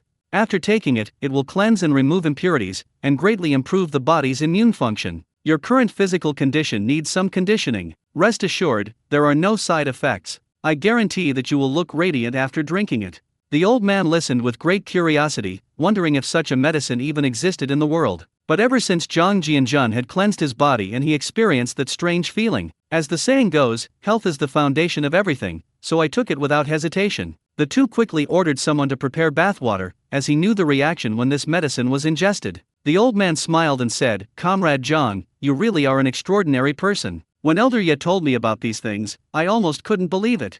This technique is absolutely amazing. I guess I'm just basking in your glory." Zhou Jinyi thought to himself that he would have to try it out himself when he got back. Could a few casual massages really have such an effect? Accompanied by the 2 men, old Zhou changed rooms. The bath water had already been filled. Zhang Jianzhan chatted with his father-in-law in the living room. The old man was soaking in the bathtub, and he had never felt so relaxed before. It was a wonderful feeling. When he received the cup of spiritual spring water, he thought it was a tonic, but he never expected it to have such an effect. Seeing that the bathwater, which had been changed twice, had become clear, he finally breathed a sigh of relief. The old man had been learned and talented since childhood, having read a large number of books from ancient and modern times. However, there is no way to explain this transformative method. Could it be that, as the ancient yin-yang masters said, there really are chi cultivators in this world? Time flies. After taking a bath, the old man exchanged a few pleasantries with everyone and left Dong Jimin with light steps. Although he still had many questions he wanted to ask, he didn't have time to continue the conversation. Zhang Jianjun also politely declined the lunch arranged by the organization. Old Master Ye personally escorted the two to the door and said with a smile, "Young Zhang, now that you're qualified, you can own a car. I've never properly rewarded you before, so this car on the left side of the door is my way of making up for it. The issue of accommodation conditions will also be considered on a case-by-case basis, and I think a bill will definitely be put forward before the end of the year. After all, you have quite a few secrets now. Safety must also be guaranteed. Do you need the organization to assign you a driver? You probably haven't learned to drive yet." Zhang Jianjun remained calm on the surface after hearing this, but he was secretly overjoyed. He glanced at the brand new Jeep on the left and it matched the fragments of memory in his mind. This is the Chaman Jeep 6-seater model, which is much larger than when it was introduced to China and has undergone its own modifications. The car is equipped with a 2.2-liter water-cooled inline 4-cylinder gasoline engine with a maximum power of 65 horsepower and a top speed of 115 km per hour. The vehicle weighs 1.15 tons and has a maximum load capacity of 440 kilograms. Even a manual transmission car has 5 gears, including reverse, which was considered top of the line in mainland China at that time. I never imagined that I would go from a single car to a small car. Zhang Jianjun laughed and said, "You underestimate me. You said I'm an extraordinary person, so of course I can drive this car. Since it was assigned to me, the paperwork should be complete, right?" After listening, Old Ye laughed and said, "It seems I really underestimated you. Of course, the paperwork is complete. I was originally thinking of assigning you a driver, but it seems that's not necessary. The documents are already on the driver's seat. However, given the current fuel shortage in China, you shouldn't drive around recklessly. It would be bad if you ran out of gas and broke down." Zhang Jianjun scanned the 2 large jars in the space with his divine sense. He chuckled to himself. Others might not dare to drive it every day, but I'm not afraid. Of the total 40+ tons of fuel oil used, 20 tons were used to burn the shrine, while only 1.5 tons were used to burn the island nation's bank. That means there are still nearly 20 tons of fuel in the space, which is equivalent to having a small gas station all by yourself, more than enough to support a jeep. Zhang Jianjun chuckled and said, "Don't worry, I prefer to do things quietly and I definitely won't run around. We will resolutely not add any burden to our superiors." Old Ye couldn't help but roll his eyes after hearing this. They've turned the island nation upside down, yet they still prefer peace and quiet. After exchanging a few words with Mr. Ye, Zhang Jianjun waved goodbye. He couldn't wait to open the Jeep door. It wasn't a convertible, and although the workmanship wasn't as good as later models, but in an era when everyone rode bicycles, this was already a leap forward. What more could you ask for? Turning the key, the engine roared to life under the curious gazes of the crowd. The clutch and gear shift were executed flawlessly, and the car drove off smoothly. Although it had been a long time since I had touched this thing, wouldn't it be a joke if a cultivator at the great perfection of chi refining drove a Jeep into a ditch? His physical coordination and reaction speed are more than enough to make him a race car driver. Under Old Ye's somewhat wistful gaze, Zhang Jianjun drove the Jeep away from the area. Zhang Jianjun and Zhou Zhenyi's returned to the Zhou family together. This means that this meeting has finally come to an end. When they returned to the Zhou family home, Zhou's mother heard that the two had not eaten yet, but she didn't say much and went back to the kitchen to start cooking. Although Zhou's mother was somewhat picky, she was still from a prestigious family.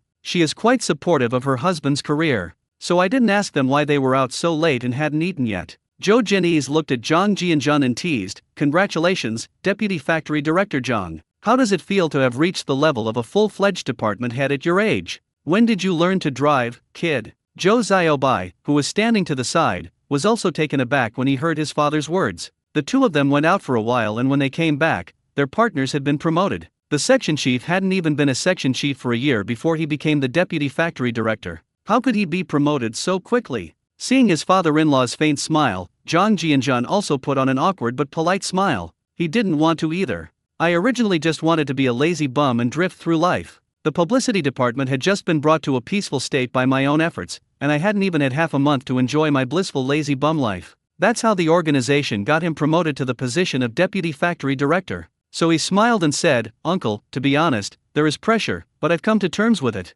This is the organization testing me. Since I've been put in this position, I will find a way to revitalize the old machines in the factory and improve the factory's hardware facilities as much as possible. Of course, I can't do anything about the task quota issue, and I hope this problem can be resolved as soon as possible. I have also taken note of the current situation at the steel rolling mill. Many workshops have already begun to shut down. If no quotas are assigned from above, this situation will become increasingly serious. Even a skilled cook can't cook without rice. Regarding the driving issue, this kind of small car is too simple, anyone with hands can drive it." Zhou Jinyi's eyelids twitched upon hearing this. The idea of giving the factory's equipment a complete makeover was quite profound. Thinking about those 8 high-precision lathes, he felt a chill run down his spine. It seemed his son-in-law was about to stir up trouble again. These past few days have started to get a bit exciting and addictive, especially the phrase "the little car is so simple, anyone can do it," which has made Zhou Jinyi's mind wander. Zhou's father laughed and said, "Jianjun, take these few days to familiarize yourself with your post first. You can't expect to get fat in one bite, can you? Just like you said, the task quota has dropped significantly now. We still need to try our best to appease the workers and find ways to improve the food supply in the factory and the workers' meals. This will help maintain internal stability." Zhang Jianjun felt a surge of joy. It seemed his father-in-law's endurance had reached its limit. "This is because I'm afraid I'll pull out something scary again. But I must say, my father-in-law's methods are really quite good. Right now is not the time to vigorously develop production. Stabilizing the workers' morale is the top priority. I wonder how the mess Zhao Jianxi left behind will turn out. The logistics warehouse is probably also facing a shortage of supplies right now." Zhang Jianjun nodded and replied, "Thank you for your guidance, uncle. I will try to find a solution." After Zhou's mother came out of the kitchen, she learned that Zhang Jianjun had been promoted to the rank of division chief. The smile on his face never disappeared. He called his daughter to start serving the dishes. "This is great news, we should celebrate." An extra chapter is added for the generous donation from user 289358817, and thanks to all the generous donors as well. Zhou Jinyi has been quite busy these past few days, so he didn't dare to drink too much at noon. The two of them just had a small glass of wine together as a token gesture. Seeing that his father-in-law looked a bit haggard these past few days, Zhang Jianjun took out 3 bottles of liquor from his backpack. He smiled and said to the 3 curious eyes, "Uncle, this is my specially made calming tea. It has the special effect of calming the mind, refreshing the brain, and helping to sleep. Just put 1 tablespoon into a cup, stir well, and drink it. The taste is also quite good and can be used as a substitute for tea."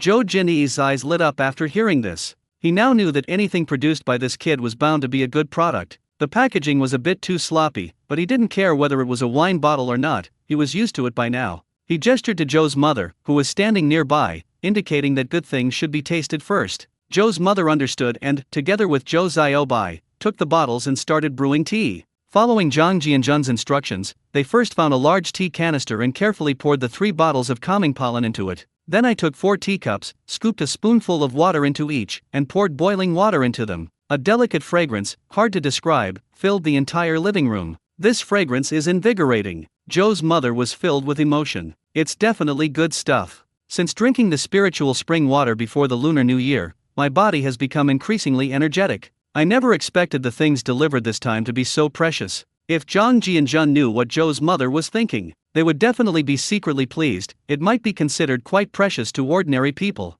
But his space was already piled high with tranquilizing flowers, and when the 4 of them each had a cup of tea, the family of 3 began to enjoy it. It has a mild and refreshing aroma that is neither bitter nor astringent upon first taste. After lingering on the tip of the tongue for a while, it also has a hint of sweetness, allowing the entire taste buds to immerse themselves in enjoyment. Just like the mountain spring water, it had no off-taste. Perhaps it was the effect of preconceived notions, but after drinking it, I felt a sense of ease all over my body. The group was pleasantly surprised. It was indeed a good product. Zhou Xiaobai said playfully, "Zhang Jianjun, why did you only bring out such good things today? Are these materials only harvested in the fall?" Zhang Jianjun gave a thumbs up. "Xiaobai, you're absolutely right. It really can only be made in autumn." Zhou Xiaobai looked somewhat skeptical, and her mother gently tapped her head. "It's good to have something to drink, so don't pry. You can't be picky about what Xiao Zhang has to offer."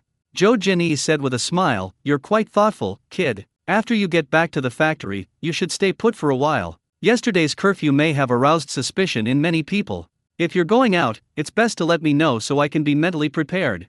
Zhang Jianjun nodded. Thank you for your advice, uncle. There are only a few days left in September, so I will go to work with peace of mind. If I need to go out in October, I will let you know in advance. Joe Jennese. At this moment, Joe's mother said with a smile, the Mid-Autumn Festival is only 11 or 12 days away. If there's nothing important, come over to our house and celebrate together. No matter how busy you are at work, you must balance work and rest. Zhang Jianjun was momentarily dazed. He calculated the time and realized it was the second day of the 8th lunar month. The Mid-Autumn Festival was indeed just around the corner. I remember in my past life I worked for triple pay during holidays. I've even worked overtime at the company. I didn't take other holidays seriously except for Chinese New Year. However, apart from the instability, the atmosphere of holidays is definitely more grand than in the previous life. Zhang Jianjun smiled and said, okay, I'll definitely come as long as I'm not busy that day. After all, I never get tired of your cooking. Joe's mother took a sip of the calming tea and became increasingly satisfied. Zhou Xiaobai asked, Zhang Jianjun, you don't have to work this afternoon, right? How about we go for a drive in the suburbs? I remember you once said that when spring comes and the flowers bloom, you would let me see your archery skills. It's already autumn and I still haven't seen anything. The couple couldn't help but smile after hearing this. They just assumed Zhang Jianjun was trying to make his daughter happy. Joe's mother said indulgently, it's almost 2 p.m. now, and with things getting a bit chaotic outside, you should just stay home for a few days. I've been going out every day lately, my heart is really wandering. Zhang Jianjun nodded. I didn't expect it to be this busy this year. Auntie is right. I'm going to go to the factory this afternoon. The publicity department needs to complete the handover procedures as soon as possible. I had a heart-to-heart talk with some colleagues. After all, we've been working together for almost 3 years. Even though we're still in the same factory, we still have to go through the motions. Joe's mother nodded in agreement. It's only right to see things through to the end. After finishing his tea, Mr. Joe spoke. I have to go this afternoon, so I'll be leaving now. Jianjun, your position should be approved in about 2 days. If there are any problems at work, just work together and we'll work through them together. After you've adapted for a while, come to me if you have any problems you can't solve. After saying that, he got up, went into the study, picked up his briefcase, and left. Zhang Jianjun smiled at Joe's mother and Zhou Xiaobai and said, Auntie, Xiaobai, I have to leave too. If I stay any longer, the steel rolling mill will be closing time. Joe's mother nodded, go quickly. Work is important. Try to keep a low profile after you take office. You're not used to it yet, so don't offend anyone as soon as you arrive. Zhang Jianjun smiled and nodded. She picked up the shoulder bag from the sofa and winked at Zhou Xiaobai. He then walked out of the living room. On the streets of Beijing, a brand new Jeep was speeding along. Zhang Jianjun gripped the steering wheel and sighed. When he first came here, he had gone through a lot of trouble to get a bicycle ticket. She paints and writes songs. It took a lot of effort to finally get a bicycle ticket from Li Huade. Such a big change in less than a year. Not only did they take Li Huade's original spot, they also got a Jeep. This can be considered as not disgracing the army of time travelers. Indeed, in any era, strength is what matters. Without a cheat code, he would probably still be a low-key clerk. Given his status as a martyr's family member, he could have lived an ordinary life, neither good nor bad. Perhaps I can try again in the future with my advanced knowledge, but by then I will be middle-aged. Before we knew it, we had driven to the steel rolling mill. The speed is naturally much faster. The 2 security guards at the gate saw a brand new military jeep driving up from afar. Thinking it was a visit from higher UPS, he quickly stood up straight. This time period. For a while, no one from above came down to inspect. I had to pull myself together. When the jeep arrived at the factory gate, a young and familiar smiling face appeared through the car window. Security officer Liang Hunbin rubbed his eyes and exchanged a puzzled look with his colleague. When did even a section chief get a company car? Zhang Jianjun smiled and nodded at the 2 men, then drove into the factory square amidst their bewildered stares. Qiangzi, am I seeing things? Isn't this section chief Zhang from the publicity department? Who else could it be but him? I never thought old Zhang's son would become so remarkable. This is a brand new military jeep, you can't buy one even if you have the money.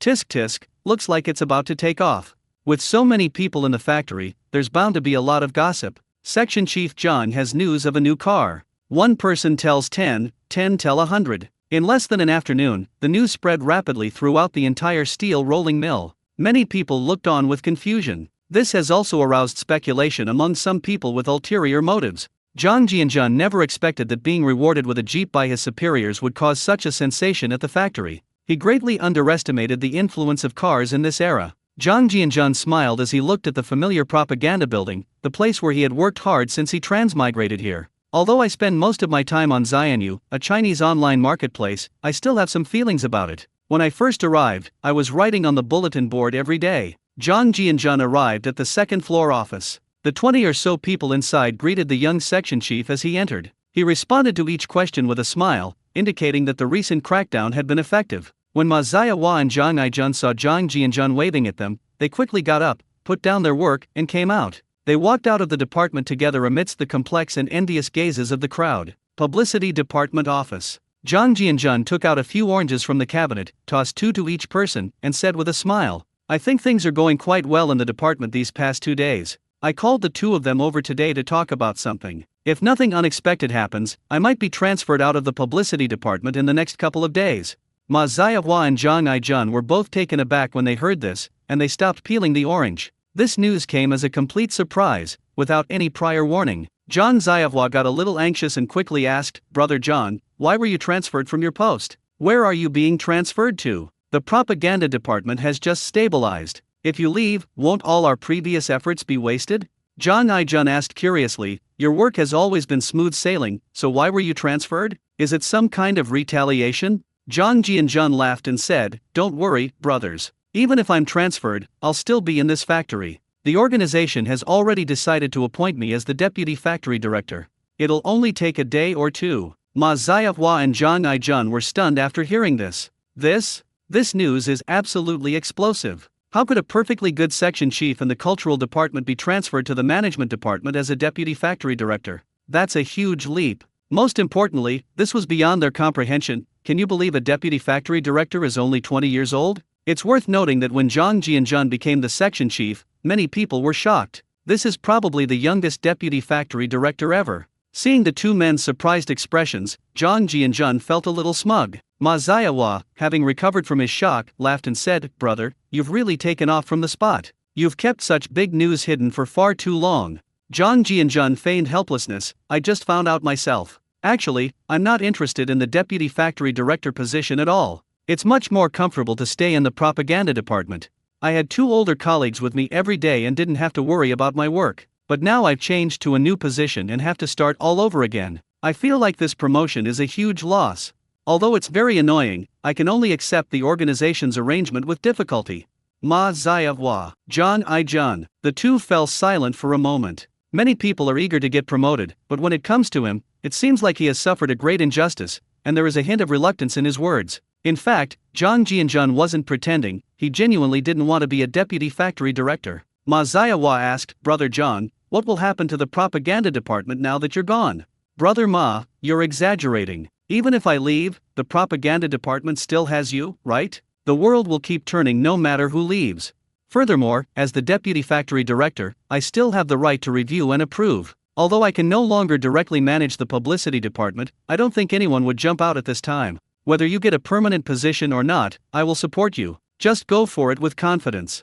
Zhang Aijun laughed from the side, "Xiaohua, you're such a coward. It's not like Brother Zhang has been transferred out of the steel rolling mill. With him leading the charge from behind, how could they possibly cause trouble?" Ma Xiaohua rolled her eyes. "It's not that I'm afraid of trouble, it's that I'm worried the winds of change might be blowing in the wrong direction, you know? There are no outsiders here, so I'm just saying. Don't you sense something's wrong? Many workshops in the steel rolling mill are starting to shut down." Ma Xiaohua lowered his voice and said, "If all the machines in the workshop are shut down, how will the tens of thousands of people in the factory live? Nobody can guarantee what kind of trouble they will cause. How can I not worry under these circumstances? There will definitely be troublemakers on that day. The propaganda department has also cancelled its rural assignments and is just bored out of its mind.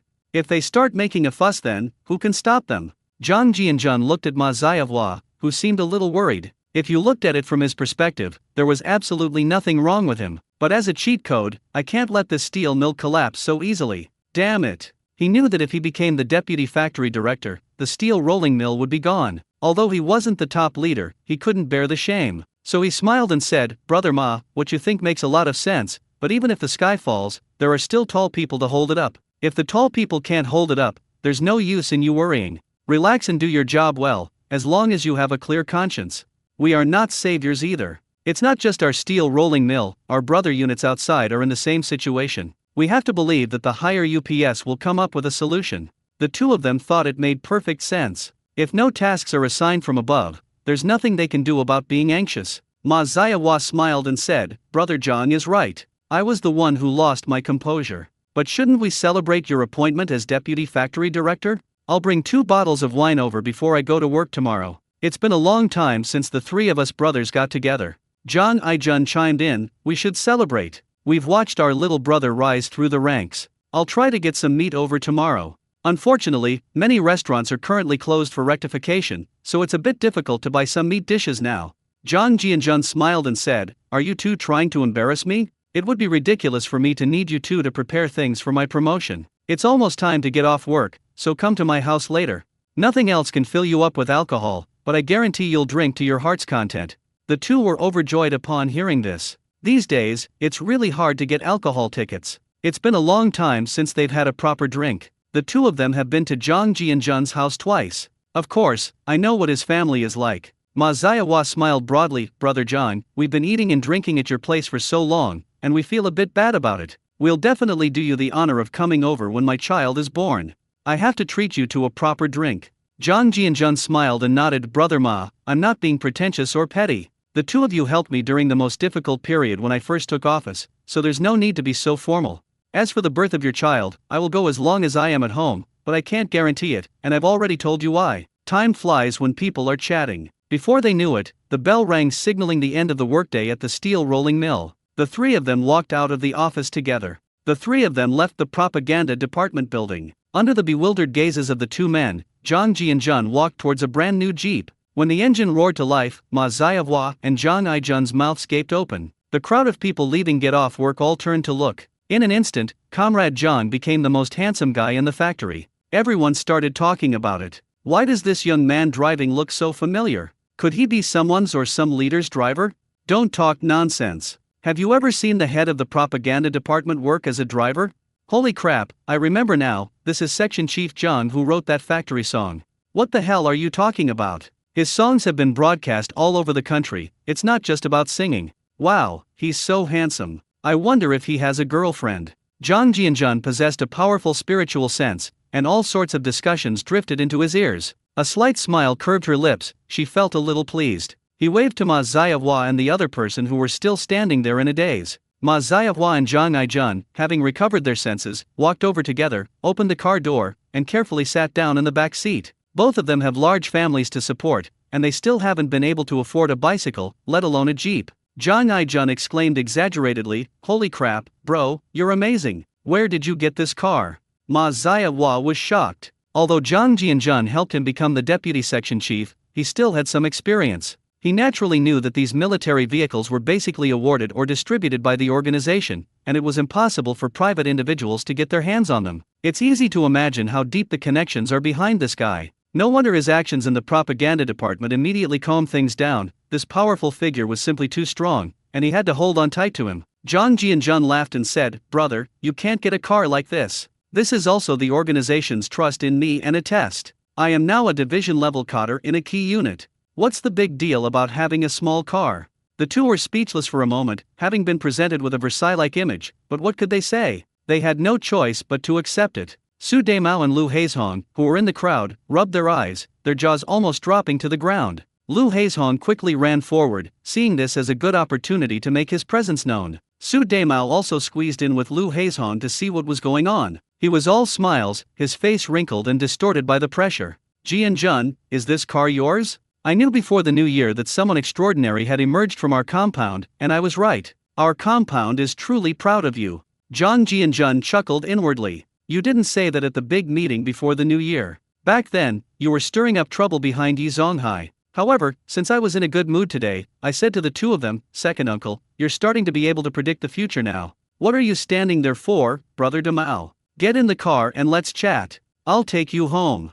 Su Daimao excitedly asked, Jianjun, it's not very convenient for me to still have my bicycle at the factory, is it? If there's anything inconvenient, there's a hook on the back of the jeep to hang the spare tire. Just put it on and tie it up a little.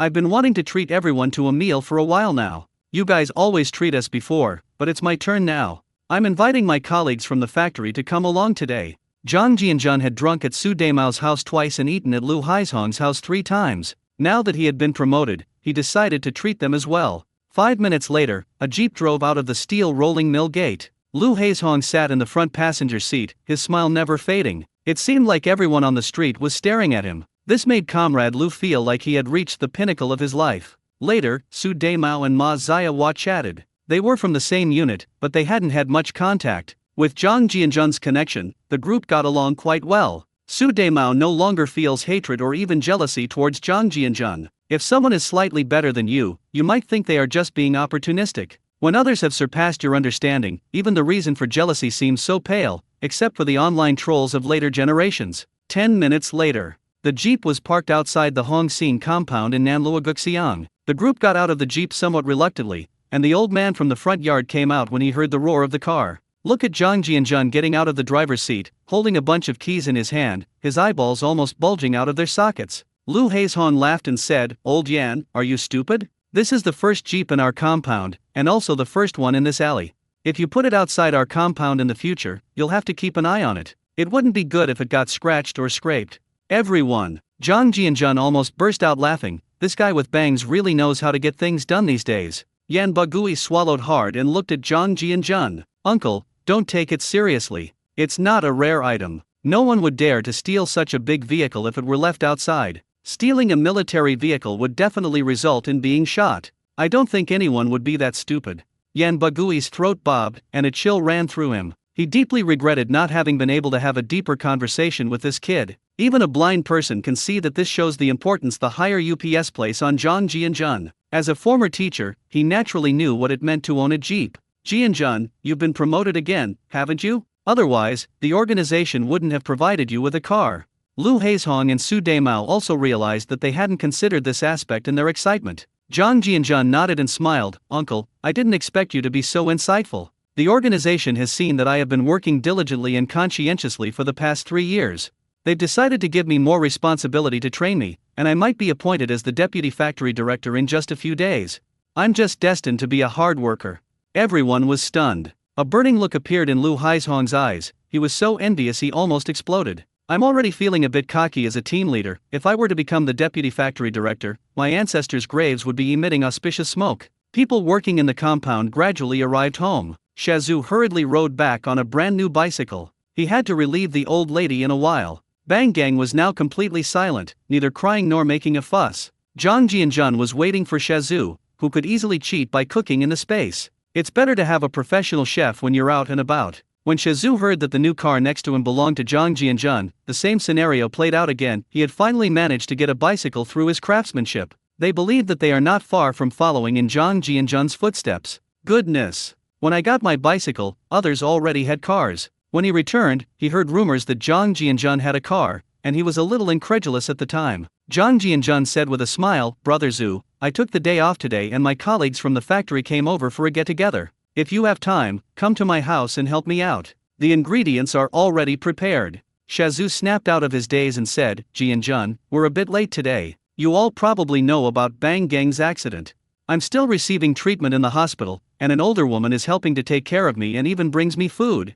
The second uncle chimed in from the side, "Jianzhen, today is a day of great joy for your promotion. You can't shirk your responsibilities. I'll have Guangtian make a trip to Bangan's place to arrange the meal."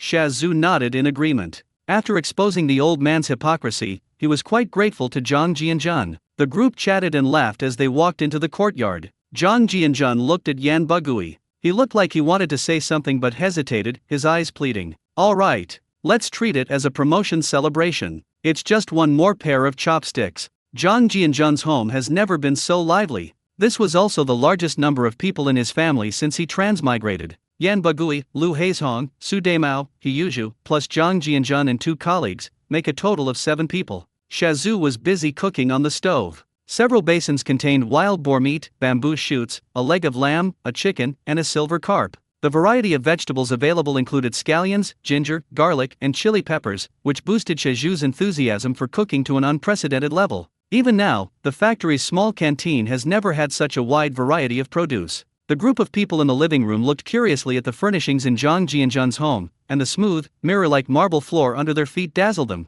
When they visited Zhang Jianzhen's home before, the old house was still rather shabby at that time. Apart from a few old pieces of furniture and a sofa that are presentable, the old house was not as bright as it is now. Of the group, only the second uncle knew that his house had its floor renovated. Ma Ziawa laughed and said, "Tisk tisk, I haven't come to visit for more than half a year. I didn't expect Brother Zhang's house to have changed so much. The house is much brighter now than before." Zhang Jianjun smiled and said, "I've been wanting to tidy it up for a while now. My house used to have the worst floor in the whole compound. It always felt damp and uncomfortable when it rained. I originally wanted to keep a low profile and just pave with blue bricks, but a friend learned about my situation and helped me get some marble.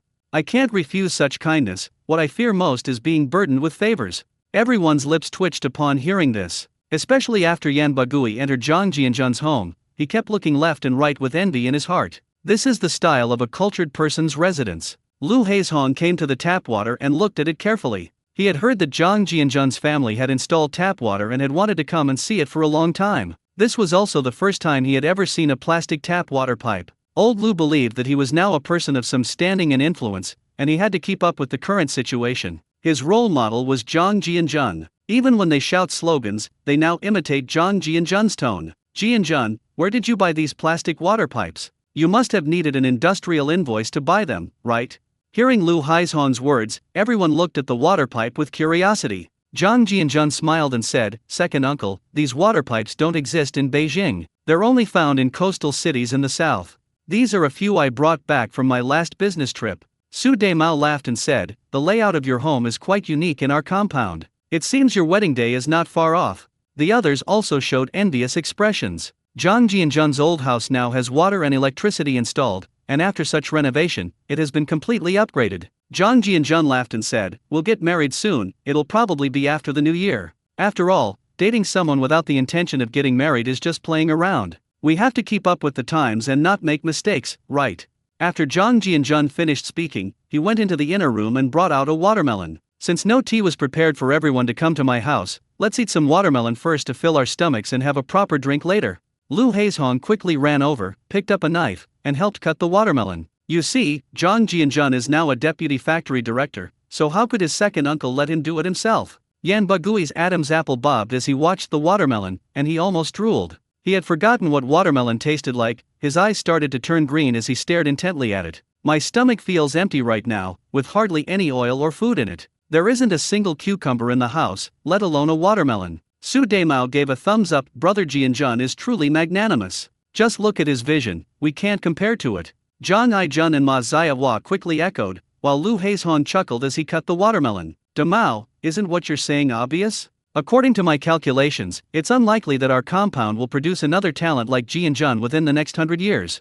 Everyone, is it really okay to flatter someone so blatantly?" Zhang Jianjun's lips twitched as well. This old man has really gone all out, but when it comes to shouting slogans, you really need to be thick-skinned. The Zhang family's old house was bustling with activity and harmony, with a crowd gathered around the jeep at the entrance of the courtyard. When the people who came home from get-off work saw the car, they were all curious and asked which leader had come. Upon learning that it was Zhang Jianjun who drove the jeep back, the elderly, women, and children were all in an uproar. The news was too shocking. Yi Zonghai, standing in the crowd, was overwhelmed with mixed feelings. Rumor had it that Zhang Jianjun not only had a car, but had also apparently become the deputy director of the steel rolling mill. Yi Zonghai began to feel uneasy. No matter how skilled he was just an 8th grade fitter. Now that Zhang Jianjun had become a management level cotter, what comparison was there between him and Zhang Jianjun? If things continue like this, it wouldn't be surprising if Zhang Jianjun became the factory director someday. If he wanted to get rid of me, then it would be a piece of cake.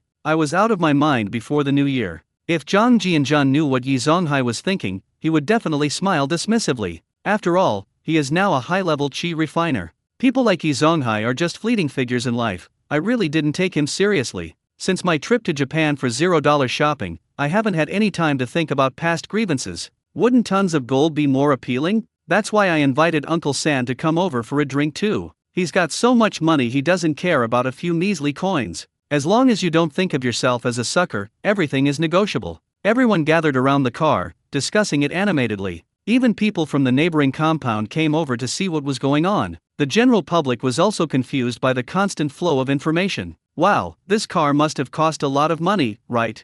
Hee, Tiger, you're overthinking it. This isn't something money can buy. I heard that Zhang Jianjun was rewarded by the organization for making a great contribution. Tisk tisk, your compound has really produced a talent. That's right, our Hongsing compound has always been a civilized and advanced courtyard house, okay. The crowd gathered around the jeep, chattering amongst themselves, while onlookers in the neighboring courtyard were filled with envy. This is the first time I've seen it up close like this. In the past, when we occasionally saw a jeep, no one dared to go up and take a closer look. After all, those sitting at the top are mostly high-ranking leaders. Zhang Jianjun was already a celebrity in the compound, and after this gossip, everyone had to admit he was worthy of respect. Yan Zhifang and Yan Jiichin in the crowd were bursting with jealousy, but all they could do was watch helplessly. The Zhang family's round table was laden with dishes, including 4 meat dishes alone: pork, lamb, fish, and chicken, making everyone unconsciously swallow their saliva. The vegetarian options are also plentiful, including egg and mushroom soup, hot and sour shredded potatoes, cucumber salad, and honey-glazed lotus root. The show's entertainment value was maximized thanks to Shazhu's meticulous cooking. Zhang Jianjun took out a small wine jar, and Su Daimao quickly took it and helped pour the wine. He has a good eye for things. If Zhang Jianjun hadn't gotten rid of Li Huide, Su Daimao might have risen to prominence long ago. After everyone had their glasses filled, Zhang Jianjun raised his glass and smiled. It's a rare treat to have everyone gathered here today. My colleagues and neighbors are all here. We're all family, so please don't be shy about eating the food we cooked. And I wish everyone a bright future. Cheers! Everyone raised their glasses and downed them in one gulp, instantly igniting the atmosphere at the table. After a glass of wine, they all started to taste the dishes on the table. They praised Shazhu's cooking skills highly. Yan Bagui looked a little embarrassed. The others had been quite reserved while eating watermelon, so he ate most of the remaining watermelon. Watermelon is juicy, which is great, but eating too much can make your stomach feel very full. Yan Bagui ate too much and still hasn't recovered. Seeing the table full of food made me want to cry.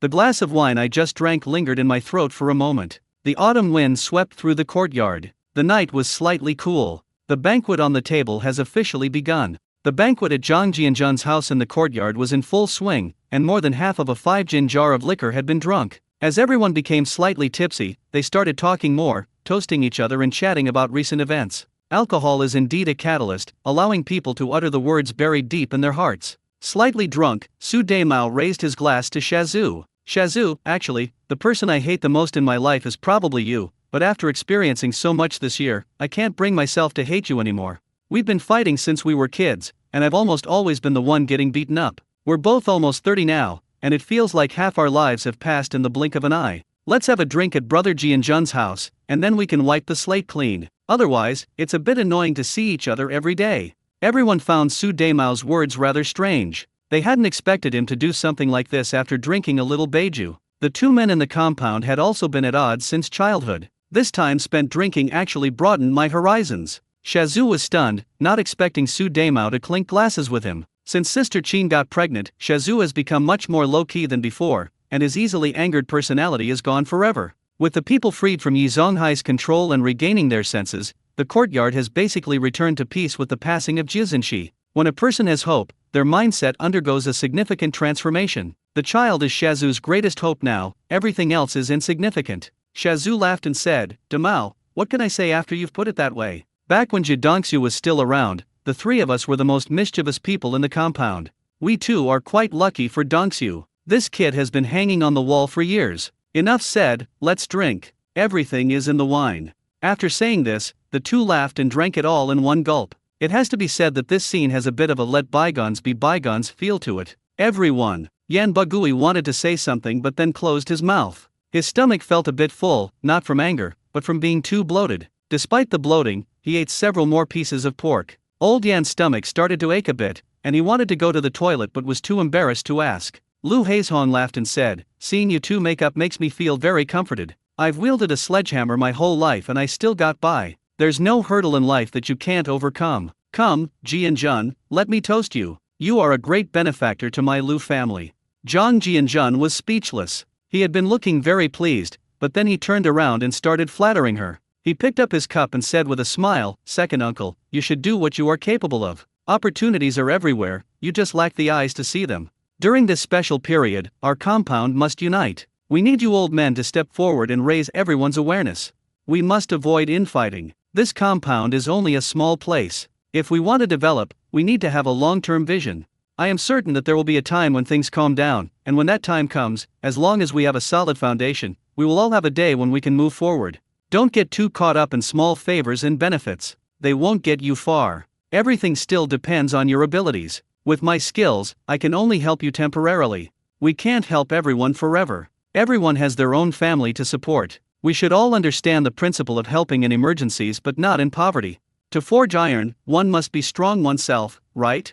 Everyone seemed to understand what was going on. They now had to trust Zhang Jianzhen's judgment, otherwise, he wouldn't have been able to rise to the position of deputy factory director in less than 3 years. Lu Haizhong downed the wine in his glass in one gulp, already 6/10 drunk, his face flushed. Jianzhen, you know I'm not as educated as Yan Fugui. It was only after several gatherings that I realized my perspective was indeed too narrow. Fortunately, with your guidance, I've slowly come to my senses. Don't worry, from now on I will follow your lead completely. Whatever you say, I will do. Zhang Jianzhen's two colleagues' mouths twitched as they listened. Damn, this guy was much thicker skinned than them. It was perfectly natural for him to say such flattering things at his age. Shazhu Jianzhen, now that you become the deputy factory director, you should know some of the inside stories about the steel rolling mill, right?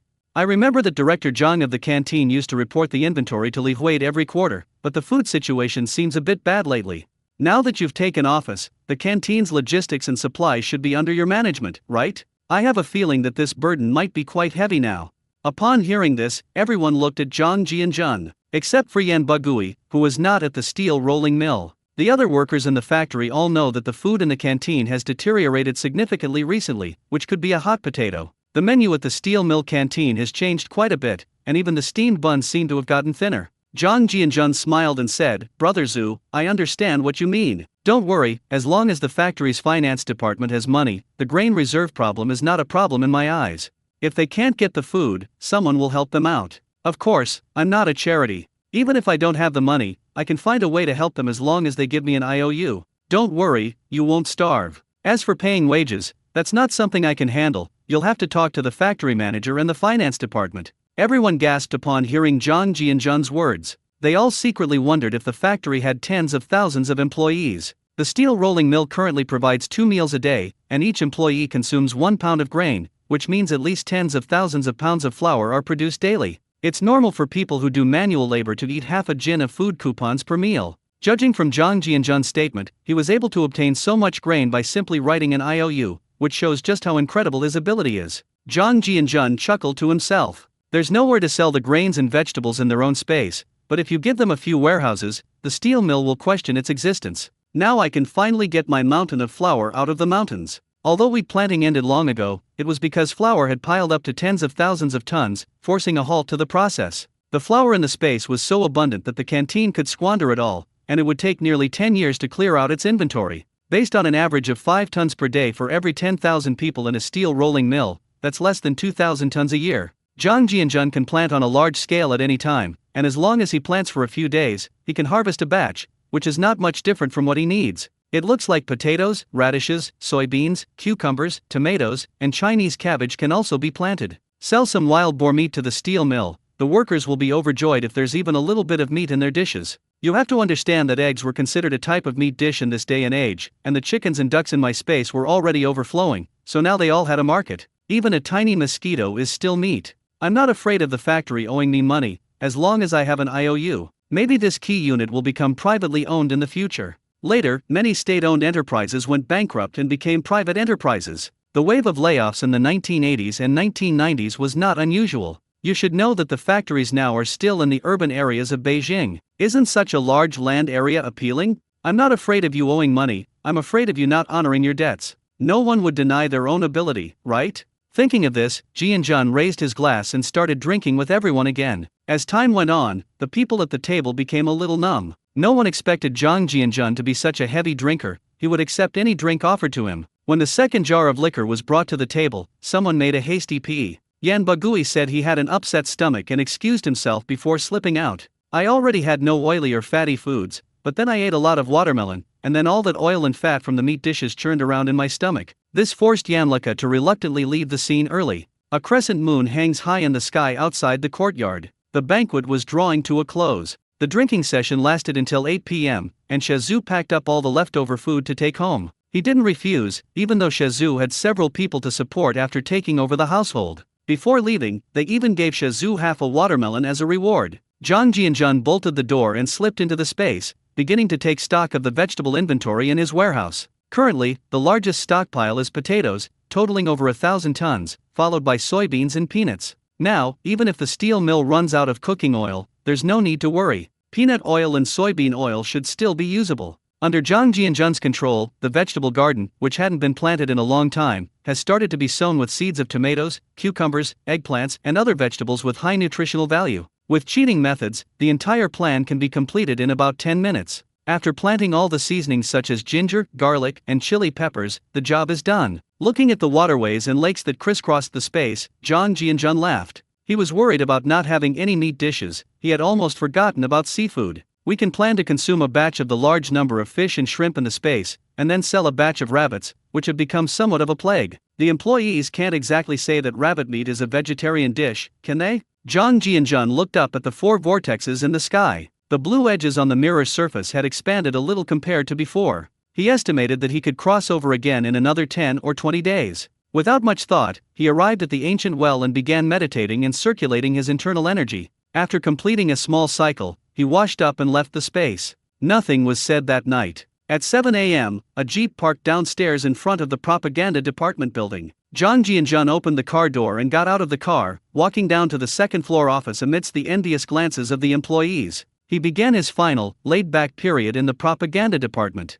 Zhang Jianzhen is currently enjoying a period of great success and carefree living, but some people are having a less comfortable time these past few days. Office of the Director of the Revolutionary Committee of the Steel Rolling Mill. Yang Zhenhua was sitting at his desk reviewing documents when his secretary, Xiao Zhou, came over with a cup of tea and spoke softly to him. Director Yang, the rumors about Xiao Zhang yesterday are true. Just now, before you arrived, I saw Section Chief Zhang. He did indeed drive a brand new jeep into the steel rolling mill. The jeep is still parked downstairs in front of the publicity department's office building. Yang Zhenhua took the cup, nodded, took a sip of tea, and, feeling the slight bitterness in his mouth, fell into thought. Ever since Deputy Director Ma was beaten to death by his subordinates, Yang Zhenhua has been imagining that Zhang Jianzhen has a powerful backer. Now that the kid has a jeep, it's confirmed. In his position, he naturally knew what it meant to be associated with a jeep. Yang Zhenhua was only given a car after he became the factory director. Even Li Hui didn't have this privilege when he was the deputy factory director. Yang Zhenhua sighed. These are troubled times. Recently, since the top leader has been silent, Lao Yang's eyelids have been twitching. He's heard rumors that the top leader isn't doing too well either. Yang Zhenhua had long been involved with high-ranking officials, and the former leaders in the cultural sector are now in a precarious situation. If someone follows the trail and finds out what happened, I don't know if I can handle it. Therefore, it's understandable that Yang Zhenhua has been somewhat unsettled these past few days. He knows the consequences of not choosing the right side. While others live in constant fear, Xiao Zhang has always had a smooth and successful life. It seems that this time it must have received attention from the organization. Those who tried to take advantage of him are either dead or have disappeared. The more Yang Zhenhua thought about it, the more uneasy he felt. He addressed Secretary Zhou, who was working in the inner room, saying, "Xiao Zhou, go to the publicity department and invite Section Chief Zhang over." Secretary Zhou responded and turned to leave, but was stopped by Yang Zhenhua's next words. "Forget it, I'll go there myself. I heard that Comrade Zhang is doing a good job managing the propaganda department. I haven't been there to see it in a long time." After Yang Zhenhua finished speaking, he walked out of the office amidst Secretary Zhou's somewhat surprised gaze. Secretary Zhou was a little taken aback. After all, Director Yang was a bureau-level cadre, yet he had personally gone to visit a section chief. Zhang Jianzhen was idly flipping through a newspaper at his desk when he heard footsteps coming from the corridor. He subconsciously scanned the area with his divine sense, and a look of surprise appeared on his face. "Why is Yang Zhenhua here?" Zhang Jianzhen got up and tidied up the orange peels on the table. When there was a knock on the door, he went over and opened the office door. Looking at Yang Zhenhua, he smiled and said, "Uncle Yang, what brings you here to inspect my work? If there's anything you need, just have Secretary Zhou come over." Yang Zhenhua smiled as he looked at the young man in front of him. "You've even learned to use those polite official phrases now. I'm not some big shot, so why don't you welcome me to come and visit?"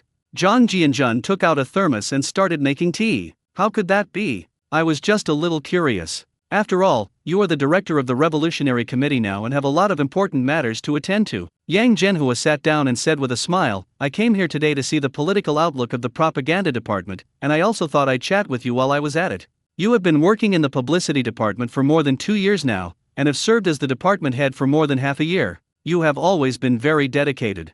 I've mentioned the deputy director position to you before. No one has been sent to replace him yet. With your abilities, would you like to change positions? Zhang Jianzhan understood Yang Zhenhua's purpose. It seemed that old Yang had come to test his abilities. Unexpectedly, even a jeep alarmed Yang Zhenhua. Zhang Jianzhan smiled and handed over the tea, saying, "Uncle Yang, I probably won't be able to take up my post in the Revolutionary Committee, and I'm not happy that the organization has already arranged a new position for me. The Ministry of Metallurgical Industry will probably issue a notice in the next few days, appointing me as the deputy director of the steel rolling mill. The last time the organization sent me on a business trip, it went very smoothly. I guess that means I passed the test from the higher UPS. To be honest, this position is a challenge for me. After all, my major is not relevant to this job, and the transition is quite significant. I will need your guidance when I take office." Yang Zhenhua's hand holding the teacup trembled slightly, a hint of shock in his heart. If Zhang Jianzhan hadn't revealed this news, I probably wouldn't have known until he took office, considering he's now the top leader. This kid managed to bypass my information network without anyone noticing. Yang Zhenhua composed himself and smiled warmly. "Xiao Zhang, first of all, congratulations on your appointment as deputy factory director. I never thought that my uncle and I would become partners. From now on, we are all on the same side. If you have any questions, feel free to come to me. With your abilities, you could easily handle it in 10 days or half a month." Zhang Jianzhan humbly replied, "Then thank you very much for your guidance, Uncle Yang. I will naturally come to you for help if I don't understand something. I'll just wait for the instructions from above in the next couple of days." After the two practiced Tai Chi for a while, Yang Zhenhua hurriedly left. To be honest, Lao Yang is a little envious of Zhang Jianzhan now. This kid looks like he's in the right position, but he had to start saving himself. The waters here are very deep. Time flies by in the blink of an eye. Zhang Jianzhan spent 2 days in a row idly in the propaganda department of the steel rolling mill. 3 p.m. on September 22nd. The transfer document from the Ministry of Metallurgical Industry was delivered to the Publicity Department office. Along with it came a certificate of honor in a brown leather bag. That's right, it was the first-class merit award for scientific and technological progress awarded by the organization for 2 major meritorious deeds. Zhang Jianzhan was overwhelmed with emotion as he held the small red booklet and a medal. In peacetime, it is extremely difficult to obtain a first-class merit award. A blueprint that changed the course of modern steelmaking, combined with the efforts of the island nation, earned them a first-class merit, an honorable achievement worthy of being recorded in the county annals. However, he cannot be publicly praised this time because the reasons behind his first-class merit need to be kept secret.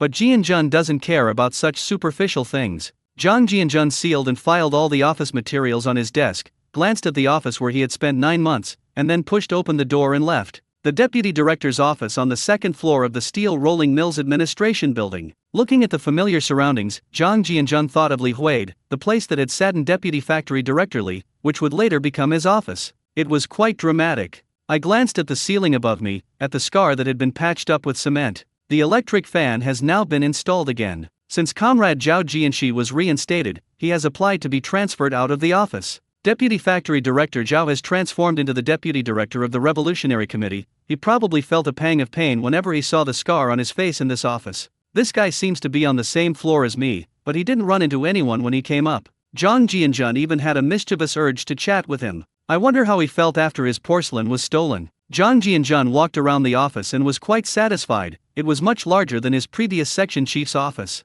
In addition to the more than 30 square meters of office space outside, there is also an archive room and a single restroom inside, which greatly increases the privacy and comfort of individual office work. If we had another secretary with long legs, wow, that would be even more efficient at work. Seeing the slight dust accumulation on the floor and office desks and chairs, Zhang Jianzhan cast a few arcane cleaning spells, and a gentle breeze made the entire office look brand new. Sitting in the office chair that Li Huide and Zhao Jianxi had once sat in, Comrade Xiao Zhang smiled knowingly and looked at the documents on the table for a while. Zhang Jianzhan took the documents out of his briefcase and walked out of the office. Previously, upon taking office, one had to report to the factory's party committee secretary, but now one only needs to report to Yang Zhenhua. The Revolutionary Committee now manages all affairs of the factory. Zhang Jianzhan's office was on the 2nd floor, on the right side near the window. Yang Zhenhua's office was the 3rd one on the left in the corridor. Next door to them was the factory's finance department. The seat opposite, by the window, belongs to the personnel department of the steel rolling mill. The second seat there is occupied by my old acquaintance, Deputy Director Zhao. At the entrance to the corridor and staircase is the former Director Zhang, who has now been promoted to one of the 3 deputy directors of the Revolutionary Committee. The director of the steel rolling mill office was transferred to the original union building. The current administrative building has 3 floors and a total of 10 offices. The others are either data rooms, meeting rooms, or archives. The second floor has the most offices, with 6 offices in total, located on both sides. Zhang Jianjun arrived at Yang Zhenhua's office and knocked on the door. When Secretary Zhou opened the door and saw Zhang Jianjun, he immediately put on a smile. He still vividly remembered the experience of his leader personally visiting Zhang Jianjun the day before yesterday, which elevated the young man before him to a new level. When Yang Zhenhua saw Zhang Jianjun enter, holding documents in his hand, he knew why he had come. He quickly stood up and said with a hearty laugh, "Xiao Zhang, welcome to the Steel Rolling Mills management team. Time flies. I never expected you to achieve so much in just a few years. I'm genuinely happy for you, congratulations." Zhang Jianjun smiled and said, "Uncle Yang, you flatter me too much. It is thanks to your guidance and the organization's support over the past few years that I have achieved what I have today." After Zhang Jianjun finished speaking, he handed over his application materials. Yang Zhenhua glanced at Zhang Jianjun with a smile, inwardly sighing at the unpredictability of life. Zhang Jianjun had started trying to win him over when he was a section chief, but unfortunately, the guy had no desire to become the deputy director of the Revolutionary Committee. Now I realize he's already been noticed by the organization. No wonder he didn't take my offer seriously. Therefore, Lao Yang was still somewhat wary of this young man. Yang Zhenhua picked up the appointment document issued by the Ministry of Metallurgy and began to read it. Zhang Jianjun sat to the side, holding the tea handed to him by Secretary Zhou, and looked around at the layout of the office. 5 minutes later, Yang Zhenhua picked up a pen, signed his name on the document, and then stamped it with the bright red official seal of the Revolutionary Committee. He said with a smile, "Xiao Zhang, we were supposed to have a meeting today to discuss your appointment as deputy factory director, and to have all the staff from each department come over and get to know each other. But it's already around 4 o'clock, and there's not enough time to call someone over. How about we open it again at 9 o'clock tomorrow morning?" Zhang Jianjun smiled and said, "Uncle Yang, we are currently in the midst of a major wave of ideological study, and everyone is very busy. I don't think there's any need to make such a fuss. Why should I trouble everyone with such a small matter? Besides, I've met many of my colleagues at previous meetings. I can just send a notification to each department. I've just taken office and I still need to get to know the logistics and warehousing situation. Tomorrow, when I have some free time, I'll have the logistics director, the canteen director, and the finance department head gather together for a short meeting.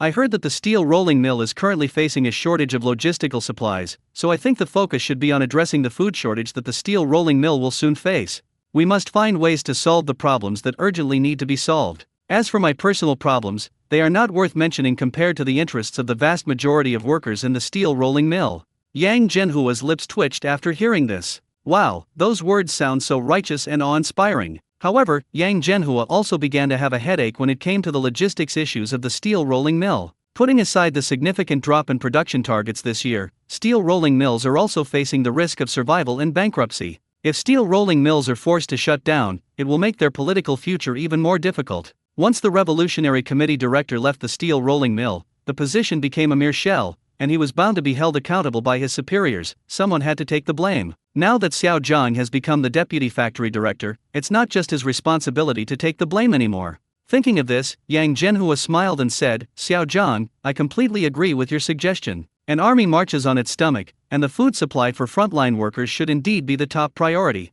You can prepare a plan tonight. I will personally sit in on the meeting tomorrow morning, and you will chair the small meeting to discuss logistical reserves."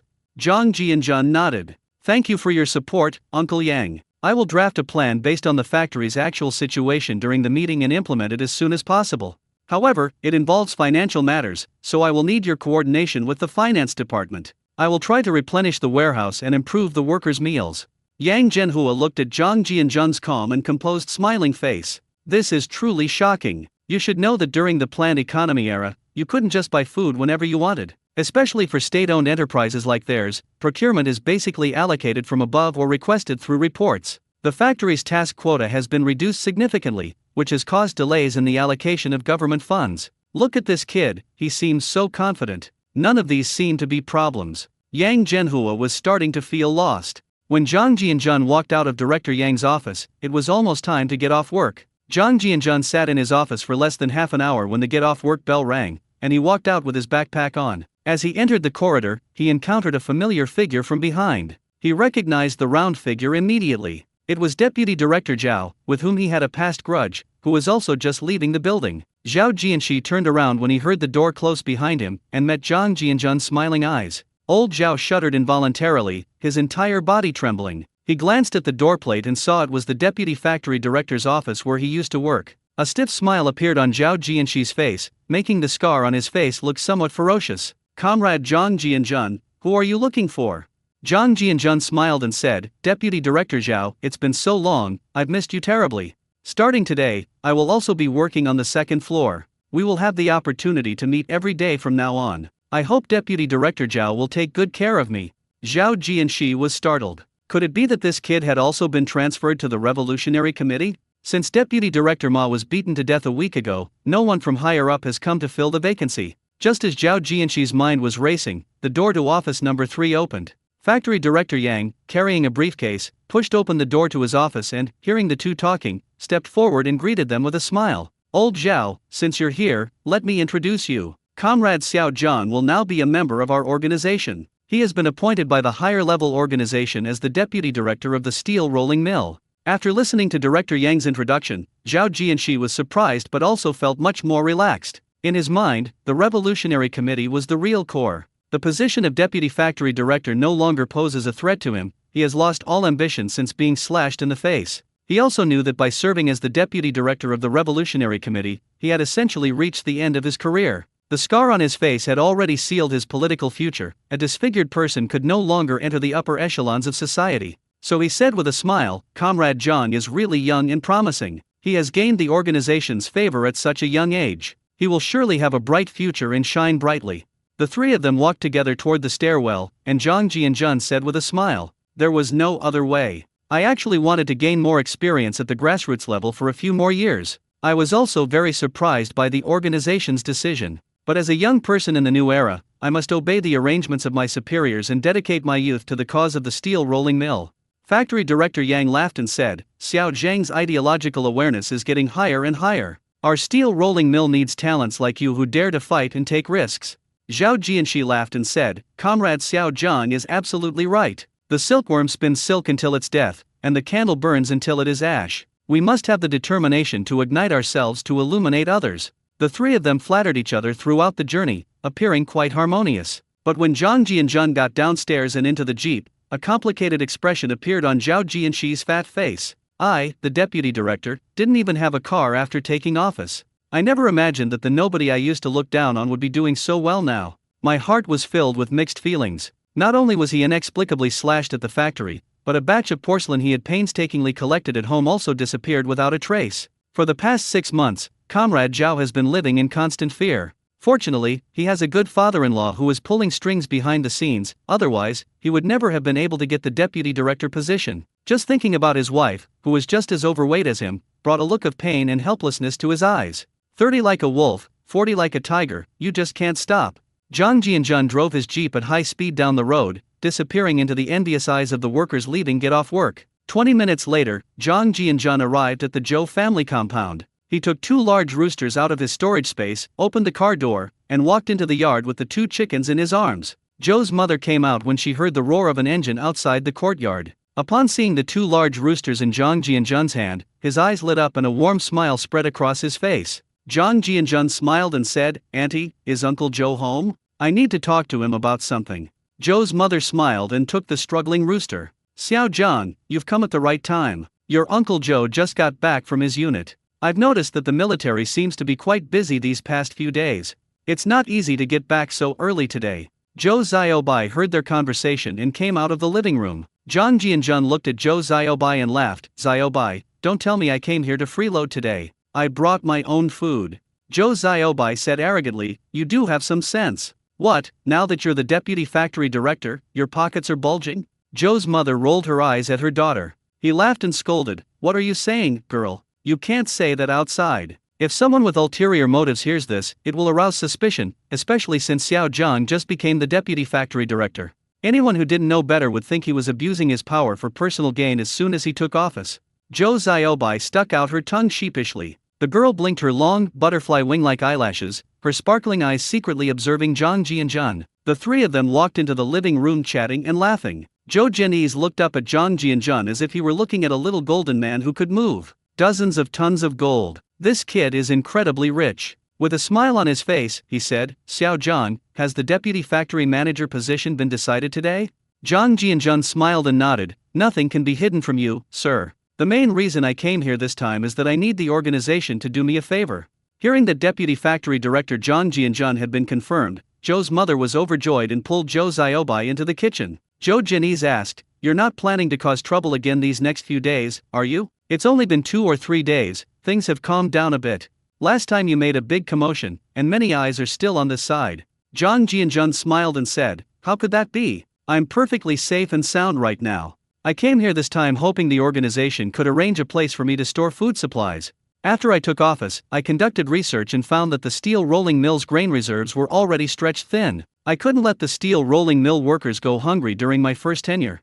I hope the organization will consider assigning me a warehouse. I don't have high requirements, as long as it's not too far from the steel rolling mill. I want to get some grain here for temporary storage, which needs to be kept secret, and then have the factory's transport team take it away. As long as it can serve as a transit point, that's fine. Zhou Jianese breathed a sigh of relief after hearing this. As long as it wasn't something scary, everything was fine. After all, they could still find a way to get the grain. The weapons and equipment we acquired last time haven't been fully utilized yet, especially the machine tools we're currently using to build a laboratory. Please sit here for a while I go in and make a call to check. There are many factories available right now, so this shouldn't be too difficult.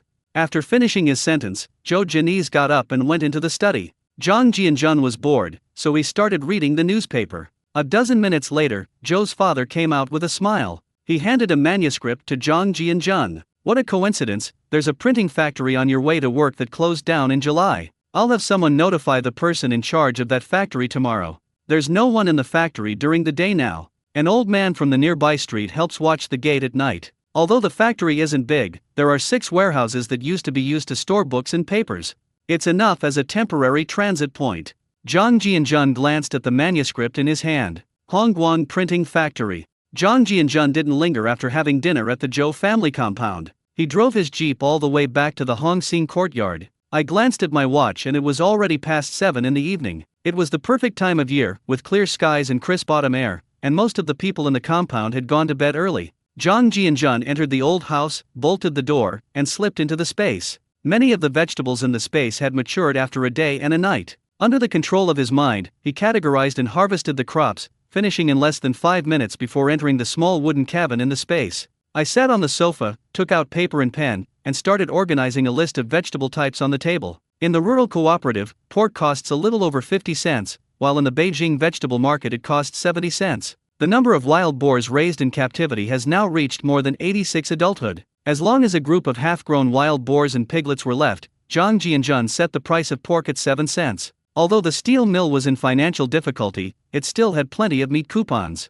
After all, even with money and coupons, it was difficult to buy pork, so over time, they accumulated a lot of meat coupons. Radishes 3 cents, soybeans 4 cents, cabbage 2 cents, potatoes 3 cents, cucumbers 4 cents, celery 6 cents, soybean oil 4 cents, rabbit 4 cents, all kinds of fish 5 cents. Tomatoes are 5 cents, eggs are 2 cents each, duck eggs are 2 cents each. Zhang Jianjun prepared a spreadsheet according to the procurement prices of the logistics department, and without taking advantage of the steel rolling mill, he made a copy based on the original price. The main demand is naturally for flour, since dishes can be varied, but the staple food in the north is flour, and you can't expect the workers to eat cornmeal. The flour of this era was divided into August 1st flour, which is also known as refined flour or enriched flour. The flour on the market is all 85 flour, which is commonly known as standard flour. The price of 85 powder is 0.18, while the price of 81 powder is a little over 2 mao, 0.2 yuan, and is used by the military. Zhang Jianjun's flour is naturally all refined flour, which needs to be coordinated with the factory. A list of grains and vegetables produced in my own space was created in a table format, making it easy to see at a glance. Zhang Jianjun stepped out of the wooden house and glanced at the 4 vortexes in the space. He then came to the ancient well and began to meditate and circulate his microcosmic orbit. Nothing was said that night. At 6:30 a.m., Zhang Jianjun finished washing up and arrived at the central courtyard. The people washing up by the pool greeted him. Zhang Jianjun glanced at the crowd with a smile. Su Daimao, Lu Haizhong, Guangtian, Guangfu, Shazu, Li Ervu, and Yi Zonghai. Yi Zonghai looks like he hasn't been sleeping well. He smiled at her Huzi in the crowd and said, Huzi, I need to talk to you about something this afternoon. Wait at home for me to come find you. After finishing his speech, Jang Jianjun smiled, nodded to everyone, and hurriedly left. Hyuze held the toothbrush with a look of ecstatic joy on his face. It seemed that brother Jianjun had found him a job. Finally, the clouds had parted and the moon was shining through. Lu Haizhong looked at Hyuze and laughed. Hyuze, you've really hit the jackpot. Your family will never have to worry about food and drink again. Hyuze scratched the back of his head, his mind a little confused, unsure of what to say, a silly grin on his face. Everyone was envious. Jang Jianjun was now the deputy factory director, and assigning someone to a position was a piece of cake for him. At 10 a.m., 5 comrades who looked dazed walked out of Jang Jianjun's office. Director Tao of the Logistics Department, Section Chief Wang of the Finance Department, Director Chen of the Transportation and Purchasing Department of the Steel Rolling Mill, and Zhang Qiudong, the Canteen Director. Finally, Yang Zhenhua emerged with a beaming smile. Today's small meeting had left all 5 section chiefs and directors completely bewildered, and their eyes lit up when they saw the food list compiled by Jang Jianjun. The products listed above are clearly priced and diverse, including even tomatoes and spinach, which are very difficult to produce in large quantities. Most importantly, there is a wide variety of fish and shrimp available. When Jang Jianjun said that there was as much refined flour as needed, the logistics director and the canteen director almost opened their mouths to refute him. If Yang Zhenhua hadn't remained silent and smiled, the two of them probably would have started asking questions long ago. Although the young man in front of me is a deputy factory director, he is still too young. Damn, he's just bragging and boasting about how much he can have without paying taxes. Is this something a human being should say? Finally, amidst everyone's insincere words, the price of refined flour was set at 2 mao, 0.2 yuan. This meeting was like Jang Jianjun's show of showing off, leaving everyone numb and skeptical. Jang Jianjun could certainly see the distrust on the faces of the men, but he didn't have time to explain to these office workers. When we pick up the goods tomorrow, everything will be clear. 1,000 words are not as effective as one practical experience. The canteen manager, the logistics manager, and Director Chen from the purchasing department began whispering to each other as they arrived at the stairwell. Old John, in your opinion, is this deputy factory director John reliable? Director John gave a disdainful smile. I'd like to see how this kid tries to cover up his lies tomorrow. He's really good at exaggerating. How can Director Yang trust him to make such a mess? I think this kid's reputation is going to be ruined this time. Director Chen's face held a meaningful look. Old John, watch your words. I heard that the people who cause him trouble have either disappeared or, The cafeteria manager, Zhang Qiudong, turned pale, glanced back guiltily, and hurriedly went downstairs without saying another word. He almost forgot that this young man was not someone to be trifled with. The rumors about Jang Jianjun are getting increasingly outlandish, and they can't handle them right now. Director Chen of the purchasing department manages the steel rolling mill's transportation team. As a key unit, the steel rolling mill naturally has its own motor transport team. The purchasing director, who was in his 40s, looked doubtful. If everything the deputy factory director Zhang said was true, then where did these foods come from? He had worked in the purchasing department for 7 or 8 years and was confident that he had a good grasp of the grain quota situation in the surrounding communes, but this time even this veteran purchaser was starting to feel lost. Jang Jianjun is now a celebrity. Ever since one of his songs became popular throughout the country, he has attracted a lot of attention. He was doing well in the propaganda department, but in the blink of an eye, he became the deputy factory director.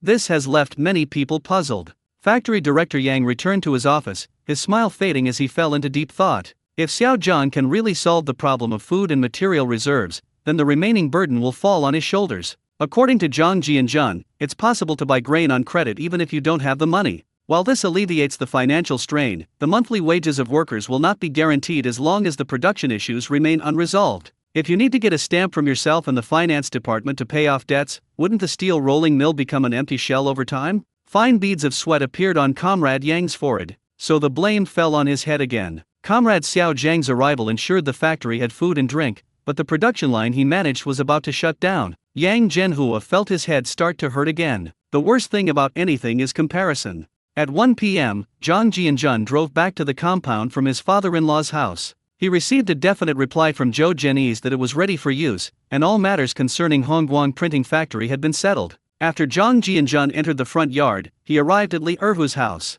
Li Erhu's wife, Wang Gazi, was outside sewing shoe solace. Erhu, who was sitting on the porch, saw Jang Jianjun coming and his eyes lit up. Jang Jianjun laughed and said, "Aunt Wang is home. Tiger, are you getting a little impatient?" Aunt Wang looked at Jang Jianjun and quickly stood up, smiling. "Jianjun, I heard you found a job for my son Hyuze. I don't know how to thank you enough. What are you standing there for, Tiger? Go get your Jianjun a glass of water." Hyuzi was about to go into the inner room when Zhang Jianjun waved him off. Aunt Wang, no need. I'm quite busy right now. I'll just tell you the specific work details. If Tiger is willing, then come with me. Hyuzi quickly said, Brother Jianjun, I will do any job you assign, no matter how hard or tiring it is. Just then, a small head peeked out from inside, and a little girl of about 10 years old was looking at him timidly. She had two big, bright eyes with pigtails, but her face was rather thin and she looked malnourished. Her hair was yellow and split, typical of that era. A typical young girl with blonde hair. This is Hu Ziyi's younger sister, Li Xiaolan, who is still in school. Zhang Jianjun laughed and said, Tiger, it's not as serious as you say. Just help me watch the warehouse for a while, and I'll pay you 20 yuan a month. It's 5 yuan more than the temporary workers in our unit, and as long as you work hard, you get a monthly subsidy of 15 jin of flour. The task is simple, to help monitor the inbound and outbound inventory every day. It's located at Hongguang Printing Factory, which isn't far ahead. The time frame is currently set from 7 a.m. to 6 p.m. every day. There's an hour break at noon, so I'll ride my bicycle to the cafeteria for lunch. I'll bring you the meal ticket and bicycle tomorrow. If you're willing, come with me to familiarize yourself with the factory environment first. Come with me now and you'll officially start work tomorrow. Tiger's mother was touched when she heard this. Jianjun was really giving her a freebie. 20 yuan was more than her husband, Old Li, could earn working himself to the bone. If she could receive the subsidy every month, her family would never have to worry about food and drink again. Today, her husband had been out for most of the day and hadn't returned, so she wondered how things had gone. Hyuzi's face lit up with a smile and he nodded hurriedly. Zhang Jianjun took out 3 big apples from his shoulder bag and handed them to the bright-eyed little girl. Xiao Lan swallowed hard and looked at her mother with longing eyes. Wang Gazi quickly waved her hand and said, Jianjun, you can't do this. It's already too much trouble for you to help my son Hyuzi find a job. How can you accept such valuable fruit from your family? My family doesn't know how to repay this favor to you. Zhang Jianjun smiled and said, We're all from the same compound, you're being too polite. Hu Ziyi and I are about the same age and can be considered brothers. This is just a small token of my appreciation. Besides, I'm not just paying for nothing, he also has to help me organize the warehouse. Just then, the old man across the street came out of his house. He had also heard the news that Hu Ziyi had clung to Zhang Jianjun's leg and saw Zhang Jianjun stuffing a few apples into the Li family's house. I felt a pang of sadness. I was in a very bad mood the night before last after returning from Zhang Jianjun's house. He had diarrhea several times, which was really bad since he went to his maternal grandmother's house. He hadn't even finished digesting the food he ate when he passed out a lot of it. Yan Bagui thought of his eldest brother, Yan Jiichin, with a look of disappointment and frustration. Damn, such a big person, not only is he lazy and good for nothing, but he also offends people with his words. Zhang Jianjun, leading Hu Ziyi, bid farewell to the deeply moved Li family mother and daughter, and then smiled as he looked at Yan Bagui staring blankly at him. Uncle, the way you're looking at me makes me feel a little embarrassed. Is there something you want to say to me? Hyuzi's face turned bright red as he stood to the side, while Uncle San's old face twitched as he rubbed his hands together and laughed awkwardly. Jianjun, my family is really having some difficulties right now. Could you help me out? You can choose either Jiichin or Jifang, either of them. I guarantee they'll behave and obey you when they're under your command. Zhang Jianjun glanced at Yan Bagui and had an idea. He originally wanted to find a cashier/accountant, but according to the plot, Yuli will become a successful businesswoman in the future. He is said to be a high school graduate, so he should be able to handle the accounting work in the warehouse. Zhang Jianjun couldn't understand why Yuli would marry Yan Jiichin, that good for nothing. Like Su Daimao, he still doesn't have children and doesn't know whose fault it is, nor does he want to pry into other people's privacy. Thinking of this, Zhang Jianjun said, Uncle, I do have a job, but it's not suitable for the two brothers. If Sister Yuli comes, I can arrange a cashier position for her. I help out as an accountant at the temporary transfer station in the steel rolling mill every day, and my monthly salary is the same as Tiger's, 20 yuan. Before Zhang Jianjun could finish speaking, Yan Bagui darted into the house. Less than a minute later, Yuli walked out looking completely bewildered. Yan Bagui's smile was like a chrysanthemum in full bloom. He said with a smile, Yuli, Jianjun arranged a job for you because of me. Zhang Jianjun was speechless for a moment, but he was too lazy to argue with it. He repeated what he had just said to Yuli, who was still a little confused. Finally, she said, Sister Yuli, if you're willing to go to work, it'll be good to have company with Hu Ziyi. Come with me now and get familiar with the environment. Starting tomorrow, you should prepare a bicycle for work. I see that Uncle San doesn't have anything to do right now, so you can ride the bicycle to work for now. I don't think Uncle San will disagree.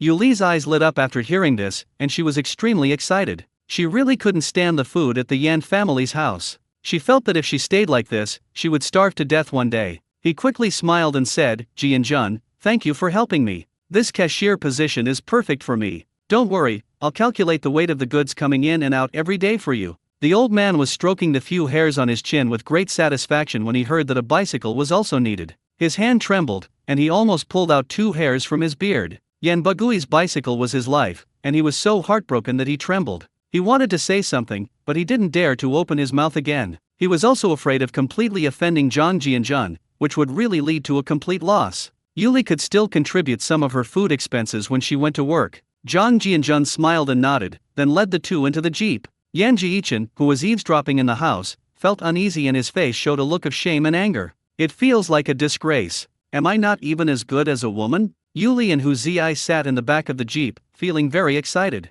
This was her first time riding in a car, and she breathed a sigh of relief as she looked at the backs of the young people in front of her. She thought of Yu Haitang. Unfortunately, his younger sister ultimately couldn't be with him. Zhang Jianjun is a capable person. This job opportunity is hard won, so we must seize it. Huse looked out the window at the road rushing past. It feels a bit unreal. He finally got a job. We come into this world unprepared, running and growing constantly, slowly losing our innocence in the secular world, and quietly losing our ideals in the busyness.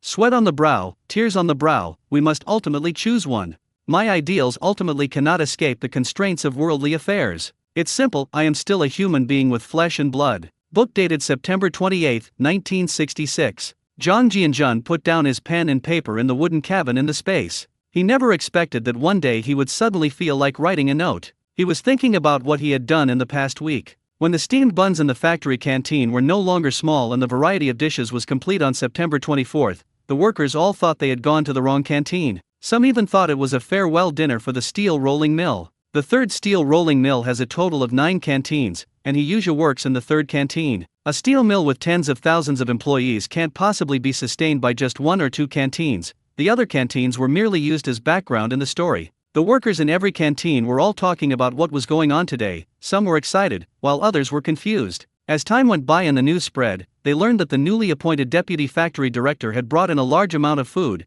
and the entire steel rolling mill was like a tornado. Everyone was stunned by this news. Looking at the comprehensive menu on the cafeteria blackboard, everyone's face lit up with excitement. Egg and tomato soup has become a favorite among many workers. It's nutritious and inexpensive, and a sip of soup is all you need when you choke on a steamed bun. The minced meat and eggplant dish also brought back memories of the steel rolling mill's heyday. The steamed buns that day were especially white, soft, and slightly sweet, which made some of the workers refrain from eating them all and save one for their children to try. Food is the most important thing for people. In this age of lack of entertainment, what is more important than having a full stomach? Putting aside the workers' excitement, the leadership team was even more shocked than the workers. They knew all too well the incredible nature of this batch of food at that time. Indeed, it could only be described as incredible. Zhang Qiudong, the canteen director, stared at the reports in his office for a long time, unable to come back to his senses. In the crisp autumn air, this fellow felt a bit hot, and fine beads of sweat appeared on his forehead. Fortunately, he restrained the urge to argue during the meeting, otherwise he didn't know how things would have ended today.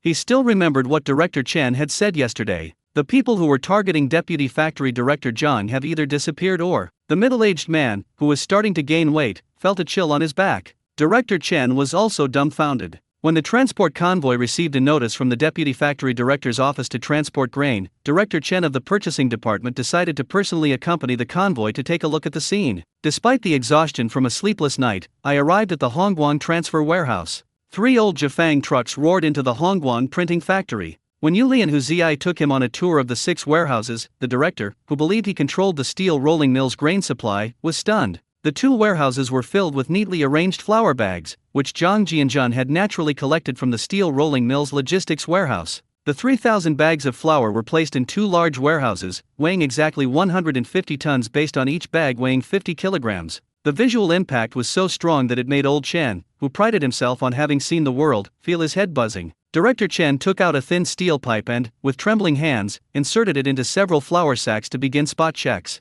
After a quarter of an hour of fiddling around, it was discovered that all the samples in the tin cans were, without exception, the so-called August 1st powder. A seasoned purchasing agent with 8 years of experience can tell the quality of flour at a glance. Comrade Chen's worldview has completely collapsed. His eyes are bloodshot from lack of sleep, and his blank face is full of question marks. As he mechanically followed Tiger to the remaining 4 warehouses, his mouth remained agape. He even wondered if he had wandered into the Zayden market, because even the Zayden market didn't have this much variety. The 4 halves of a wild boar on the hook at the entrance of warehouse number 3 swayed back and forth. I don't know how they organized it inside, there were so many wooden chicken and duck cages. They're all live chickens and ducks, who can I complain to? These were naturally rows of wooden chicken coops that Zhang Jianjun created using the power of the rules within the space, designed to rival the vegetable markets of later generations. A cage can hold 30 poultry, and the cage contains a water trough and a feeding trough. A total of 20 chicken coops were made, and 600 chickens and ducks were put into each one.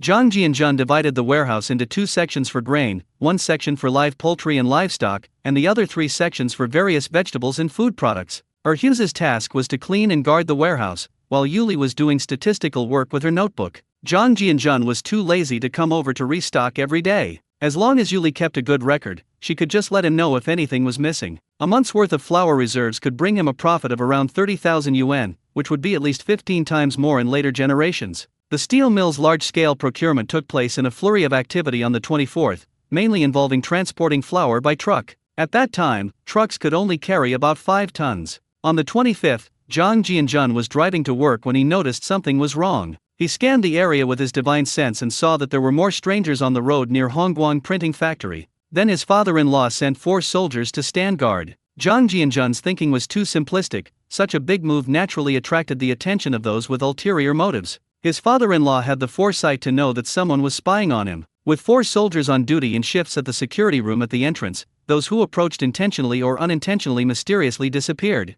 When his own interests were harmed, Zhang Jianjun began to become cold-blooded and ruthless. After 2 groups of 15 or 16 suspicious people were driven away, the road leading to the steel rolling mill returned to calm. Many passing workers were curious as to why there were heavily armed soldiers guarding the closed printing factory, but no one was bored enough to go and see what was so strange about it. Zhang Jianjun interrogated all the people who had entered the space, including spies from certain departments, petty thieves taking advantage of the chaos, and even a spy from a small island. When he takes these people into his space, it means that this secret will remain between them forever. Zhang Jianjun spared no one, using spatial rules to annihilate them all. I don't know if it's because of my cultivation, but this action feels very natural to me now, and I no longer have the inner turmoil I used to feel. We lose our childlike innocence in the secular world, and we lose our ideals in the busyness of life. Zhang Jianjun put his notebook away and walked out of the wooden house. Looking at the vortex in the space, his eyes regained their clarity. He is a special being, and many worlds await him. As long as you don't offend others unless they offend you, that's fine. Kindness is only useful to kind people. The idea of laying down the butcher's knife and becoming a Buddha on the spot is inherently unfair. If you wash your hands with blood and quit, you can become a Buddha. If you do 100 good deeds but do one wrong thing, you become an evil person? Zhang Jianjun glanced at his watch. It was already past 8 p.m. He went to the ancient well and began meditating, circulating his energy through the microcosmic orbit. He calmed down, but many people were left unsettled. Zheng Zhaiqiang has returned to the Zheng family compound in Beijing. This role that Zhang Jianjun forgot should have returned long ago. After all, it's only 3 months of re-education through labor. When he left the farm on March 16, his mother from the countryside came to pick him up. He received devastating news from his mother. His father, Zheng Yuanhua, had been placed under investigation and quarantine.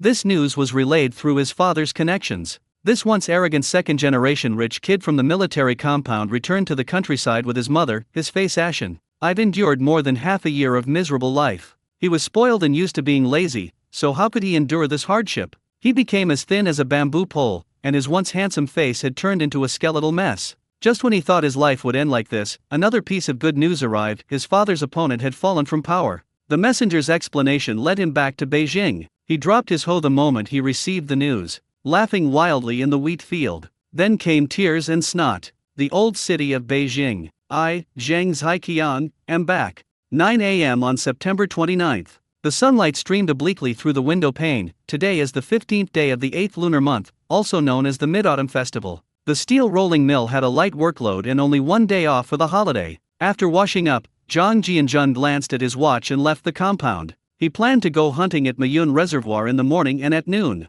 I'll go to my father-in-law's house tonight to celebrate the Mid-Autumn Festival, since my mother-in-law's words are still ringing in my ears. The day after tomorrow is National Day, October 2nd, which happens to be a Sunday. If there are no surprises, it will be another 2-day holiday. Zhang Jianjun plans to visit relatives in Hong Kong the day after tomorrow. His first child is due in the next few days, and he feels both excited and a little apprehensive about suddenly becoming a father. I never imagined I'd become a father at the age of 20. As they passed the middle and front courtyards, they were greeted by a constant stream of people, and Qin Jingru's eyes seemed to hold a hint of resentment. Zhang Jianjun was a little confused. There was something strange about the young woman's peach blossom eyes. Bang Gang sat lazily against the door at the entrance of the Jia family's house, staring intently at Zhang Jianjun's departing figure. Since the amputation, this kid has become even more taciturn. The young man who left was a nightmare that ruined his career, and he may never forgive Zhang Jianjun in his lifetime. Bang Gang is currently getting used to walking with a single crutch. At first, even going to the toilet was difficult for him.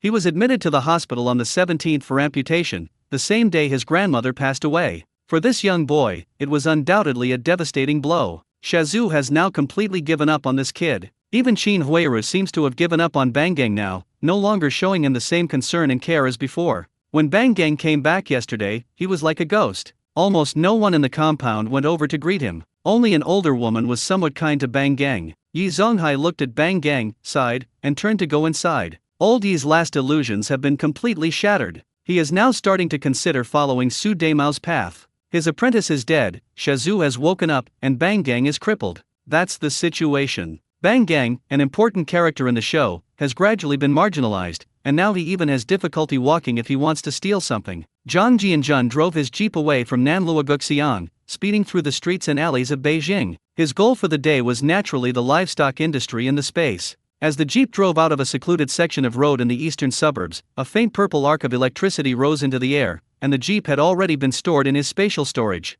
Flying on a sword 500 meters above the ground, the road beneath your feet flashes by like a ribbon. Zhang Jianjun didn't stop even after crossing the Kaobai River mountain area. Today's target was the real Miyun mountain area. It is more than 100 kilometers away from Beijing. For Zhang Jianjun now, it was child's play. In less than half an hour, he saw this pearl of North China, the Miyun Reservoir, hidden deep in the mountains and hills. The undulating green mountains beneath our feet are like the palm of a giant, supporting the extremely important water resources of this era. Viewed from above, this pearl of the Yinshan Mountains is an equilateral triangle with a water capacity of 4.2 billion cubic meters. The corresponding reservoir has a surface area of 183.6 square kilometers, and the deepest dead water level during the non-flood season reaches more than 120 meters. Zhang Jianjun could see from afar that the structures blocking the water below included 2 main dams, 5 secondary dams, 2 water conveyance tunnels, 3 large spillways, 2 power stations, 1 large regulating reservoir, and 1 water diversion canal from Miyun to Sijukan. The irrigation canal leads to the city of Beijing, 100 kilometers away. It supplies 90% of the drinking water for this ancient capital.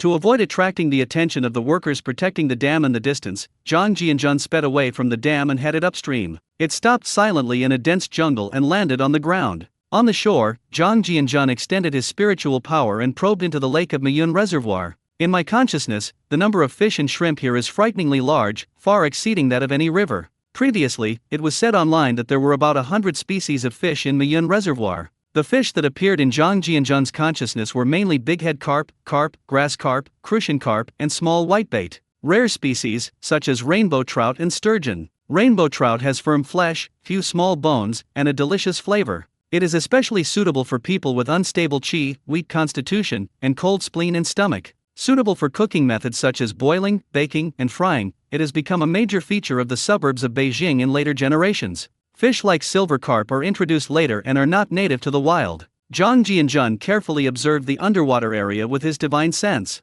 All the fish and shrimp within the 350 semicircle of the spiritual sea were devoured in less than 2 minutes, and the same method was repeated in 7 or 8 different locations. After harvesting over 10 tons of fish and shrimp, they left the reservoir without lingering. During the cheating, they also caught 5 wild ducks on a body of water. They can be placed in the water area of the space to breed. This time he was smarter and specifically searched for wild boars in mountainous areas near populated areas. Sure enough, wild boars aren't necessarily found deep in the mountains. They also know that there are various crops to eat only in places where people live. Wild boars probably love sweet potatoes and soybeans. Although the brigade and commune still had guns at this time, wild boars, being social animals, were simply impossible to eradicate. Unlike later generations when wild boars were hunted so much that they became protected animals. Zhang Jianjun flew at extremely high speed at low altitude to avoid the village, and with his divine sense fully activated, he encountered 3 groups of wild boars in succession. They harvested about 20 head of cattle, both large and small. This piqued Zhang Jianzhen's interest. Whenever he found a village, he would search from afar, moving silently through the woods while using a concealment spell. They don't let any pheasants or doves go uneaten, but as for wild rabbits, they reproduce too quickly in the space and there's simply not enough food for them all. Before they knew it, it was noon. In just 2 hours, they had harvested 56 wild boars, demonstrating the benefits of reaching the great perfection of qi refining. Compared to his first trip to the Kaobai River mountain area, his endurance, flight speed, and range of spiritual sense were many times greater. The first time I went to find wild boars, I didn't get a single one. The second time, I learned to fly on a sword and found a whole group of them. The harvest this time far exceeded his expectations, and it seems that his method made sense. Wandering around the mountains not far from the crops was the right thing to do. Zhang Jianzhen went into the space to cook lunch and then began to plan a new large pit for the wild boar he had just harvested. Avoid mixing with wild boars that have been breeding in the area for most of the year. Radishes became the staple food for these wild boars. They're not picky eaters at all, they'll even gnaw on tree roots. Wild pheasants sizzled and dripped with oil as they roasted on an iron rack. With a wave of his hand, 2 bottles of beer flew over from the department store warehouse. Enjoying barbecue and drinking beer, it was as if we had traveled through time and returned to the future. Half an hour later, Zhang Jianzhen left the space. Continue searching for prey. At 4 o'clock in the afternoon, a bolt of lightning rose rapidly from the Mayun mountain area, and after reaching an altitude of 500 meters, it sped towards Beijing. After an afternoon of searching with flying swords, Zhang Jianzhen searched over 100 square kilometers of hills and mountains nearby, and found nearly 230 wild boars. Unfortunately, no tigers or leopards were spotted, but several packs of wolves or what might be called jackals were seen. Zhang Jianzhen wasn't interested in these things. After all, he'd heard that these jackals smelled terrible, and sending them into his space would definitely disrupt the ecological balance. We caught quite a few wild game, such as pheasants and roe deer, so this trip can be considered a successful one. A jeep suddenly appeared in the eastern suburbs and entered the city about 10 minutes later. Zhang Jianzhen prepared a pheasant and a bag of mushrooms from his spatial storage. There are plenty of mushrooms in the house now, so I prepared a pheasant stew with mushrooms for my father-in-law's mid-autumn festival visit. Perhaps because of the holiday, the streets of Beijing were much quieter and less noisy than usual today. The groups of enthusiastic young people on the street had disappeared. When they arrived at the Zhou family's house, it was nearly 5 o'clock in the afternoon. Zhou's mother was busy cooking in the kitchen when she heard a roaring sound outside the window. Then her daughter, who was washing vegetables, ran out, and Zhou's mother smiled knowingly. Zhang Jianzhen walked in carrying a pheasant and a plastic bag of mushrooms. The pheasant was still alive and struggling in his hands. Its long tail feathers were very beautiful. Zhou Xiaobai opened the door and looked at Zhang Jianzhen, who was smiling. She pretended to be angry and pouted her little mouth. Zhang Jianzhen, you guys are already on holiday today, right? Why didn't you come over earlier to celebrate the holiday and didn't you take me with you? Zhang Jianzhen smiled and said, Xiaobai, how could that be? I heard you like pheasant stewed with mushrooms, so I went to the outskirts and specially got one for you. Zhou Xiaobai then took a closer look at the pheasant in Zhang Jianzhen's hand, and a look of surprise appeared on her face. Only then did he reveal a happy smile. She said haughtily, at least you have some sincerity. This pheasant is really beautiful. Where did you get it? It's a bit of a waste to eat something so pretty. You should keep it to feed it. Zhang Jianzhen laughed and said, I used to see old men walking their birds in the park all the time, whether it was a thrush, a myna, or a parrot or lark. Have you ever seen old men carrying pheasants around the park? Zhou Xiaobai blushed and pinched Zhang Jianzhen's waist with her fingers. Zhou's father coughed softly from behind, and Zhou Xiaobai withdrew her little hand again. Zhou's mother came from the kitchen into the living room, and her face lit up with a smile as she looked at the pheasant and mushrooms. Jianzhen, I've told you so many times that you need to eat something when you're home alone. Don't keep bringing things over and you just won't listen. This pheasant is really big. After saying that, he smiled and accepted the pheasant and the plastic bag. Zhang Jianzhen smiled and said, Auntie, good ingredients taste better when shared. My skills can't compare to yours. Xiaobai said she loves to eat wild game, so I specially caught one. Zhou Xiaobai, when did I ever say that? Zhou's mother nodded in satisfaction. You chat with your uncle for a while. Xiaobai, come with me to the kitchen to help out. I'll cook some nice dishes for the holiday tonight. After saying that, Zhou's mother pulled Zhou Xiaobai into the kitchen. Zhou Jinyi sat on the sofa and laughed. How's everything at the warehouse lately? You're not happy unless you're making some noise, are you? Do you know that a lot of people are watching that area right now? If they didn't, they might think you're buying and selling for profit. You'd better pay a little attention to your surroundings.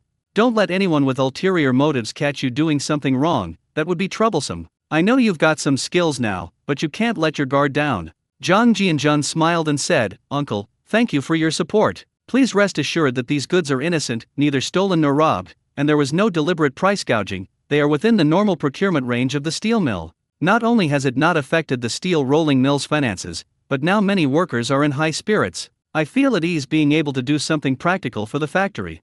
Furthermore, on 2 occasions, the purchases were made with ease. I did not refuse to deliver the goods to the steel mills even though they didn't have the money. This means that I was bearing the financial burden for these grains.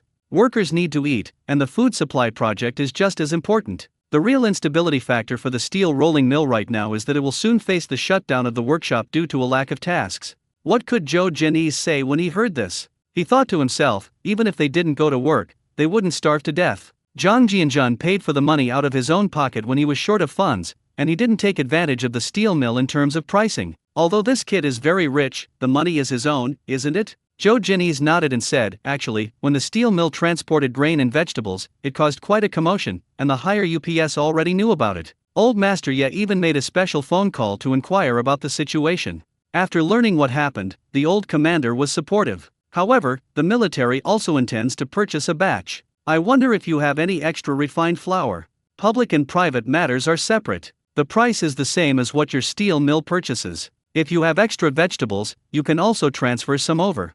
Zhang Jianjun lowered his head and pondered for a while. In fact, he didn't really expect to make money from these grains and vegetables. He had already gone a bit too far with the 0 yen purchase program in the island nation. He looked up and smiled, Uncle, vegetables are too much trouble. If you need potatoes or radishes, I can help you get 200 or 300 tons. Flour is not a problem. I can provide you with 500 tons every month until you no longer need it. Mr. Zhou felt his scalp tingle upon hearing this. To think that it was too much trouble and that several hundred tons could be produced every month was simply terrifying. His expression kept changing as he tried to suppress the urge to open his son-in-law's head and take a look. Where did this come from? Could it really have appeared out of thin air? Although there was no deliberate surveillance of Zhang Jianjun, their people were still stationed at the main entrances and exits of Beijing's main roads. With so many goods, we'll have to transport them by car, right? Hundreds of tons of goods always arrive silently, which makes absolutely no sense. That's not scientific. Zhou Jinyi's face showed a serious expression. Jianjun, if we purchase 500 tons of flour this month, when can you deliver it? But the military's purchased supplies cannot be stored with you. It's fine to keep it at the 3rd textile factory. Zhang Jianjun knew that the higher UPS found it unbelievable, so he decided to make it even more mysterious. So he smiled and said, we'll go pick up the flour at the same time tomorrow, but this time, leave the same number of flour bags in the warehouse.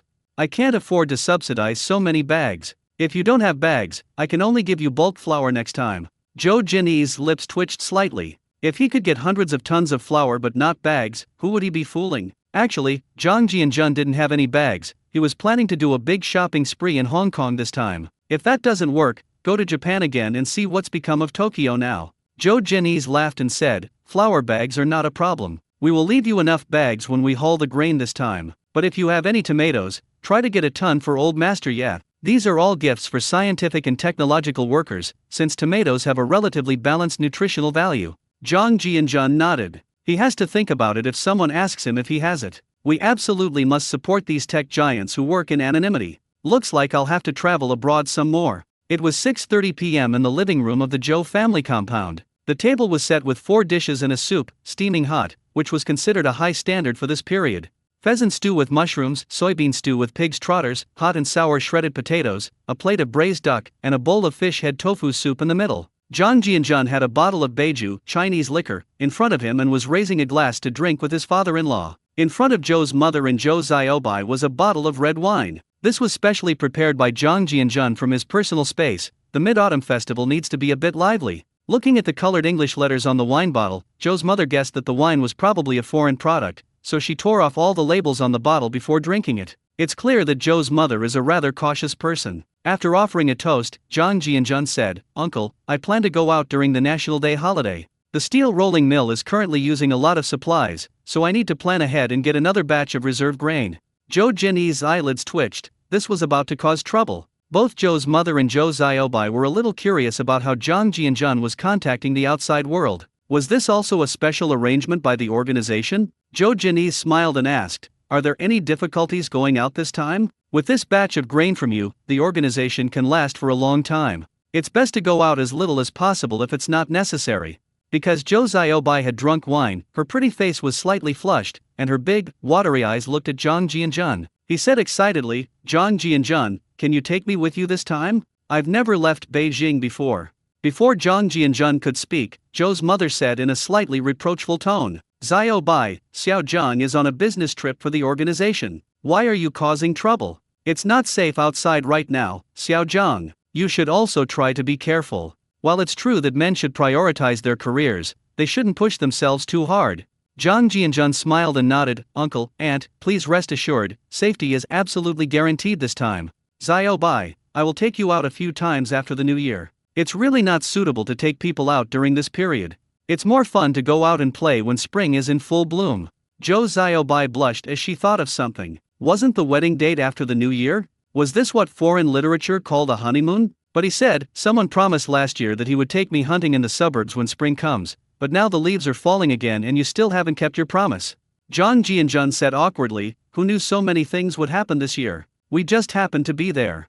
Zhou Jianese and his mother exchanged a glance and smiled. Mr. Zhou changed the subject, saying, "I heard that Zheng Yuanhua from the Zheng family compound seems to have returned. I learned a while ago that the Zheng family compound was deserted. Now, apart from Zheng Yuanhua's wife, who has disappeared without a trace, his son has also returned to the compound from the countryside." Upon hearing this, Zhou's mother immediately perked up. "Old Zhou, is it the Zheng family next door in the direction of Princess Tomb? I remember their son used to be Xiao Zhang's colleague. Xiao Zhang asked me where he lived before the Lunar New Year. At that time, I told him that you must pay attention to the character of your friends. I've also heard people in the neighborhood talk about his family. This old Zheng isn't a good person either. His current wife is someone he married later. Old Zheng's ex-wife and daughter were both sent to the countryside. These people, once they have some power, forget about their spouses.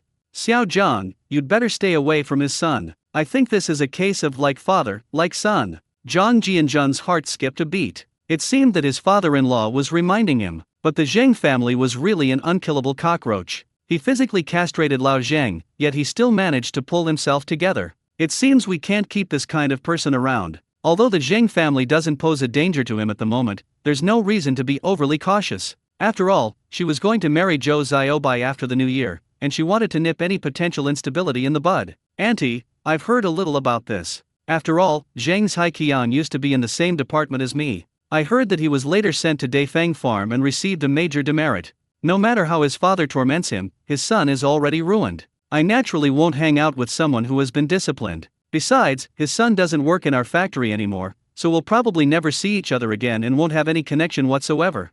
As Zhou's father watched Zhang Jianjun talk about the Zheng family without batting an eye, a slight twitch appeared on his lips, as if it had nothing to do with him. Zheng's Haiqian was the one who got him arrested. When his wife mentioned that Xiao Zhang had inquired about the Zheng family's address before the Lunar New Year, he was startled and remembered the ghost legend. Could it have been Zhang Jianjun who did it? It should be noted that not a single floor tile remained in the Zheng family compound. This kid's ability to control his temper is quite remarkable now. After listening, Zhou's mother nodded in satisfaction. These are turbulent times, so it's always best to stay away from troublemakers. "Old Zhou, have you heard about the Zhong family's situation? I heard that old Zhong hasn't been feeling well lately."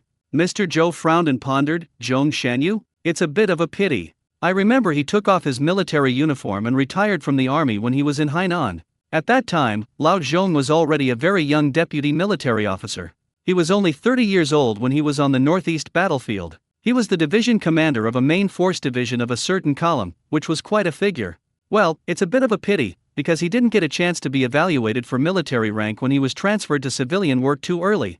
If he had stayed in the army, he could have at least reached the rank of major general. After all, old Zhong was once Lao's subordinate." Zhang Jianjun glanced at Zhou Xiaobai and chuckled to himself, realizing that he had indeed successfully snatched Zhong Yuemen's job. In the story, Zhong Yuemen also met Zhou Xiaobai at Shishaha. Unexpectedly, Zhong Yuemen's father was quite a remarkable person. The youngest division commander of the main force division of the Northeast Army, a title that not just anyone can achieve. Zhou's mother realized what her husband meant when she heard him say that. So that's how it is. No wonder Lao Zhong hasn't been having a good time lately. Zhou Xiaobai noticed that Zhang Jianjun kept glancing at her, and she felt a little confused. She never imagined that it would be this young man in front of her who would personally end her unforgettable love with Zhong Yuemen. However, the ending of this love story was also very upsetting. Zhong Yuemen is also someone who can't control his impulses. Many people were almost amused and annoyed when they saw the part where Zhou Xiaobai was given to Zhang Hyang out of a so-called sense of loyalty. The fact that his first love married his best friend is like a heartbreaking scene from a Korean drama.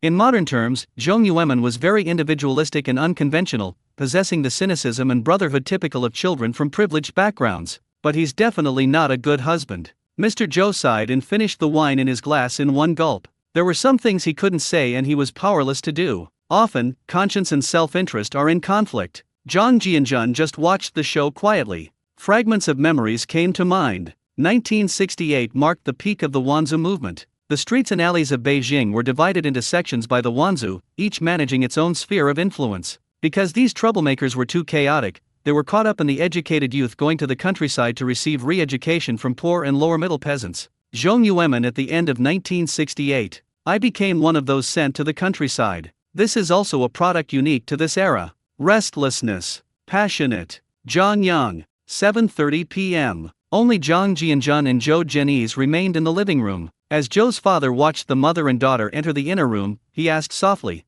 "Xiao Zhang, how long will you be gone this time? What's your relationship with Yang Zhenhua, the director of the Revolutionary Committee of your steel mill?" Zhang Jianjun pondered for a moment and then smiled and said, "This time it will take no more than a week. Director Yang at the factory has treated me quite well, at least on the surface. However, he must have had an uncomfortable time during this period.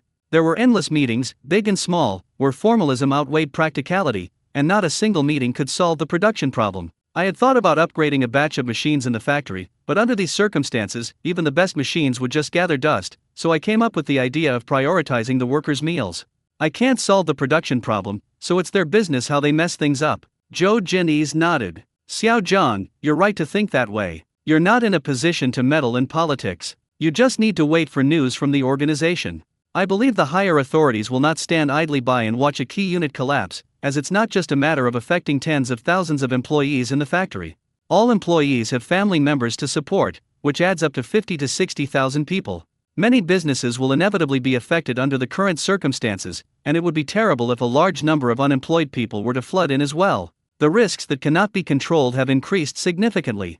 Zhang Jianjun thought about it and realized it was true. A steel rolling mill supported all the employees and their families in the vicinity. Nowadays, every employee is the pillar of their family, and dual-income couples are still a rarity in this era. If a key unit goes bankrupt, the impact will be too great. Many families in Beijing will lose their land and will starve. Zhang Jianjun smiled and said, "Uncle, I'm relieved if the organization can provide guarantees. As long as there's one worker left in the steel rolling mill, I guarantee they won't go hungry.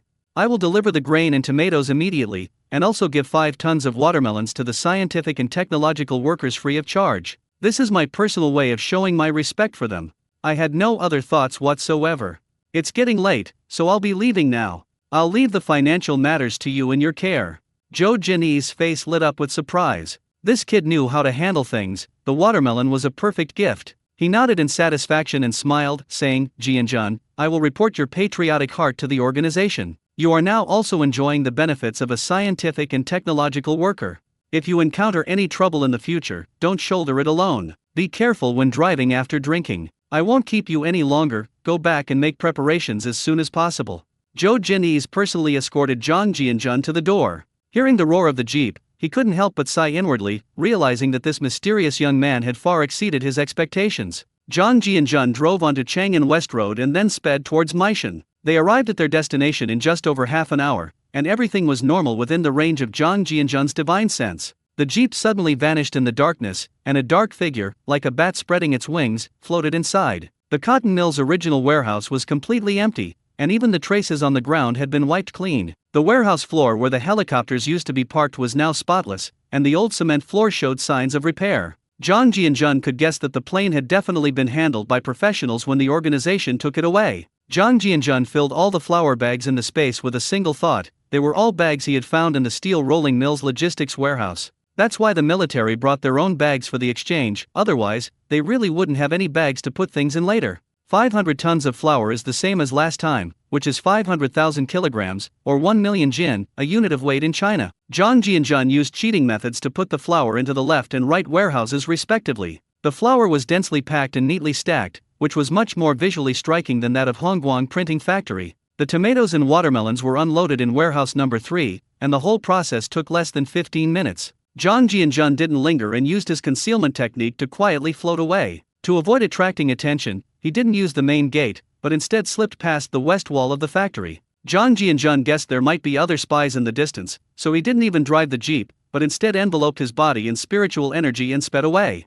Divider line dash dash dash dash dash dash dash dash. The Zheng family compound has been restored to its former appearance, and even the marble on the ground has been completely renewed. Zheng Yuanhu sighed as he looked at his son, who was still munching on an apple with a nonchalant attitude. His son, who was as black as a donkey's testicles, was giving him a headache. When Zheng's Haiqian came back a couple of days ago, Lao Zheng almost didn't recognize him. My son, who used to be fair-skinned and clean-cut, now looks like he just escaped from a black brick kill. It doesn't matter if it's a little dark, it should recover in a year or two. But as soon as he got back, he wanted to go back to work at the steel rolling mill, saying that you have to get up from where you fell down. Zheng Yuanhua gritted his teeth with hatred whenever he thought of the steel rolling mill. I heard that Zhou Jinyi's son-in-law has now become the deputy factory director. This young man who sent his son there has not only been unaffected by the turmoil, but has actually become more and more successful. Ever since they clashed with this kid, the Zheng family has been plagued by one misfortune after another. First his son went in, then his old subordinates went in. Then Comrade Zheng suffered another devastating blow, his manhood mysteriously frozen off.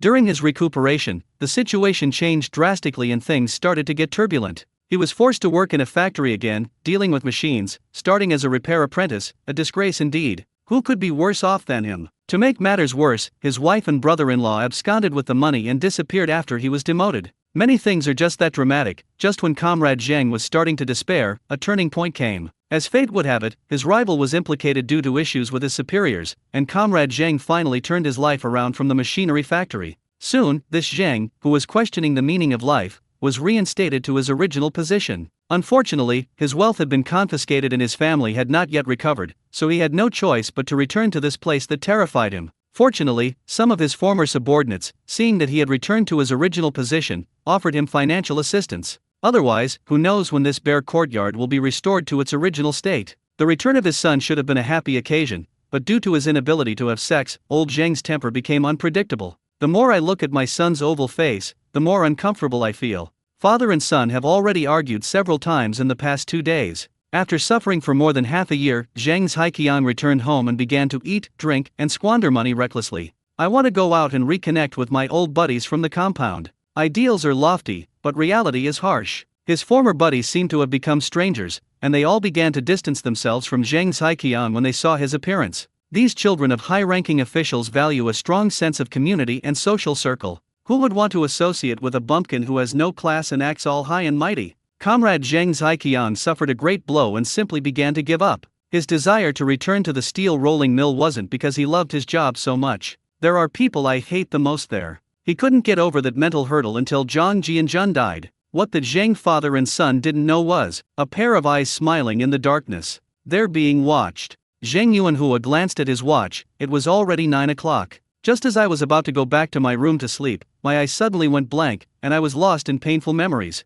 A vivid scene appeared before his eyes. During his time as a factory worker, his beloved son would hold a row and play cards together every night. After their lovemaking, the two embraced in bed and he called him an old eunuch. Old Zheng felt his blood pressure spike and his head throb. Due to excessive anger, the veins in his neck were throbbing as if they were about to burst. The phrase old eunuch in particular drove him to madness, which was already out of control. No wonder his wife ran away as soon as he lost power. It turns out she had been having an affair with his son all along. This is absolutely a moral decline. The images that suddenly appeared were as clear as a movie. The gasping sounds of Aru and her son were like a sharp knife piercing his lungs. You beast! Old Zheng turned his back to his son and pulled out his Type 54 pistol. He had never been without a gun since returning to this compound. After all, the incident 6 months ago was too strange. Carrying a pistol can give you courage. When Zheng's Haiqian saw his father standing there motionless, he was about to ask him a question when he sensed something was wrong. The old man seemed to be trembling all over and breathing rapidly.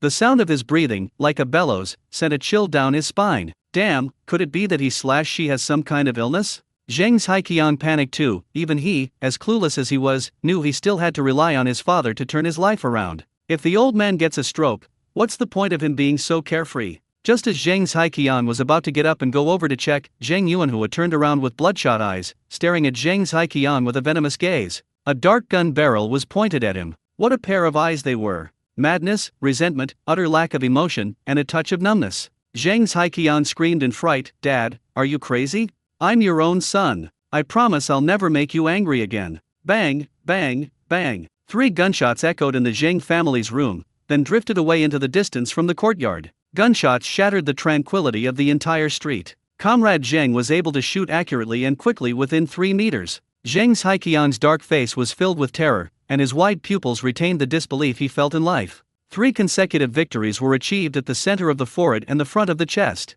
Zhang Jianjun saw the lights nearby turn on one by one, so he dispelled the illusion spell and drifted away into the distance. He wanted to make Zhang Yuanhua experience the pain all over again. Zhang Jianjun wanted to see just how much old Zhang could handle. If a eunuch can't still stand up, then how can he kill his own son? Zhang Jianjun now acts on his thoughts immediately, without hesitation or delay. For ordinary people, mental illusions are an unsolvable problem. I originally planned to unleash 3 Tei divine thunders from afar. Zhang Jianjun considered that the influence of the magic was too great, and the last time he used it, it alarmed the entire Dongcheng district. Such a coincidence could likely cause unnecessary trouble. Mental illusions are the simplest and most unpredictable. It's inexplicable to shoot and kill your child in a moment of impulse. Besides, sometimes being alive is more painful than being dead. Zhang Jianjun was overthinking it. He had just drifted more than 300 meters away when he faintly heard a gunshot behind him. When Zhang Yuanhua woke up, he was filled with despair. My wife ran away.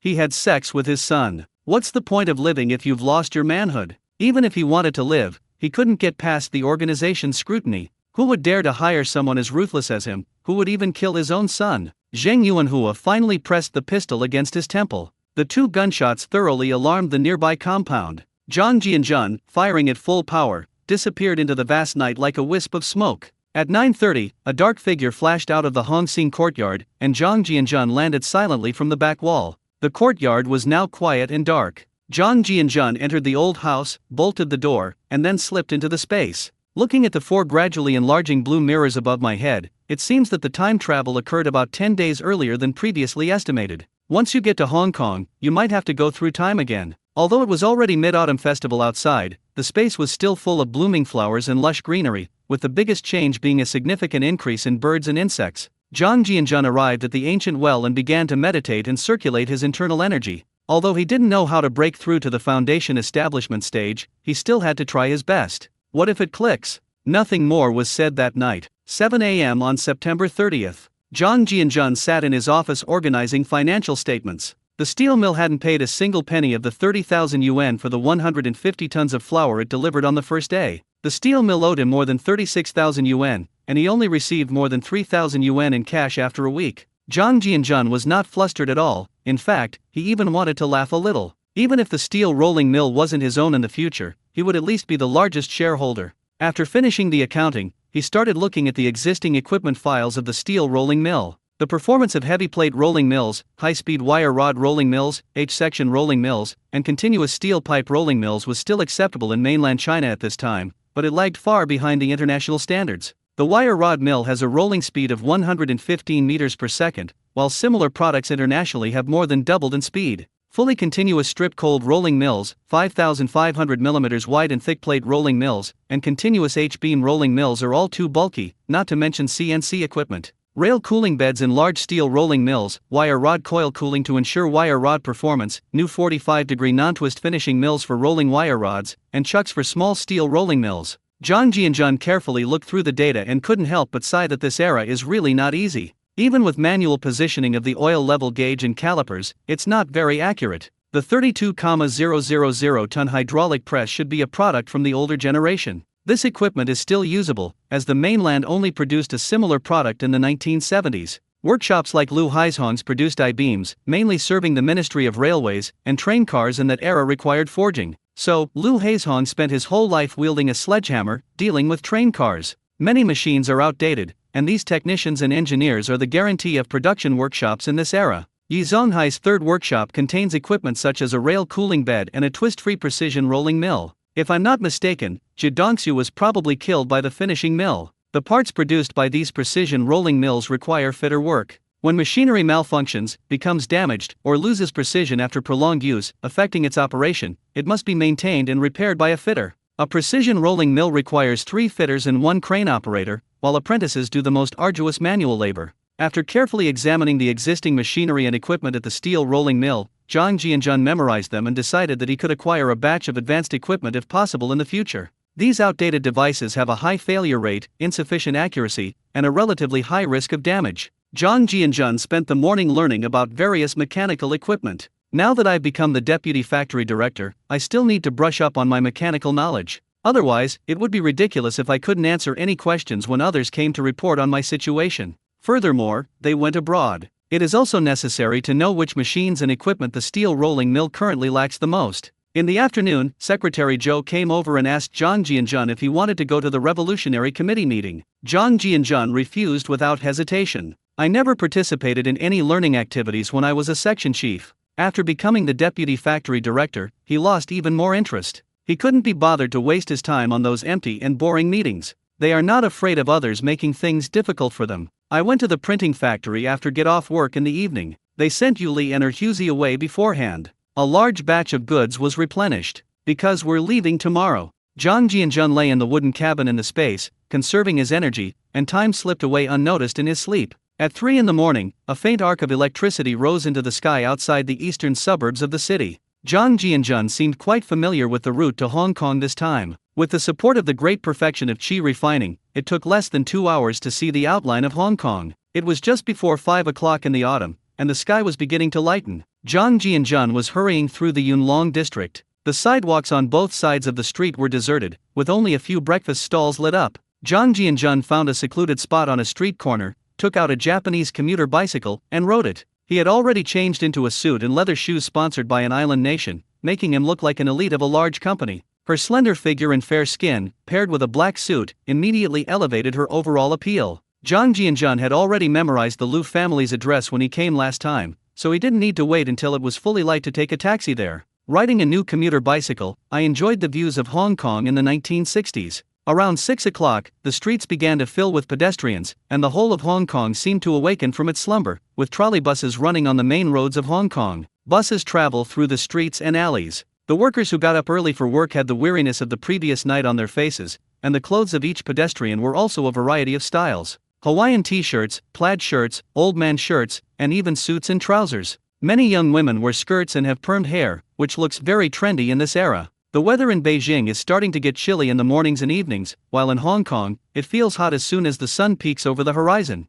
I bet they don't even know what a down jacket is in Hong Kong all year round. At 7 o'clock, Zhang Jianjun leisurely rode to Tsim Sha Tsui, where the streets were bustling with people. Several of the most prosperous streets in Hong Kong are located in this area. After passing through the bustling Central Ring Road and turning onto a relatively quiet road, I arrived at Liu Family Villa after riding for about 10 minutes. Zhang Jianjun jumped off his bicycle, tidied his backpack, walked to the villa gate, and rang the doorbell. Footsteps came from inside the door. The maid, Aunt May, opened the villa door and looked at the young man with a look of surprise on her face. "Young master, you've finally arrived. The master and madam are waiting for you. Miss gave birth to a baby boy yesterday." Zhang Jianjun was stunned for a moment, then his face showed excitement. "Goodness, this is about a week earlier than the due date. It shouldn't be considered premature, right?" He had a son as his first child. Actually, he was hoping for a daughter, and while he was lost in thought, Aunt May ran inside to deliver the message. Zhang Jianjun parked his bicycle by the door and went inside.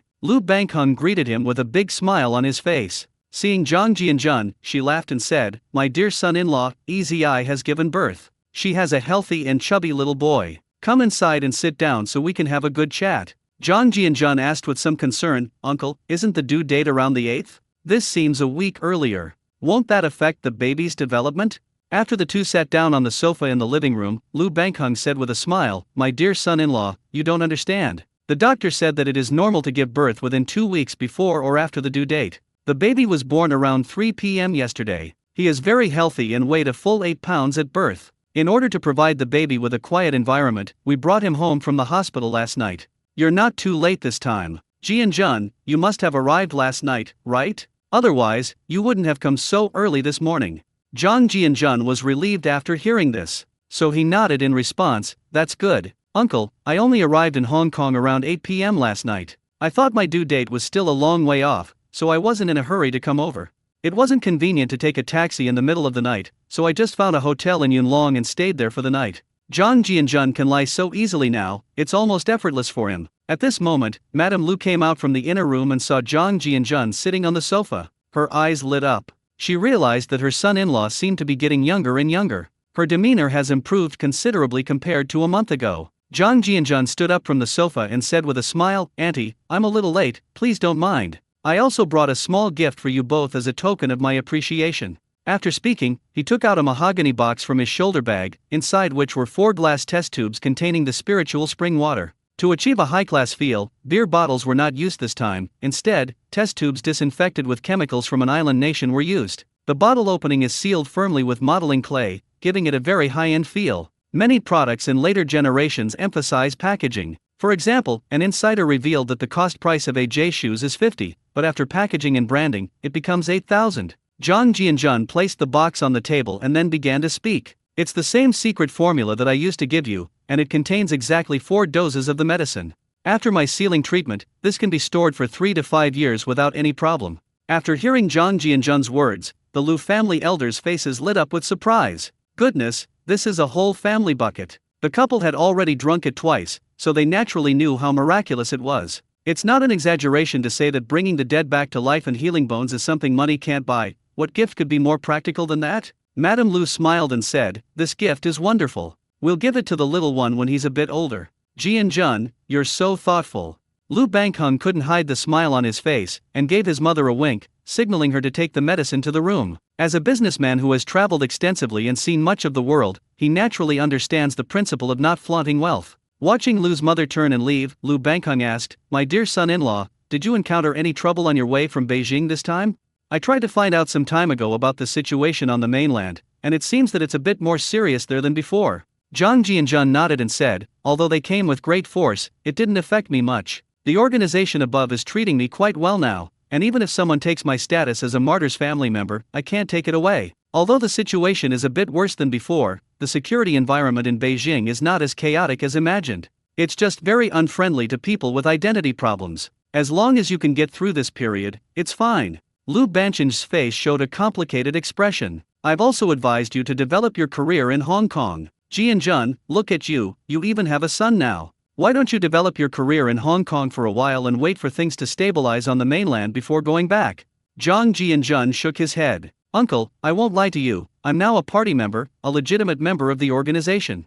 Developing outside during this period is not as convenient as before. It could easily be seen as betraying the organization." After finishing his speech, Zhang Jianjun proudly pulled out his medal from his shoulder bag. Lu Bancheng's eyes lit up the moment he took the document. The words above are in gold, first-class medal of the National Science and Technology Progress Award. After reading it, Lao Lu was completely unsettled. Good heavens, this first-class merit award is absolutely dazzling. He had tried every possible way to shed the label of capitalist, but even donating so many factories couldn't help him. "If I had this title, would I still have fled in such a sorry state?" Comrade Lao Lu's eyes reddened with envy. The old man gently stroked the medal. "It feels like returning to the dreams of my youth." Zhang Jianjun took the medal and put it into his shoulder bag. Lu Bangheng sighed and said, "Jianjun, you must keep this medal safe. This is not just an ordinary honor, it brings glory to your ancestors. I know you're a capable person, so I won't try to persuade you anymore. Actually, doing business in Hong Kong is not as easy as you might imagine, especially for newly established business owners. No matter where you are, you can't escape the complexities of interpersonal relationships." After listening, Zhang Jianjun understood why Lu Bangheng said that. There were many triad-like organizations in Hong Kong during this period. Newcomers to business will find it difficult to succeed without paying respects to influential figures. So he smiled and said, "Uncle, you flatter me. The medal represents the organization's trust in me, so I am currently quite stable in the mainland. You don't need to worry. I might invest in projects in Hong Kong in the future, but it's definitely not suitable under the current circumstances. If your uncle encounters any trouble in his business, he can talk to me. Maybe I can help him out." Lu Bangheng smiled and said, "Jianjun, you don't need to worry about the Lu family's business. I'm not doing any physical business now, I'll just be an investor. Right now, the Lu family only has a few small garment factories to support it." "Oh right, I was so busy chatting that I almost forgot. Come on, you should meet your son too." Zhang Jianjun nodded, feeling inexplicably nervous. It was a strange feeling. Even though I've seen a lot in life, I almost lost my composure when I went to meet a child I'd never met before. This may be his first time becoming a father. Zhang Jianjun followed Lu Bangkong to the inside of the first floor. The door to a master bedroom was ajar, and Lu Xiaoyi was lying on the bed with a pink stroller next to her. Lu's mother was talking quietly with Lu Xiaoyi when she saw Zhang Jianjun come in. She smiled and got up, and the old couple smiled at each other and went out. Lu Xiaoyi stared blankly at Zhang Jianjun, her long eyelashes fluttering and her eyes beginning to redden. She tried to get up, but Zhang Jianjun stepped forward and pressed her down. "Sister E, you've worked hard." The simple 5 words made Lu Xiaoyi blush, her heart filled with joy and happiness. This young man traveled thousands of miles to see her. Lu Xiaoyi smiled wearily and said, "Jianjun, go look at the children." Zhang Jianjun nodded and walked quietly to the stroller. Looking at the baby who was already fast asleep in the small quilt, the skin on the baby's face still looked a little wrinkled because the baby was just born yesterday. Zhang Jianjun wanted to pick up the baby, but he was afraid of waking him. She had no choice but to squat down and carefully examine her son. The child's face hasn't fully developed yet, but there's already a hint of his own features in his eyebrows and eyes. The feeling of being connected to one's own flesh and blood is wonderful. Lu Xiaoyi looked at Zhang Jianjun's somewhat silly appearance and a happy smile appeared on her face. From then on, she had a son, and her depressed mood improved. Women are inherently gentle, but become strong when they become mothers. Once a woman has the bond of blood and flesh, she will never feel lonely for the rest of her life. Zhang Jianjun watched for a while, then got up and sat down on the bedside. She asked softly, "Sister E, have we named our son yet?" Lu Xiaoyi smiled and said, "How can we name a child so quickly? I just got back last night. Besides, you need to be there when the child is named. Judging by your outfit, you must be doing quite well in mainland China, right?" Zhang Jianjun chuckled softly, "I'm doing all right in Beijing right now. It's not as stable as Hong Kong, but I'm under no pressure at all when it comes to work. I was just promoted from section chief to deputy factory director, so overall the organization has treated me quite well." Lu Xiaoyi's mouth gaped slightly as she listened, somewhat surprised. She hadn't expected Zhang Jianjun to be promoted to deputy factory director at only 20 years old. Having grown up and lived in Beijing for so long, she naturally knew some of the workings within the system. If you don't have special abilities or connections, then you just have to work your way up through seniority. She thought of Zhou Xiaobai, whom Li Wanting had mentioned, and Lu Xiaoyi felt a pang of sadness. He had such a good father-in-law. Otherwise, how could he have been promoted so quickly at such a young age? If Zhang Jianjun knew, he would be wronged. He initially obtained his position by copying documents. The deputy factory director position was awarded to me for my technological contributions. It was simply a reward from the organization because they felt they hadn't given me enough. Lu Xiaoyi said sourly, "Zhang Jianjun, you're getting married soon in Beijing, right? I don't care since I'm carrying your child anyway. As for Li Wanting, let's see how you plan to handle things in the future." Zhang Jianjun felt a little embarrassed after hearing this. Goodness, it seemed she already knew the situation. Thinking about it, it made sense. Li Wanting knew he had a boyfriend. She smiled sheepishly, "Sister E, it can't be that fast. Is Wanting all right now?" Lu Xiaoyi rolled her eyes at Zhang Jianjun. "Wanting has been working at Mingpao for almost a month now, and she lives in Jinshan apartment, which is not far from here. I originally wanted her to stay with me, but she absolutely refused. They say modern women must learn to be independent, but after becoming a Mingpao reporter, I rented a studio apartment." Zhang Jianjun was momentarily dazed. He hadn't expected Li Wanting to be such a strong-willed woman. So she asked, "Sister E, how is Wanting's living situation?" "Don't worry, my dad picked out the apartment for her and paid a year's rent for her in advance. That area is mostly frequented by elite employees from various companies. The security measures are quite good, unemployed people can't get in. Wanting was brought here by you after all. I get along very well with her and we can talk about anything. Our Lu family will not mistreat her because of you." Zhang Jianjun felt relieved after hearing this. If he lived here, why would he need to rent a house? Hong Kong is an international city, so I should be able to exchange the Japanese yen I have in my personal space. While the island nation's financial system was still in a state of flux, Zhang Jianjun planned to ask Lu Bangkong if he could launder the yen. He also had banknotes from 2 banks lying in his space. He wasn't worried about the US dollars, but the Japanese yen didn't hold its value. The two talked in hushed tones about what had happened recently, when the baby in the stroller woke up and started crying. Zhang Jianjun quickly stepped forward, picked up his son, and carefully held the child in his arms. The little guy peed as soon as he was in his father's arms. Lu Xiaoyi covered her mouth and chuckled when she saw Zhang Jianjun's disheveled appearance. She got up, leaned against the headboard, and clapped her hands. Zhang Jianjun had no choice but to hand the child over to Lu Xiaoyi. Zhang Jianjun could use a spiritual energy shield to block urine, but he was afraid of hurting the child and frightening Lu Xiaoyi. This unscientific magic should not be exposed to light at present. The front of her clothes was soaked with the little one's urine. Disposable diapers were not yet popular at that time, and most families prepared cloth diapers for their babies. Lu Xiaoyi didn't avoid Zhang Jianjun. She lifted her pajamas and began breastfeeding the child. Sure enough, the little one was completely devoted to whoever fed him, and immediately stopped crying as soon as he nestled in her arms. Zhang Jianjun could only laugh and say, "Moth, I'll go to the third floor to change my clothes and then come back to see you later." Lu Xiaoyi held her child in her arms, her fair face radiating maternal glow. Looking at Zhang Jianjun's chest, she smiled and said, "Did you bring any change of clothes? If not, Aunt May will go and find you something to wear."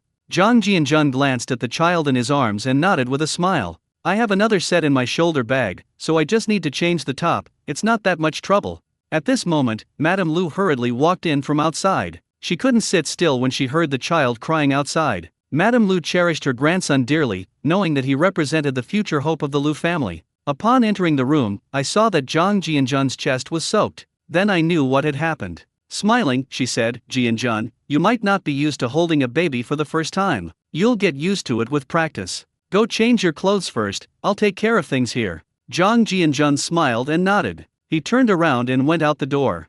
Zhang Jianjun went up to the third floor with practiced ease and took out a brand new suit from his storage space. After changing my clothes, I stood in front of the floor-to-ceiling window, staring blankly at the buildings in the distance. I never imagined I actually had a son. In my past life, I was just a programmer and a shut-in. I had no house, no car, and I didn't even know when I could get married. I never imagined that I would have a son in less than a year after I transmigrated here. If you include the one in Azeroth, he already has 2 children. A smile involuntarily crept onto Zhang Jianjun's lips. He felt a little unreal, but he could only accept it as it was. He believed that with his superpowers, raising several girls shouldn't be a problem, but he really needed to learn to control his desires in the future. Zhang Jianjun didn't go anywhere that morning. He spent the whole morning with his child and Lu Xiaoyi. This woman, whose life ended tragically in the drama, finally changed her life trajectory. The general trend cannot be changed, but Lu Xiaoyi's fate has already been altered, which can be considered a rather perfect start. After Zhang Jianjun came downstairs, he took out a large amount of milk powder from his shoulder bag,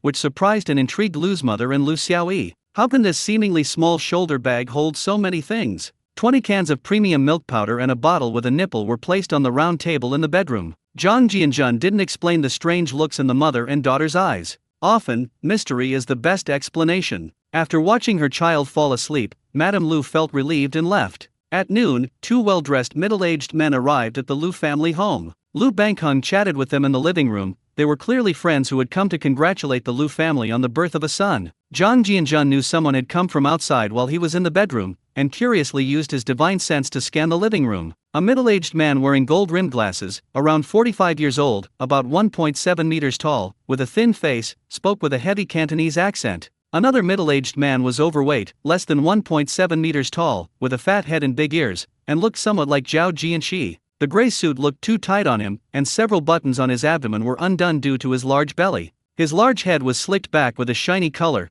indicating that he had sprayed hairspray before leaving home. The sheer shine was so intense that even a fly would twist its ankle if it flew over it. His eyes weren't big, but they were bright and shrewd. Zhang Jianjun almost burst out laughing after sensing it for a while. The fat man's appearance seemed a bit comical. Lu Xiaoyi looked at Zhang Jianjun sitting on the edge of the bed, a smile on her face as she stared blankly at his face. This young man's smile is kind of charming now. Zhang Jianjun, dressed in a formal suit, has more style than those so-called elites and rich kids. She was thinking to herself that time really can change everything, including people. As Lu Xiaoyi was lost in thought, she met Zhang Jianjun's smiling eyes, and he even winked at her playfully. He chuckled teasingly at Lu Xiaoyi, who seemed a little flustered. "Sister-y, do you think I've become more handsome this month? I feel shy when you stare at me like that." Lu Xiaoyi's pretty face flushed red instantly. As soon as he thought of something, a smile instantly bloomed on his face, as if brightening the entire bedroom. "Zhang Jianjun, I've only just realized that you have a flamboyant side.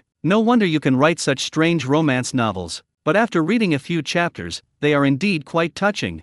Zhang Jianjun was taken aback for a moment, then smiled and said, "Sister-y, what are you talking about? I don't understand. What do you mean by my strange romance novel?" Lu Xiaoyi rolled her eyes and laughed. "You're still putting on an act. When you left, didn't you give wanting a manuscript?" Last month, when she had just started as an intern reporter, she sent her novel manuscript to the newspaper's editorial department. I didn't expect the deputy editor-in-chief of the newspaper to approve it on the first try. It has been serialized in the Mingpao Culture Supplement for many days now, and I heard that the serialization is doing very well so far. Only after hearing this did Zhang Jianzhan remember the first intimate contact. Just as he had thought, this book still has a certain market in this era. The 1960s in Hong Kong was the peak period for the development of the newspaper industry. In an effort to increase sales, major newspapers have gone to great lengths to invite many famous figures and commentators to publish serialized articles. Lu Xiaoyi only knew that the serialization was going well, but she didn't know whether the novel was popular or not. It was only through conversations between Li Wanting and the two of them, when Li Wanting occasionally came over,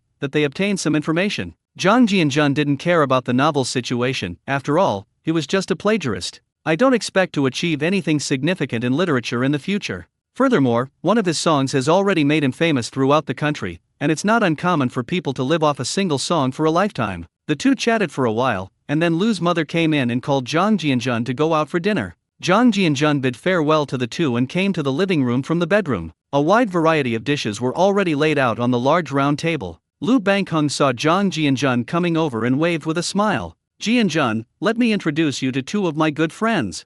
After saying that, he nodded and smiled at the obese middle-aged man, saying, "This is Deputy Manager Yang from the Customer Department of HSBC Bank. This is Zhendong Real Estate Development Company, the project's chief person in charge and the company's general manager."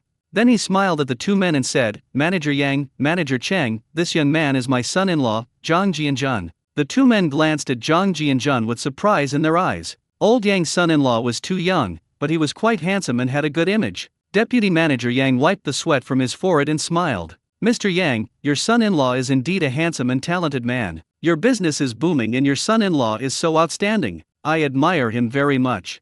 Manager Cheng then added, "I'm here today to congratulate Boss Yang on the birth of his grandson. This is the first time I've seen your son-in-law. Lao Lu, you've kept it well hidden. May I ask where Mr. Zhang is currently employed?" Zhang Jianzhan found the two's enthusiasm somewhat amusing, but he couldn't sense any goodwill from them in his consciousness. It was all just polite business talk. Before Lu Bangheng could introduce him, Zhang Jianzhan smiled and spoke. "It is an honor to meet you two seniors today. I am not worthy of such praise. I only do some financial futures trading internationally. I am very grateful that you two could take the time to come today." Lu Bangheng smiled on the surface, but was inwardly taken aback. This kid was involved in financial futures trading in mainland China? Who are you trying to fool by saying that futures trading and stock speculation are allowed in mainland China? The two were a little surprised and uncertain after hearing this. Good heavens, could this be the rich second generation of some group? He just talks about being an international financial futures investor. The young man appeared calm and composed, and no flaws could be found in his demeanor. Deputy Manager Yang works at HSBC, although he is only a deputy manager in the customer department. HSBC is a legitimate international bank. I have a certain understanding of finance. Getting to know Lu Bangheng was merely a means to expand one's network, attract potential clients, and secure deposits or loans from their banks. In business, there's no room for sentimentality, only for profit. Mr. Cheng, on the other hand, was involved in the Hong Kong real estate industry and was one of the many pioneering investors of that era. Lu Bangheng also intended to invest in real estate, so that's how the two met. The four chatted and laughed as they took their seats, with Zhang Jianzhan, the youngest, not being pretentious at all. He took the wine bottle and started pouring the drinks. "We still have to give Lu Bangheng face." Manager Yang became interested in the young man pouring the wine. Their client department is basically comprised of more senior sales staff. If they can bring in funds, they receive commissions and performance bonuses. Naturally, they wouldn't let any potential customer slip by. Since he is Lu Bangheng's son-in-law again, he must be someone with some ability.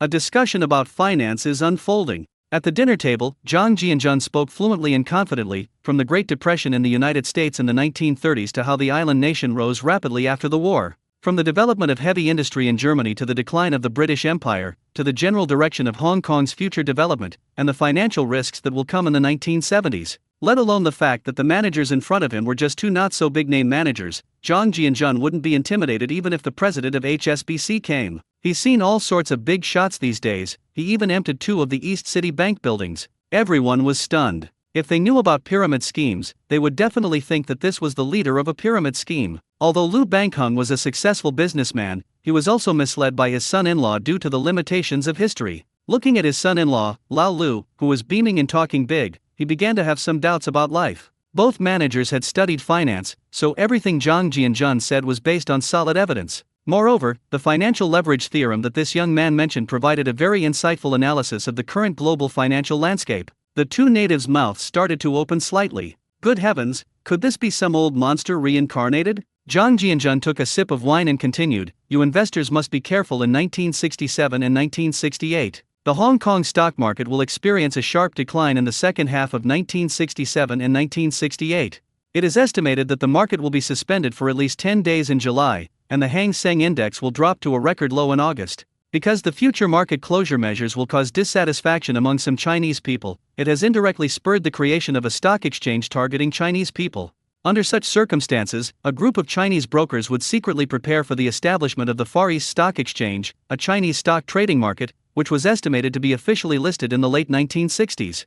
After Zhang Jianjun finished speaking, he looked at the bewildered group of people and gave them a charlatan-like smile. Although he doesn't understand investing, when it comes to theoretical discussions, even the three of them combined couldn't outtalk him. Even decades later, experts analyzed that it would have been more than enough to easily defeat two indigenous people. Everyone was stunned again. If these developments were true, this young man was terrifying. The future Chinese trading market is a lucrative opportunity. Wouldn't it be great to invest and take a stake in it in advance? Suppressing his shock, Manager Cheng asked, Mr. John, what are your insights into real estate investment in Hong Kong? What aspects should we pay attention to regarding future trends in the property market? Zhang Jianjun smiled and said, we can still make progress in the real estate market by taking a steady and cautious approach. You should all know that Hong Kong experienced a banking crisis and political unrest last year. This has triggered one of the most serious real estate crises since World War II. Some real estate developers who are optimistic about Hong Kong's long-term prospects are eager to take advantage of the opportunity to acquire large quantities of land and properties that are being sold at bargain prices. This move laid the foundation for their future success in the real estate industry. These people are smart. As long as they have land, they will have no shortage of places to build houses. In particular, they can acquire large quantities of land in prime locations when prices are low. Therefore, investing in real estate is not as safe as buying and selling land. According to my estimates, from 1968 onwards, the rental and sales prices of high-end residential properties in the mid-levels, Repulse Bay, and Kowloon Tong of Hong Kong Island will start to rise sharply. This period is a good time to invest in real estate. The increase may exceed 1.5 times in the next 2 years. Due to the supply shortage, the rental and sales prices of commercial buildings will rebound across the board. Believe it or not, go back and find an economist to analyze it. Around 1973 was the peak of the real estate market. Land prices, housing prices, and rents continued to rise due to the stock market speculation frenzy, and the real estate speculation was extremely active. In the future, many real estate developers will delay the sale of their properties, preferring to leave them vacant in anticipation of higher prices, or even continue to collect rent from the properties. Furthermore, the asking price for purchases will be increasingly unpredictable. The overdevelopment of the real estate market and the inflation of the stock market eventually led to stock market turmoil and a real estate bubble. So if you don't want to lose money, you have to cash out immediately. We had to sell everything and cash out immediately after the spring of 1973. If you wait until the housing bubble bursts and continue buying land, the real estate market will boom again in 1977. I can only help you push sales up to this point. This process is one where land is bought when the housing market is sluggish, and buildings are constructed when the real estate market is booming. The three of them were dumbfounded. Could real estate development really be done like this? It's like trading stocks, buying and selling. Especially when this guy pointed out the stage at which a real estate bubble would appear, they still didn't believe him. No matter how good he was, he couldn't predict the real estate trend 5 or 6 years in advance. However, buying land now is not a good option. It would be better to ask a professional to assess the feasibility after you get back. No one present was stupid. They naturally understood what Zhang Jianjun meant by his method. Land prices in Hong Kong are indeed sluggish right now. If they can rise rapidly in the future, even if it's only 0.5 times higher than 1.5 times, it would still be a huge profit. This is much faster than raising funds by investing in other industries. The key is that this young man is very eloquent. If we can win him over, wouldn't he be a great partner? Such insight at such a young age is a huge potential stock. If he can hone his skills in the market for a while, he could take off from here. Zhang Jianjun said these words to remind his father-in-law that if he wanted to become a true tycoon, the fastest way was through the real estate industry. The Rise and Fall of Li, once Asia's richest man, is a history of the boom and bust of real estate in Hong Kong and even Asia. Lu Bangheng took a sip of wine with great excitement, silently remembering all of Zhang Jianjun's words. Boss Lu had long known that Zhang Jianjun was an extraordinary person, and the appearance of the medicine and the indication that he would develop his career in Hong Kong confirmed this. The reason this kid could say those things at the dinner table is because he was worried about saving face and didn't want to advise me alone. That must be it. Lu Bangheng, who couldn't solve the problem by imagining things, also learned to do so because his son-in-law was too mysterious, and his words must have a deeper meaning, which he had to take seriously. Deputy Manager Yang raised his glass and laughed heartily. Mr. Zhang's words are like a sudden awakening, and like a resounding bell, they make one think deeply. Indeed, he is a rare and exceptional young talent. While I, Yang, deeply admire you, I would like to take the liberty of offering you a toast to express my respect. From now on, I will presume to call you Xiao Zhang. I hope you won't mind? Zhang Jianjun was speechless at the fat man's exaggerated manner. This was just too blatant. Is it really okay to praise someone like that? Manager Chang also came to his senses, and his lips twitched. This fat pig's real intention was not what it seemed. Zhang Jianjun laughed and said, Manager Yang, you're exaggerating. I'm not worthy of such praise. I only have some theoretical knowledge and a superficial understanding of finance. I'm afraid it won't meet the standards of you big shots. As for the name, it's just a title, you can use it as you like. In the future, we may still need to rely on the guidance and support of our seniors for development, and I wish you all continued success and brilliance.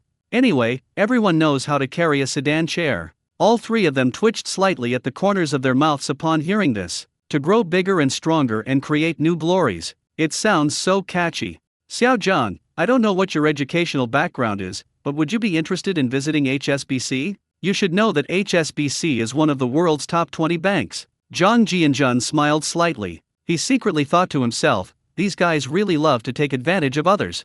My current status is no less than theirs in terms of rank. He was now a division-level leader, but he smiled out of respect for Lu Bangheng. Manager Yang, I appreciate your kindness, but my level of education may not be up to the standards of your senior management. However, if you need to exchange financial currencies, I do have some here. Fatty Yang felt slightly disappointed after hearing this. Even if a young person is eloquent, talented, and outstanding, how much capital can they have? What they need are talented people. He smiled and said, Oh, I wonder what currency Xiao Zhang currently holds, and how much. Your father-in-law and I are good friends, and I'll definitely help you handle this matter properly.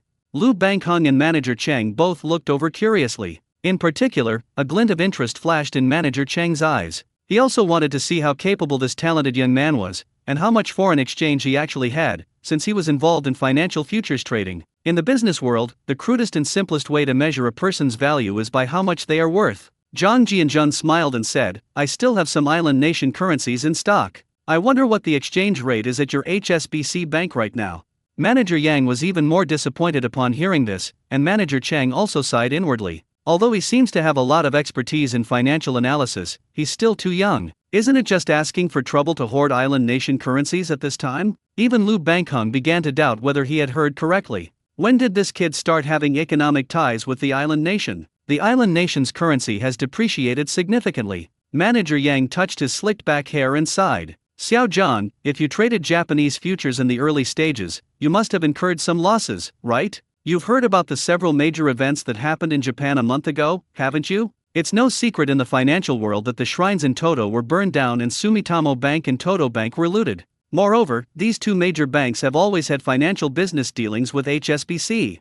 But now the economy of the East Capital is in turmoil and the financial market is in a slump, causing the entire island nation's financial stock market to shrink severely. At this time, holding island nation funds is not a wise move. According to international financial exchange rates, the island nation's currency has recently fallen by more than 30 percentage points, which means it has directly reached a freezing point. The exchange rate between the US dollar and the island nation is 1 to 450.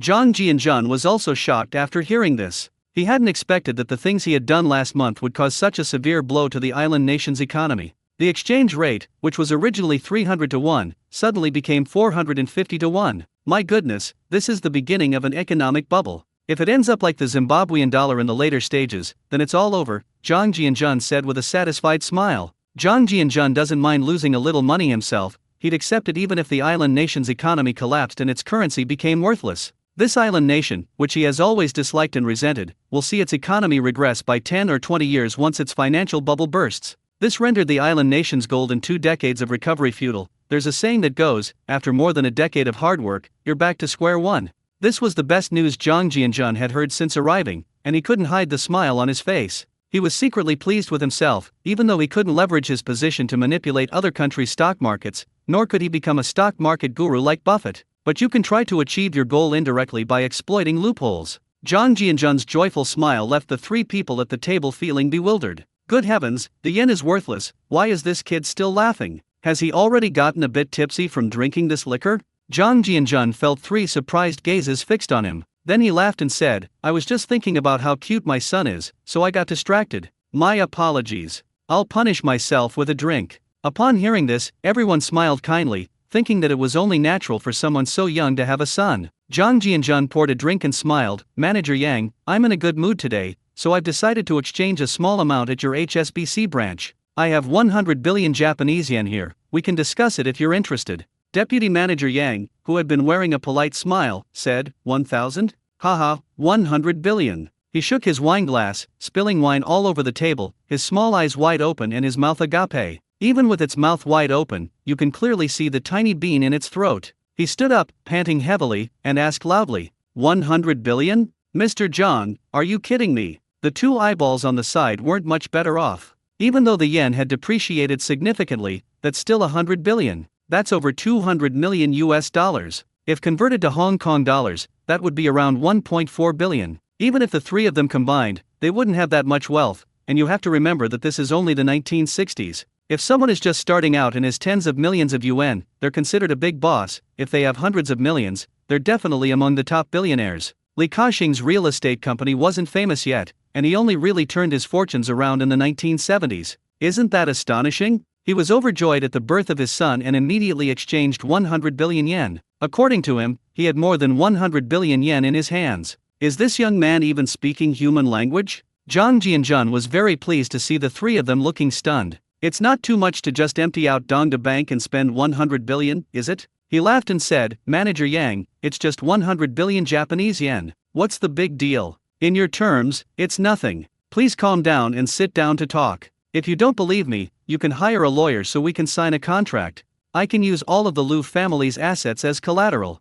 If I cannot come up with 100 billion island dollars during the contract's effective period, all of the Liu family's assets will be used as liquidated damages and you can search and confiscate them at will. Liu Banqing's lips twitched violently a few times. Holy crap! Is this cheap son-in-law trying to cheat his own father-in-law? However, he maintained a calm and composed expression on his face. Damn it! Anyway, this kid's son is in our Liu family, so he can't be so ruthless as to ruin 3 generations. A sheepish smile appeared on Deputy Manager Yang's plump face. He sat down awkwardly, wiping the sweat from his forehead, realizing he had just been embarrassed by a junior. His small eyes shone with a burning gaze, and a smile bloomed on his face like a chrysanthemum. Young Master Zhang, I wonder if you have any tax invoices for this batch of funds, that is, whether there are any bank statements showing the inflow and outflow of funds from the listed company to ensure their legality. After all, young Master Zhang's sum of money is too large, which will affect our bank's risk assessment. Zhang Jianjun laughed and said, I'm an international financial professional who deals with leveraged stock market investments. Do you think this kind of investment will leave behind data that can be used against me? Sometimes a few million can leverage tens of millions of funds. This is a trade secret, so financial data is absolutely core. If you want to make money, you have to find a legitimate identity for it yourself. If you can find me, I will give you a commission of 0.05%, which is 50 million island dollars. According to international practice, you will also get a cut from the company's share of this large transaction. Furthermore, the commission I'm offering is within the normal range, so the bolder you are, the greater your output will be. Everyone who heard this felt their hearts pound. Goodness, this is the first time I've heard of money laundering being described so elegantly. Zhang Jianjun looked at Manager Cheng and smiled. Manager Cheng, you can also come to me when you're buying land for investment. Manager Cheng had a sudden inspiration. Real estate development was the best way to launder money. Zhang Jianjun, in later generations, would naturally know these ways of doing things. Money laundering in the real estate sector has always been an open secret, and it has even evolved to include money laundering through film production. A film with an investment of 30 million was advertised as having a value of 1 billion. Therefore, there is only one trick in the middle. That's money laundering. The atmosphere at the dinner table instantly rose several degrees. Fatty Yang took the wine bottle and poured the wine himself. He was probably talking to a young master from a hidden family. He didn't know when a wealthy Zhang family would appear in Hong Kong. It's highly likely that they've been living overseas for a long time, and thinking about this, Manager Yang became even more enthusiastic. In his mind, this was definitely a young master from a big family. This boss Liu was no ordinary man. He never expected that old Liu's son-in-law would be so remarkable. No wonder his business is going so smoothly. He's only been in Hong Kong for less than a year, yet he's already built up his business and network. So that's how it is. Manager Yang was so engrossed in his own imagination that he couldn't pull himself out of it. Zhang Jianjun first demonstrated his extensive financial knowledge, completely fooling the group. Then they displayed their substantial financial resources to intimidate everyone, so it's no wonder the two of them could remain calm and composed. The roles on the field immediately reversed, and everyone became quite polite. Lu Bangheng smiled and said, "My dear son-in-law, the funds from the island nation should be available immediately, right? Actually, I have some connections here." Zhang Jianjun was secretly pleased. It seemed that Lu Bangheng was also interested. However, he thought it best not to let the good stuff go to outsiders. He hadn't approached him at first because he was afraid that the Japanese currency was a trap. That would be best if the Lu family could handle it. He smiled and gave her a reassuring look. "Uncle, don't worry, I have something to discuss with you after we finish drinking." Seeing that things were getting a little anxious, Deputy Manager Yang quickly raised his glass and said to Zhang Jianjun, "Young Master John, are the exchange terms you just discussed with me still valid? I only took the Lu family's property mortgage as a joke you told me. I'll have a lawyer come over this afternoon to discuss the specifics. I wonder if young Master John has the time and what his thoughts are. Good heavens, if Lu Bangheng takes over this entire deal, he'll suffer a huge loss. How could he not be anxious? 50 million in commission would amount to about 6 million Hong Kong dollars. The risks are significant, but money is a powerful motivator." Manager Cheng smiled and said, "Mr. Zhang, if you are free this afternoon, please come to my home. This is my business card. My humble abode is Building 8, Qingshui Bay Apartments. I will personally host a banquet for Mr. Zhang tonight, so that I can also ask you for advice on investment." After saying that, he took out a business card from his pocket and handed it over. Manager Cheng slapped his forehead and handed over one as well. In this era, telephones were still landlines. Not to mention mobile phones, even the first-generation mobile phones had not yet come out. Business cards usually contained the person's name, company address, and job title. Zhang Jianjun only glanced at them. Cheng Zhendong and Yang Mingchang were among them. It seems that Manager Cheng's real estate development company is named after himself. If he can make it big in the future, he will definitely be the company's founder. Zhang Jianjun smiled and said, "I really don't have time to visit you all this afternoon. I'm a straightforward person when it comes to business. I don't like to drag things out.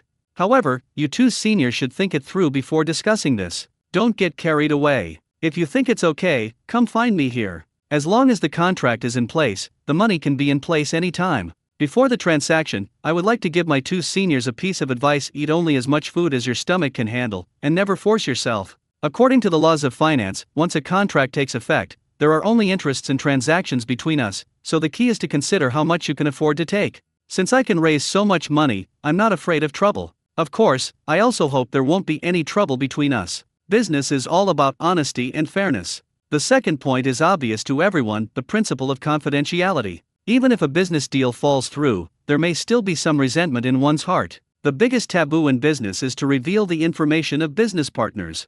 These two seniors have been in business for so many years, they should understand the rules better than I, a junior. Keeping secrets is the only way to have a chance to cooperate again. You can call me whatever you want normally, but there are no brothers in the business world. The two were slightly startled after hearing this. Unexpectedly, this kid spoke so succinctly, with a hint of warning in his words. Thinking about it carefully, it makes sense. If someone really could come up with that much money, they wouldn't be afraid of any trouble or being double-crossed. If your virtue doesn't match your position, you won't be able to keep any amount of wealth. Capital is never benevolent, it only has a lower limit. From ancient times to the present, it has always been a bloody path. Even if you don't harm others, they will come after you. Lu Bangheng looked at the confident Zhang Jianjun and a look of satisfaction appeared on his face. No matter how mysterious this guy is, he's still his son-in-law. This sends a signal to the other party even before negotiations begin: don't have any ulterior motives. This is the premise for cooperation. This quality is very valuable in business. It's essential to be frank and open about unpleasant things upfront. That kid was just being a little more subtle. The meal was a great success for both the host and guests, but the two managers were already itching to leave as soon as possible. Manager Cheng naturally went back to find someone to raise money and to estimate how much risk and return he could afford. Deputy Manager Yang, on the other hand, tried to use his network of connections to see how he could quickly clear his name. Lu Bangheng was filled with emotion. This kid is truly an extraordinary individual. He knew, of course, that Zhang Jianjun wasn't talking nonsense. However, I was filled with doubt and curiosity about how he managed to obtain such a huge amount of island currency. After accepting the tea from the maid, the two went into the study next door. Zhang Jianjun smiled and said, "Uncle, I have over 100 billion here for you to manage yourself. I was afraid that not giving it to you at the beginning would cause unnecessary trouble for the Lu family. If you're interested in the real estate industry, take this and use it. Real estate is indeed a good time to invest. I consider this money as me acquiring shares for my child in advance, and it can be registered in his name later. I'm not that obsessed with money. I was originally thinking of developing a new industry, but now I realize that it is not the right time to start. Let's talk about it when the children grow up. That's when global economic integration will begin. Lou Banchan's eyes lit up and he was overjoyed. After all, the more money he had, the easier it was to get things done and the faster he could snowball his wealth. Although the Lou family is doing quite well right now, anyone who has invested in them knows the ins and outs. The money invested in the early stages will not generate returns in the short term. Many people claim to have tens of millions in assets, yet they can't immediately produce millions in cash. It's the same logic. When Lou Banghung heard the term globalization, he was shocked, as it was a new term that had not yet appeared at this time. My son-in-law is speaking in a very mysterious way these days. Next, Zhang Jianjun began to introduce the history of the rise and fall of the real estate industry. It's no wonder that Lou Banghung was able to do business in the chaotic war years and managed to be successful in all directions. Without considering his status as a senior board member, he picked up a pen and paper and began taking notes. People who traveled all over the country before liberation have seen a lot of hardships. Today, Zhang Jianjun's charlatan-like performance and abundant funds have put Lou Banghung into a state of wild speculation. Zhang Jianjun sat on the sofa and talked non-stop until the end of the 1990s, when the Hong Kong real estate myth collapsed. Lou Banghung, who was recording the events, was utterly shocked. Goodness! If these are truly his own notes, they would be a compass for the future of the real estate industry. However, I also felt a little bitter. I was already 57 years old. Could I still live to be 97? If I were still alive in 1997, he is an 88-year-old man. Lou Banghung carefully tucked the notebook into his pocket. We'll know for sure whether it's true or false in another 2 years. If the real estate industry develops according to the trajectory described by Zhang Jianjun, the Lou family had no choice but to become wealthy. The difference between a boss and a wealthy family lies in their foundation and resources. The saying wealth doesn't last 3 generations doesn't apply to wealthy families. So after Comrade Lao Lu had his grandson, then you have a goal to strive for. Time flies, and before we knew it, it was evening. During this period, Zhang Jianjun and Lou Banghung received 2 groups of people in succession.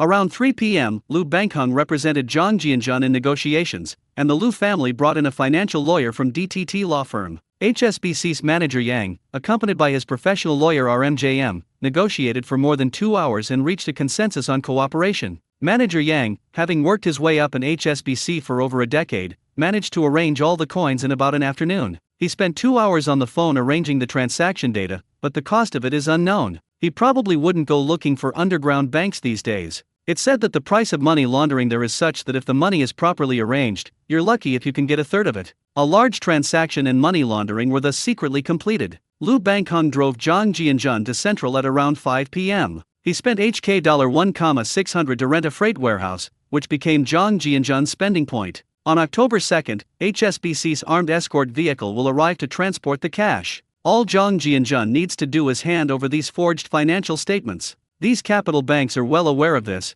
but they are just going through the motions. As long as it doesn't disrupt the normal financial order, no one would be foolish enough to turn down a good opportunity to make money. They will naturally request to deposit funds. The island nation's currency is converted from US dollars and Hong Kong dollars according to demand. HSBC requires Zhang Jianjun to deposit $30 million as a cooperation requirement, with a storage period of 3 years. There's no such thing as a free lunch, but Zhang Jianjun wasn't bothered by this strict rule. He doesn't need to invest now and isn't short of money, so fixed deposits are still relatively safe for him with big banks. If he weren't afraid of revealing more secrets, he would have liked to take out the US dollars and deposit them in a bank, since there's no interest to be earned by keeping them in his spatial dimension. After all, HSBC still exists in later generations, so it's not afraid of going bankrupt and being unable to repay its debts. After returning home, manager Cheng partnered with his friends and exchanged 4.5 billion Japanese yen with Zhang Jianjun as a trial, which was almost half of their wealth. $10 million is no small sum. Zhang Jianjun still entrusted Lou Banghung with full responsibility. The profit sharing was the same as HSBC's. As long as one had the ability to launder money, the profit sharing would be quite considerable. As long as he can make money, he can also help Lou Banghung, indirectly consolidating his position and network of connections, a win-win situation. After everything was done, it was time for dinner. After all the dishes were on the table at the Lou family's house, the doorbell rang again. After Aunt May opened the door, Li Wanting, dressed in a women's suit and trousers, appeared in front of the 3 of them holding a teddy bear. Her slightly curly hair was permed into big waves, and her stunning figure and long legs swayed gracefully. A touch of lipstick on her red lips made her look incredibly alluring. Black leather shoes paired with black suit trousers perfectly blend the temperament of a career woman. Her large, expressive eyes looked at the group of people, and she saw Jang Jianjun smiling at her from the table. Her eyes lit up, a fleeting look of surprise crossing her face. Her gentle, watery eyes sparkled with starlight, and a faint smile graced her face, her dimples appearing and disappearing. Lu's mother smiled and waved, wanting, "Come and eat quickly. You just got off work, right? What are you standing there for? Jianjun is here too." Li Wanting said with a smile, "I just heard that Sistery gave birth to a baby yesterday. I didn't know what to give her, so I bought a teddy bear." After saying that, she secretly glanced at Zhang Jianjun again. Seeing that he was still staring at her, she blushed slightly and her heart fluttered. This guy is still the same. However, the black business suit I'm wearing today seems to be the same one he's wearing. Is this what they call a coincidence? If it weren't for the inappropriate occasion, I would roll my eyes. Zhang Jianjun stood up, pulled up a chair, and said with a smile, wanting, "How are you settling in at work lately? Is the newspaper busy these days?" Lu's mother smiled and took the doll from Li Wanting's hands. Seeing the girl blushing a little, she couldn't help but sigh in her heart, thinking that this boy was really not an easy person to deal with. Li Wanting sat down and tidied her hair at her temples. She smiled gently and said, "It was a bit difficult to get used to at first. The work here is very fast-paced. Whenever there is a news event, whoever is in charge has to rush to the scene immediately. Unlike in the mainland, where you have to hold meetings to discuss things when you go somewhere, and you have to back up your work according to the newspaper's formula, here you need to improvise and there's no time to memorize your script. I only prepare scripts when I'm interviewing celebrities. After more than half a month of internship, I'm much better now. And you? When did you arrive? How are you doing, you great talent, in Beijing?" Zhang Jianjun felt embarrassed. The title of great talent was not true. Even the first intimate encounter he gave her was copied. He smiled and said, "I only have a superficial understanding of the journalism industry, but as you said, this place is a good place to practice my speaking skills. It's the same principle as when I was in the propaganda department. They were basically dogmatic propaganda slogans. You can't say they're bad, they're in line with the process of social development. As society develops and people's thinking changes, those dogmatic things will gradually be replaced by new content. Hong Kong and the mainland are, after all, different social environments. This has given rise to different values. With the arrival of the opening up policy in the future, I believe our nation will surely usher in a better tomorrow. Therefore, the mainland still needs time and an opportunity for change, and I firmly believe that day is not far away. You wouldn't believe it if I told you about my current job. I've been transferred from the propaganda department to the steel rolling mill as the deputy director. That's a bigger leap than you going from the mainland to Hong Kong." Lu Bangkong and his wife watched Zhang Jianjun's serious discussion. His eyes gleamed with admiration. This kid's analysis of the current situation was quite insightful. Zhang Jianjun, coming from a later era, naturally knew about the reform and opening up policy, so he spoke of it without any pressure. "It's just that even when we were in mainland China, we had to keep it a secret. Saying these things in this era would obviously be a bit shocking." Li Wanting was equally surprised to hear this. She hadn't expected Zhang Jianjun to have become the deputy factory director. The transition from an administrative position to a management role was indeed quite a leap. Lu Bangkong said with a wry smile, "Jianjun, I didn't expect you to become the deputy factory director. Although I used to hold the title of director in the steel rolling mill, I really didn't achieve the same level of real power as you. Actually, what I want is not the title, but the official status. I would be willing to be a workshop director even if it's just a position. Unfortunately, once you put on the label of capitalist, it's basically impossible to take it off easily." Zhang Jianjun nodded. "Uncle, I understand your feelings very well. It's similar to the feelings of countless merchants who have left their hometowns. This is a product of class conflict, but after the reform and opening up, businessmen will become investors who bring vitality to the local economy." Lu Bangkong smiled. Li Wanting felt that Zhang Jianjun was like a charlatan, with an air of prophecy. If we organize what he said, writing a book about future trends might actually make me a minor hit. The key issue is the lack of a celebrity endorsement. We don't dare to reveal his real name yet. The four of them began their dinner at the table. The dinner party officially began at 7 p.m. in the Lu family living room. Zhang Jianjun took out a bottle of mutai, which he didn't have much stock of at noon. Mutai is now a scarce resource. Lu Banqing's eyes lit up, and he was secretly pleased. He hadn't expected this kid to have a trick up his sleeve. Then Zhang Jianjun prepared a bottle of French red wine for the two ladies. Lu's mother couldn't help but glance at Zhang Jianjun's shoulder bag, feeling that something was wrong. The bag seemed like a bottomless pit. In the morning, she took out so much milk powder from her bag, and then in the evening she took out 2 bottles of wine. Zhang Jianjun didn't explain, but spoke with a smile on his face. Today is a joyous occasion, so we should celebrate with a little wine. Uncle, Aunt, I heard from Easy Eye that the child hasn't been named yet. Now that you two are here, do you have any ideas on naming the child? Lu Bangheng smiled, Madame Lu's eyes flickered, and Li Wanting felt a little sour inside. Zhang Jianjun keenly sensed that Lu's mother seemed a little nervous, and he knew without guessing that she was afraid he would assert his dominance. Actually, Zhang Jianjun didn't take the question of whether his child should stay or leave that seriously. The child can't escape his bloodline no matter who he is with, and besides, it's impossible for him to keep the child by his side right now. Lu Xiaoyi has suffered for this child. Zhang Jianjun, a modern person who traveled from the past, was not so sentimental and was quite open-minded. All I need to do is provide my son with a comfortable learning environment. Lu Bangheng smiled and said, Jianjun, I asked Ezi yesterday, and she said she'll come over before we decide on a name. As for the name, you can decide it yourself. After all, you are the child's father and have the right to name the child. If you feel that naming the child is a bit complicated, you can discuss what the child should be called. Zhang Jianjun nodded and smiled, Uncle Lu, I understand what you mean. I'm not the kind of person who doesn't know when to advance or retreat. Since the child was born here, let's name him Zhang Xialo. The three of them were stunned after hearing this. Is it really that casual to just blurt out names these days? Lu Bangheng began to savor the child's name, his eyes growing brighter and his heart filled with excitement. He kept muttering to himself, Zhang Xialo, Lu Xiaozhang, haha, I'm very satisfied with the name Jianjun, you've put a lot of thought into it. Upon hearing this, Lu's mother's eyes immediately lit up. This child was indeed destined for great things. The name she chose left the Lu family speechless. This completely included the continuation of the Lu family line, and Madame Lu's face lit up with an incredibly radiant smile, instantly lifting the spirits of the elderly couple. Originally, it was Lu's grandson who had this name, so that the Lu family would not be submerged in history after 100 years. Li Wanting's eyes also showed envy. She wondered what her family's situation was now, and a look of worry gradually appeared on her face. She felt awkward asking about her family during this time, as it was inappropriate to bring up such sad topics on a joyous occasion.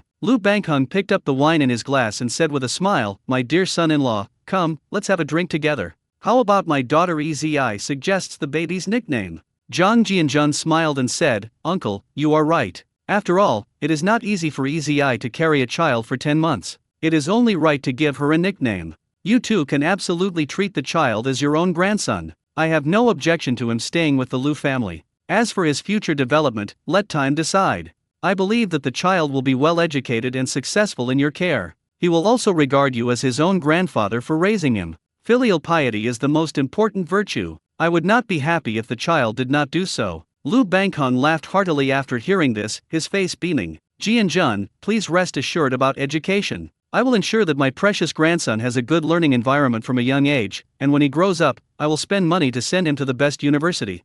Zhang Jianjun, my first son looks like he'll be under a lot of academic pressure from now on. A glance met Li Wanting's somewhat resentful gaze, and he immediately understood what the renowned reporter was worried about. Zhang Jianjun smiled and said, Wanting, everything is fine at home. I'll tell you the details later. Li Wanting immediately relaxed after hearing this. She had been genuinely worried about her parents and maternal grandfather's family. Zhang Jianjun naturally knew what Li Wanting was thinking. Although Li's family had been sent down to the countryside, he believed that there was nothing wrong with being in the countryside at this time. Although it's a bit tough, it's still much safer than living in the city. The only regret was that Li Wanting's maternal grandfather did not make it through, and Zhang Jianjun was not yet ready to bring it up at the banquet. Li Wanting is a reporter at the newspaper and is aware of the current environment in mainland China. If we don't explain it to her, she might have a lingering grudge in her heart. As time went by, the banquet drew to a close, leaving only Zhang Jianjun and Lu Bangheng at the table. Li Wanting then went to Lu Xiaoyi's room to check on the child. Lu Bangheng was in a particularly good mood today, so he drank a few more glasses. His face was already 6/10 drunk, and he started talking more. Jianjun, I tried the calming flower tea you gave me last time. I used some to ask for favors and it worked quite well. Several good business owners have asked me about it. I was just making excuses by saying that I got it from a friend abroad. If we use calming flower tea as the raw material and make beverage products according to your method, the profit potential should be quite good. Zhang Jianjun smiled and said, Uncle, that's what I thought before too. It wasn't until I went back and encountered many things that I realized what I had done. Right now, the most important thing is not to make money but to build connections. The current environment is not a good time for me to make money. A weak foundation can easily lead to many uncontrollable phenomena. A unicorn company will attract a lot of capital, but without the foundation to open up the market, it will cause endless trouble. Furthermore, I don't have much time to manage it right now, so this risk cannot be left for you to handle. This is not because I don't trust the Liu family, you'll understand once you think about it carefully. Liu Bangheng sighed inwardly after hearing this, not expecting that this kid had thought so far ahead. It makes sense, if this formula were to appear in large quantities, it would likely cause a lot of trouble. Jian, you've considered things more comprehensively. Now that the Liu family has a child, there's no need for them to take this kind of risk. As long as the real estate business can be run smoothly, I can sustain myself for about 20 years, given my current health condition. Zhang Jianjun laughed and said, "You underestimate my potion-making abilities too much. I dare not say that I can definitely live to be 100 years old, but I am confident that I can live to be 80 or 90. From now on, you should pay a little more attention to your diet and find some professional managers to manage it. You don't need to make any investment and do everything yourself. I will come to see you from time to time, so it won't be easy for you to get sick in the future."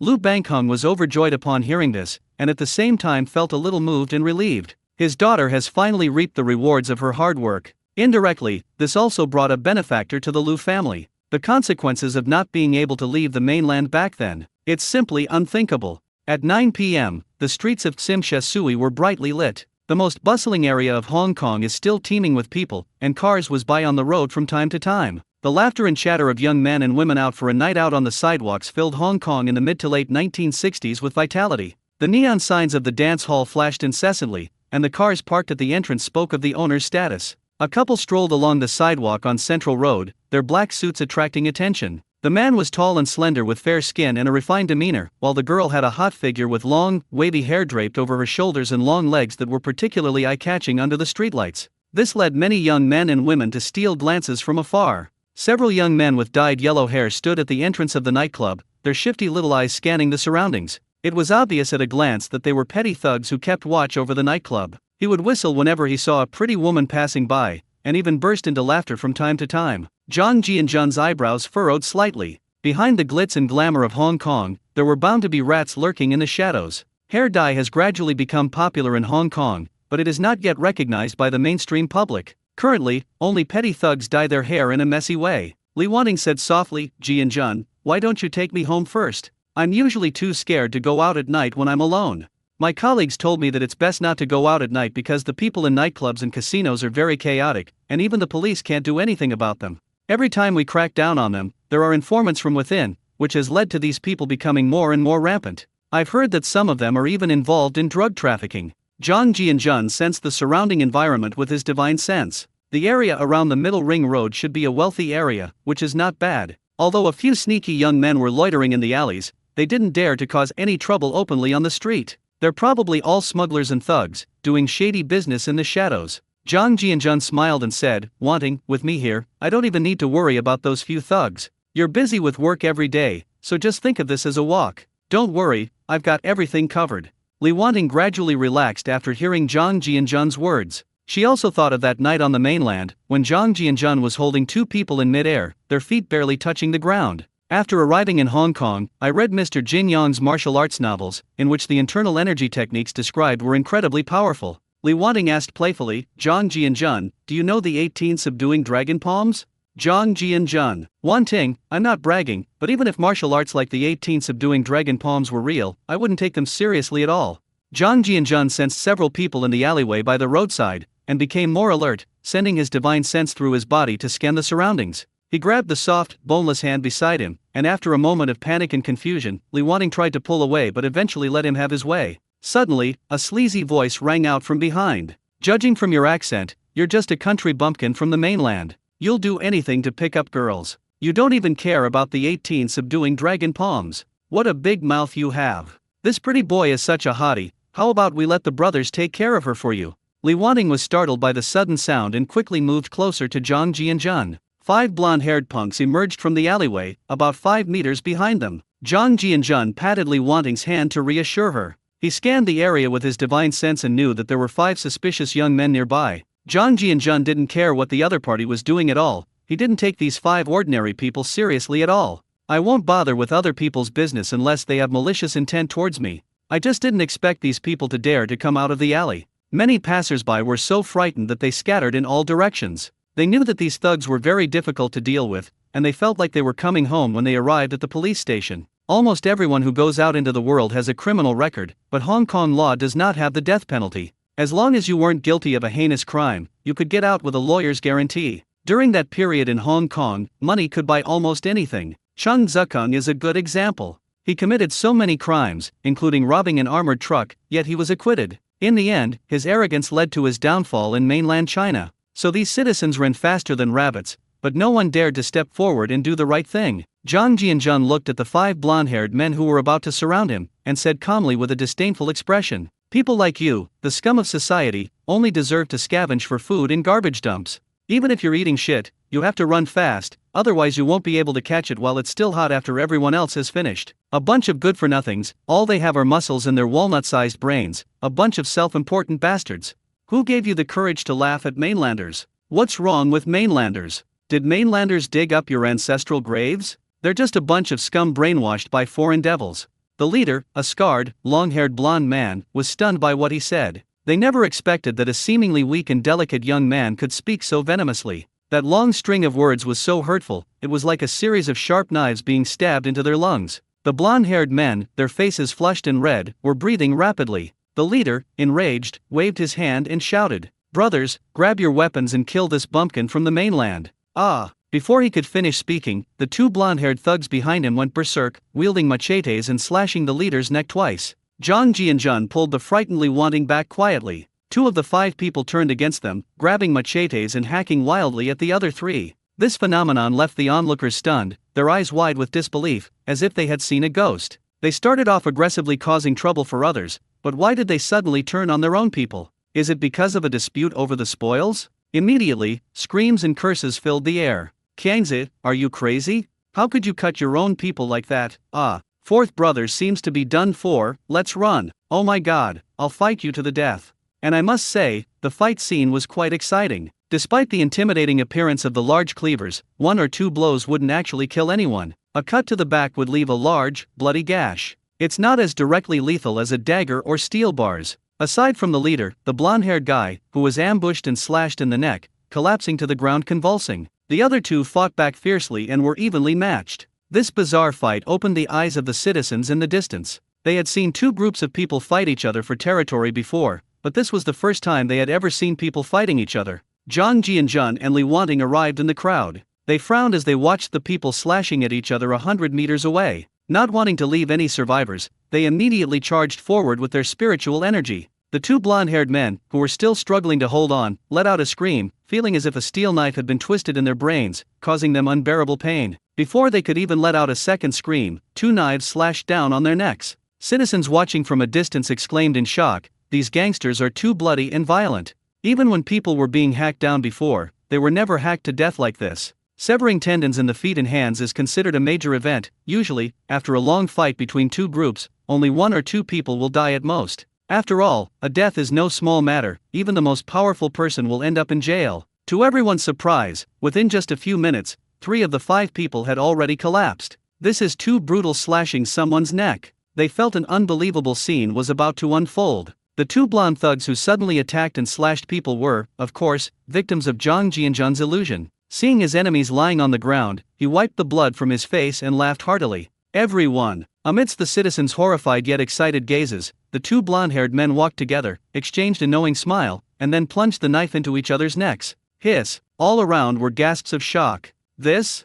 bizarre internal power struggle thus came to an end. A murderous intent arises from the presence of a sharp weapon. Zhang Jianzhun is no longer as fussy and indecisive as he used to be. He won't provoke others, but he won't hesitate to cause trouble for them. They felt no guilt whatsoever towards these hooligans and thugs. A private room on the 2nd floor of a roadside dance hall. The curtains, which had been lifted, were quietly lowered, and a tattooed young man in his 30s fell into a state of existential doubt. A look of surprise and uncertainty appeared in his eyes. This petty boss, who made a living by working in various nightclubs, was a henchman for the local gangs who sold heroin. "I never expected things to turn out this way tonight. My 5 henchmen went out to sell goods and just disappeared like that. So what do we do with the white powder on their bodies? If the police come and trace the clues back to him, that would be troublesome." The tattooed man's eyes flashed with a fierce light. "I had a feeling that the young couple at the beginning were a bit strange, especially the man, who seemed a little abnormal, being too calm even when surrounded by several people. Thinking of this, the tattooed man pulled back the curtains again, his angry gaze sweeping across the crowd below, searching for the couple. When I saw Zhang Jianjun smiling and turning around in the crowd, a sinister glint flashed in his eyes. He hadn't even thought of a way to follow the two of them. My mind suddenly exploded and I was plunged into endless darkness. His hatred. They have nowhere to hide from the perception of cultivators at the great perfection of qi refining. Sensing the hateful gaze from upstairs, Zhang Jianjun unhesitatingly unleashed a mental shock, instantly turning the young man's mind into a complete mess. Li Wanting, who was standing next to Zhang Jianjun, had been secretly observing his expression. The strange infighting among the five thugs just now felt familiar. It perfectly matched the infighting among more than a dozen people that night in mainland China. It's the same as when one of their own people is wildly slashing and stabbing. She simply doesn't believe there's nothing fishy going on. This kind of ability is terrifying. The reporter's keen observation skills were impressive, but what she didn't know was that another person had collapsed upstairs. Zhang Jianjun was well aware that Li Wanting was secretly observing him. There was no explanation offered, and sometimes the more you explain, the more complicated things become. So he whispered in Li Wanting's ear. Wanting, you missed such a great news story.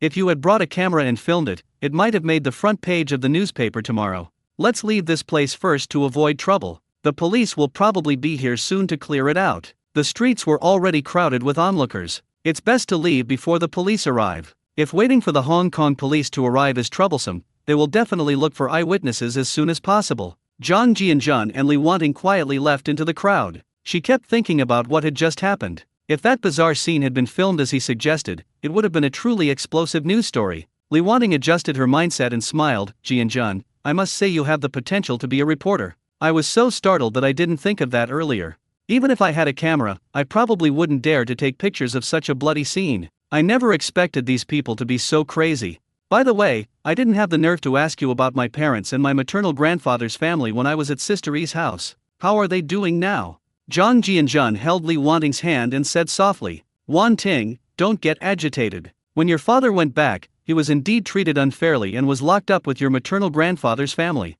The leader of the group that was causing you trouble even sent people looking for you everywhere, but I just happened to run into them. Zhang Jianjun did not hide anything about what had happened during this period, and carefully recounted the cause and effect. When she talked about how her grandfather had passed away due to old age, I felt her holding my hand tightly. Turning his head to the side, he saw that Li Wanting's eyes were already filled with tears. Zhang Jianjun patted Li Wanting on the shoulder, took out a tissue and handed it to her. It was one he had smuggled from a supermarket in Japan. He continued softly, but in the end, I used my connections to send your father and your uncle's family to the countryside. Although they are not as comfortable as they are in Beijing, they are safer. Moreover, the group that was targeting your father was all arrested because their leader was found to be a spy by the military, and 2 radios were confiscated from his home. Team leader Liang was secretly executed less than a month after he was imprisoned, which can be considered as indirect revenge for your maternal grandfather's family. By the end of this year, I will try to go to the countryside to see how your father and the others are doing. I dare not say that it will not be a problem to improve their living conditions. Once things calm down a bit, I will make further arrangements. Please trust that I am capable of ensuring the safety of your family. If your father hadn't been so stubborn, I would have arranged for him to come to Hong Kong long ago. After listening to Zhang Jianjun's entire account, Li Wanting felt both sad and relieved. If it weren't for him, the consequences for my family would be unimaginable. Most importantly, their family was finally freed from their misery. Having been exposed to the world of Hong Kong, Li Wanting also came to understand the seriousness of this incident. Zhang Jianjun saw that Li Wanting was a little stunned and thought she was in pain, so he stopped to comfort her. A soft, fragrant body rushed into his arms. Zhang Jianjun sighed inwardly. This woman would definitely be a high-level white-collar worker in later generations, but in this era, she can hardly protect herself. The two stood under the streetlight and embraced tightly. He didn't say a word, as if time had stopped at that moment. Zhang Jianjun held Li Wanting in his arms without a single other thought in his mind. At this moment, what this woman needed was someone to rely on. It's fortunate that Hong Kong has a relatively open atmosphere. If it were the mainland, such a public embrace would definitely be considered indecent. 10 minutes later, the sound of police sirens could be heard in the distance, indicating that someone had reported the case. After all, 5 people had collapsed on the street, and the case was serious. Li Wanting was awakened by the sound of police sirens and left Zhang Jianjun's arms. With a blush on her face, she said softly, "Thank you." When the two arrived at the apartment building, the door was already closed. Li Wanting, who rarely went out at night, hadn't thought of it before. It turned out that the apartment building was locked by security after 10 p.m. With Zhang Jianjun's abilities, it would be easy for him to call security to open the door. But this might affect Li Wanting's future life. A gentle evening breeze dispelled the sweltering heat of Hong Kong, and the two walked side by side toward the Liu family villa. The Liu family. When Aunt May opened the door, a fleeting look of surprise crossed her face. Unexpectedly, the Liu family's son-in-law brought Miss Li back in the middle of the night. The two walked into the living room and found no one there. Liu Banqing's family went to bed after 9 o'clock. Zhang Jianjun whispered in Li Wanting's ear. "Wan Ting, would you like to come up to the third floor so we can discuss some literary matters?" A blush crept onto Li Wanting's face. She rolled her eyes at Zhang Jianjun, the scene of their last discussion about literary work still vivid in her mind. My heart was racing, and I hurriedly headed to the back of the first floor. She didn't want that kind of relationship to happen again at the Liu family. If it's with her. Li Wanting didn't dare to think any further. The bedroom that the Liu family had reserved for her has been kept. Zhang Jianjun clicked his tongue in regret. Under Aunt May's smiling gaze, he nonchalantly walked up to the third floor. After arriving at the master bedroom on the third floor and locking the door, I slipped into the space and looked up at the 4 vortexes. The 4 vortexes had reached a diameter of more than 2 meters, and the blue mirrors at the edge of the space were gradually converging towards the center. Zhang Jianjun felt a little excited. Almost a month has passed, and we are finally about to embark on a journey across time and space. This time, the time frame was roughly the same as he had predicted. I had considered this when I arrived in Hong Kong. I might face being teleported again. The mature crops and medicinal herbs in the space were harvested once again, and all the work was completed in one consciousness. Then I began my daily required course of meditation. The night passed quickly and uneventfully. 10:30 a.m. on October 2nd. Zhang Jianjun and Liu Banqing drove back to Lujiajia from the Zhonghuan freight warehouse. The delivery process went very smoothly without any dramatic twists or turns. When Zhang Jianjun entered the warehouse alone, he transferred 100 billion Japanese yen from his spatial storage. The deal was reached in a friendly atmosphere between the two parties. The next step was to go to the bank to retrieve the deposit slips and exchange the cash. Through the efforts of several parties, 100 billion yen was successfully laundered. Manager Yang wanted to invite Zhang Jianjun to lunch, but Zhang politely declined, citing that he would be meeting with international friends that evening. Liu Banqing's lips were twitching at that moment. This guy is really good at using deceptive tactics in business. He still couldn't figure out when these island nation currencies were transported over. It's important to understand that 100 billion Japanese yen is no small sum. It's impossible for every banknote to be worth 10,000 yen. It took HSBC's armored trucks 3 loads to finish, but Zhang Jianjun managed to get his hands on it quietly. Such miraculous methods were beyond the comprehension of not only him, but even the upper echelons of the organization. This made Zhang Jianjun even more mysterious in the eyes of the Liu family. Living room. Liu Banqing looked at Zhang Jianjun across from him and smiled. "Jianjun, let me know in advance what your plans are for Hong Kong so I can prepare in the next few days." Zhang Jianjun smiled and said, "I may be leaving tomorrow. My son will be satisfied after seeing me. Other things are not important to me. After I leave, I will put the remaining Japanese currency in a freight warehouse to help me find a villa, and I will not let Li Wanting go out to rent a house anymore. After all, it's troublesome to have too many people in the apartment, and it's not safe for a girl to be out alone. Just tell her that you're helping me look at houses, but there's no salary involved. You can invest the rest of the island currency however you like." Liu Banqing. He was extremely excited to hear that all the island nation's currency was stored in a warehouse. Now he would never have to worry about funds again and could accelerate his foray into real estate. As for the affair between Zhang Jianjun and Li Wanting, he was a businessman who had seen a lot and knew about their shady dealings long ago. However, eccentric people always have some hobbies. This is called being unconventional and unrestrained. An ordinary person would be a typical scumbag. This is very similar to the rich second generation in later generations. Paying money to take a few internet celebrities to a hotel is considered tabloid news, while paying an ordinary person to take a young woman to a hotel is considered prostitution. The same thing, but different outcomes. At all times, strength determines the right to speak. Zhang Jianjun looked at Liu Banqing's ambiguous smile. I didn't feel embarrassed at all. He wasn't a saint and made a mistake that many men make. He respected Li Wanting's choice. If she was willing to follow him, he would naturally give her the best living conditions. If Li Wanting wants to start a new life, he will silently wish her well and provide them with a good living environment. Love can be romantic, but it should never be vulgar. Zhang Jianjun's desire for control isn't that strong yet. Liu Banqing smiled and said, "Don't worry, I'll handle this. If you leave tomorrow, I won't stop you. The Liu family will take good care of the child here." Zhang Jianjun nodded. "I naturally trust uncle to handle things. If there are any problems you can't solve in the future, just let me know and I will definitely come from afar to solve them. Since you know I have some mysterious methods, I won't hide it from you. If I want something to disappear, it can be done silently. Go ahead and try your luck in business. If someone causes trouble and you can't handle it yourself, just ask someone to send a message to me in the mainland. Lu Bangheng was shocked upon hearing this. If Zhang Jianjun had said this before the new year, he would have thought the kid was arrogant. But now he truly believes it. Just by the fact that he managed to quietly acquire so much Japanese currency, this kid definitely has the ability. A single sentence can make something disappear without a trace. Lu Bangheng was getting a little numb from listening. Some things may include people as well. He laughed and said, "My dear son-in-law, I'm relieved to hear you say that. I believe the Lu family can handle most minor matters. If there are any problems that they can't solve, I will secretly send someone to find you." Zhang Jianjun smiled and said, "I only said these things after my son was born. Given the current situation, I can't always be by his side. Then we can only help him nip any danger in the bud." Lu Bangheng felt a chill run down his spine when he looked at Zhang Jianjun. Goodness! Nip any danger in the bud. This kid is radiating murderous intent. The two chatted about future developments in the living room, and before they knew it, it was time to eat. Lu's mother and the servants began to serve the dishes. Today's lunch consisted mainly of seafood. As the exquisite dishes were served, Zhang Jianjun took out a 5 jin, 2.5 kilograms, jar of Beiju, Chinese liquor, from his backpack. This time, not only was Lu Muma speechless, but Lu Bangheng was also speechless. This backpack is practically a treasure trove. Zhang Jianjun smiled and said, "Uncle, don't be fooled by the fact that this liquor is in a jar. It's a rare and precious item. It was a gift from a good friend of mine. The taste of this liquor is not much different from that of Mutai." Lu Bangheng glanced at the backpack on the sofa and smiled.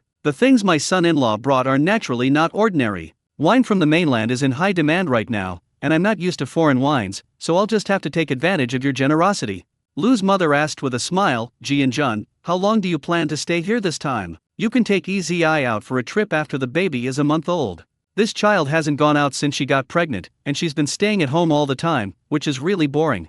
Zhang Jianjun broke the mud seal, poured out the wine, and said this, "Auntie, you know the situation in mainland China right now. I really want to stay and spend time with my child and sistery, but time really doesn't allow it. I will come to visit often once the storm has calmed down. Even if I stay here for a year or two, it won't be a problem." Lu's mother could only sigh after thinking about it. "We also have nowhere to go home now, and we really hope that day will come soon." Lu Bangheng smiled and said, "I used to travel all over the country and didn't spend much time at home. Even after settling down here, I still can't stay idle. I can understand that Jianjun is a man who accomplishes great things. Madam, don't worry. Once things stabilize over there, our whole family can move back to the mainland. We can find a manager to run the business here, just like Jianjun said. It would be better to stay in Beijing when I get old. My only wish is to live out my old age in peace and comfort on the mainland." Lu's mother nodded and smiled, "Your thoughts are my thoughts too. When that day comes, let's all go back." After the elderly couple finished speaking, they looked at each other and smiled. Zhang Jianjun felt like he had been fed a mouthful of dog food, a Chinese slang term for witnessing public displays of affection. The atmosphere at the dinner table became warm and cozy. An old spouse is someone to keep you company in your old age. This is clearly evident at this moment. Time flew by. After finishing his business at the bank in the afternoon, Zhang Jianjun spent the rest of the afternoon with his child and Lu Xiaoyi. It seems that the practice of postpartum confinement is only found in China. Zhang Jianjun also did not want to use his abilities to disrupt this custom. If he wanted to, Lu Xiaoyi could definitely run around and play everywhere. The two chatted in bed. Zhang Jianjun slipped into bed like an eel. Lu Xiaoyi blushed deeply. He put his arms around her waist from behind. Zhang Jianjun did nothing all afternoon except rub against things. Lu Xiaoyi's face was flushed as she whispered to each other all afternoon, all her worries and repressions dispelled by the romance. Women who are pregnant or have just given birth often experience some degree of prenatal and postpartum anxiety. During this period, companionship and guidance are the best remedy. Lu Xiaoyi felt much better after spending an afternoon with Zhang Jianjun. Zhang Jianjun glanced at his watch. It was already 4:30 p.m. She got out of bed and laughed. "Sister E, I might have to go back to the mainland tomorrow. Now that I've become the deputy factory director, it's not good to be away for too long. Don't worry about me after I leave. I will come to see you often." Lu Xiaoyi looked at Zhang Jianjun's fair face, feeling a little reluctant, but she also knew about the situation on the mainland. Leaning against the headboard, he smiled and said, "Anyway, the child is here, so I'm not worried about you not coming. But you must be careful when you return to the mainland. Now that you're a factory leader, there are probably a lot of people watching you." Zhang Jianjun was stunned, not expecting that She Easy Eye would say such things. It seems that even though she is pregnant, she still cares about the mainland. He nodded and smiled, saying, "You know my abilities. Under normal circumstances, you can't make things difficult for me. If I really encounter a danger that I can't handle, I'll come to Hong Kong and live off my wife. You can support me then, just don't look down on me. Lu Xiaoyi. With a slightly flushed face, she said, I'll take care of you, the Lu family can afford it. After chatting for a while, it was time for dinner. When Zhang Jianzhen left, he left behind 2 bottles of calming flower tea. Lu Xiaoyi stared at Zhang Jianzhen's departing figure, lost in thought for a long time, a silly smile on her face. Divider line dash dash dash dash dash dash dash dash. 6 o'clock in the afternoon. Li Wanting originally intended to go back to her apartment after getting off work at the newspaper, but then, for some inexplicable reason, she ended up at the Lu family's house again because of Zhang Jianzhen. She had been unable to concentrate since leaving the Lu family home for work that morning, but luckily Zhang Jianzhen still had quite a bit of calming herbal tea left for her. In addition, since drinking the spiritual spring water, his body has undergone a transformation, including cleansing his muscles and marrow. Li Wanting also looked younger and more energetic. So her colleagues at the newspaper called her junior sister, and her beautiful and dignified appearance quickly won everyone's favor. Several single reporters were intentionally or unintentionally trying to curry favor with her, so no one blamed her for making minor mistakes at work. In addition, a short story she submitted half a month ago was noticed by the deputy editor-in-chief. Although it was a short story, the serialization effect was beyond her expectations. Overall, it was a pleasant surprise and quite good. The newspaper's editorial department also received letters from readers from time to time. Although they could not compare to Mr. Jin Yong's martial arts masterpieces, they were still a refreshing and slightly popular work in the literary and artistic circles. The editor-in-chief even asked her which author wrote it, saying that if they could bring that author to Ming Pao, they would be a promising talent. They promised that if the writer was willing to come, in addition to copyright revenue sharing, they could sign a contract at HK 15 per thousand words. Keep in mind that in those days, 15 yuan per thousand words was more than enough for most wage earners. If you wrote 2,000 words a day in mainland China, that would be someone else's monthly salary. Of course, this does not include jobs at level 2 or above. Li Wanting could only make an excuse, saying it was a work by a classmate she had during her time in mainland China. The pen name he adopted was I and the Spring Breeze are both passers-by. When Zhang Jianzhen handed the manuscript to her, he wrote the pen name Li Wanting at the end, and he didn't change it. Many readers feel that this author's name sounds very literary, and judging from the writing skills of publishing a chapter every day in the newspaper, it should be a pseudonym used by a famous writer. She knew it was impossible to get Zhang Jianzhen to stay in Hong Kong and write novels. Li Wanting was a little worried because the novel was nearing its end. With each chapter containing 2,000 words and over 60,000 words, it could only be serialized for a little over a month. I wonder how these readers will react when they see Light Dance flying down to its lonely end. Li Wanting harbored some resentment towards Zhang Jianzhen for killing off the female lead. She arrived at the Lu family's house while she was lost in thought. When Lu's mother saw Li Wanting coming over, she smiled and quickly greeted her, inviting her to sit down and have a meal. She was a woman who lived through the Republican era, so she naturally sympathized with Wanting's plight and cared about her a lot. In Madame Lu's mind, as long as a man was capable, it was not abnormal for him to marry an extra wife in the past. He said with a smile, Wanting, you shouldn't live in an apartment anymore. I've told you so many times, but you just won't listen and insist on living outside.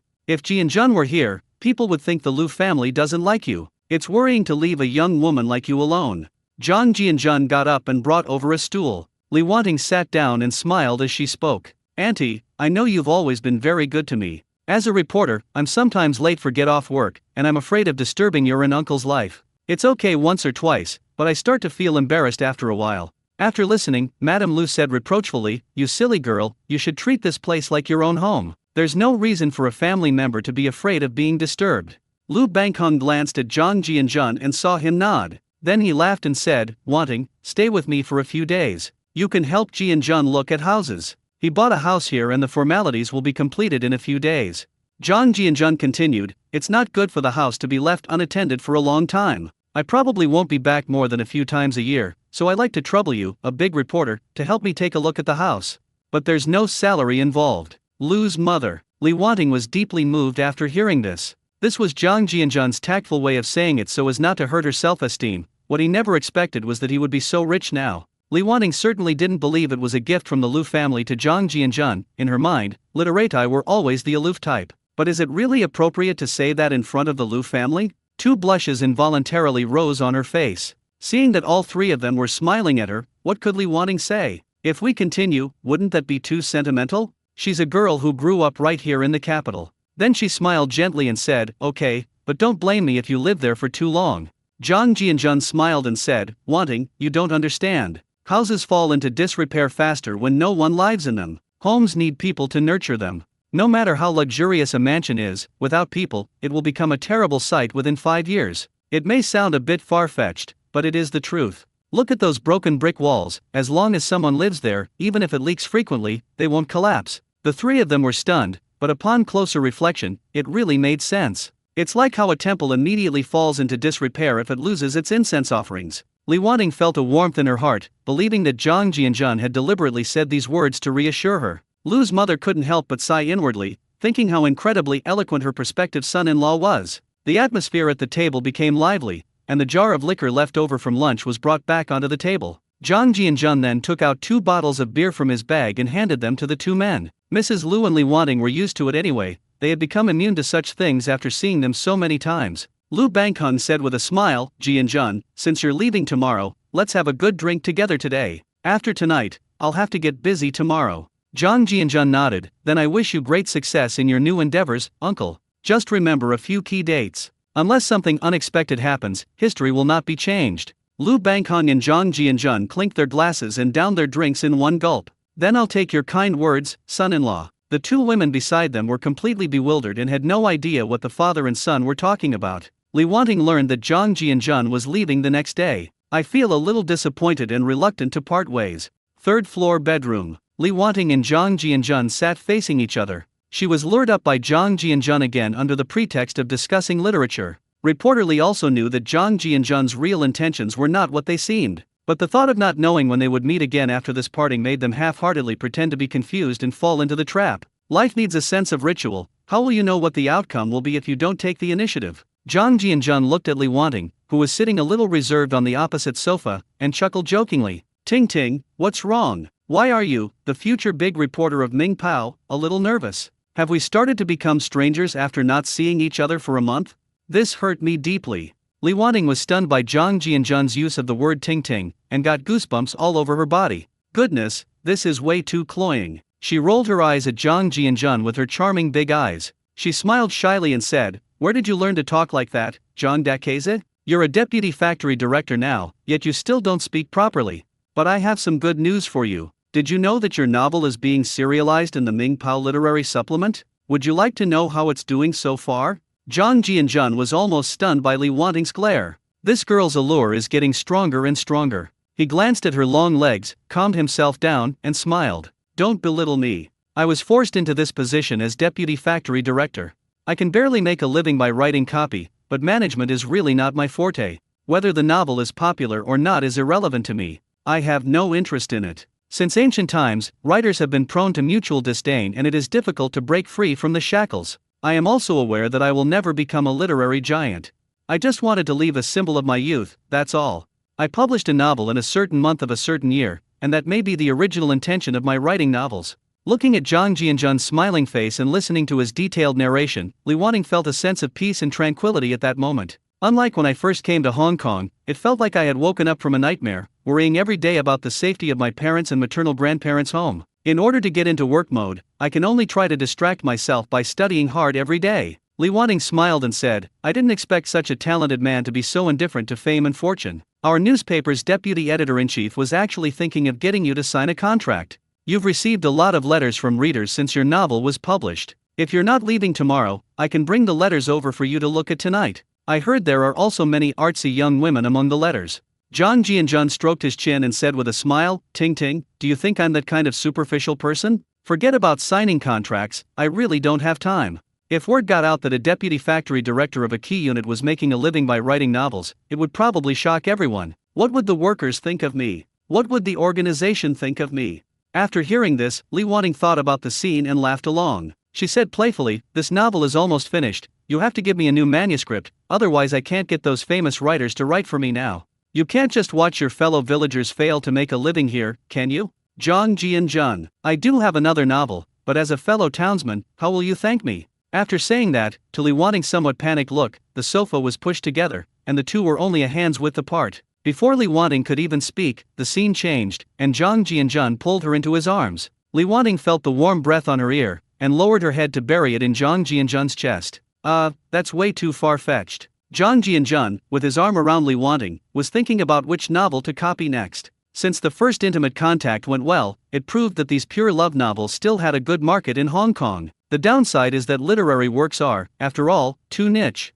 Education was not widespread in that era, and not many people could appreciate it. Wuxia novels are out of the question, as they are basically dominated by the three great masters Liang Yisheng, Gu Long, and Jin Yang. As for Xiangxia novels, writing them before the era of online literature would have been pointless. Zhang Jianjun's eyes lit up when he thought of fantasy novels. Although fantasy novels only became popular in the internet age, there was one exception. That is, we must mention the pioneering work Zhu Xian. It can be said that Zhu Xian opened the way for the Xiangxia novel. It's no exaggeration to say that it has amazed the world and warmed the hearts of people throughout history. You could definitely try it out with Jade Dynasty. Because Zhu Xian was a work published in 2001 and was also published as a book, it captivated countless readers at the time, who were amazed that novels could be written in such a way. Many of the cultivation settings in the text have become benchmarks and have been imitated by later fantasy novel masters. Li Wanting nestled in Zhang Jianjun's arms. He noticed that Zhang Jianjun hadn't moved for a long time and became a little curious. She secretly looked up and found the boy staring blankly into space. Li Wanting asked softly, "Jianjun, what are you thinking about so intently?" Zhang Jianjun snapped out of his reverie and laughed. "Of course it's for the sake of my dear fellow villager thinking about the novel. Since it was you who brought it up, I have to take it seriously, don't you think?" Li Wanting was overjoyed and felt incredibly sweet upon hearing this. She never expected that her casual remark would lead this man to actually help her find a solution. She asked with delight, "So, have you decided what kind of novel you want to write?" Zhang Jianjun nodded, then hesitated before speaking. "I have thought of it, but I'm afraid it would be too sensational to publish at this time. It's somewhat similar to martial arts novels, but it's more fantastical. Because this subject matter has never appeared before, it is similar to the likes of Investiture of the Gods and Journey to the West, but at the same time it has its own cultivation system. The world building is too vast, while the protagonist is initially an ordinary person with flesh and blood, so the outline of the novel is also very imaginative." Li Wanting was also surprised after hearing this. If what Zhang Jianjun said was true, this would be a new novel system. If one becomes famous, there is no doubt that this is the literary master who has created a new genre. Unlike martial arts, which actually had its own schools of martial arts in ancient times, it is simply divided into old-style martial arts and new-style martial arts. Liang Yisheng is a representative of the new school of martial arts fiction, and Mr. Jin Yang further developed and popularized it, along with the emergence of Gu Long. They are known to later generations as the three founders of the new school of martial arts fiction, but they all evolved from the old school of martial arts fiction. At the very least, predecessors have already set this precedent. What Zhang Jianjun was talking about was a completely new school of thought. As the saying goes, everything is difficult at the beginning, and it all depends on the reader's acceptance and the audience's reach. Zhang Jianjun put his arm around Li Wanting and began to introduce the outline and general plot of Zhu Xian. There are no gods or immortals in this world, but since ancient times, mankind has witnessed all sorts of strange things in the world around them, such as lightning and thunder, storms and rain, as well as natural disasters and man-made calamities, resulting in countless casualties and widespread suffering. It was beyond human power to do or resist. Therefore, it was believed that above the 9 heavens resided various deities, and below the 9 netherworlds was the abode of wandering souls, the palace of Yama. Thus, the tales of immortals spread throughout the world. Heaven and earth are ruthless, treating all things like straw dogs. It also follows the protagonist, Zhang Xiaofan, and how he transforms from an ordinary person into a cultivator. The journey is filled with countless hardships and obstacles, and then the heroines appear one by one. Li Wanting was mesmerized. It was exactly like a fantasy novel about ordinary people. The sense of immersion is naturally very strong. When Zhang Jianjun mentioned that Bai Ao had died, he felt a tingling sensation in his lower back. Li Wanting pouted her red lips. Her eyes stared at him resentfully. Why do they always seem to kill off the female lead? It's unbelievable. Zhang Jianjun looked at Li Wanting, who was pouting, and was picked up by the waist amidst her exclamation. They went into the inner room. 10,000 words omitted here. At 6 a.m. on October 3rd, it started to drizzle outside the window. Li Wanting opened her eyes groggily. Thinking about last night's madness, my face flushed. This guy is too much of a troublemaker. Where does he get all those fancy tricks from? The slumber didn't end until after 11 p.m., when the two embraced and fell into a deep sleep. Li Wanting heard the patter of rain outside the window. He reached out and touched nothing, instantly clearing his dazed mind. Ignoring the exposed skin on her chest, she sat up in bed. Zhang Jianjun had vanished without a trace, like a fleeting dream. On the table was a stack of manuscript paper, 2 wine bottles, and an exquisite Swiss watch. The manuscript paper was covered with densely written text. It was over 100 pages long. Li Wanting picked up the manuscript and saw a paragraph written on the first page. Wan Ting, the first part of the novel, titled Zhu Xian, has been completed, totaling 720,000 words. When we meet again, the second part will be presented to you with both hands. Stories always begin like this: chance encounters, unexpected events. Youth is a constant cycle of missed opportunities and new meetings. Time always flies by, and gatherings and partings are just fleeting moments, soon to be buried deep in the valley of memory. But in this world, there is always a story that cannot be blown away by time, which people sing with deep emotion. Forget about Beijing for now, I'll take care of everything. There's no need to worry about me now that we're parting ways. Jian Jun stayed. Li Wanting smiled and looked out the window, remaining lost in thought for a long time. This guy was still quite the show-off. My heart was first filled with reluctance, then with gratitude. She hadn't expected that Zhang Jianjun had already prepared the manuscript, nor had he asked her about the novel's royalties. He simply handed her a manuscript that could potentially become his groundbreaking work. The phrase, "he's here for you" in Beijing, put Li Wanting's mind at ease. She believed in Zhang Jianjun's abilities and promises. Her father and maternal grandmother's family finally had hope, and her career as a journalist was now free of obstacles, allowing her to give it her all. Divider line dash dash dash dash dash dash dash. The sun was shining brightly in Tokyo at 7 o'clock in the morning, but it couldn't dispel the gloom in the hearts of the people of the island nation. The pedestrians on the street had lost their usual energy and spirit. Everyone was in a hurry and their faces were filled with anxiety. Many factories have begun to lay off workers due to financial problems, and some small companies have gone bankrupt because they could not survive. Winter has arrived before the heavy snow. This sudden blow left them utterly disillusioned and with nowhere to place their sense of superiority. Many so-called elites are lamenting. The Dongda Bank Stock Exchange became a tragedy for the island nation, with many investors facing bankruptcy and teetering on the brink of suicide because they had nowhere to redeem their huge sums of securities. Even the head of the Sumitomo Group, due to his advanced age, was unable to withstand the blow and was hospitalized. 2 weeks ago, the island's foreign minister, Sao Hadoyama, resigned under pressure from the outside world, thinking he could go home and enjoy his retirement. However, he was overthinking it. Under pressure from the United States, the island nation put its foreign minister under multiple charges of dereliction of duty, and he is likely to spend the rest of his life in prison. Sato Isaku, this pro-American prime minister, looks more than 20 years older. At an age when he should be in his prime, a few gray hairs have already started to grow at his temples. If history hadn't taken a turn for the better, this prime minister would have led the island nation's economy to new heights. However, his ambitious plans were thwarted by a series of setbacks before he could even begin to realize his political aspirations.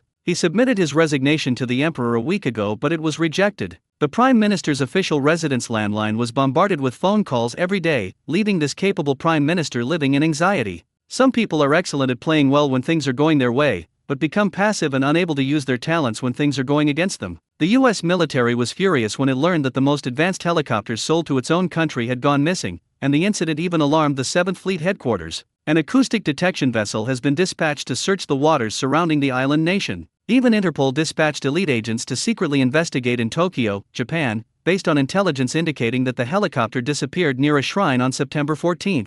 At the same time, an investigation into the theft at Dongda Bank was also launched. That place is America's farmland, we can't let others harvest it. More than a dozen agents, equipped with specialized equipment, began a thorough search of the Chiyoda ward area. We still have no clue. The military ordered troops stationed on the island to put pressure on the island nation's upper echelons. This further exacerbated the situation for the island nation's leadership, plunging them into a predicament of both internal and external troubles. The island nation's order, which had been gradually stabilizing after the war, began to collapse. Many military and police personnel, whose salaries were not guaranteed, began to live in fear and just went through the motions. The three major triad groups have become increasingly rampant recently. Although they were numerous before, they did not dare to openly oppose the government. Opportunities are always reserved for those who are prepared. They believed their opportunity had arrived. After nearly half a month of repeated blows, the increase in the number of unemployed people has led to social conflicts springing up like mushrooms after rain. Organized crime groups took advantage of the situation to recruit large numbers of unemployed people, making the streets and alleys of the island nation even more chaotic.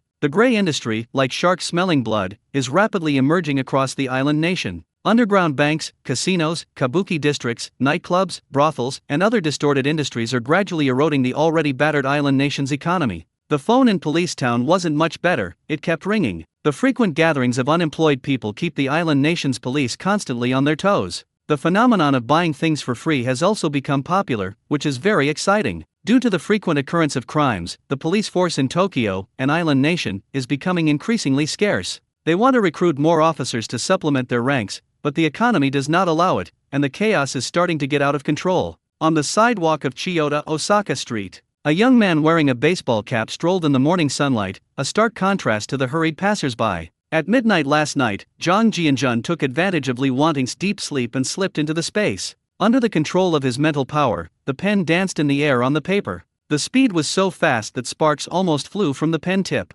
Cheating is just that unreasonable. It's like a photocopier, the faster your brain works, the faster you can print. In just over 2 hours, 700,000 words were printed as if by computer. Zhang Jianjun decided to write the first part first to test the waters. If it passed the review, 1 chapter a day would be enough to support him for more than a year. By the time he came back next time, it would already be serialized. He then entrusted the second half to Li Wanting, believing that this masterpiece should be able to unlock a corner of the entertainment industry in this era. He then left behind 2 bottles of calming herbal tea and an exquisite wristwatch before hastily departing. Zhang Jianjun initially intended to return to the mainland, but his hasty departure was naturally for the purpose of concealment, as he sensed that the time travel was imminent. But when Zhang Jianjun thought about what manager Cheng and the others said about the island nation's economy starting to collapse, his curiosity was piqued. He also wanted to know what the island nation had become. In addition, since he was about to time travel, he decided to take 2 more days off to go to Dongdu, since that was how he used to take advantage of Li Huade.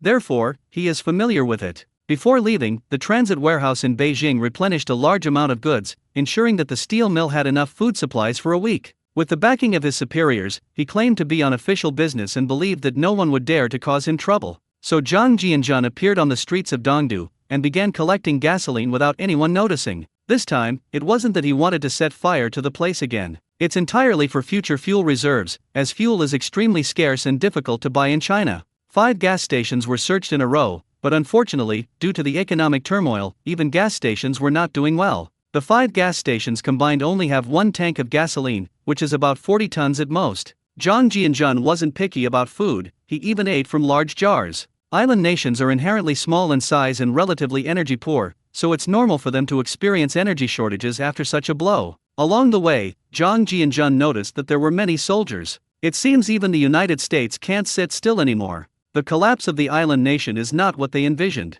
because island nations tend to be more obedient and raise their children like sons. Their son in the future. However, it is the first island chain in the Pacific Ocean. Its strategic value is immeasurable. As the 2 heavily armed white soldiers walked towards them, many people in the island nation looked on with admiration and envy. Japan is a strange country, it seems like they're masochists. They were bombed by atomic bombs, yet they don't hate the United States, but they look down on mainland China and even harbor hatred towards it. They bent over at the lowest point while doing the most despicable things. Even after the war, in order to revive the economy, the island nation actively arranged for women to serve soldiers, believing this would better boost its economy. They bow and greet each other as casually as we urinate, without regard to gender or age. Many people who don't know better might think they are from a land of great etiquette. Actually, their eyes are darting around when they bend over. These mind-blowing actions are not just hearsay, there are historical records to verify them. Zhang Jianjun calmly walked past the 2 soldiers, who seemed completely unaware of his presence. It must be said that these soldiers were indeed very tall. His equipment was extremely comprehensive, covering every inch of his body. If I'm not mistaken, he's wearing an AUG 107 combat uniform and still using the M1961 carrying gear and M1941 slings. I sensed their backs with my divine sense and found that they were wearing M1941 backpacks. I also noticed that there were several M18 smoke grenades and M14 incendiary grenades in the backpacks. He had an M1916 pistol holster under his arm and was holding an M16 automatic rifle in his hand, a rifle that was still in use during the Vietnam War in the 1970s. Its advantages are small caliber and high precision, but its disadvantages are that it is prone to breaking and jamming under harsh conditions. Therefore, it was immediately equipped by the enemy after being captured by them during the Vietnam War. Jungle warfare is characterized by high humidity and harsh environments, and only the AK, which is easy to maintain, simple to operate, and trustworthy, can withstand such conditions. Looking at the gleaming infantry boots and camouflage combat uniforms, which were quite impressive, Zhang Jianjun's desire to visit the United States grew even stronger. One of the soldiers was about 1.85 meters tall, very burly and tall. However, the distinct body odor unique to white people is quite noticeable, even stronger than body odor than true body odor, which is a bit puzzling. It's something that Zhang Jianjun's keen senses are able to detect. It's no wonder that the average height of the later stage characters increased significantly. Zhang Jianjun even had the urge to change his appearance and fly to the United States, which he saw as a paradise for free shopping. All that's needed is to have one passenger with a ticket disappear before boarding. This only applies to passengers from island nations. At least he can understand English, and with a little cramming, he can speak it fluently. He turned his attention back to Osaka and headed towards Tuchome, his goal being to see how the shrine ruins were being dealt with. The shrine grounds are located at Tuchome 1, so you can see the shrine ruins as soon as you turn the corner. In Zhang Jianjun's view, a large gate tower, or the shrine's main gate, had been erected on the barren, scorched earth of the shrine. The large torii gate hasn't been painted yet, and the wood is still raw. Next to it, Japanese workers are continuing to dig the foundation. In the distance, on the scorched earth, a construction team is holding blueprints and gesturing wildly. 7 or 8 trucks were loaded with various construction materials, and further away, a large number of migrant workers were clearing away the remaining debris. Bricks and stones that had not been completely evaporated were loaded onto dump trucks by forklifts and bulldozers. Compared to the desolate scene on the streets of Dongdu, what was in front of us was a bustling and lively scene. The area occupied by the large torii gate is still built according to the previous specifications of 16 by 24 square meters. Zhang Jianjun was dumbfounded. Good heavens, the island nation is still up to its old tricks. It's easy to guess why this hasty construction was for to rekindle the so-called Yamato spirit of the island nation. After all, many people find their spiritual solace in shrines, and it seems that the higher UPS have resorted to all sorts of tricks to alleviate social conflicts. As in the past, first divine authority was used to bewitch the people, and then imperial authority was used to rule the world. You know what, judging from the workers' hard work, it's not hard to see that this tactic is somewhat effective. Whether it's a short-sighted solution or a desperate measure, it can at least offer some solace to the crumbling faith of this island nation. Despite the workers' hard work, only one large torii gate has been built on the 100,000 square meters of scorched earth. It cannot be compared to our infrastructure powerhouse of later generations. Zhang Jianjun smiled coldly to himself. This gate tower had to be demolished again, it couldn't be left standing. Otherwise, these dwarfs will never give up their wicked intentions. Looking into the distance, there were rows of different types of construction vehicles. A smile appeared on his lips. Zhang Jianjun observed quietly for a while without stopping. In a deserted alley, he pulled out a commuter bicycle made in Japan and changed direction with the sparse flow of people. Passing by a newspaper stand, he used his divine sense to search inside and found a tourist map of an island nation. Then, using the power of spatial rules, they secretly entered the space. Zhang Jianjun currently only knows about Chiyoda Ward and Shinjuku Ward. He is completely unaware of the other urban areas. If you want to stir things up again, you can't just go wherever the wind takes you, like last time. It is still necessary to understand the overall picture of Tokyo. Even if you don't understand island nations, you can still guess the names on the map. Arriving at a secluded little park, I sat on a bench, like a leisurely tourist starting to look at a map. Chiyoda Ward is next to Chuo Ward, and to the left are Minato Ward, Shinjuku Ward, Bunkyo Ward, and further away are Taito Ward, Sumida Ward, Koto Ward, Shinagawa Ward, Meguro Ward, Ota Ward, Setagaya Ward, Shibuya Ward, and Nakano Ward. Chiyoda Ward, Chuo Ward, Minato Ward, Shinjuku Ward, Bunkyo Ward, and Taito Ward are collectively known as the 6 wards of the city center. The 3 core areas of Chiyoda Ward, Chuo Ward, and Minato Ward are called the 3 wards of the city center. The Prime Minister's office is located in Nagatacho, Chiyoda-ku, as Zhang Jianjun noted above. Although he cannot achieve his goal in one step, since the island nation's currency is still in Liu Banchen's hands, if the island nation collapses completely, the currency will become worthless. This is so that I might visit the Prime Minister's residence someday if I feel like it. The Imperial Palace, known locally as the Imperial Residence, is located in the heart of Chiyoda District, covering 17 hectares and hidden among lush gardens and greenery. Zhang Jianjun also marked a triangle on the map. He no longer cares about low-end places, after all, he'll only do something shocking in the future. Then continues searching for important targets in various areas of Tokyo. Near Dongdu, a place named not far away caught Zhang Jianjun's attention. Zashiko, Nara City, Nara Prefecture, is very conspicuous. It's not that this place is particularly prosperous, it's that it houses a world-renowned collection, the Imperial Treasury Shosoin. According to later recollections, the Shosoin consisted of 4 buildings, the Shoso, the East Treasury, the West Treasury, and the Sacred Word Treasury. The main granary is a stilted wooden structure with tiled roofs and cypress wood. It has a hip roof and is divided into 3 sections, north, central, and south. The north and south granaries are of the school granary construction style. With a history of over 1,200 years, the East and West Treasuries are modern reinforced concrete structures built after 1950, housing most of the collection. This place is the most important cultural relic collection in the island nation, directly managed and operated by the royal family. Although its area is not as grand and vast as the Forbidden City, its appearance is even quite unremarkable. However, the collection contains more than 9,000 items. Among them are national treasures from mainland China. Mother of pearl inlaid rosewood 5-stringed pipa design. The only surviving 5-string pipa from the Tang dynasty in China, the mother of pearl inlaid rosewood 5-string pipa, is among them. Also among them is the only surviving 7th century paper screen, the bird feather standing woman screen. The screen is also the only surviving example from the Tang dynasty, which shows its artistic value. The words only and unique indicate that its value is immeasurable. What's most infuriating is that Wang Bo's poems are also included. The manuscript of Wang Bo's preface to his poems, which is held in the Shosuan repository, is the earliest known manuscript of Wang Bo's works. Some of the works in this manuscript differ from the versions that are currently circulating. For example, the line "The sunset glow and the lone wild goose fly together" in the preface to the Pavilion of Prince Tang is written as "The sunset glow and the lone mist fly together" in the manuscript collected by the Shosuan repository. For the study of Wang Bo, it is of great significance to study the evolution and dissemination of poetry and prose.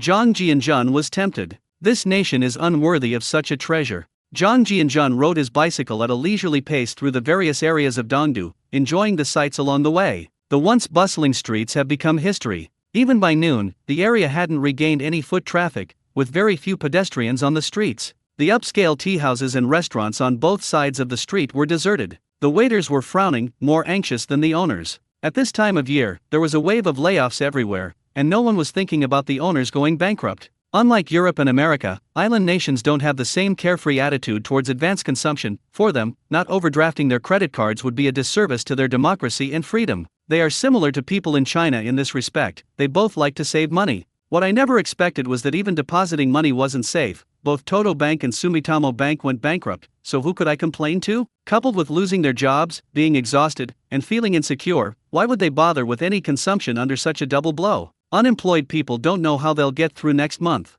Many supermarkets simply close down and declare bankruptcy. Otherwise, the night will be the beginning of a nightmare, as a frenzy of unemployed people will come to patronize their businesses. People don't know how ruthless they can be until they push themselves. Coupled with the occasional protection money collection by the underworld, these self-employed individuals are suffering terribly. Zhang Jianzhen couldn't help but marvel at the power of the cheat software. He never expected that in less than a month, the island nation would become so depressed and collapse so easily. Even if they possessed extraordinary abilities, they wouldn't know how to revitalize the island nation's economy. They probably had no other options but to plunder and wage war. This is a consistent tactic of the United States. Whenever the national economy becomes unstable, it launches wars against smaller countries to divert attention from class conflicts. At noon, following the map, we arrived at the Daejeon Industrial Complex, which is located in a remote suburb of the eastern part of the island nation. Daejeon District was not well known at this time. Although the environment is not as bustling as the city center, the scenery is still quite nice. There are many green hills of varying sizes nearby,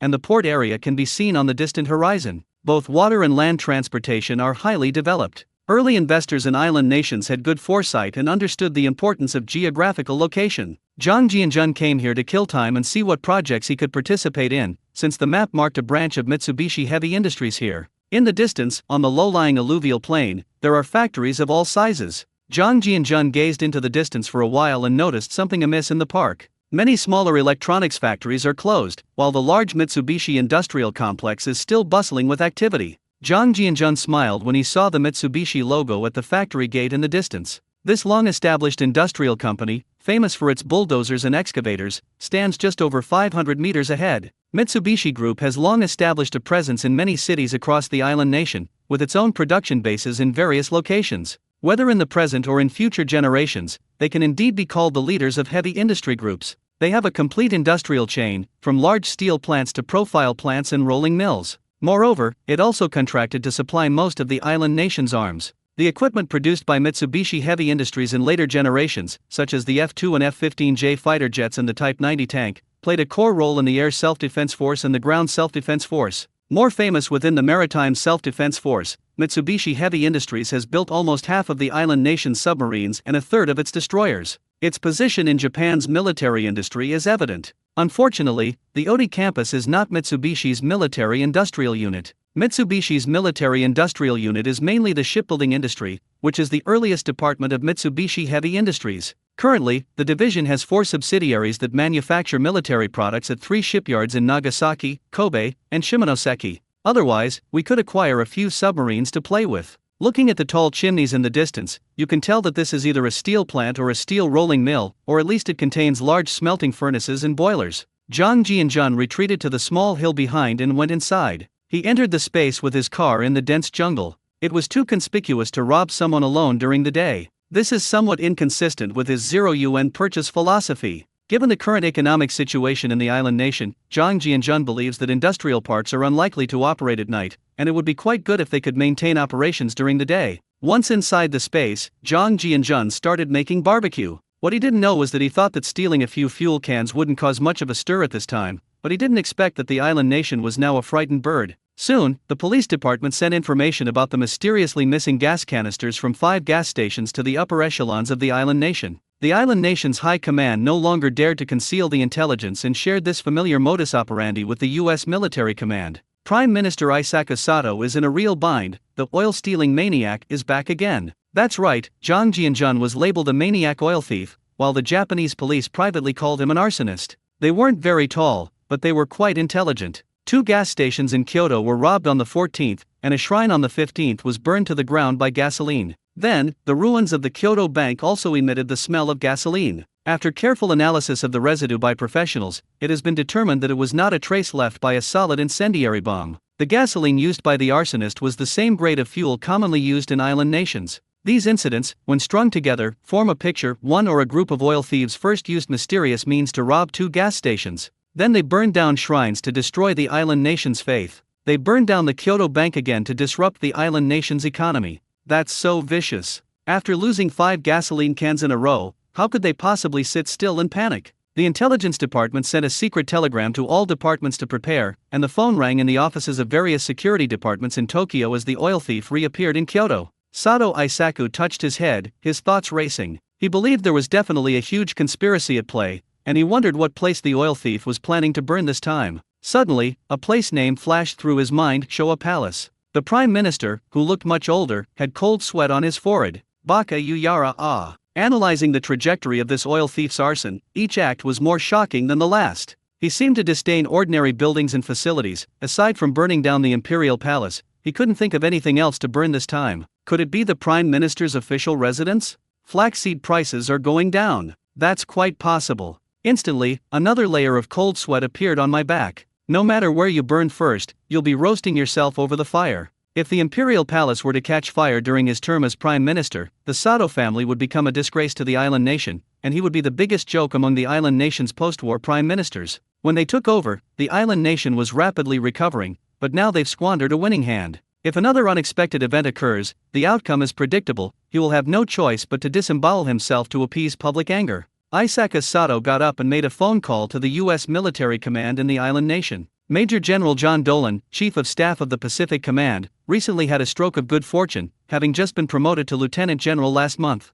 Standing under the stars and stripes, he was formally sworn in as the commander of the island. From the moment he took office, he knew the weight of responsibility on his shoulders. To maintain balance in the Asia-Pacific region and monitor the fleets deployed in the Black Sea by a certain major power in the East and the Russian Empire. When the atomic bomb of the Great Eastern Power exploded 2 years ago, the entire leadership of the United States panicked. They never imagined that a poor and backward country could develop a weapon of destruction after the Russian country withdrew its investment. This mysterious Eastern power completely deviated from their expectations, and the end of the Korean War triggered an outbreak of anti-war sentiment among the American people. This has led to a crisis of trust in the Pentagon. They desperately need a comeback to prove that the United States remains the world's hegemon and that the peninsula is no longer a springboard for repeating past mistakes. They look towards Vietnam, the back of the Great Eastern Power. This region also borders a major Eastern power. Controlling Vietnam would mean exposing the entire back of that major Eastern power to their view. By establishing an advanced radar base high in the mountains, it would be possible to monitor the aircraft in the airspace of half of the Eastern superpower, as well as the flight paths of their recent missile tests. Once the trajectory is found, the exact location of the missile base can be determined. This provides information about missile range and related data. If there is any friction, a sneak attack from behind is impossible to defend against. So both Russia and the United States have wanted this position, and it's easy to see that their intentions are obvious to everyone. Southeast Asia, with its impoverished and rugged landscapes, has become a coveted prize for containment. To save face, the United States will not allow any other voice in the world to be heard. The relationship with Russia has deteriorated to an irreconcilable point, and their advisors unanimously believed that if the Great Eastern Power were to rise again, it would be a disaster. Lieutenant General Dolan stared at the telegram just sent by the agent in his hand, lost in thought. This mysterious oil-stealing organization was very likely the one who had taken the advanced helicopter. Only such mysterious and incredible methods could have allowed the helicopter to be moved. The three words flashed through the mind of this Lieutenant General Commander: superhuman. All of the island nation's actions were actually under their surveillance, so they naturally knew what had happened half a month ago, including the underground parking lot, the bodies of 2 security guards who were mysteriously frozen. One of them was forcibly removed by the military. The result is that no scientific answer can be found, and the principle behind this rapid freezing remains unsolved. The material that can be rapidly frozen is mainly liquid nitrogen, which can produce ultra-low temperatures of -150 to -180 degrees Celsius, but requires a relatively small and enclosed space. Even if it could be frozen, it wouldn't freeze from the inside out like this. And there will also be liquid nitrogen residue. The Lieutenant General, who enjoyed reading Western fantasy novels, had a burning glint in his eyes. If it's a special ability, then everything makes sense. The agents of the United States have made their move. 6 armed helicopters took off from the military base. Beneath the island nation's bleak surface lies a deadly threat. 11:30 p.m. A barely perceptible figure drifted through the wall of the Mitsubishi Industrial Park. It quickly blended into the vast darkness of the night. The 10 security guards at the guard posts on both sides of the entrance disappeared silently from this world while chatting and laughing. Although the Daejeon Industrial Complex is not a Mitsubishi military industrial site, the security measures here are still very good. It is estimated that there should be a security team of about 60 people in the factory. This is somewhat similar to the security department of a steel rolling mill in mainland China. There are 10 security guards at the entrance, and about 30 security personnel are on duty at night. The other security personnel have gone home after get-off work. According to security regulations, there should be a 2-shift system, with 2 shifts rotating between day and night shifts. There were 20 security guards patrolling the factory area at night with flashlights, but Zhang Jianjun, detached from all emotion, left none of them behind. With the addition of the 10 security guards at the entrance, there were a total of 30 security personnel, and they were completely cut off from the world. Perhaps because he had spent 3 years in a steel rolling mill in the mainland, this factory was pretty much what Zhang Jianjun had guessed: a steel rolling mill that he felt a strong connection with. Unlike steel rolling mills in the mainland, they did not have the railway department's train car quota. Through their divine sense, they detected 3 stainless steel parts production workshops. This made Zhang Jianjun overjoyed, and he exclaimed that, as expected, key military industrial units have abundant resources. The island nation began researching stainless steel in the 1950s and started expanding production in the early 1960s. Although current technology cannot yet produce seamless stainless steel pipes, the technology for stainless steel screws and accessories used in the military industry is relatively mature. Looking at the rows of precision rolling mills, Zhang Jianjun drooled. They looked much more appealing than the heavy, rusty machines in the mainland. Luckily, I brushed up on my mechanical knowledge at the steel rolling mill, otherwise I really wouldn't know what these things were. In particular, the generator sets, or electric motors as the island nation calls them, are all brand new and placed there, with each machine equipped with 2 generator sets. This fully demonstrates Mitsubishi Heavy Industries' financial strength and resources. The next step involved using mental energy to cheat, quickly dismantling the stabilizing frame to prevent the machine from veering off course during operation. Large channel steel cement blocks are buried under the control panel, and the steel plate connecting to the bottom of the machine is fixed with screws. An ordinary person could only look at it. Even if it were dismantled, they wouldn't be able to move a precision rolling mill weighing tons.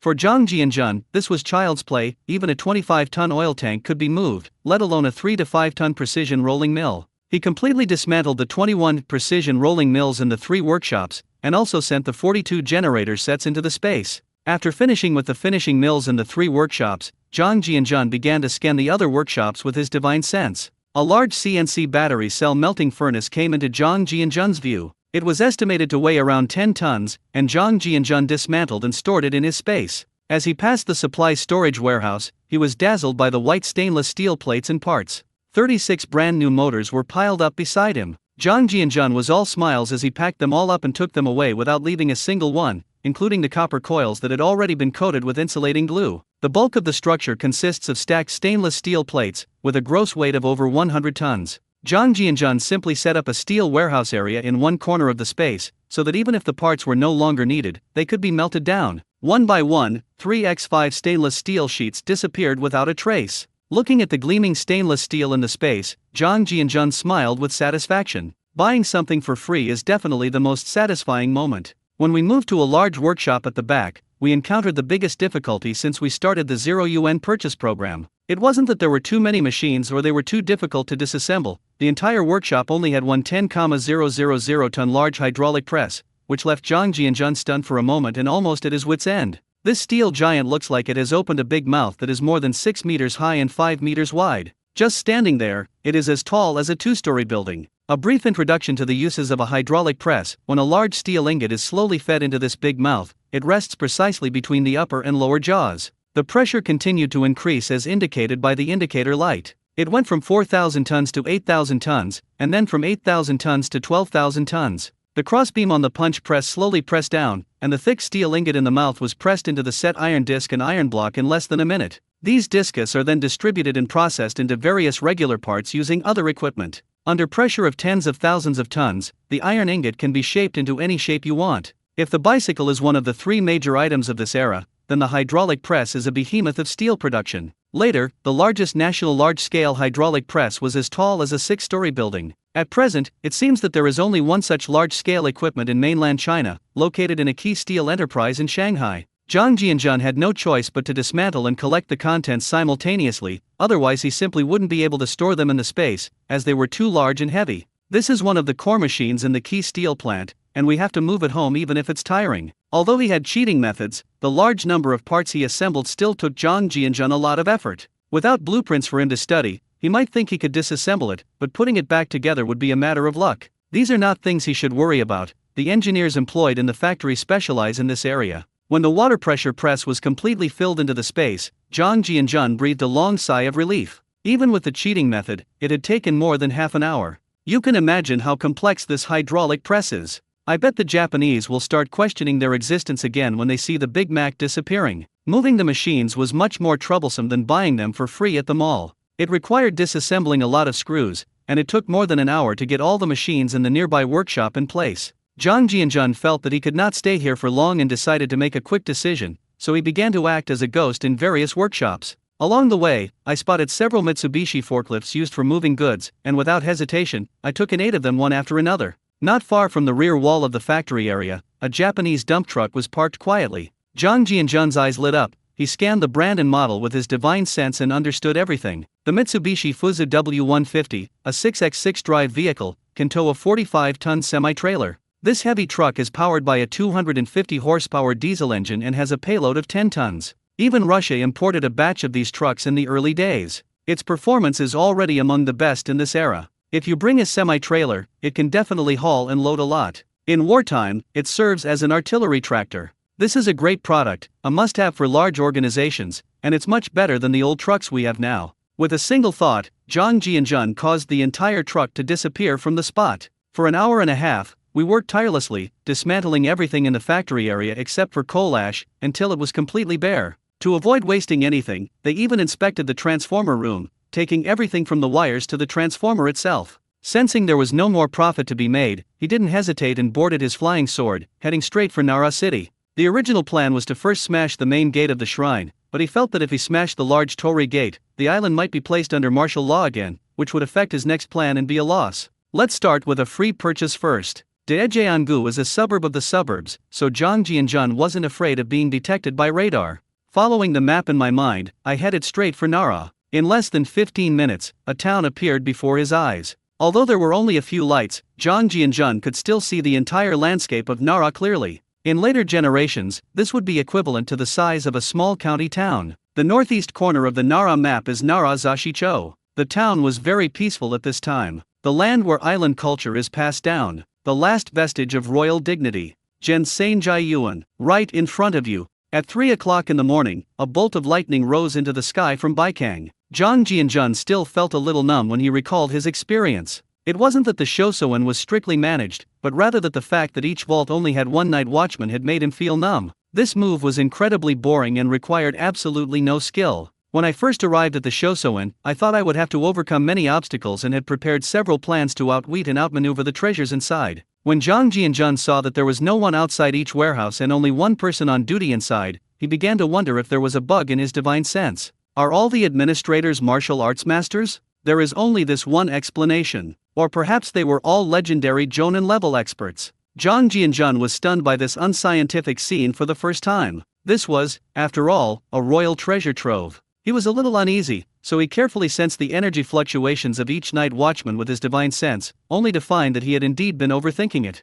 All four were ordinary people in their 30s to 40s. No wonder historical records show that the Shosoin was robbed several times. He trusted the island nation's people too much. The imperial Shosoin was basically exposed to him naked. People are always like this: the easier something is to obtain, the more suspicious they become about whether there's a trap or what the other person is after. Zhang Jianjun is currently in this state. He has searched the area around the Shosoin repository several times with his divine sense, but has not found anything unusual, not to mention the legendary traps and mechanisms. Now his spiritual sense range has reached a radius of 350 meters, so he doesn't need to get too close to scan while walking. There were no surveillance cameras in this era, and Zhang Jianjun was both amused and embarrassed. Damn it, what kind of logic is it that he feels uncomfortable when no one is watching over him? And so a bizarre disappearance ritual began. The Shosoin repository is just a larger Tang-style room, with nothing unusual about it, not even a courtyard or pavilion. It is entirely made of wood and has not a single brick. The roof is hipped, and the interior is divided into north, south, and central storage areas, but the treasure is not entirely located there. All the collections inside are on full display. On the counter in the central warehouse are 5 Tang swords. Of the 11 Tang swords that still exist in the world, 5 lie on the shelf of the counter. It must be said that the island nation has a special fondness for China's Tang dynasty. Of the 9,000 artifacts, more than 2,000 are from the Tang dynasty, and more than 400 of them are considered unique pieces. Between 630 and 808 AD, the island nation mobilized its entire resources to send 16 missions to Tang China, which, in modern terms, were like sending students abroad. The purpose was to learn all the advanced culture and ideas of the Tang dynasty. At its peak, the number of people involved reached more than 600, which shows how obsessed the island nation was with the Tang dynasty. So when these international students returned home, they liked to buy souvenirs, just like modern people. This is how many treasures from the Tang dynasty were passed down to Japan. Their favorite poet is not Li Bai, nor Du Fu, but Zhang Ji, who wrote A Night Mooring by Maple Bridge, a poem that people of all ages can still recite today. Zhang Jianjun didn't care whether it was a unique item or a rare treasure, and he started a thorough cleaning, leaving no trace of anything he knew or didn't recognize. Among the rarest pieces, besides the screen and the 5-string pipa, there is the Tang dynasty musical instrument known as the jade shakuhachi by the islanders, which resembles a vertical flute. Gold and silver flat zither, green pool gold and silver painted box. The octagonal mirror with a dragon on its back, a 7-striped kazaya in the color of thorny bark, a 12-curved green glass cup, a jade rhinoceros horn cup, a lacquered and gold leaf painted plate, and other priceless treasures. Due to limitations, the treasure could not be opened at will and had always been under strict protection, so Zhang Jianjun did not deliberately admire it. The Zhenkang treasury is located in a slightly elevated area, with the floor very high off the ground, which avoids moisture damage and insect infestation. This is a simple and useful temperature control system that minimizes the impact of seasonal climate and weather changes on the storage. The treasures are stored in cabinets to avoid sunlight and air pollution. The artifacts are extremely fragile in the external environment and would be difficult to preserve for long under other conditions. The temperature control system layout ensures proper preservation. So, it must be said that these island nation people are very dedicated to collecting treasures even without modern technology. Therefore, Zhang Jianjun had no choice but to move all the cabinets away. Regardless of how precious the artifacts inside are, at this stage, speed is of the essence, and there is no time for him to examine them one by one. Zhang Jianjun originally did not want to take action against the non-military and police personnel of the island nation, but since the 4 treasure troves were not located together, it would increase unnecessary risks if one of them got up to check. So all they could do was send the 4 administrators to meet their amaterasu. Although there were many items, they were all stored in cabinets, so putting them away was much easier. It only took half an hour to move everything out. When Zhang Jianjun's divine sense swept over an ancient scroll, his eyes lit up with an alarming brightness, and Wang Xian's signature was clearly visible on it. It is that first and greatest piece of parallel prose in history, the preface to the Pavilion of Prince Tang. As expected, it differs from the version circulating in mainland China.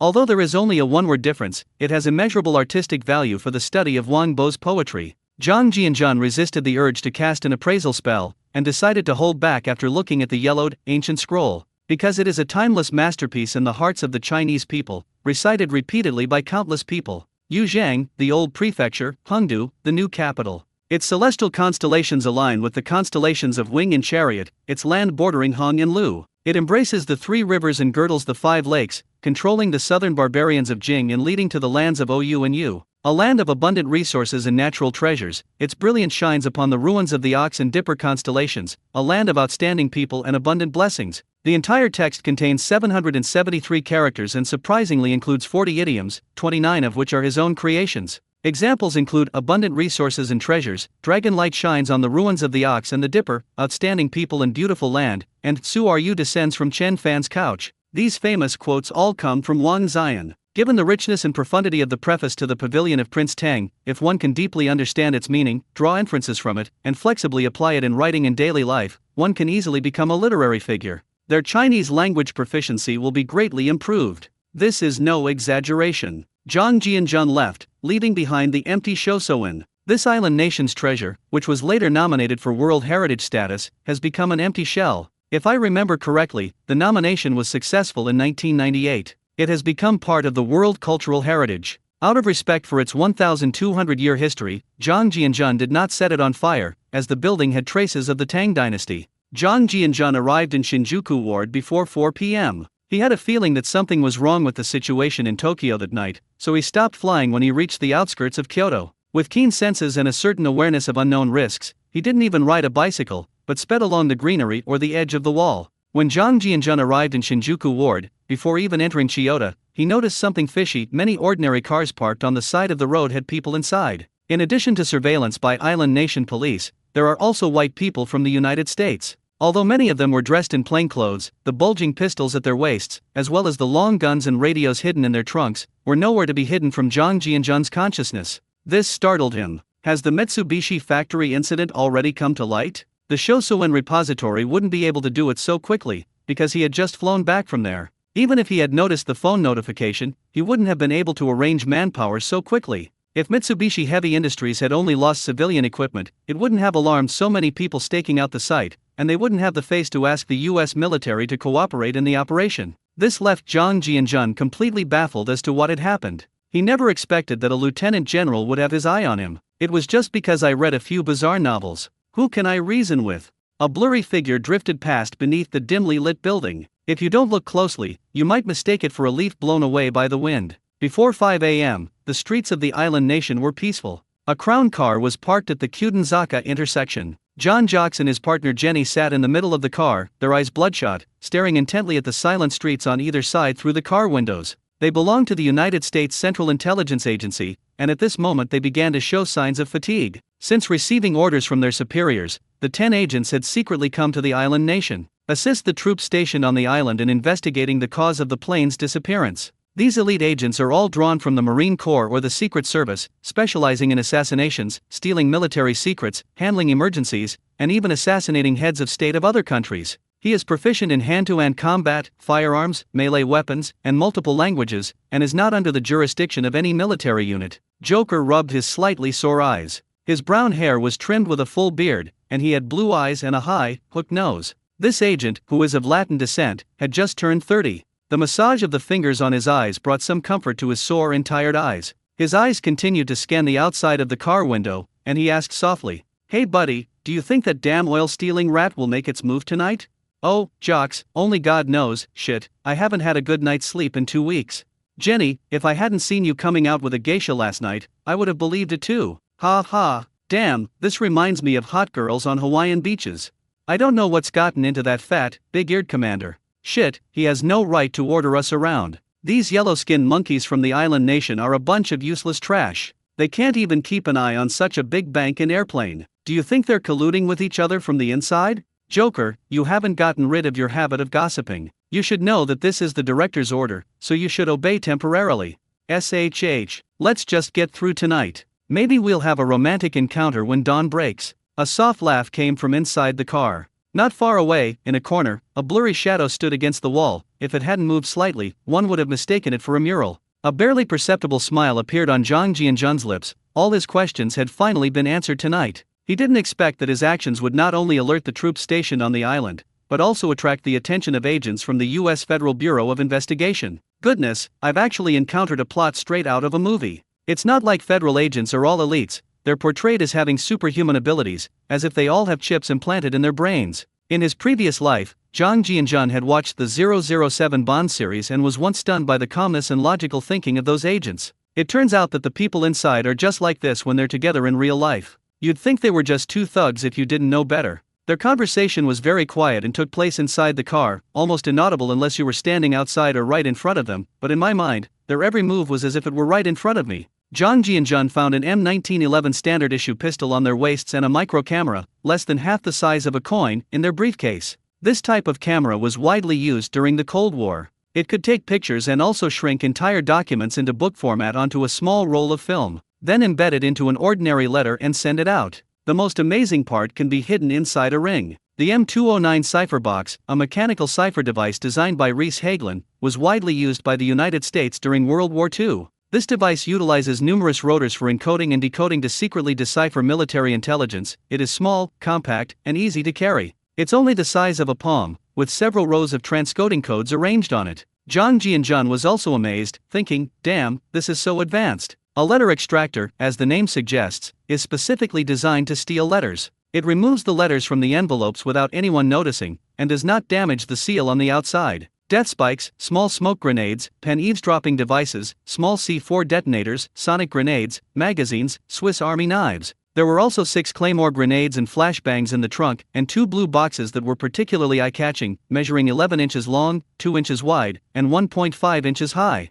Zhang Ji and Jun felt a chill run down his spine. These agents are insane. Putting aside the Claymore, they even brought C4 bombs. Anyone who's seen the First Blood series knows how powerful that is. It is difficult to survive within 100 meters. Products from the 1950s in Britain have been used for generations to come. One C4 bomb in a building is enough to send him flying. These agents are truly armed to the teeth, and their equipment is incredibly technologically advanced. Zhang Ji and Jun smiled coldly to himself. Since they were here to deal with him, he would leave his equipment behind and the people would disappear. Jokers took out a cigar and smelled it, hoping to use the aroma to stimulate his somewhat listless spirit. If they knew about China, they would definitely buy something called Tiger Bomb. Just as he was about to put it back in his pocket, the scene changed and the view in front of him suddenly brightened, startling the two agents so much that their eyes popped out. Having been in the dark car for a long time, the sudden brightness caused temporary blindness in the two men, leaving them stunned by this unscientific phenomenon. When their vision returned and they saw the lush green land before them, the two agents, both in their 30s, gaped in astonishment. Shit, oh, my god. This.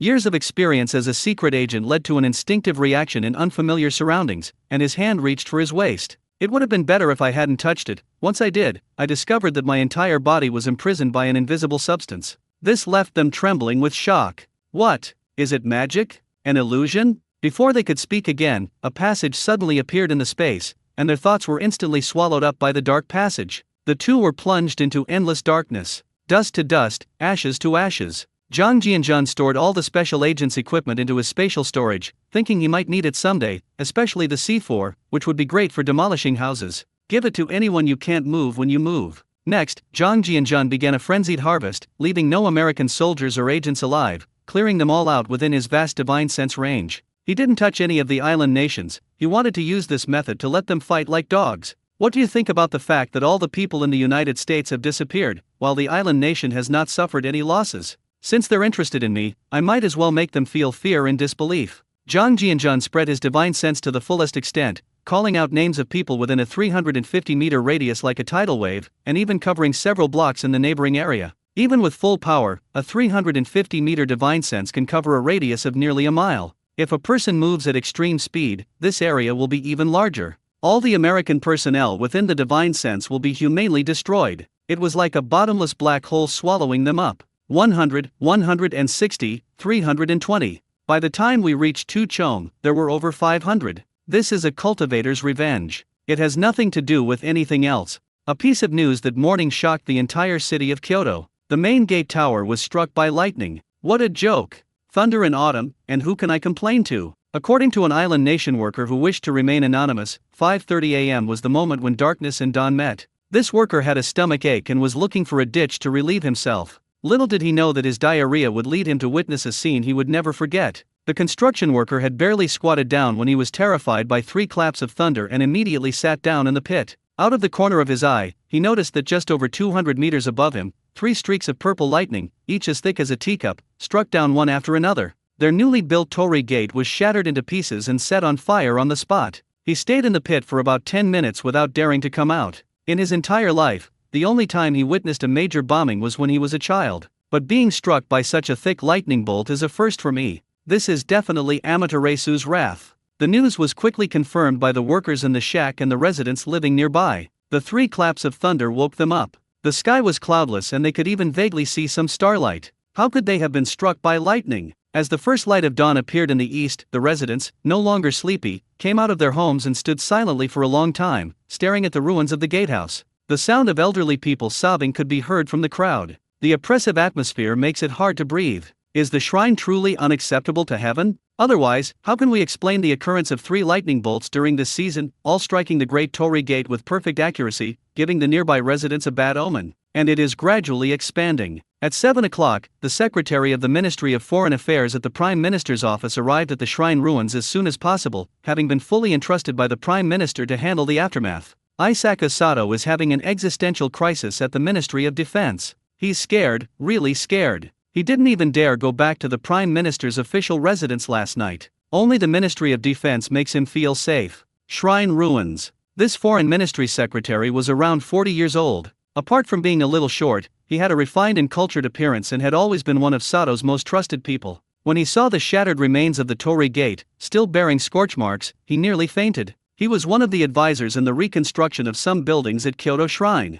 It's impossible to build the shrine completely in one go. The issues of manpower and finances alone pose a significant challenge. We can only build the main hall where the deities are enshrined and the Sakura Shrine where the tablets of past emperors are placed first. After consulting with his staff at the Prime Minister's office, several plans were devised to improve the current situation. Once it's built, a grand sacrificial ceremony can be held, with all the island nation's top officials mobilized to rally the island nation's Yamato nationalism, to change the current pressing class contradictions in the island nation, shift their thinking, and further promote the wartime spirit of imperial sacrifice of the island people. When the island nation was bombed, it uttered the cry of Gyakuzei, a Japanese idiom meaning to die for one's country. The island nation, on the verge of defeat, put forward the 100 million die for the emperor's strategy, attempting to overwhelm the allied forces that were landing on the Japanese mainland with sheer numbers. Even teenagers were lured to the front lines. This is easier to fool than that desperate moment, right? With people having something to rely on, troublemakers should calm down.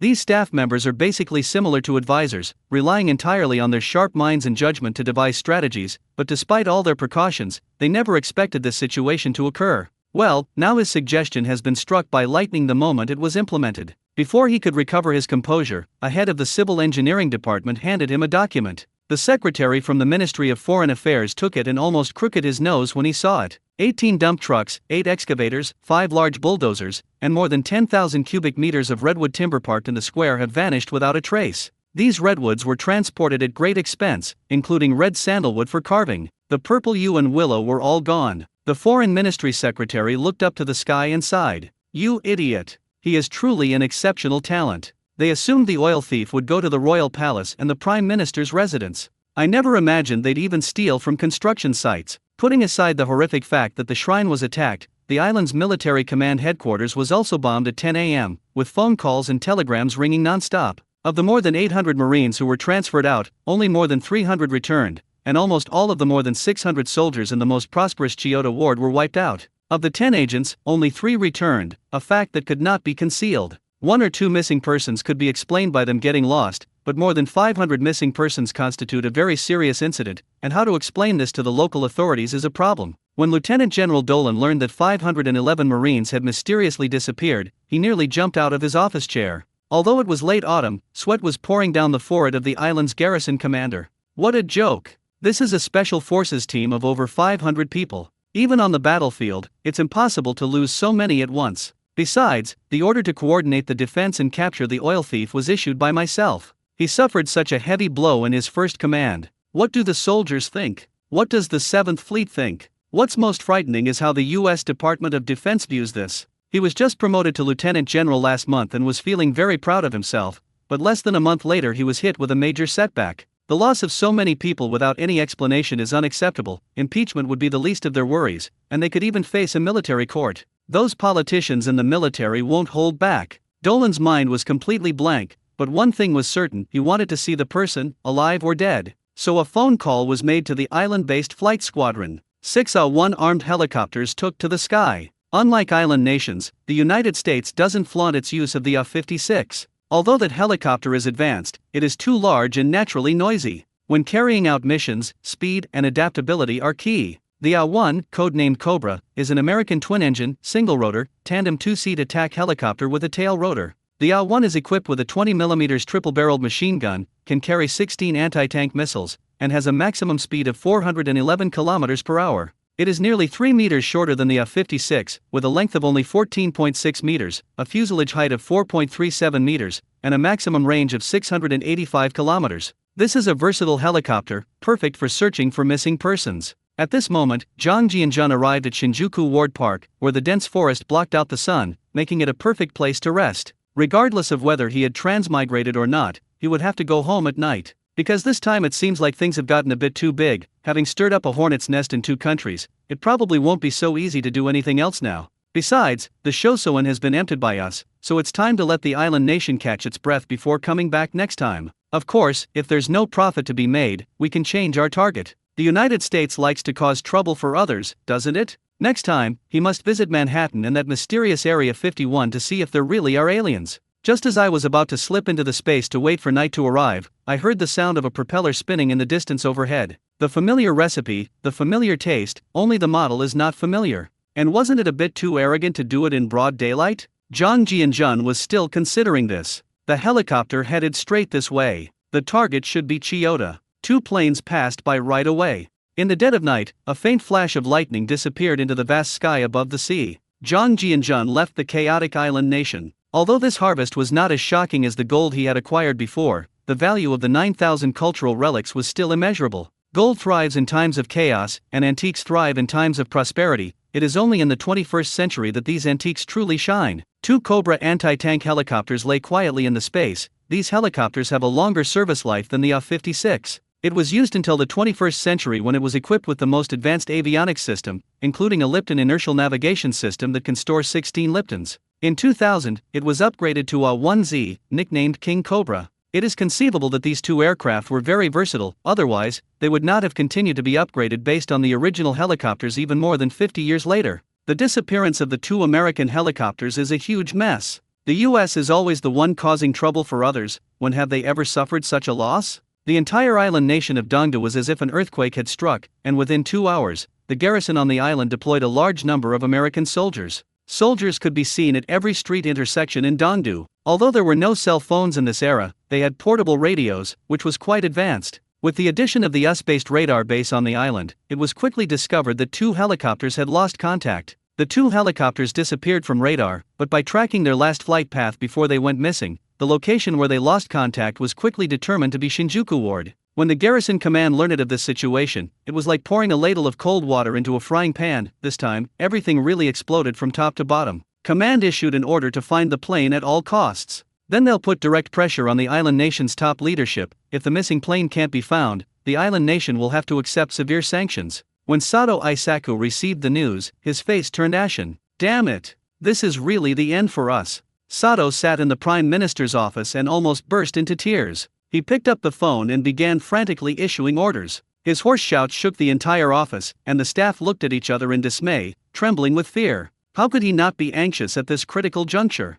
He had encountered all sorts of bad luck, and all the elaborate traps he had laid around the palace had been for nothing. Kyoto's military and police mobilized like ants upon receiving orders, and Shinjuku Ward Park didn't expect so many people to visit, causing the flowers and plants there to suffer a terrible fate. The entire park was turned upside down, and the flowers, plants, and trees became the targets of their venting. In less than half a day, the park became a barren wasteland. What does it mean to dig 3 feet into the ground? The scene before us is the answer. Trees and flowers were cut down and uprooted, but not a single screw was found, a result that drove the search teams from both countries crazy. Just like last time, there are no clues whatsoever. It's so damn weird. 2 planes, each over 10 meters tall, suddenly disappeared in the air. Nobody would believe it if you told them. Even if it breaks apart in the air, some debris will fall down. A group of disheveled islanders and American military personnel looked at each other blankly, all questioning their existence. This is even more bizarre than the legendary alien stories circulating online. The disappearance of 2 American multi-purpose helicopters is like a calm lake being rippled by a depth charge. Many foreign news media outlets began writing news reports as if they had gone mad. Telegrams were sent back to their respective countries, and the telegraph fax machines were sparking from their constant knocking.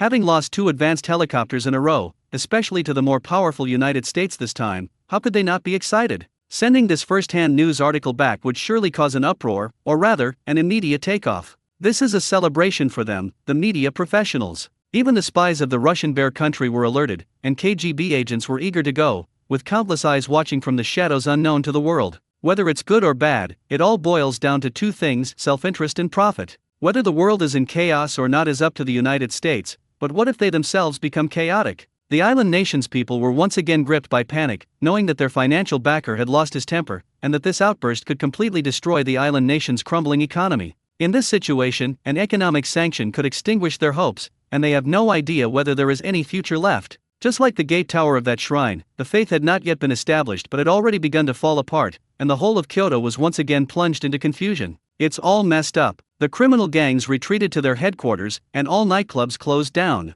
They were terrified by the heavily armed soldiers roaming the streets. The more astute members of the leadership were unusually excited. The more chaotic things are, the better. They don't care about the lives of ordinary citizens. Flies can only survive in rotting flesh, that's an unchanging truth. In prosperous times, they will be exposed to the light of day, and a single thorough cleaning will wipe them out. With the increasing number of unemployed people, who would bother them? They are too busy solving their own problems to care for them. For them, the best of times has come. Zhang Jianjun fled after acquiring the 2 helicopters. He didn't want to stay behind and wait for the investigation, so he rode his bicycle and used a concealment technique to head straight for the mountainous area outside Kyoto. He had anticipated America's madness. It was not only touching the tiger's backside but also poking their ass. How could they, who were always so arrogant and haughty, tolerate such provocation? These 2 aircraft have a famous nickname, Cobra. It's no wonder they're going crazy playing with snakes now.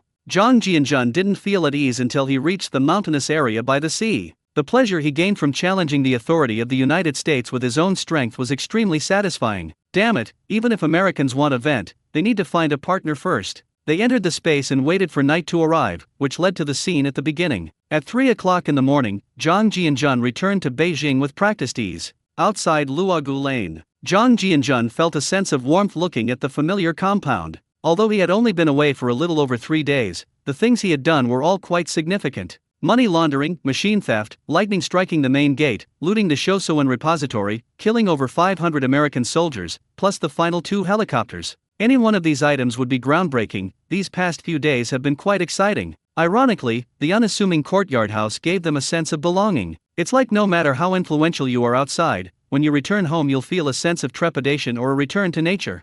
Zhang Jianjun silently drifted into the backyard through the back wall. He habitually sent out his divine sense and scanned the entire courtyard, but found nothing unusual. He opened the old house's gate and went inside without turning on the lights. He quickly bolted the door shut and slipped into the space. Looking at the 2 A1 Cobras, Zhang Jianjun smiled. He hasn't decided whether to hand it over this time. He needs to think it over carefully. He didn't want his actions to cause trouble for the organization. Submitting it at this time is clearly not a good idea. Let's leave it in the space and wait for the right time to come. The United States has agents and spies all over the world. Zhang Jianjun's eyes swept towards the vortex, and he was delighted. The entire blue mirror surface has been covered. The journey to another world is about to begin. Zhang Jianjun busied himself in the space for a while before reclassifying the treasures. He never expected to have such a great harvest this time. The treasure trove now contains treasures from various countries, including hundreds of items from India. After a flurry of activity, Zhang Jianjun started preparing a barbecue, waiting for his time travel to begin. The feeling of about to travel through time was the same as last time, and he couldn't say for sure what the exact time would be today.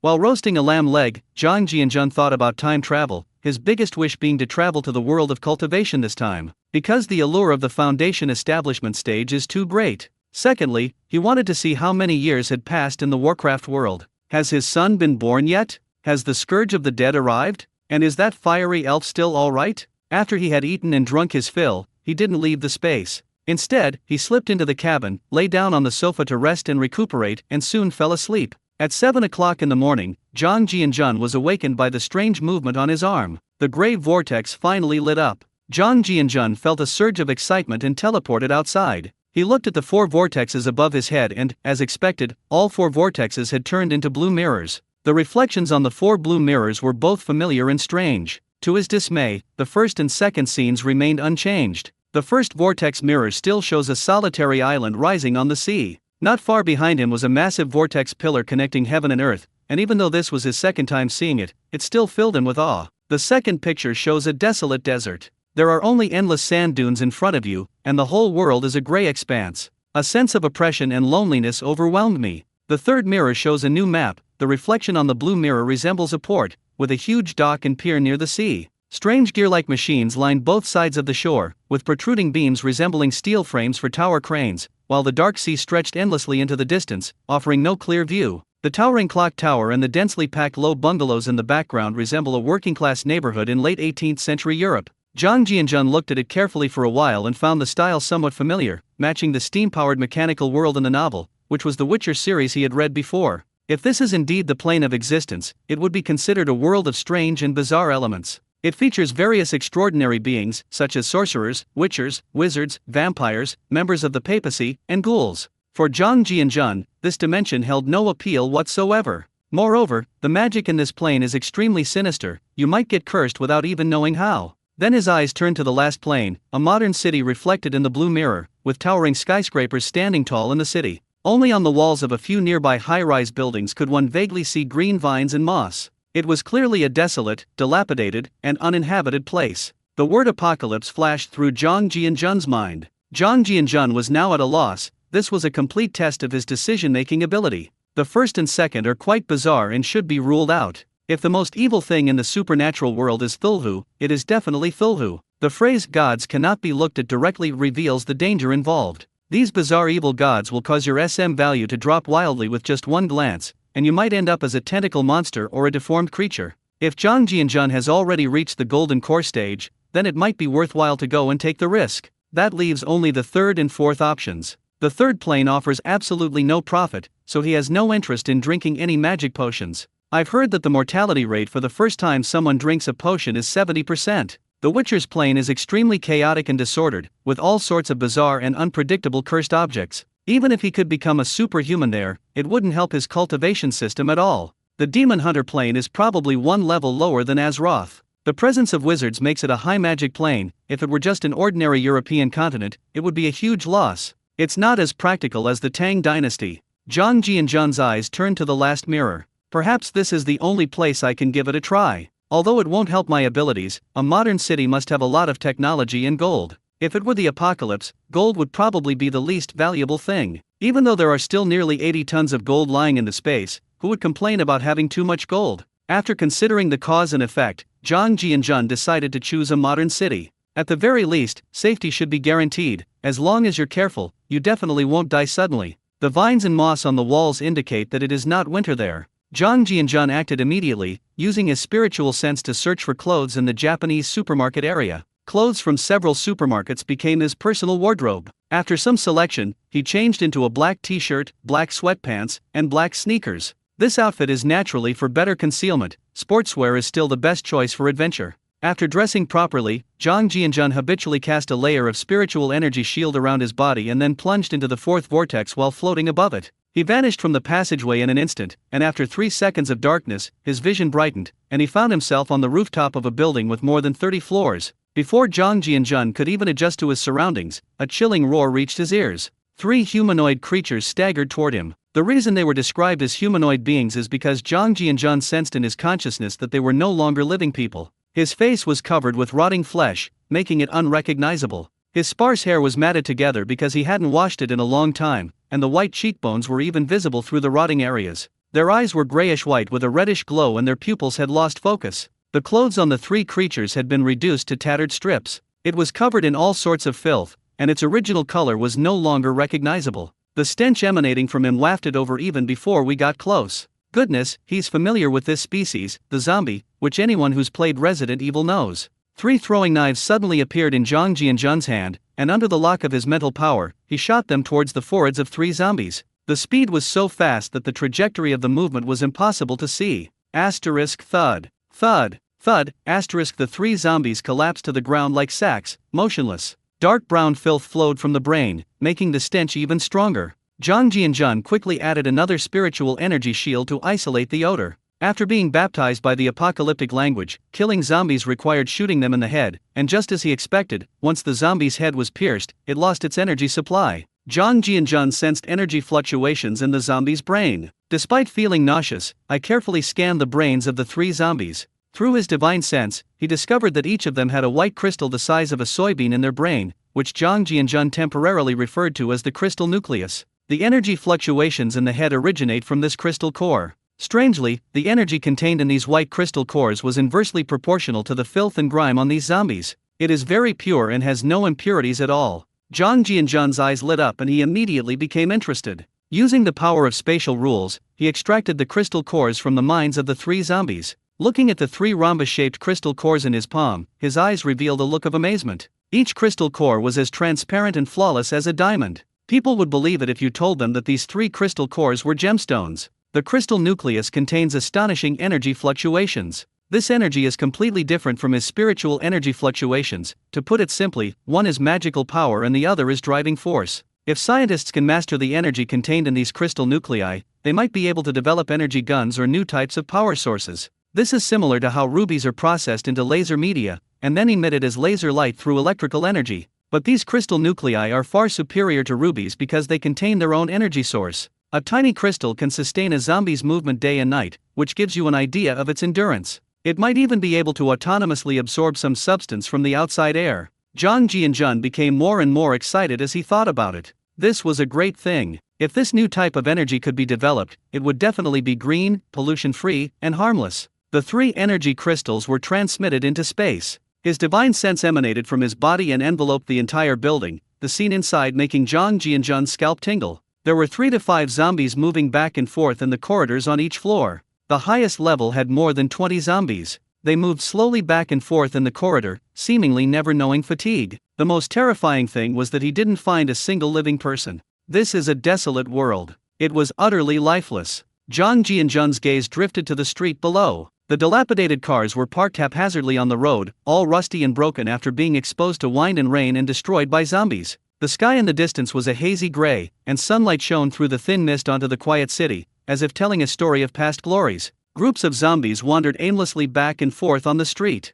Just like a hungry homeless person longing for delicious food, they have an unparalleled love for all living creatures. Across the street, a sign on a building with more than 20 floors reads, Kinzo City Cancer Hospital, Grade 3, Class A. Several ambulances are still parked in the courtyard, but they are completely unrecognizable. Only the warning lights on the roof proved that they were ambulances. Kinzo City? Those familiar Chinese characters, but the unfamiliar city name, left him with no memory of them. Perhaps this was a parallel universe. Zhang Jianjun snapped out of his reverie and continued scanning the building beneath his feet. He was prepared to act as a cleaner first, not for the sake of the crystal cores. How can a model citizen allow such an evil creature to exist in this world? Just to be on the safe side, I carefully scanned each unit again. It was clearly a 3-unit building, with the lower floor next to the road converted into shops. The building structure is very much in line with 21st century apartment layouts, divided into 3 units A, B, and C. All the doors and windows in the entire building were destroyed.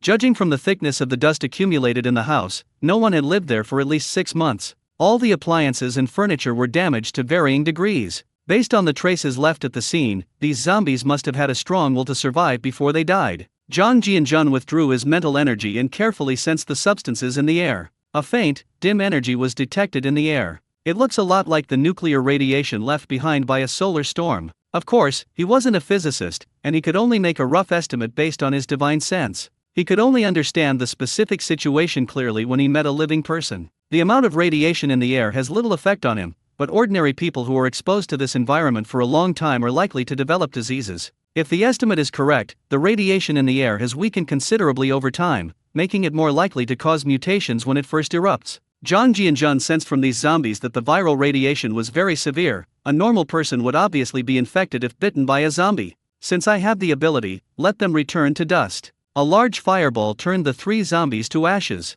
Zhang Jianjun used a concealment technique to reach the 33rd floor. To his delight, the 5 zombies downstairs acted as if they didn't see him at all, thanks to the concealment technique. He hadn't expected that the concealing breath technique could block the zombies' 5 senses. The zombies' eyesight had begun to deteriorate, and it mainly relied on its sense of smell to find living food. Zhang Jianjun had experimented with the breath concealment technique in Kyoto, Japan. The wolfhounds had no reaction to his breath concealment technique last time, but he didn't expect it to be so effective against the zombies as well. At close range, he didn't even use throwing knives. Instead, he fired 5 mental shocks at the 5 zombies. The zombies' brains jolted, their insides turned to mush, and they collapsed instantly. Sure enough, there was an energy crystal core in the brain of every zombie, a discovery that motivated Zhang Jianjun. He began a killing spree, peeling away the zombies while unleashing mental shocks, targeting each and every one of the zombies within a 150-meter radius. The entire building was cleared out in less than 10 minutes. The corpses were thrown onto the street under the control of mental power.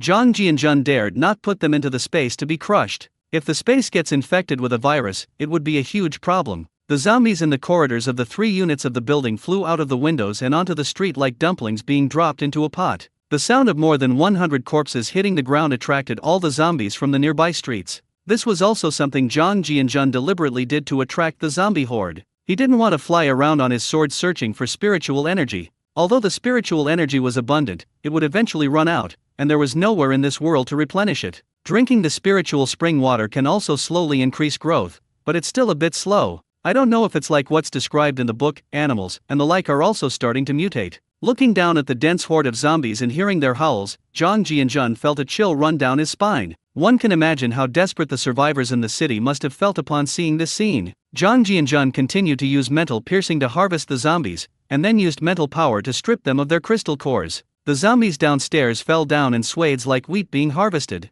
Their brains, devoid of any intelligence, had no idea what had happened. They simply sniffed the air around the corpses, showing no interest in the rotting flesh of their own kind. As the thousands of zombies outside gradually decreased, Zhang Jianjun ruthlessly harvested them from the balcony on the 10th floor, unable to hide the smile on his face. However, the endless mental piercing also made him feel a bit tired. Although his spiritual energy was plentiful, his mental strength was being consumed too much. When all the more than 1,000 zombies fell, Zhang Jianjun breathed a sigh of relief and quickly took out a bottle of spiritual spring water from his spatial storage and drank it. I had a feeling that something was wrong, so I kept trying to figure out what was wrong with the process while I was fixing it. Why is he killing zombies so desperately? To extract the crystal core? Zhang Jianjun slapped the back of his head. Since the crystal core can be stripped away, why bother with mental piercing? Isn't that redundant? The crystal core is the zombie's power source. Once it is removed, the zombie loses its power, so why bother damaging the brain? After careful consideration, Zhang Jianjun concluded that the best approach was to directly strip the crystal nucleus.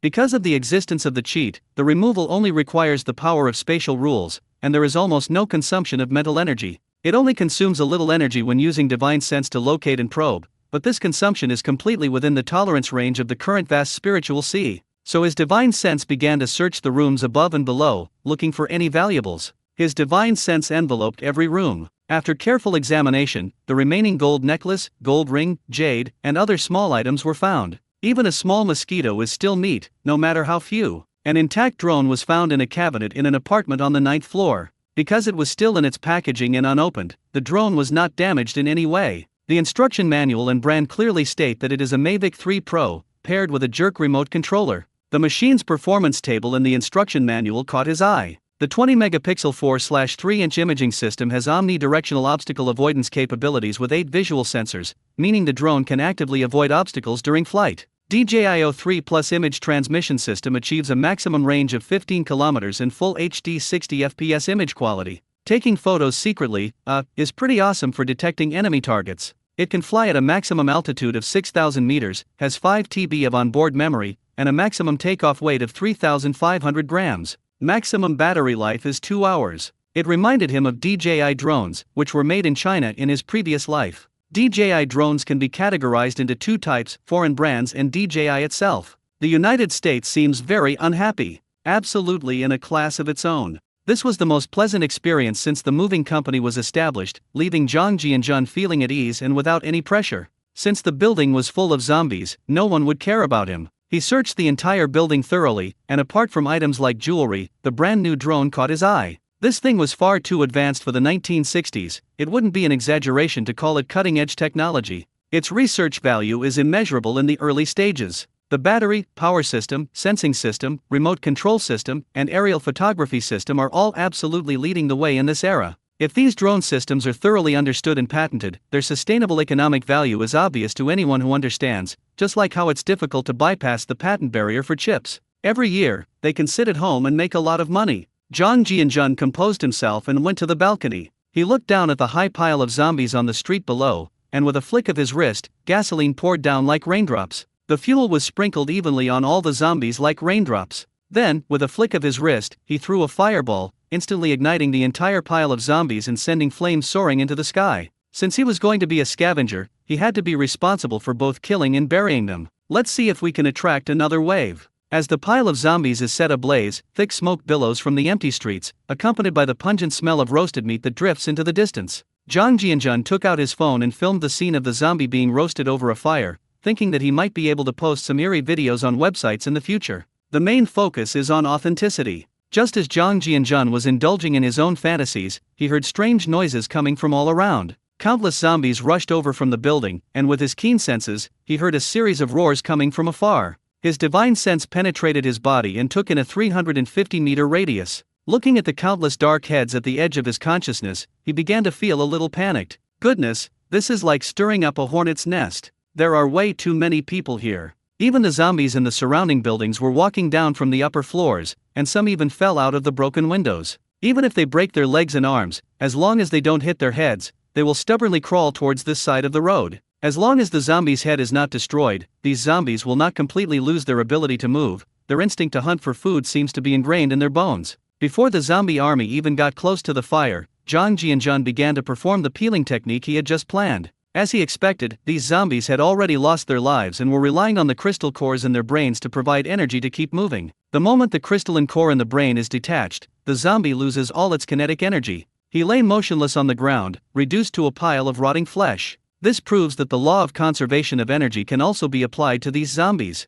Seeing that the stripping technique was effective against these zombies, Jang Jianjun breathed a long sigh of relief and calmed down. He knew that even if he used mental penetration, he would never be able to clear out so many zombies. The entire 350-meter radius of the building became his domain, where he used his spatial abilities to unleash an infinite deprivation mode. The surrounding zombies surged forward like a tide, and as soon as they reached Jang Jianjun's consciousness, they suddenly fell down and rose. The area around the entire building is like a forbidden abyss. Any zombie that gets within about 350 meters will have its crystal core disappear. If outsiders saw this scene, they would definitely start to question their existence. As time went on, the corpses on the outer ring gradually piled up, forming a circle. An hour later, the zombies could only enter by climbing. The number of energy crystals in the space has increased to more than 10,000, and this number is still fluctuating. Just as the fire was about to be extinguished and the zombies began to stop advancing, Jang Jianjun's eyes lit up, and the rabbits that had been rampant in the space were doomed. More than 100 wild rabbits were harvested and bled in the space.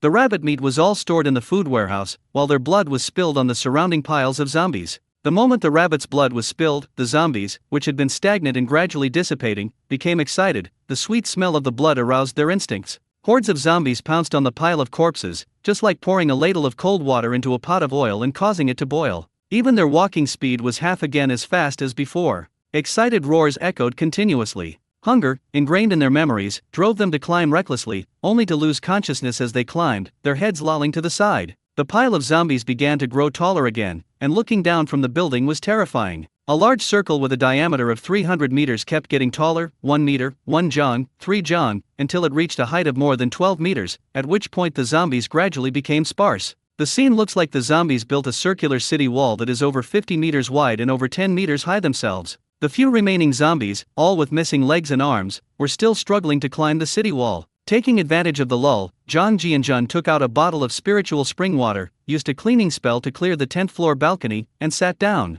He was genuinely exhausted this time, not in the sense of being mentally drained, but mainly because his brain was constantly running at high speed like a computer. The sheer number of zombies was overwhelming, and after more than 2 hours of continuous location and roll calls, his mind began to go haywire. Even cheating within the rules of space can exhaust you, so you can imagine how massive the number of zombies is this time. If these zombies hadn't been infected and had been pulverized in the space, there wouldn't have been so much trouble. After all, he was the master in the space, and all he had to do was control it with a thought. The remaining 100 or so zombies gradually climbed to the top of the flesh wall, and the rabbit's blood had long been buried in the middle of the zombie pile. These zombies were like headless flies, buzzing around the pile of corpses, sniffing the air. Their confused minds couldn't quite grasp why, despite the aroma of the meat right in front of them, they couldn't find any delicious chunks of it. They let out rapid, low growls, but before they could growl for even a minute, they all stopped abruptly. After Zhang Jianjun finished harvesting the last batch of about 100 zombies, the sky above gradually began to darken, indicating that night was approaching. Looking at the wall made of zombies, he didn't know what to do with so many zombie corpses.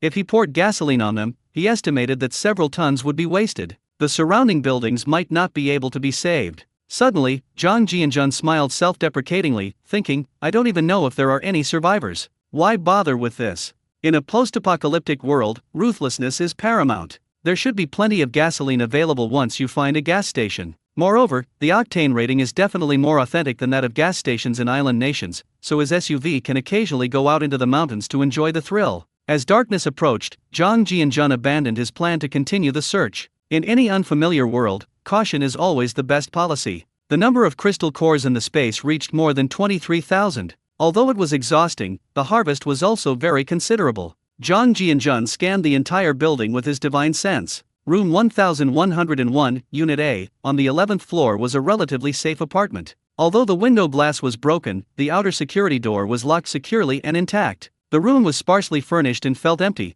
except for a Simmons bed in the master bedroom whose color was indistinguishable. Zhang Jianjun flashed through the wall and entered the room. She performed 2 cleaning techniques in the empty living room. A gentle breeze swept through the spotless living room, and then the entire 3-bedroom, 1 living room apartment was cleaned. Even if he doesn't stay for long, his obsessive-compulsive disorder prevents him from living in a place that is too dirty or messy. I don't feel at ease living here unless I clean everything thoroughly. With a wave of his hand, a set of tables, chairs, and sofas appeared in the living room. Then I took out the barbecue grill. Rabbit meat shouldn't go to waste, that's what we'll have tonight. Night gradually fell. At dawn, the eastern sun shone on the misty city, bathing the city below in sunlight, yet making it appear even more desolate. The asphalt road was covered with withered yellow leaves, and clumps of weeds sprouted from the cracks in the bricks on the sidewalks on both sides of the road. More than 300 meters away, flames soared into the sky, and thick smoke rose hundreds of meters into the air. Even several nearby buildings were ignited by the intense heat of the fire. Zhang Jianjun, dressed in a black tracksuit, walked out of a dilapidated gas station. The smile on his face was impossible to hide. Although the gas station was in a terrible state of disrepair, the oil pipelines and 3 oil storage tanks in the basement were intact. The fuel capacity of the 3 fuel tanks is far greater than that of gas stations in island nations in the 1960s. They brought Zhang Jianjun 100 tons of gasoline and more than 40 tons of diesel. Although the fuel pipeline stopped supplying fuel, he also extracted all the fuel stored in the pipeline. Unfortunately, all the gas pumps on it were damaged, otherwise we could have packed them all up and taken them with us. Not a single zombie could be seen within a range of more than 2,000 meters from the burning building in the distance. Clearly, Zhang Jianjun's frenzied harvesting yesterday had cleared out all the zombies in the vicinity, and it was impossible to estimate how many were still remaining in the distance. After a night's rest, he was full of energy, and the confusion in his mind from yesterday had completely healed. Zhang Jianjun stepped out of the gas station, donned a concealment spell, and walked along the human-shaped path overgrown with weeds, his divine sense scanning the buildings.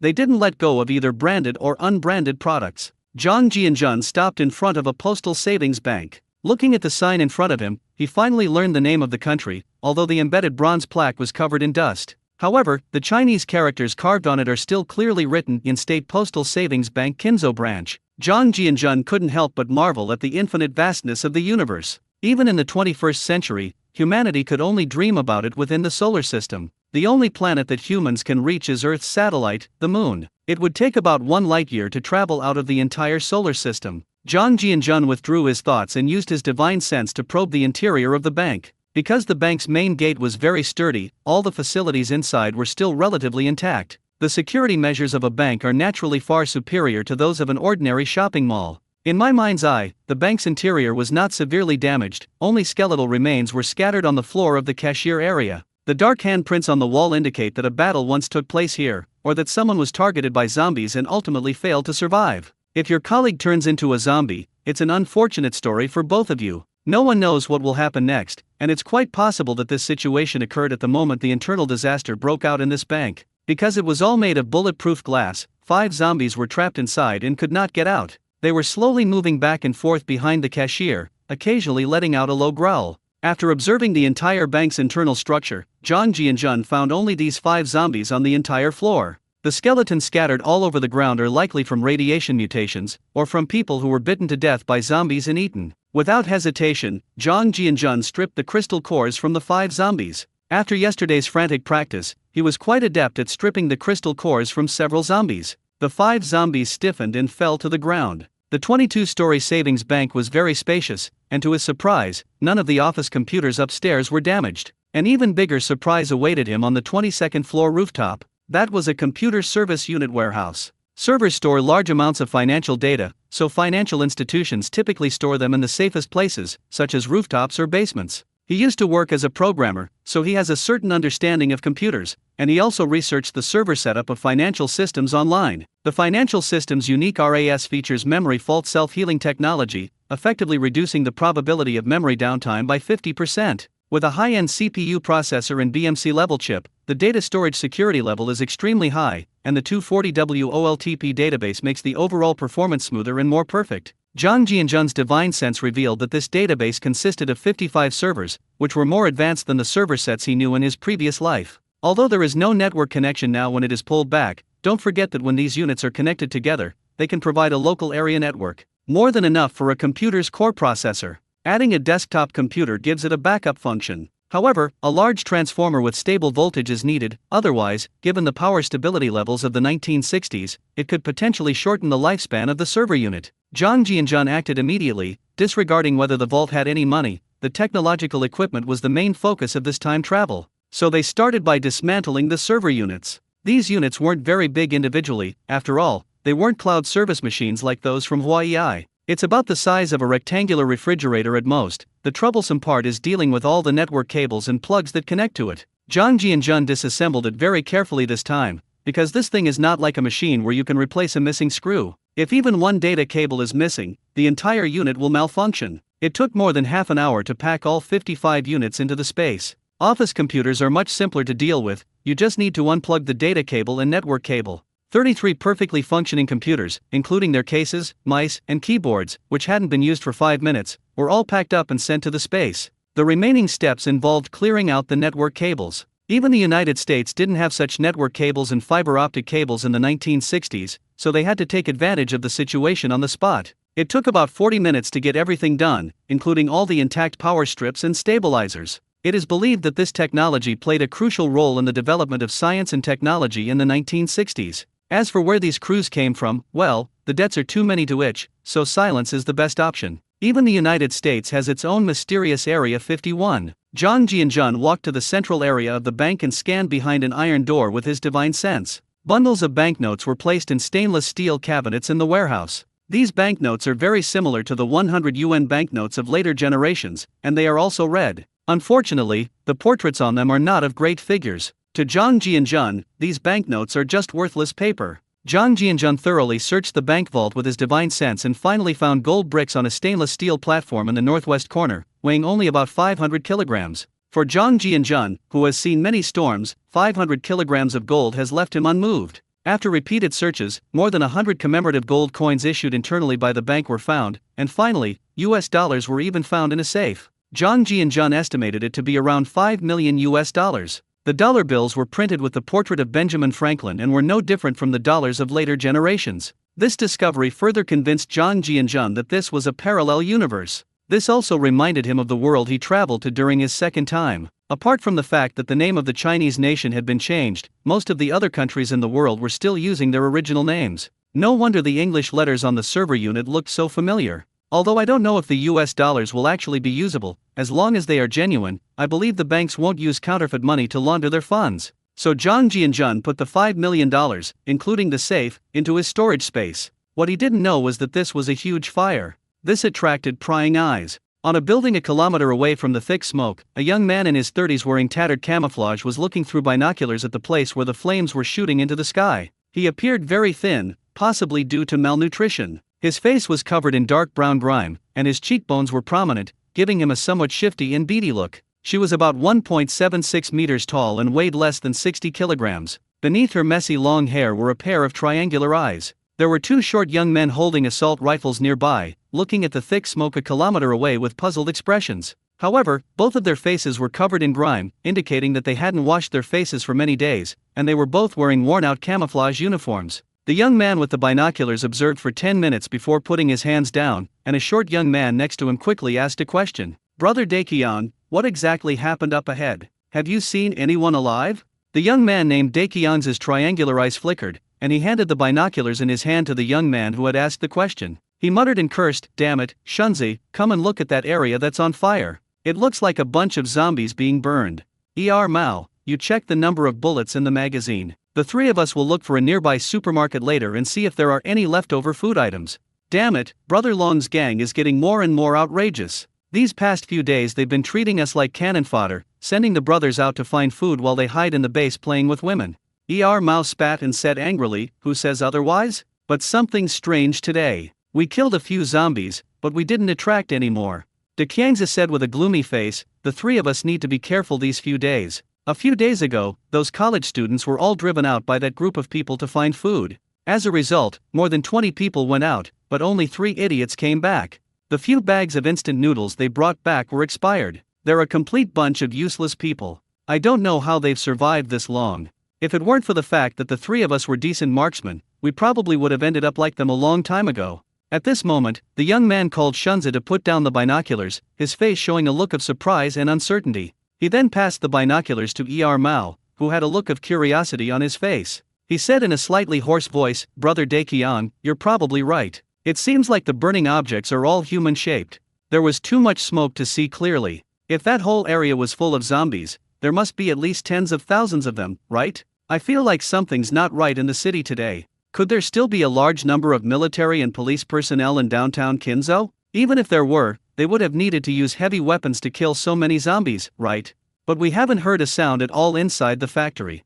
Daekyang's face also looked a little ugly. These survivors were most afraid of encountering the country's military and police bases. They had also heard from other survivors that there were formal survival bases in Dingyuan City, which was not far away. The army and local police together numbered more than 2,000, because Dingzhou City was a municipality directly under the central government, so there was a large military region there. When the incident occurred 7 months ago, the surviving troops were very organized and disciplined. Relying on the military region's arsenal, they used tanks, helicopters, and even fighter jets and missiles to kill zombies. They quickly cleared all the zombies from the military region area, and the surviving deputy commander of the military region organized troops to carry out active rescue work. Because of the arrival of the apocalypse, many institutions have basically collapsed, and human nature, freed from the constraints of law, has become extremely terrifying. It has become commonplace for survivors to kill and rob for a bite to eat. In a situation where the law is completely absent, it is extremely unfriendly to women and children. Nobody wants to have a burden on them. However, the high command at their base consisted entirely of military officers, in order to maintain the morale of the base's survivors. In times of chaos, harsh measures are necessary. During the rescue efforts, we began to purge these unscrupulous individuals. Anyone who had robbed or assaulted women was to be executed without exception. With the clearing efforts of airplanes and artillery, the number of zombies in Dingyuan City is decreasing. This led to the emergence of reception bases, primarily for military personnel. Including the survivors rescued recently, this base has at least 8,000 survivors. Dingyuan City is a municipality with a population of 10 million, but fewer than 10,000 people survived the apocalypse. The surviving members of the military are also very talented. They survived the most difficult period of radiation exposure and started planting potatoes and wheat on a large scale 2 months ago, adapting to local conditions. Both military and civilian scientists are working together to overcome the problem of soil radiation. The base's development has gradually gotten on track, and Dingyuan City is known as the beacon of hope by the local survivors.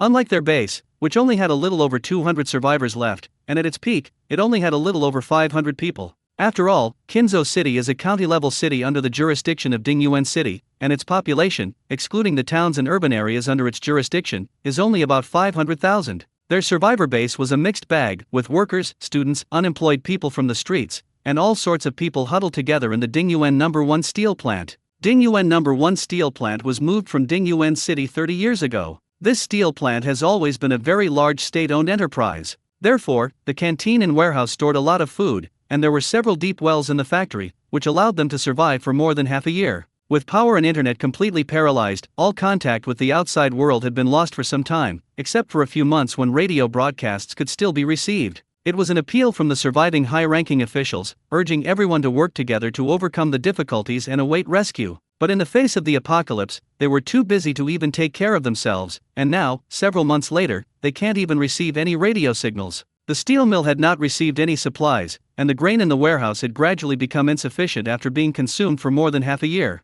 Therefore, 3 months ago, people were sent out to find food. The three of them were originally from the factory's internal affairs department, and in their state-owned enterprise, the internal affairs department was allowed to be equipped with weapons. The day the radiation from the light spot broke out happened to be a Sunday. There were only about 50 people on duty at the factory. After the virus outbreak, there were originally 8 or 9 people who had not mutated, but in the chaos, only the three of them remained. The three of them relied on the armory's sturdy iron gate to slowly whittle down more than 50 zombies. Because the steel mill was located near the suburbs, there were fewer zombies around than in the city center, so the three of them managed to have enough to eat and drink. Unfortunately, he was later targeted by Brother Long and his gang, who were survivors in the vicinity. Brother Long and a dozen like-minded survivors obtained guns from the suburban police station and fought their way to the steel mill. The result is what we have now. Brother Long became the boss because he had more men. In the first month, they gradually recruited more than 500 survivors. As long as there were women in the team, Brother Long and his gang would forcibly take them over. The three of them initially disapproved but were powerless to do anything about it. Later on, people gradually became numb and started to go along with the crowd. Anyway, they didn't know how many more days they had left to live. In this world, life was no longer worth anything. A month later, no survivors came, and Kinzo had become a dead city. Because most survivors couldn't last more than half a month, they either went out to find food and were bitten to death by zombies or starved to death. Since they started searching for food, their base quickly lost its population, and most of those who left never returned. Their fate was obvious: they were fed to the zombies. As a result, the number of survivors has dwindled from over 500 to the current 210. Brother Long felt that the losses couldn't continue like this, otherwise he, as the leader, would become a figurehead and all alone. So he set his sights on the three of them who had basic shooting skills and practical combat experience. They were all somewhat wary of each other, since they were never on the same path from the start. Even if the three of them died, it would save them from suspicion. The three of them were sent to scout ahead and clear out the zombies. If they found any goods in the supermarket, they were to return and notify the survivors. With their decent shooting skills, the three of them gradually cleared out the surrounding zombies over the next few days.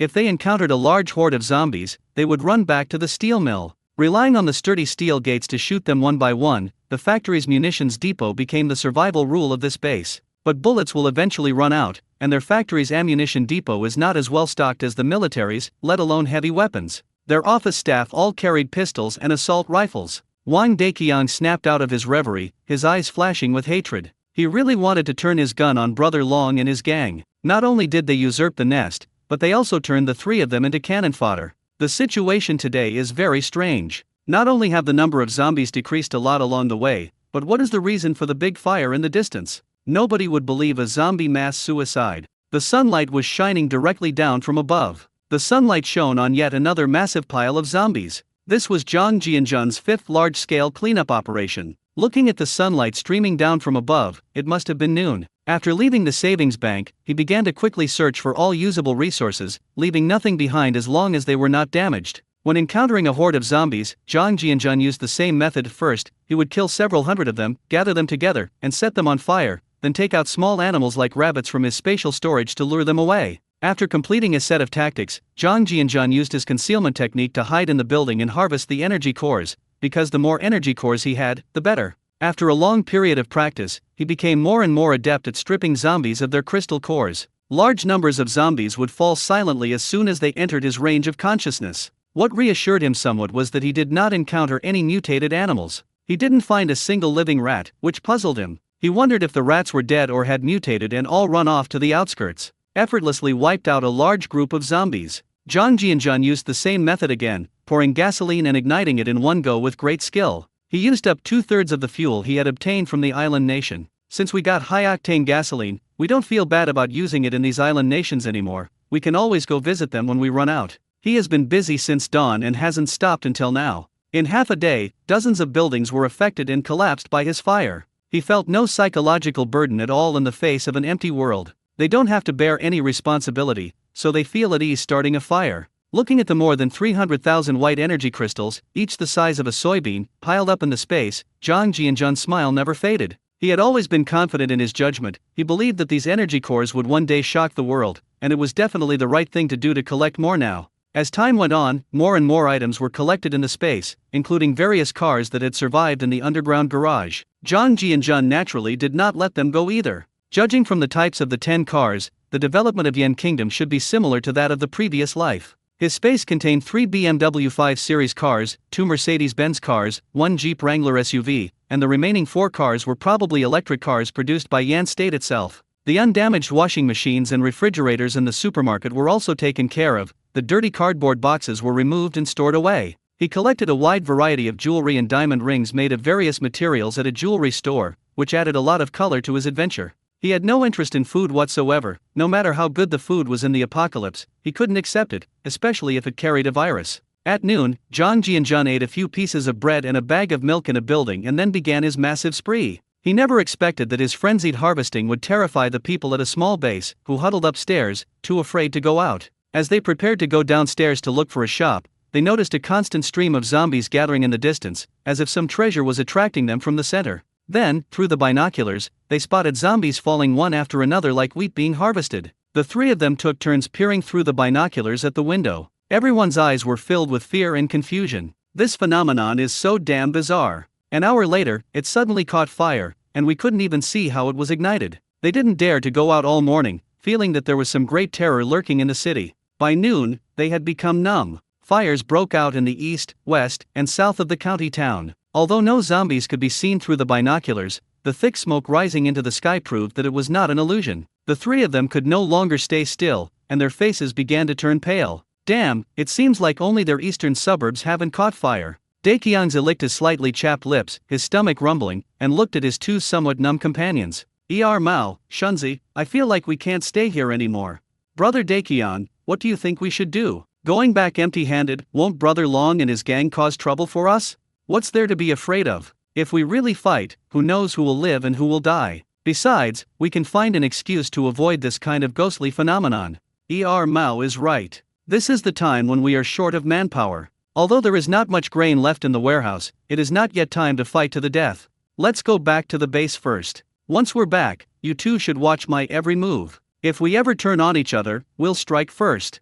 Yes, let's hurry up and leave. If they don't believe us, let them come out and see for themselves. This situation today is too strange. The zombies are like they've rioted and are collectively setting themselves on fire. After the 3 men finished speaking, they carefully slipped out of the building with their guns. Unbeknownst to them, a faint figure was following behind them. After wandering around for a while, Zhang Jianjun discovered that the city was not very big, only about the size of a county-level city. So after dealing with the zombies, he headed towards the northern part of the city. Unexpectedly, within his divine sense, he discovered 3 survivors for the first time. The discovery of living people in a desolate world piqued his interest. He hadn't expected that there were still survivors in this world, and he was eager to learn about its development. We can't just travel back in the same confused way as the first time. I overheard their conversation and learned that there were other people involved. He quietly followed behind, wanting to see what this survival base in the world was really like. Is it like the superpowered individuals described in novels? He's read quite a few apocalyptic stories, where gene-enhancing drugs or mutations that don't turn you into a zombie can produce various superpowers.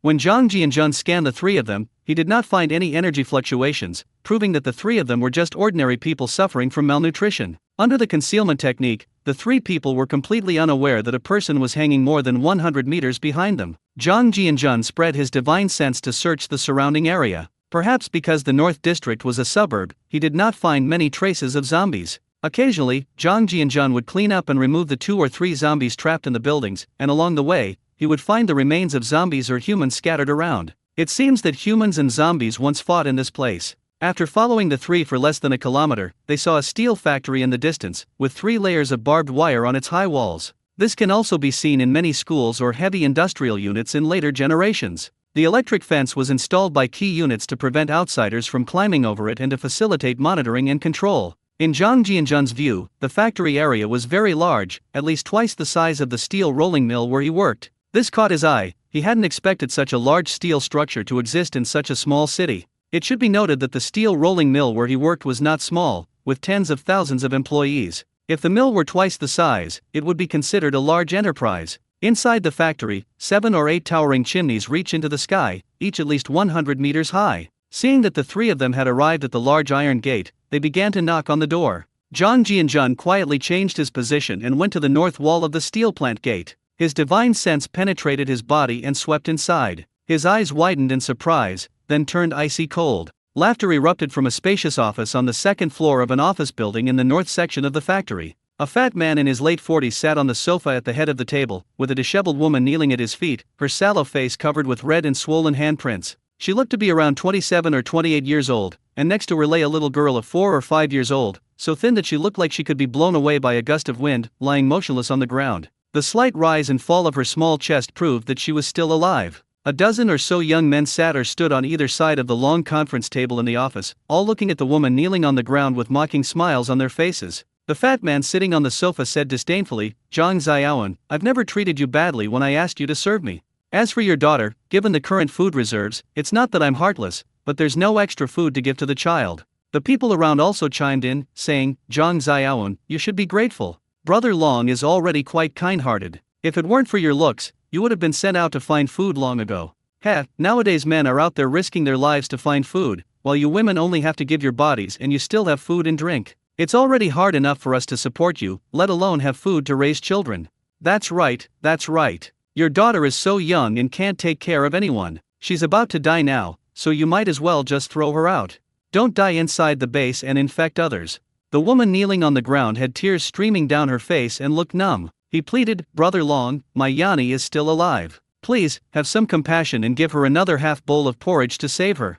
If she dies too, there's no point in me living." The man called Brother Long's face darkened, and he glared at him fiercely with his triangular eyes. "Damn it, who do you think you are? You're just a promiscuous slut with such high standards. Liu Yang, drag this little speck out and throw it far away so it doesn't attract zombies." A short, sleazy-looking young man smiled obsequiously, "Brother Long, I'll handle this for you perfectly. But tonight, you should give me one of those schoolgirls downstairs, right?" The woman on the ground trembled with fear and burst into tears, frantically shielding the little girl with her body. Everyone in the office burst into laughter. "Liu Yang, you're making demands when you get things done. What, you already have a girl at your place, isn't that enough for you?" Looking at the crying woman on the ground, Brother Long's face grew increasingly gloomy. He slapped the woman across the face, knocking her to the ground. Liu Yang didn't dare say anything more and stepped forward to bend down and lift the little girl's legs. Zhang Xiaowen stood up from the ground like a madwoman, ignoring the exposure of her cleavage, and reached out to grab Liu Yang's face. Liu Yang never expected that the woman, who was usually submissive, would resist. By the time he realized what was happening, a burning pain shot through his left cheek. He touched it and found it still stained with blood, with 5 deep fingernail marks. He was instantly enraged and raised his right hand to slap the person. Suddenly, a sharp pain shot through his head, like being twisted by a dagger. Before he could even scream, his consciousness plunged into darkness, and he collapsed onto the office floor, motionless. A group of onlookers burst into laughter when they saw Liu Yang make a fool of himself. They never expected that this kid would be captured by a woman, and each of them had a look of schadenfreude on their face. Just as they were about to make a few sarcastic remarks to vent their anger, they never expected that the kid would suddenly fall to the ground and not move. This sudden turn of events caught everyone off guard. At this moment, Zhang Xiaowen hurriedly returned to her daughter's side. Seeing Liu Yang lying on the ground at a loss, she did not care about what to do. In her anxiety for her daughter, she stopped him without regard for anything else. She hadn't expected this to happen. Terrification filled her mind. She knew the consequences of offending these people. A young man reacted quickly and ran to Liu Yang's side, then put his finger to Liu Yang's nose. Upon touching it, his face immediately turned ugly. "Brother Long, Liu Yang is no longer breathing." The office fell silent after those words were spoken. Everyone was stunned. A man could die just by being grabbed by a woman. Not only did others not believe it, but even they themselves couldn't believe it. Brother Long was about to get up from his seat to take a look when he suddenly felt a chill in his anus, followed by a sharp pain, but the pain came and went quickly. A yellowish-brown, sharp stake pierced through his anus and down to his throat. Brother Long sat motionless on the sofa with his eyes bulging out, and strangely, no blood flowed from his anus. Because that part of his body looked frozen, several people gathered around to check on Liu Yang's condition, waiting for their leader to speak. Some people didn't believe the kid was dead, so they went up and checked Liu Yang's breath. They were unaware that Brother Long had already passed away. Some people noticed that their boss's sitting posture seemed a bit strange, but everyone knew that Brother Long's temper was somewhat unpredictable, and no one dared to provoke him at this time. The person examining the body underground was still waiting for Brother Long's reply when he looked up and his heart skipped a beat. Why does it feel like their leader's eyes are a little strange, like they're about to pop out of their sockets?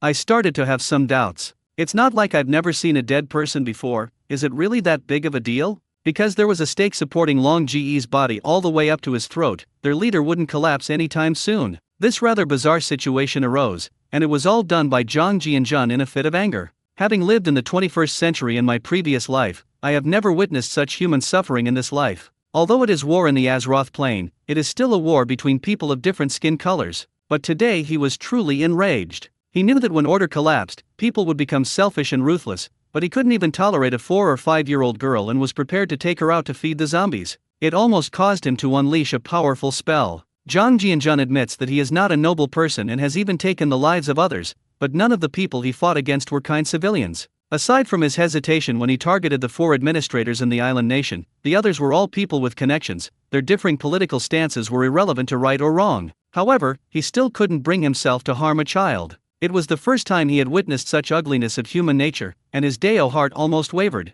Therefore, he needed to vent his emotions. Just then, the office door was pushed open, and the few people who hadn't recovered yet looked back. It turned out that Wang Deqiang and his 2 companions walked into the office from outside. The 3 men were a little curious about the oppressive atmosphere in the office. Hadn't these people always been seeking pleasure? Why is the office so quiet today? The 3 men unloaded their guns and placed them on the desk, a necessary ritual when meeting their boss. At this moment, the young man who had been examining the body on the ground got up and mustered his courage to walk to Brother Long's side. He waved his hand in front of Brother Long's eyes because he felt that their boss was acting a little strange. His eyes were staring for too long. People who have seen life and death and the apocalypse are used to it. Even if they are surprised, they wouldn't be staring blankly like this. So they don't care anymore. At worst, they'll just get beaten up. The sudden movement startled him so much that he almost screamed, while their boss's eyes remained fixed on him. Anyone who saw this situation, even the most oblivious person, would know that something was wrong. Several people rushed forward to help their leader up.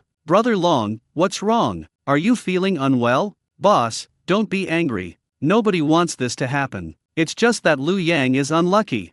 The 2 men stepped forward and put their hands on Brother Long's shoulders. His body suddenly stiffened. A bone-chilling cold. It surged from the solace of my feet all the way to the top of my head. 13 ice sculptures stood eerily in the office, while the corpses lying on the ground had only scratches on their faces. Their brains actually turned into mush. Brother Long, sitting on the sofa, still stared with his eyes wide open, as if he had died. A young man dressed in a black tracksuit sat on a desk with a cold, emotionless gaze, while 3 young men knelt on the floor, trembling with fear. Their eyes revealed fear and confusion, and their overly tense nerves kept their mouths agape. Zhang Jianjun didn't want to kill innocent people indiscriminately. He only wanted to inquire about the situation here and, if he confirmed that they were the perpetrators, to deal with them as well. When he swiftly dealt with Brother Long's group using his freezing technique, he terrified the 3 of them, along with the woman on the ground, to the point of losing their minds. The living person in front of me instantly turned into an ice sculpture. This bizarre scene is beyond words. As the 3 of them prepared to grab the gun on the desk and rush out of the terrifying office, when he turned around, he found that the gun on the table was gone. My mind went completely blank for a moment. They recalled the terrifying scene in the city center at noon, and combined with the current eerie situation, their legs began to go weak, and the young man named Shunza's crotch began to drip water and become damp.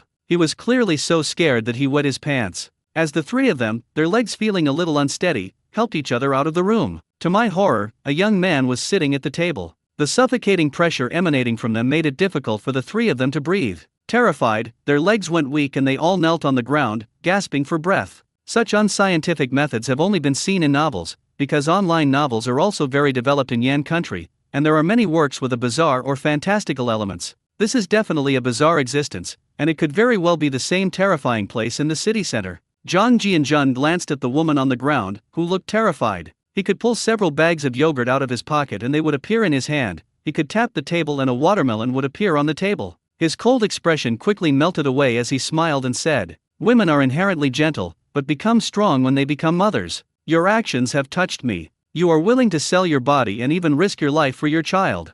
This is neither dirty nor wrong. What's dirty is this desperate world, and what's wrong is human greed and desire. Children are hope. Madam, I also hope you can be brave again, not for yourself but for your child. Take this, save the child first, and you can eat whatever you want from the rest. Your child is your hope, and you are your child's hope. Don't ask me where I come from. Whether it's out of pity or charity, you have no other choice for now. There is hope only if we survive." Perhaps it was Zhang Jianjun's gentle words that had an effect, for the woman stood up tremblingly and picked up the milk bag. His mouth was drooling, and he resisted the urge to drink it, hurriedly walking over to the little girl and squatting down. She forgot the ice sculpture standing beside her, forgot her fear. At this moment, this desperate woman only had her child in her eyes. With a wave of his hand, Zhang Jianjun caused the ice sculpture in the room and Brother Long sitting on the sofa to float up, and then drifted out the window to the astonished eyes of the 3. A heavy, dull thud came from the plaza downstairs. Shunzi, one of the three, could no longer bear the rapid beating of his heart, his eyes rolled back, and he fainted. It was so damn scary. The moment he fainted, he even had a relieved smile on his face. Zhang Jianjun. In the next segment, I will ask you questions and you will answer them. You should have seen my methods. Don't try to deceive me with lies.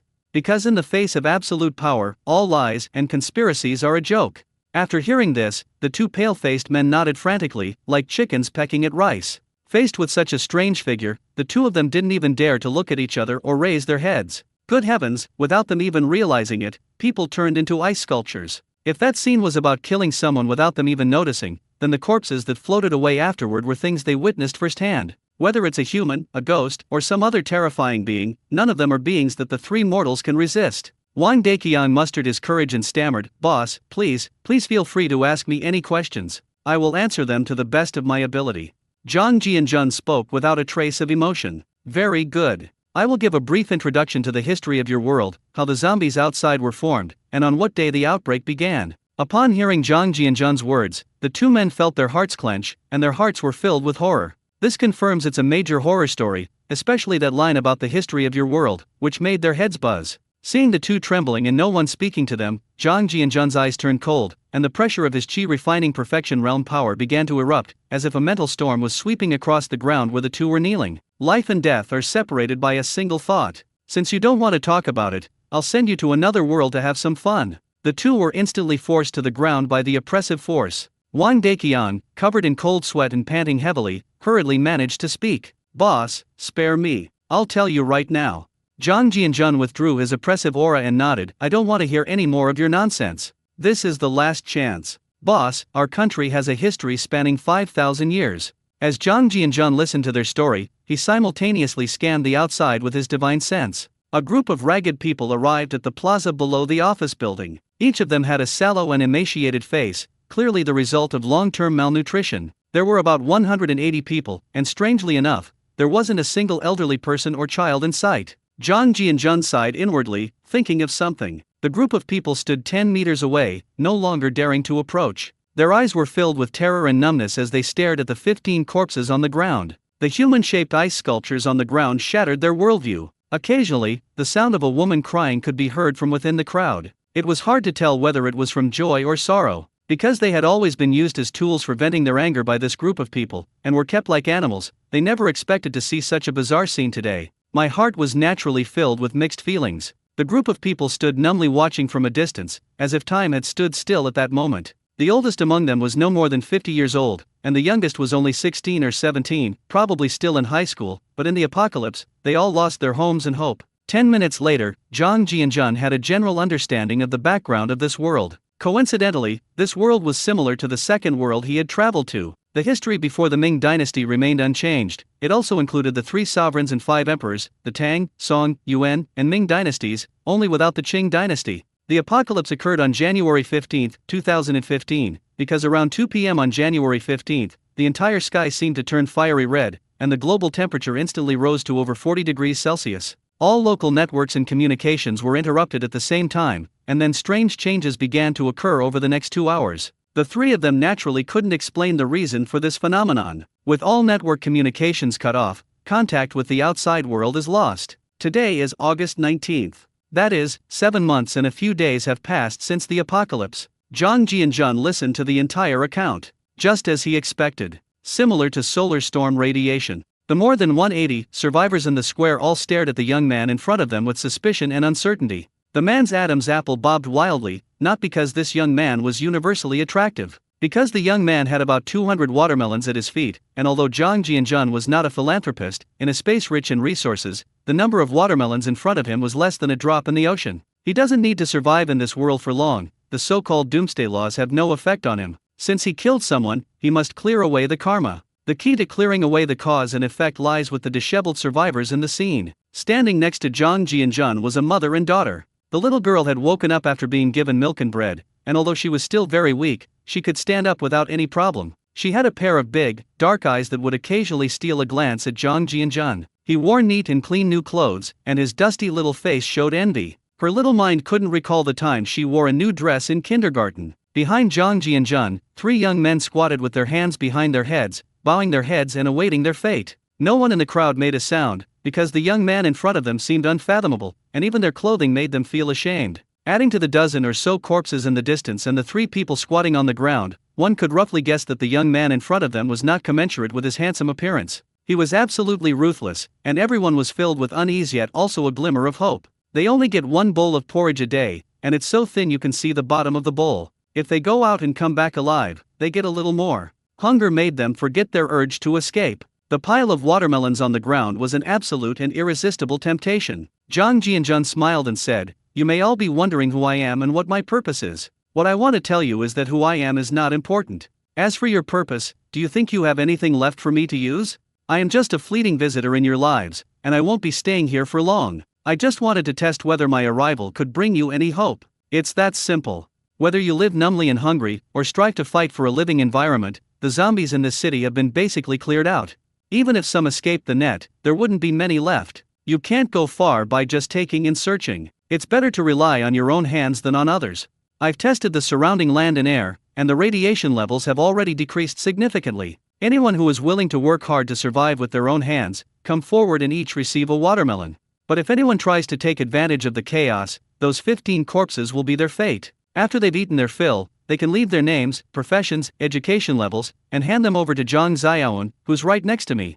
As soon as Zhang Jianjun finished speaking, a commotion arose in the crowd. They were all somewhat incredulous, wondering if the young man's words were true or false. When they heard that the city was almost completely cleared of zombies, a look of surprise instantly appeared in their eyes. This news was like heavenly music, making them both excited and skeptical. No matter how powerful a person is, it's impossible to clear out hundreds of thousands of zombies. No one dared to ask, as if afraid of breaking this beautiful deception. What they said next almost stunned them. Goodness, they're just feeding and drinking them for free and giving them hope. Even experts wouldn't dare write something like this in their motivational articles. This resulted in a complete silence in the room after Zhang Jianjun finished speaking, with everyone looking bewildered. Zhang Jianjun felt a little embarrassed. Did his remarks only apply to courtyard houses? At this moment, a skinny boy of about 16 or 17 years old, wearing a tattered school uniform, stepped out from the crowd and came to the pile of watermelons. Zhang Jianjun nodded with deep satisfaction. It seemed that there were still people who understood his good intentions.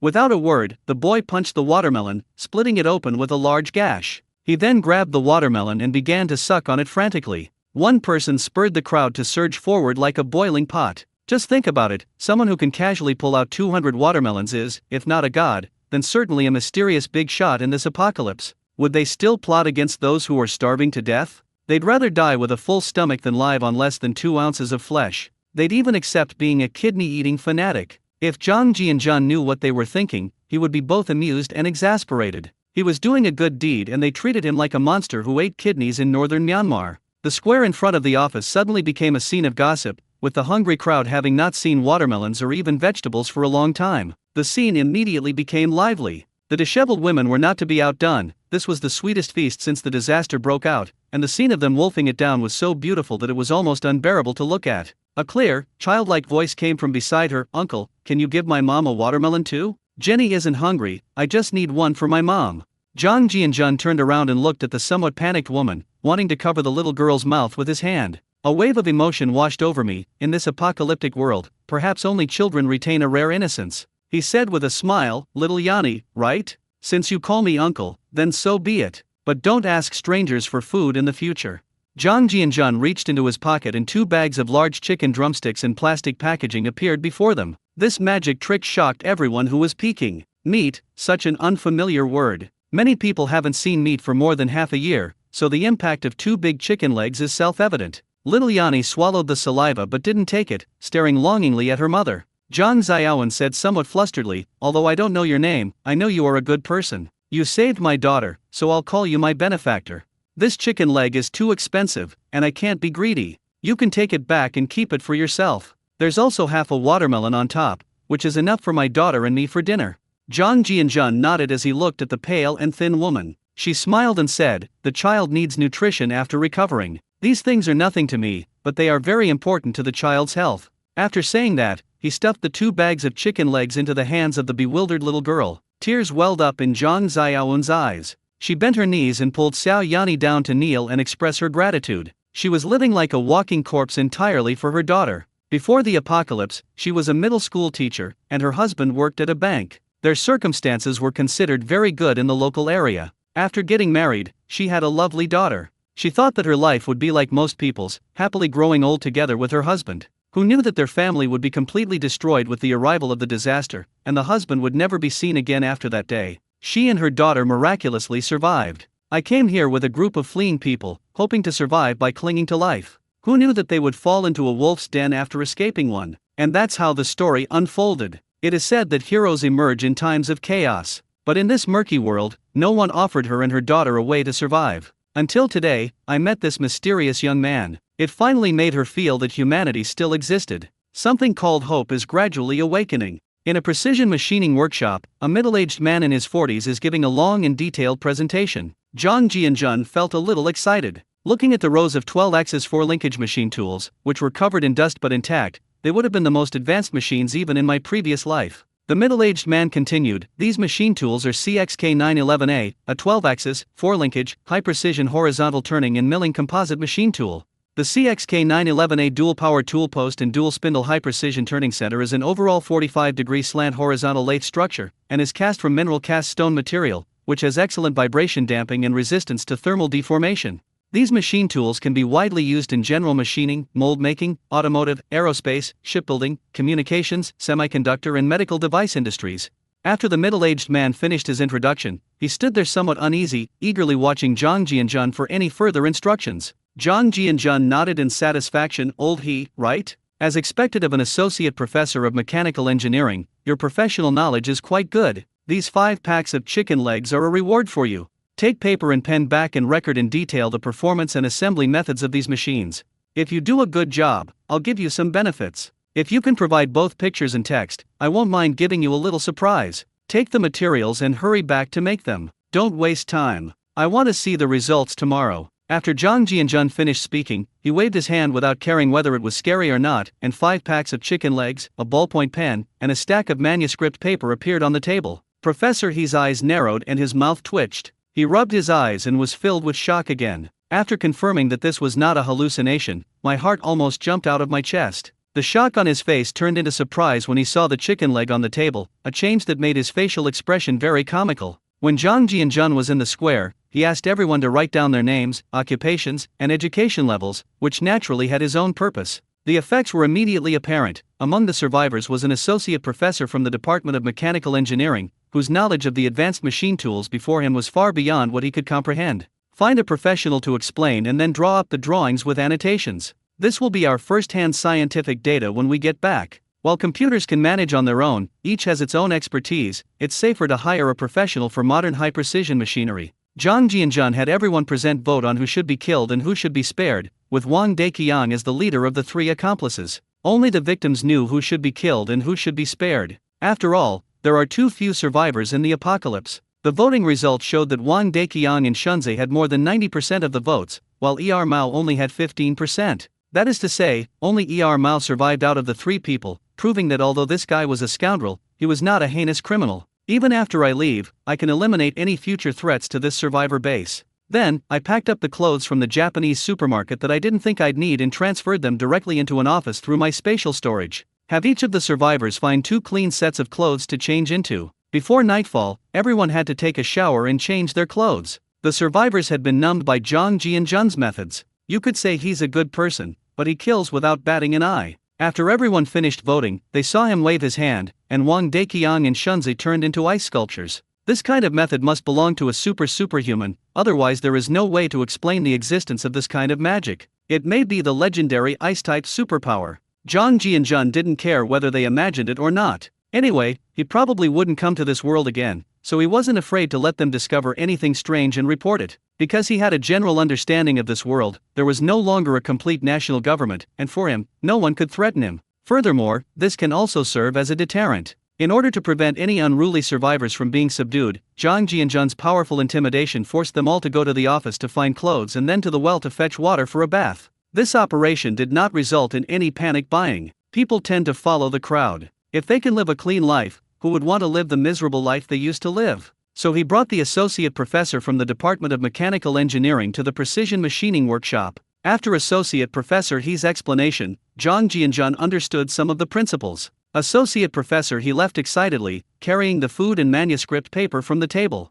He had thought that his knowledge would be of no use in this apocalypse. I never imagined I'd have the chance to use my skills. After watching Professor He leave, Zhang Jianjun began to disassemble the machines, feeling that time was running out. This large, high-precision processing workshop had a total of 19 machine tools. Machine tools and similar equipment weigh only a few tons. You can simply remove the stabilizing screws on the ground. For Zhang Jianjun, it was very simple and easy. In less than 15 minutes, all 19 modern machine tools were packed into his space. As the sun began to set in the west, Zhang Jianjun continued walking around the factory area without stopping. The C008 cold-rolled zinc workshop caught his attention. Because this workshop has a remote intelligent operation and maintenance center, which is based on the industrial internet, it can intelligently manage and control the equipment. It enables a passive maintenance mechanism for equipment failures, and the platform operation can be widely used in more than 10 core production lines in industries such as steelmaking, hot steelmaking, rolling, and cold rolling. It seems that only Bao's adopted this technology in later generations.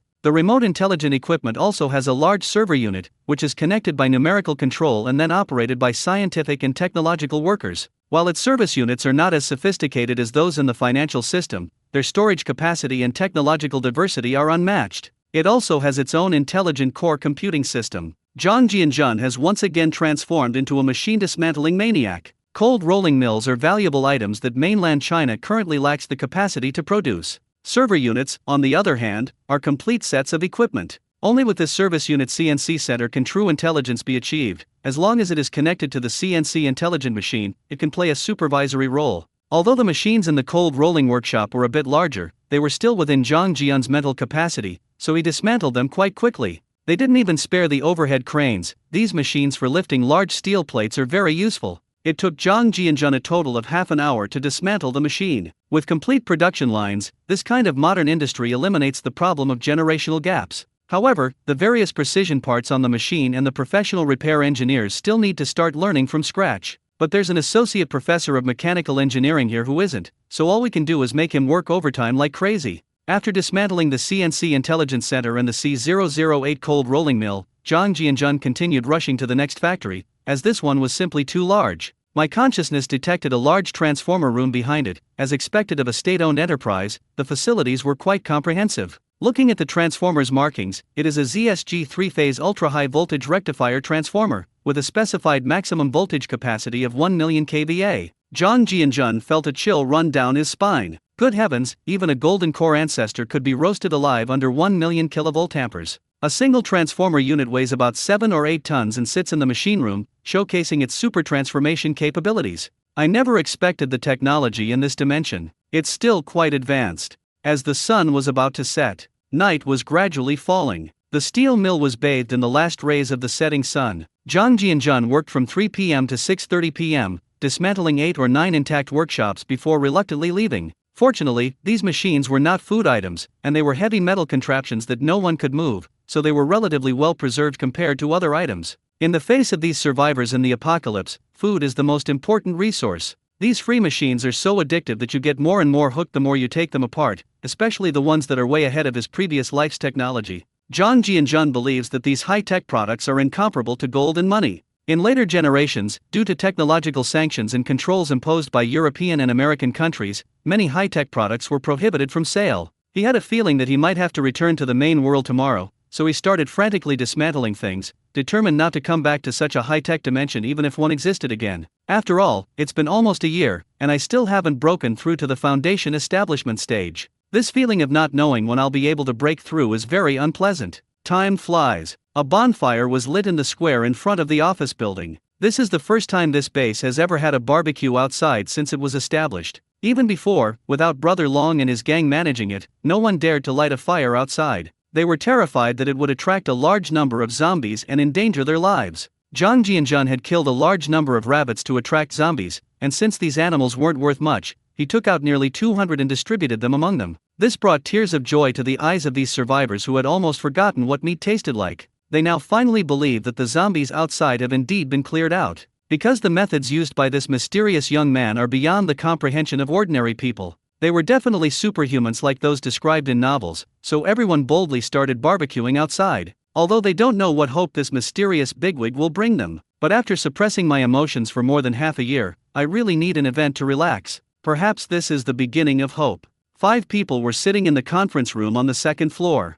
Zhang Jianjun sat at the head of the table, with Zhang Xiaowen, who was holding a child, and a man in his 20s to his left. On the right are Professor He and a young man in his 30s. The young man in his 30s was named Yang Segang. He originally belonged to the North District of Qinzhou City and was the deputy director of the district committee office. Given his position, he shouldn't be living such a hard life. Who knew that in the apocalypse, all beings are equal, and no one will respect you just because you were once an official, unless you can obtain a large amount of food. If it weren't for Zhang Jianjun's arrival, no one would have known that this survivor base would have an associate professor and a deputy district head. The young man beside Zhang Xiaowen was once a police officer, who could only barely survive, and could only endure the behavior of some people that he could not stand. Without legal authority, the organization ceased to exist, and the name on the logbook was Zhang Heibo. Zhang Jianjun glanced at the survivors who had changed into clean clothes, and nodded with a satisfied smile. Although Zhang Xiaowen was pale and thin with a slap mark on her face, she still had a certain charm after washing herself. It's likely that she was a beautiful young woman when she was well off. No wonder Brother Long and his gang have been targeting it and have been occupying it ever since. Little Yanni has also changed into clean children's clothes, and the newly recovered baby is fast asleep in her mother's arms. Although the expressions on the faces of the others were unreadable, Zhang Jianjun could clearly feel their hearts pounding, as they were all anxiously waiting for what they thought was hope. Zhang Jianjun smiled and said, "The 4 of you are either cultured people or have management experience in this survivor base. I don't know if there are any official bases in the surrounding cities. Even if there are questions about the safety of the road and the distance, are you capable of arriving safely?" Everyone fell silent after hearing this. If they were to go to the nearby base, no one could say for sure how many zombies would be on the way, and it would probably be no different from sending them to their deaths. Yang Segang then stood up and said respectfully, "My benefactor, the nearest city in this area is called Dingyuan City, and the nearest city to the east is called Wanghai City. With our current capabilities, we probably can't get there. Dingyuan City is more than 220 kilometers away from us, and Wanghai City is a little further away, about 310 kilometers away. I heard that there is an official base in Dingyuan City. After all, it is a municipality directly under the central government, and Qinzhou is also under the jurisdiction of Dingyuan City." After hearing this, Zhang Jianjun was tempted to visit Dingyuan, but then he decided against it, thinking that he might have to leave the next day. After a moment of contemplation, he said, "Please sit down. We really can't rush into this situation before it's been confirmed. First of all, we don't know if the so-called official base is chaotic or not. Putting aside the dangers on the road, it's also unknown whether you unfamiliar survivors will be tolerated.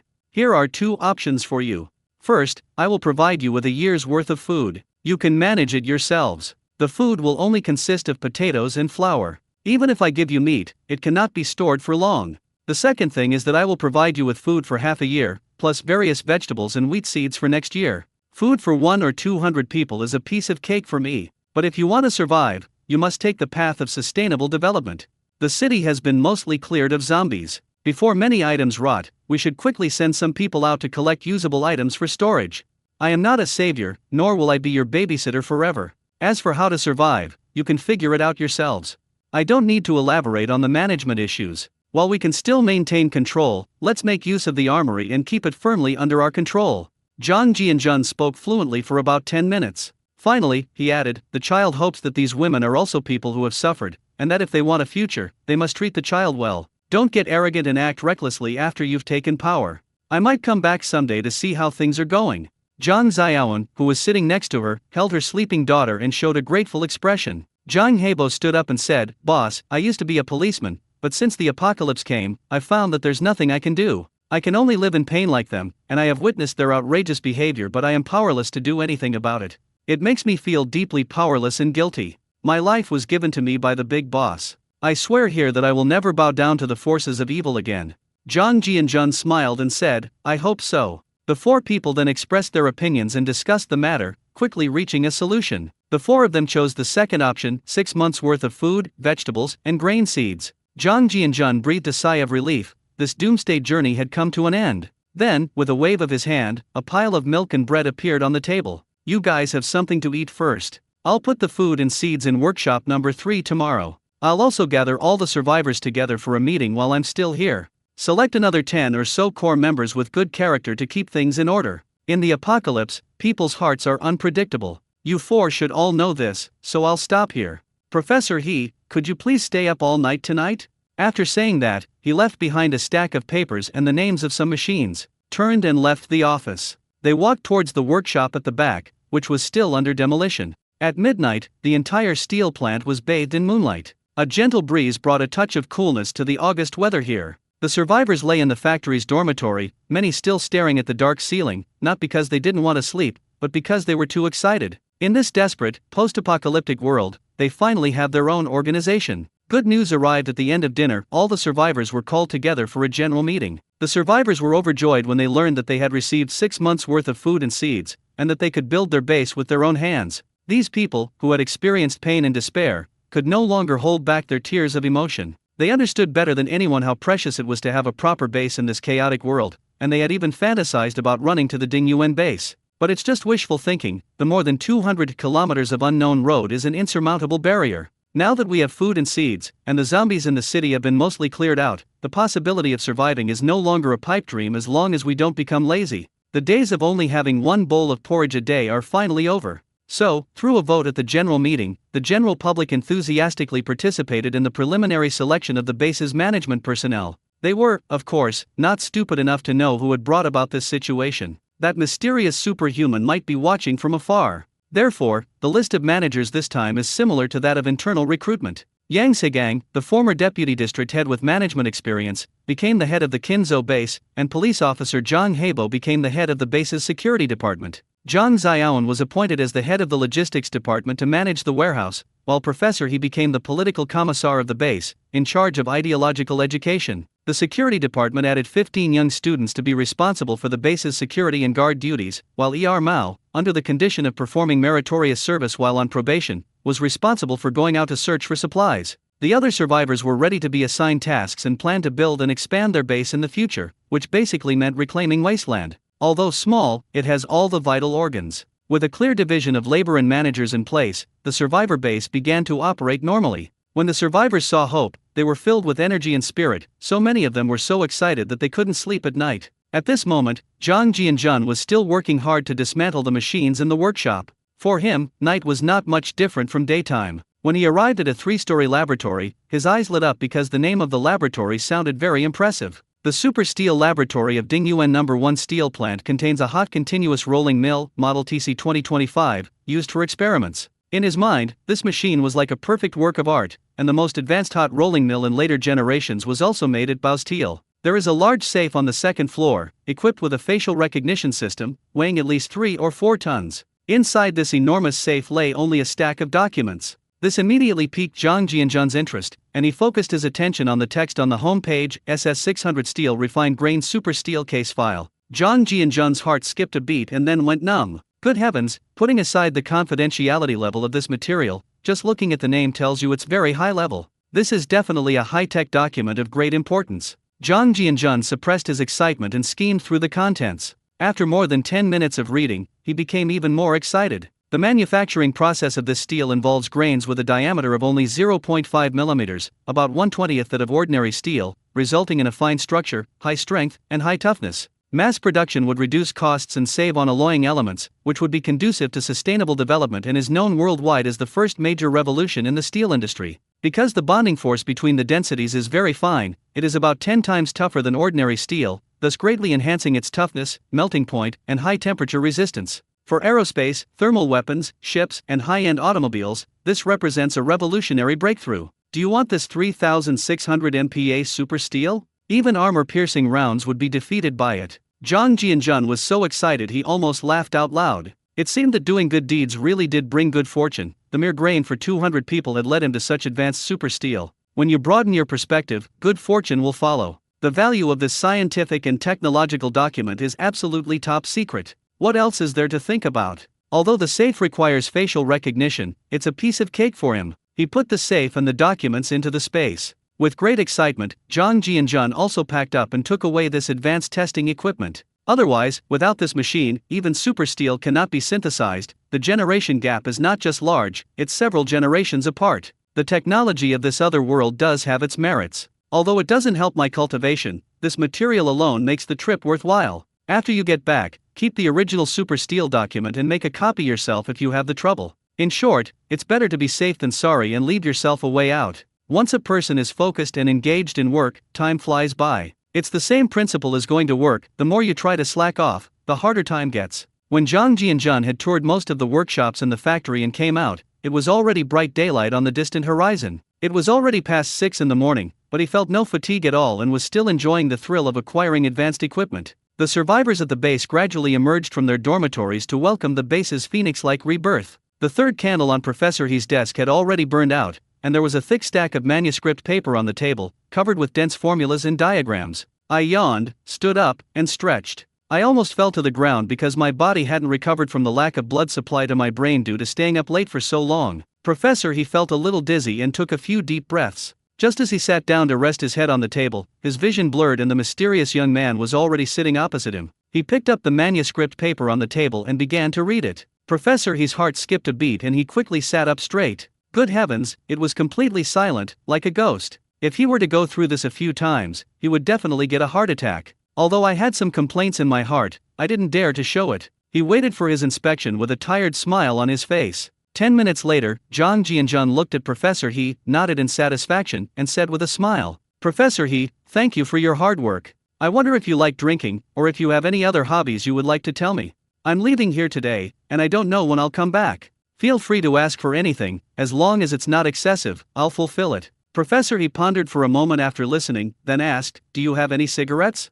Zhang Jianjun. He was speechless. Isn't food the most important thing for survival in the apocalypse? He never expected that the associate professor would ask for cigarettes. Zhang Jianjun nodded without saying anything, and with a wave of his hand, 8 packs of plain Zhonghua cigarettes appeared on the table. He got this from Li Huade. He then took out 2 cartons of cigarettes from a supermarket in Japan and a case of French red wine. I suppose that's his way of showing respect for knowledge. Perhaps in this apocalyptic world, spiritual nourishment is indeed needed to numb the longing for the past. It's perfectly normal for an associate professor to have a memorable story. Professor He's tired eyes lit up when he saw the cigarettes and alcohol on the table. Zhang Jianjun didn't wait for Professor He to speak before putting away his manuscript and leaving the office. Because the vortex on his arm lit up, little Yanni was still fast asleep in bed. A panda doll suddenly appeared beside her bed. A case of milk. There was a note stuck to the doll. "Adversity is the best teacher. May you grow up happily." A passerby left this message. Zhang Jianjun's journey to another world has ended. Before leaving, he left behind 50 tons of flour and potatoes in the warehouse, as well as seeds of fruits and vegetables, and then disappeared without a trace. Just as mysterious as when he came. This apocalyptic world showed him the tragic fate of humanity and that when the law is no longer in effect, humans are no different from wild beasts. The evil within is magnified infinitely, making it more ferocious than that of wild beasts. It's no wonder some people say that after watching a tragic movie, they need to find a news channel to treat for a few days, otherwise the depressed mood won't recover for days. Zhang Jianjun returned to his spatial dimension and checked his watch. It was 4:35, meaning only a little over an hour had passed. But this time travel brought him a greater shock than those bizarre worlds. The fact that only a few hundred survivors survived in a county with a population of 4 or 500,000 is simply appalling. Just by looking at a part of the whole picture, one can only imagine how many years of struggle and how many generations of effort it will take for that dimension to see the light. It's a bit of a shame that we didn't encounter any superhumans, perhaps they only appear in large bases.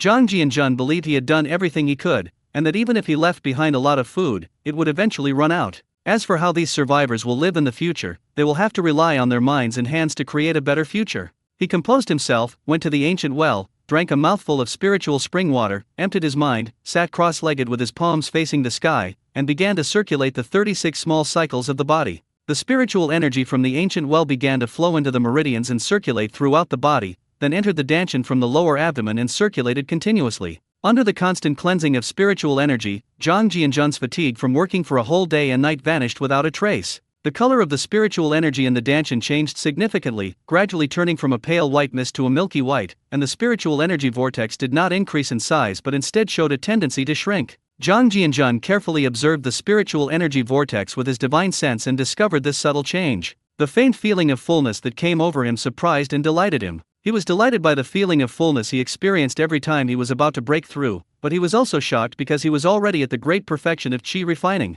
Without foundation establishment pills, what realm would he reach if he broke through again? Could it be like in some novel, where one can reach 100,000 levels of qi refining? This almost made Zhang Jianjun lose his composure, so he quickly held his breath and focused his mind, entering a state of complete absorption. He opened his eyes after completing a small cycle of energy circulation, a complex expression on his face, a feeling of fullness he hadn't experienced in months. Aside from the accidental initiation during the Tang dynasty, what if this person continues to break through but is still only at the qi refining stage? His primary world isn't a cultivation world, so there's no such thing as a long lifespan for him to endure. Suddenly, something occurred to me. The main sign of foundation establishment is the transformation of spiritual energy into liquid. So, if the area of spiritual energy in one's danshan shrinks, can this also be said to be the process of spiritual energy transformation into liquid? Zhang Jianjun sat by the ancient well, completely baffled. Ever since his first time traversing different dimensions and obtaining a copy of the Divine Thunder Manual after defeating a monster, he embarked on the path of cultivation. He had no master to guide him and relied entirely on meditation and cultivation. The drawbacks of not having guidance became apparent. It was like a blind man touching an elephant, relying entirely on guesswork. Zhang Jianjun's consciousness began to sink, and he carefully observed the danshan in his abdomen once more. The spiritual energy vortex was indeed compressed considerably, but the total amount of spiritual energy did not decrease but instead increased slightly, proving that his guess was not entirely impossible. Zhang Jianjun observed for about 10 minutes but couldn't figure it out. He looked at his watch and it was already past 6 in the morning, so he could only temporarily forget his troubles and went to the lake to wash up. Breakfast consisted of a bag of fresh milk and a bag of bread. Then, change out of the tracksuit into a Zhongshan suit, pin a badge of the great man on your chest, and you're out of the space. After the National Day holiday, Beijing entered late autumn, and the temperature dropped quite sharply in the mornings and evenings. People who get up early in the compound no longer wear just a shirt and a jacket, they all wear sweatshirts and sweatpants underneath to keep warm. 6 or 7 early rising workers were washing up by the pool. When they saw Zhang Jianjun walking over from the direction of the moon gate, many of them started to greet him. Yuli was brushing her teeth when she saw Zhang Jianjun and her heart skipped a beat. Since she came to the warehouse with Zhang Jianjun to work as a cashier, she had gained a lot of experience and insight after more than a week of training. The more I learned about him, the more I realized that Zhang Jianjun was no ordinary person. While he was eating cabbage at Lao Yan's house every day until his eyes were green with envy, Zhang Jianjun's warehouse was fully stocked with supplies, and now there were even military personnel helping to guard the gate. It's true that you don't know the harm without comparison. The strangest thing is that whenever the warehouse is almost empty, as long as you report to him and come back the next day, the supplies will be replenished. She was also a smart woman. Although she was tempted, she didn't ask Zhang Jianjun about his sourcing channels. When Uncle Er saw Zhang Jianjun come out, his face lit up with joy. Now everyone knew that Zhang Jianjun had become the deputy factory director and had also made contact with a mysterious grain supplier. Rumor has it that he also has official connections, so if you need anything in the future, you might be able to buy it from him through these connections. He didn't even brush his teeth as he walked up to Jianjun and said with a smile, "Jianjun, I haven't seen you for 3 or 4 days. You must have been out on official business."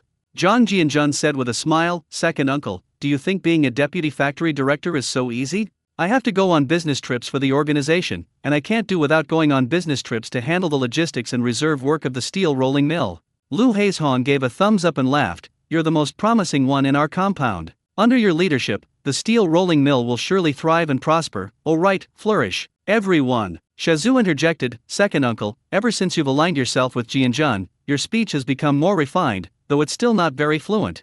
Everyone laughed along. Lu Haishong rolled his eyes. "Zuzi, you're about to become a father and you're still joining in the commotion. Is what I call being eloquent? Am I not stating the facts? You all need to learn from him. Jianjun is now the face of our compound. If you learn even a fraction of his skills, you might just be able to take off too." Zhang Jianjun smiled and said, "Second uncle, you're flattering me too much. Heaven won't let a blind sparrow starve. Everyone takes a different path and has a different outcome. It's lucky if someone helps you in life, and it's fate if no one does. We should learn to be grateful when good fortune smiles upon us, and learn to be strong when fate tests us. I believe that as long as everyone works hard, there will always be a time when life gets better." Everyone. Clap clap clap. Lu Haishong led the applause. Zhang Jianjun nodded in satisfaction. It was still more comfortable to talk about inspirational stories in the courtyard. After carefully considering it, everyone could only finish the bowl of chicken soup. Yi Zonghai heard the applause outside from inside his home. I stood by the window, lost in thought. A gust of autumn wind blew a few leaves into the yard. I couldn't help but shudder. He tightened his work clothes.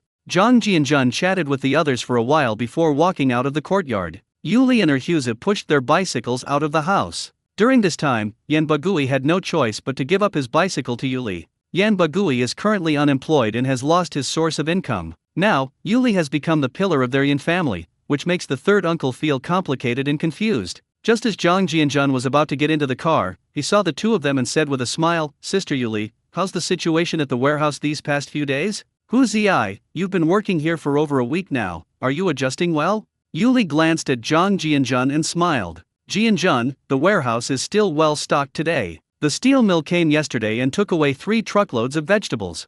You haven't been home these past few days, so I've already prepared the accounts. Should I give them to you now or wait until I get home from get off work tonight?"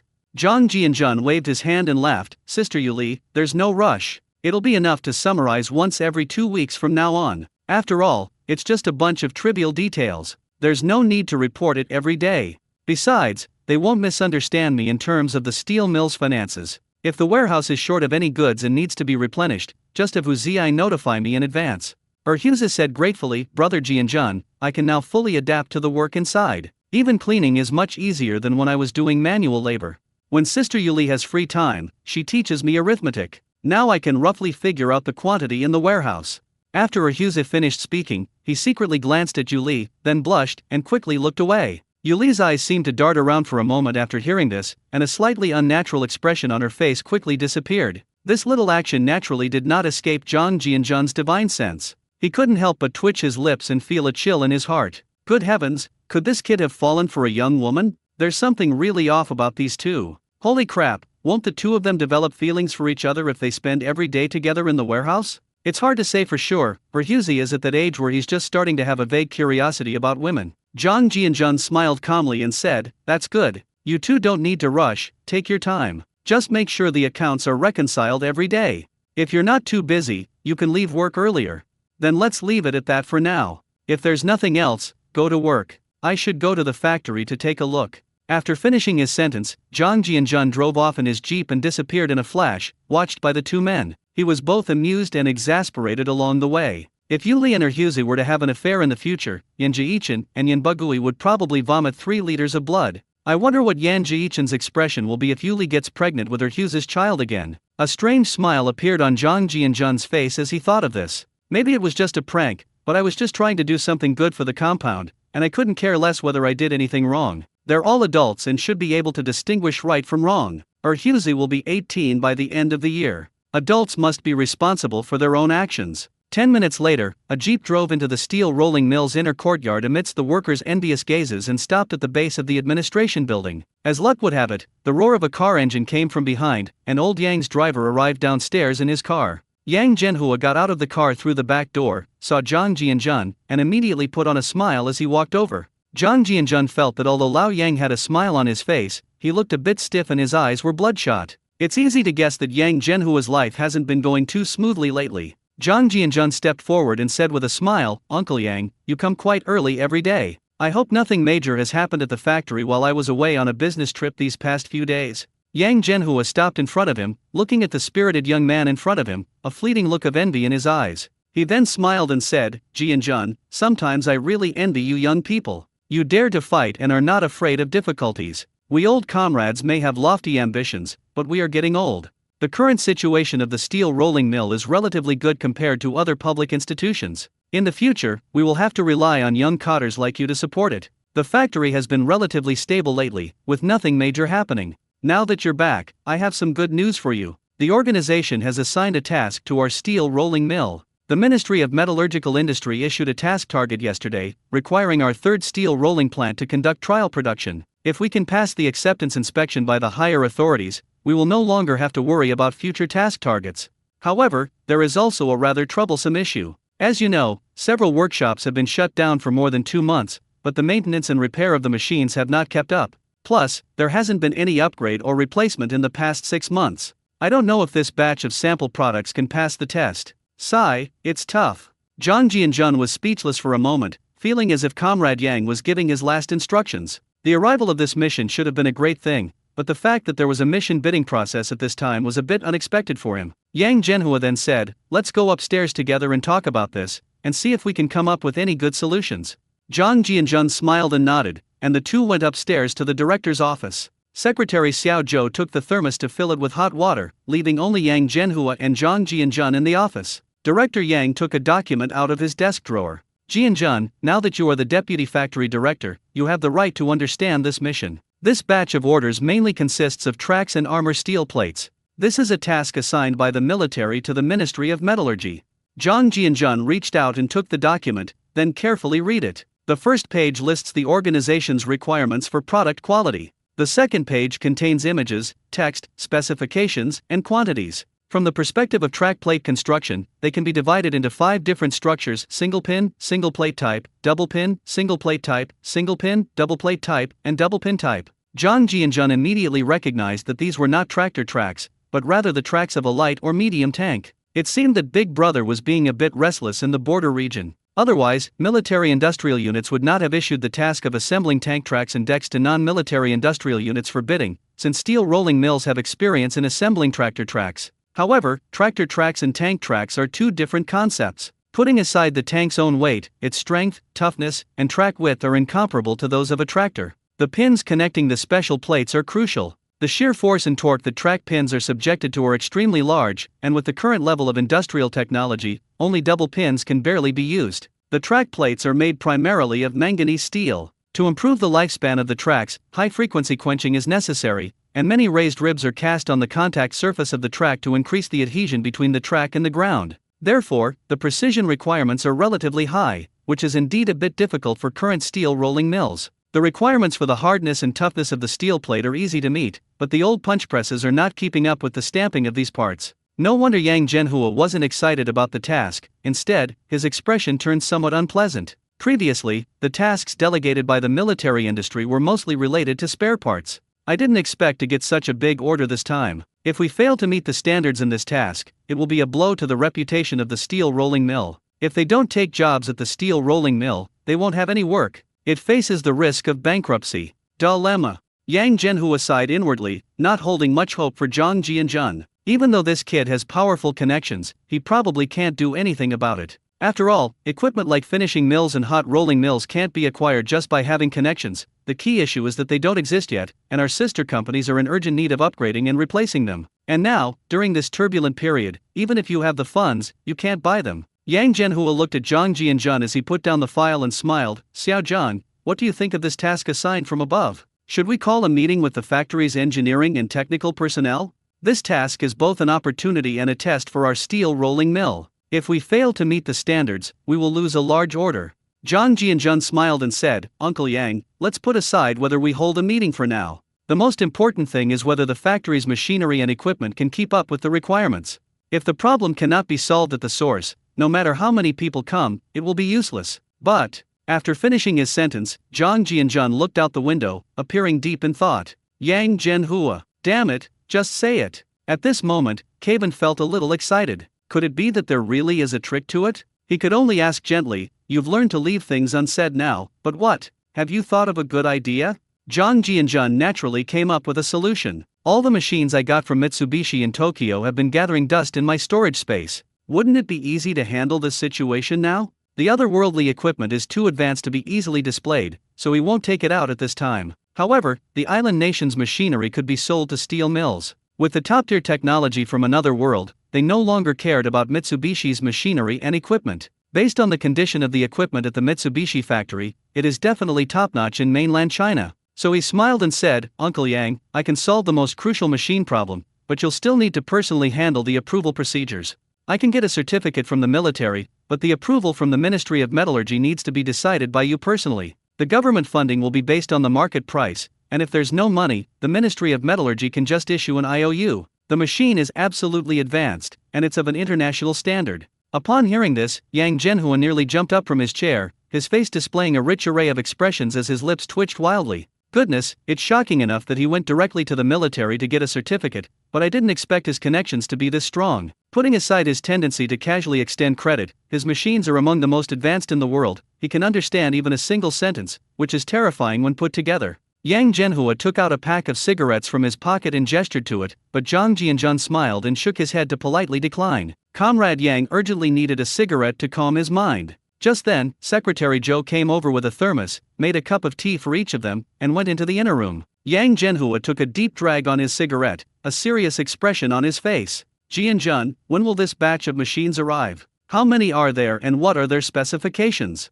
Zhang Jianjun pulled a notebook out of his pocket, which contained data on the island nation's machinery and equipment that had been named. He smiled and said, "Uncle Yang, please pick out which equipment you need first. All the equipment they have over there is listed here. Let me know when you need it after you've made your selection. Once the Ministry of Industry approves it, the machine can arrive here in no more than 3 days." Yang Zhenhua took the notebook, suppressing the urge to swear, and began to read it carefully. As time went on, old Yang's eyes widened more and more as he looked at the precision rolling mill, the CNC melting furnace for battery cells, the generator set, the trackless cold rolling mill, the hot rolling mill. Looking at the various machines and data on the screen, Yang Zhenhua was completely dumbfounded and his eyes started to turn green. Finally, when I saw the 10,000 ton water pressure large punch press, my heart skipped a beat and I felt a little overwhelmed. If we had this, would we still be afraid that manganese steel would be difficult to change shape? Wouldn't getting a deck or something similar be a piece of cake? This isn't something you can just get any shape you want. Yang Zhenhua had been the factory manager for several years, overseeing production. Although he wasn't a professional engineer, he could still tell the quality of the data. If everything is as advanced as described in the article, what can't it be manufactured? It's just that there's only one such large hydraulic press in China right now. The third steel rolling mill may not be able to afford the price either. He wanted to rush out immediately to discuss it with the engineers, as he wasn't entirely confident about the machine's performance.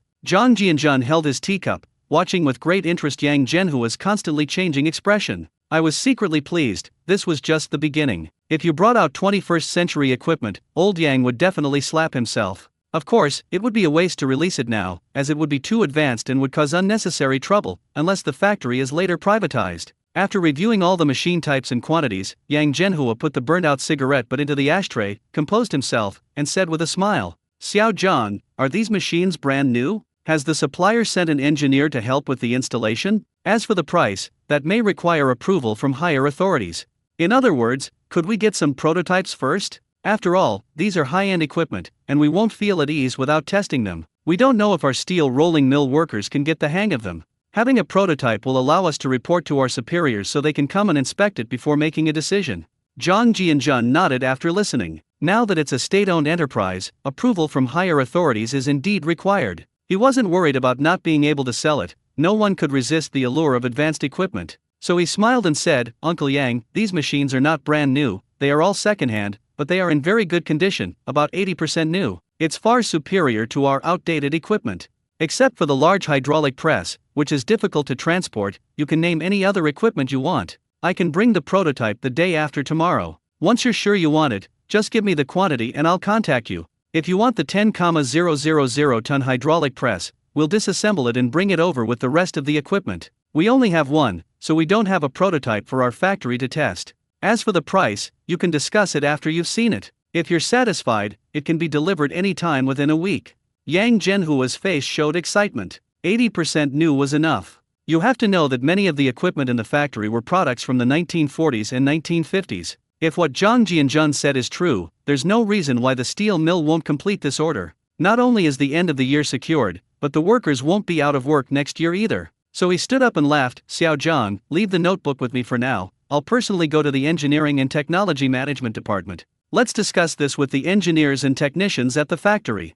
Let me see which equipment in our factory urgently needs to be replaced. After we decide, I'll come to your office to see you again. Or do you want to come with me to take a look?" Zhang Jianjun smiled and waved his hand. "Uncle Yang, I only handle technical issues like equipment scheduling. I don't know anything about them, so I won't get involved. I'll just wait for your reply in my office. It's convenient since we're on the same floor, you can come and call me anytime." After saying that, he stood up and the two walked and talked. "Let's walk out of the office together." A major overhaul is underway at the steel rolling mill. 6 p.m. The last rays of the setting sun, like blood, spilled across the streets and alleys of Beijing. A jeep was driving through the street. Zhang Jianjun gripped the steering wheel and looked at the somewhat deserted streets. He felt that after the National Day holiday, Beijing was not as bustling as before, and it seemed that there were far fewer passionate young people. It's unclear whether this abnormal phenomenon is good or bad, or whether it signifies an improvement in the wind direction. When Zhang Jianjun was reading the newspaper in his office, he noticed that there were far fewer eye-catching headlines recently, and they were not appearing as frequently as before. The quietness during this period was somewhat unsettling. Since Yang Zhenhua received reassurance from Zhang Jianjun, he held 2 small meetings in one day. When Engineer Chen and his colleagues in the technical department learned that there was advanced equipment, they were initially a little skeptical, since that was their line of work. It's obvious that advanced equipment isn't so easy to acquire. When Yang Zhenhua distributed the equipment types and data copied by Secretary Zhou to a dozen or so technicians, represented by Engineer Chen, the entire conference room erupted in a lively discussion. They were all amazed by the advanced equipment shown on the manuscript. Among them, Engineer Chen and several senior technicians immediately recognized that this equipment was something that could not be seen in mainland China and could only be found abroad. Engineers and technicians, upon seeing the advanced equipment, reacted with the same fervor as a cat seeing a dried fish. So a small meeting turned into an academic discussion, with the engineers and technicians all getting incredibly excited and suggesting that Director Yang get a prototype of every single machine. Their idea stemmed from their academic perspective. They wanted to improve their professional skills and technical level, and these advanced devices were the best whetstones for their skills. Yang Zhenhua could only bring up the financial issues to quell the technicians' frenzied enthusiasm, and they began to discuss the equipment that the factory most urgently needed to replace.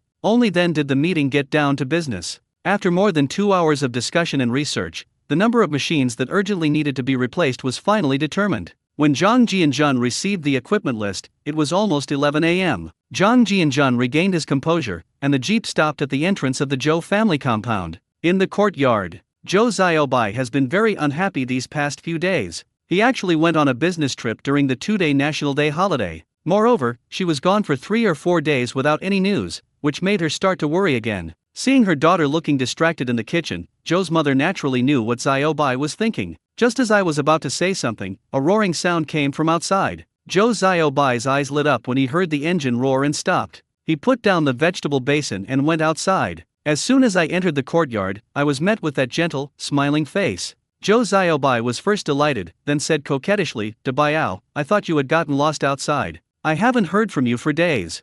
Looking at Zhou Xiaobai's beautiful features, which were tinged with reproach, but whose eyes held an undisguised joy, Zhang Jianzhan's mood instantly brightened. He smiled and said, "Xiaobai, tell me who bullied you. Who is so blind as to make my Xiaobai unhappy? Logically speaking, no one in this area should be this bold. If anyone dares to mess with you, I won't let them get away with it." Zhou Xiaobai blushed and rolled her eyes. "You've got a habit of being cheeky lately. What if you're the one who messes with me?" Zhang Jianzhan, I'm entrusting these 150 or 160 pounds to you. You decide what to do with them. Alas, in this busy world, no one can live a life of perfect ease, but I believe that by traversing the long river of time and experiencing all the flavors of life, one can truly live a fulfilling life. Only Xiaobai understands me the most. Zhou Xiaobai shuddered. Good heavens, who could resist someone who kept throwing out inspirational love quotes? A blush rose to her cheeks and a smile appeared on her lips. She said playfully, "Okay, you pass." Seeing this scene from the kitchen window, Zhou's mother thought to herself that this boy was indeed a product of his propaganda background. He had a whole repertoire of ways to coax young girls. I must remind my daughter to keep a close eye on her from now on, lest she continue to have affairs after getting married. Zhang Jianzhan never expected that his sweet talk would attract the attention of his mother-in-law. Zhou Jianese was reading the newspaper on the sofa when he heard the car approaching outside. Zhang Jianzhan had told him about it a few days ago when he went out. "I've always been a little worried that this kid will cause big trouble when he goes out. After all, the last incident in the island nation has already spread to the mainland." Based on the helicopter that Zhang Jianzhan presented, it has been determined that he has some connection with it. It seems that the island nation has recently lost 2 more planes. This made Zhou Jianese's heart skip a beat. As an officer who had killed Japanese soldiers, he secretly rejoiced when the island nation's shrines were burned down, as the island nation had been at odds with the mainland ever since its defeat in the war. They have never admitted their mistakes, and even now, island nation spies are still active, so it is never too much to be wary of island nations. Seeing her daughter bring Zhang Jianzhan in, she put down her newspaper and smiled as she spoke. "Xiaobai, your mother is a bit busy cooking by herself. Why don't you go to the kitchen and lend a hand?" Zhou Xiaobai glanced at Zhang Jianzhan and understood that his father had something to say. He agreed and went into the kitchen. Seeing his daughter leave, Zhou Jianese stood up and said, "Xiao Zhan, did everything go smoothly on this trip? Let's go into the study and talk." Zhang Jianzhan followed behind with a smile and said, "Uncle, thank you for your concern that everything went well on the journey." The two entered the study. It was already dark outside. The incandescent light came on, and the two sat on either side of the coffee table. Zhou Jianese smiled and asked, "Recently, we've arrested several spies. After interrogation, they all admitted to working for the island nation. What do you think of that?" Zhang Jianzhan's heart stirred. He had made such a mess of the island nation, yet there were still traitors around at this time. But thinking back to his past life, it made sense. Even in the peaceful environment of my previous life, there were traitors. Many of those hastily written accounts on the internet are traitors. Trolls only attack people and things, while traitors attack everything. They are very adept at using cyberbullying. So he smiled and said, as for traitors, I personally believe that in this special period, they should be killed without exception. Only a rolling mass of heads can deter those petty villains. The nation was built by countless martyrs who shed their blood and sacrificed their lives. We have finally ushered in an era of peace, but these evil spirits have started to cause trouble. We can only fight violence with violence. Island nations are bullies who prey on the weak and fear the strong. Hiroshima and Nagasaki were both bombed with mushroom bombs. After their defeat, instead of hating the United States, they acted as the vanguard to monitor the mainland. Imperialism has always been trying to revive, and the desire to destroy us has always existed, so it is not wrong to use any means to deal with these traitors. Joe Ginese nodded repeatedly as he listened, his eyes filled with increasing appreciation. This kid is definitely a worldly person. His analysis of the changing world order was very logical and well-reasoned. For Zhang Jianjun, analyzing these historical events is naturally a piece of cake. A transmigrator with pre-existing memories is essentially a cheat code, possessing foresight. Besides, he also has a cheat code. Joe Ginese said with a smile, I didn't expect you to know so much about these intricacies. Not bad. You didn't just come here today to report that you're safe, did you? Zhang Jianjun smiled and nodded. As expected, nothing can escape your discerning eyes. The main purpose of my visit this time is to discuss the mechanical equipment issue at the steel rolling mill. Our steel rolling mill has just received a task order. Judging from the equipment drawings, I'm guessing correctly it's a military product. You should be the most qualified to speak on this topic. Given the current outdated equipment at the steel rolling mill, it would be very difficult to meet the quota for taking on this order. Even if we can manage, the problem of equipment not being able to keep up with the progress will immediately arise once the workload increases. If you want to do a good job, you must first have the right tools. So our factory is in an awkward position. If we take on the tasks, we're afraid we won't be able to complete them. If we don't take on the tasks, we won't have any work to do. Upon hearing this, Joe Jinese's heart stirred. He naturally knew about the mission issued by the military. The surrounding area was currently very unsettled and could be described as being surrounded by wolves. What they didn't expect was that their steel rolling mill also received orders. So he nodded and asked with a smile, it is indeed a bit difficult for a non-military industrial unit. After all, there are too few cutting-edge equipment, so we can only concentrate them to do big things. You didn't come here just to complain, did you? We have no choice with these devices. Even military units are struggling to make ends meet. Zhang Jianjun laughed and said, Uncle, look at what you're saying. How could I cause trouble for the organization? As a junior leader, I have to step up even if there are difficulties, right? Haha, don't try to fool me. Tell me what you've got in mind. Otherwise, you wouldn't just spout nonsense, that's not like you. Zhang Jianjun smiled shyly and said, when I heard that this mission was about military equipment, I was very excited and also very proud. This is the first time I have participated in an organized bidding process and test since I took office as deputy factory director, so I must take it very seriously. So I tried everything I could and finally found some supply channels for second-hand equipment. We at the steel rolling mill are determined to accomplish this glorious task assigned by the organization, working together as one. I also want to make a small contribution to the national defense construction of our motherland. Although these equipment are all second-hand, they are still relatively advanced compared to our steel rolling mill. Well, but there's a problem I need to solve. I can get the equipment, but I can't prove its origin. After all, it's a secret channel that needs protection. I don't know anyone at the Ministry of Metallurgy, so I'll need you to issue me a certificate. Joe Jinese's eyelids twitched upon hearing this. Good heavens, is this kid trying to trick his father-in-law? After going around in circles, the last sentence is the main point. It left him somewhat speechless, both amused and exasperated. He's now completely bewildered by Zhang Jianjun's secret channels. Who can stand being given approval for advanced equipment so easily? There are no advanced machines operating on the mainland at this stage. It's obvious that this guy is causing trouble again. Joe Jinese asked meaningfully, I didn't want to ask this originally, but you're making me a little uneasy. Is the source of this equipment safe? Are there any potential side effects? Zhang Jianjun said with a smile, Uncle, you can rest assured that it is absolutely safe and reliable. All the codes and markings on it have been removed, so even if they come in person, they won't be able to recognize it. Joe Jinese suppressed the urge to swear and raised an eyebrow. This must be another factory robbery. He remembered the batch of machine tools from last time, but what could he say? The scientific and technological data and products he had obtained in the previous few attempts were all classified by the organization as acts of great merit.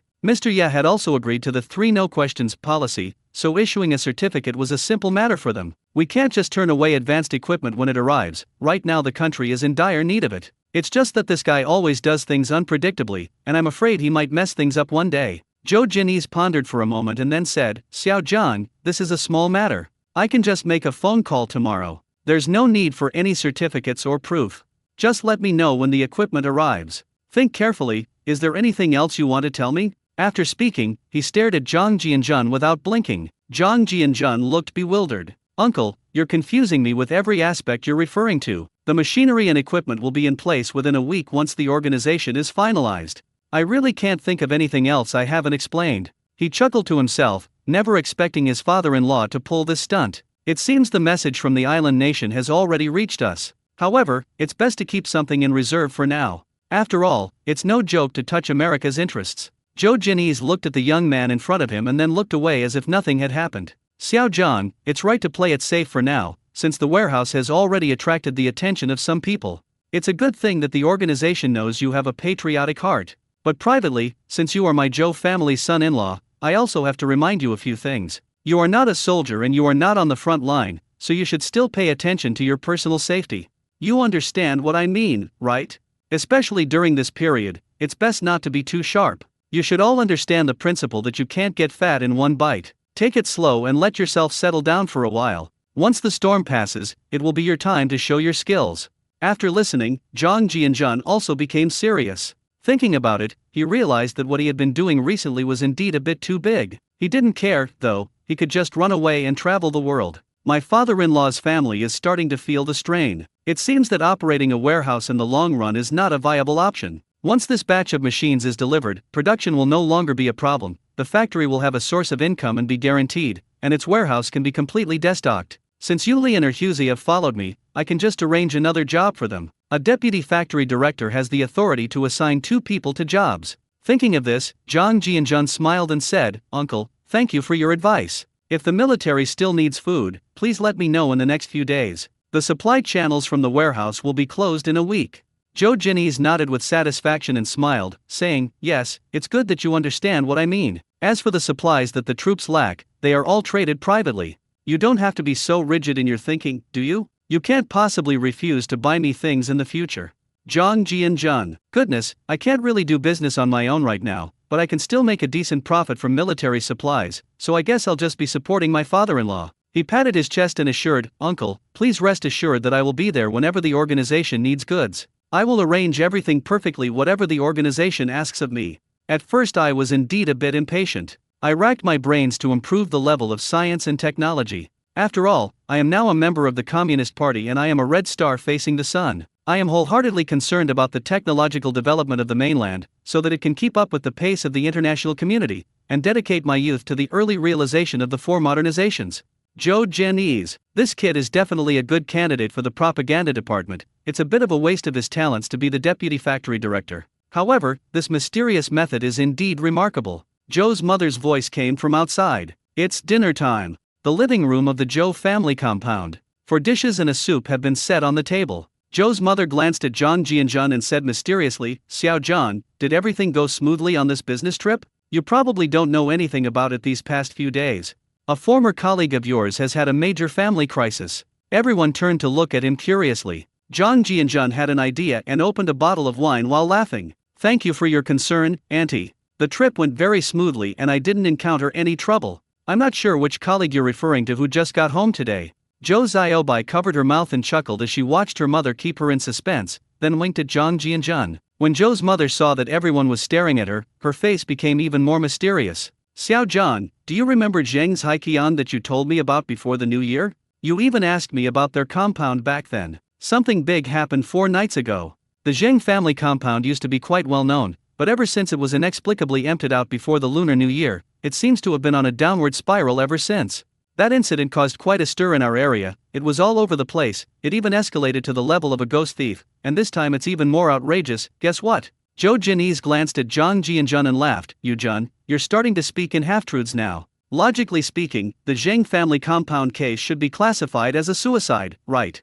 Zhang Jianzhen's mind raced, and he almost forgot about Zheng Yuanhua. So he pretended to be surprised and asked, Aunt Zhou, I heard that my colleague Zhang Ziqiang was sent to a labor camp. How come he's in trouble now?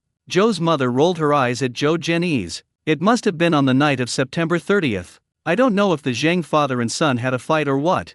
Zheng Yuanhua shot his own son with a pistol, then shot himself, ending up with his entire family. Tell me, is this something a human being could do? That very night, many people came to investigate the aftermath. The residents of the nearby compound were all quite frightened. They never expected that old Zheng would be so crazy.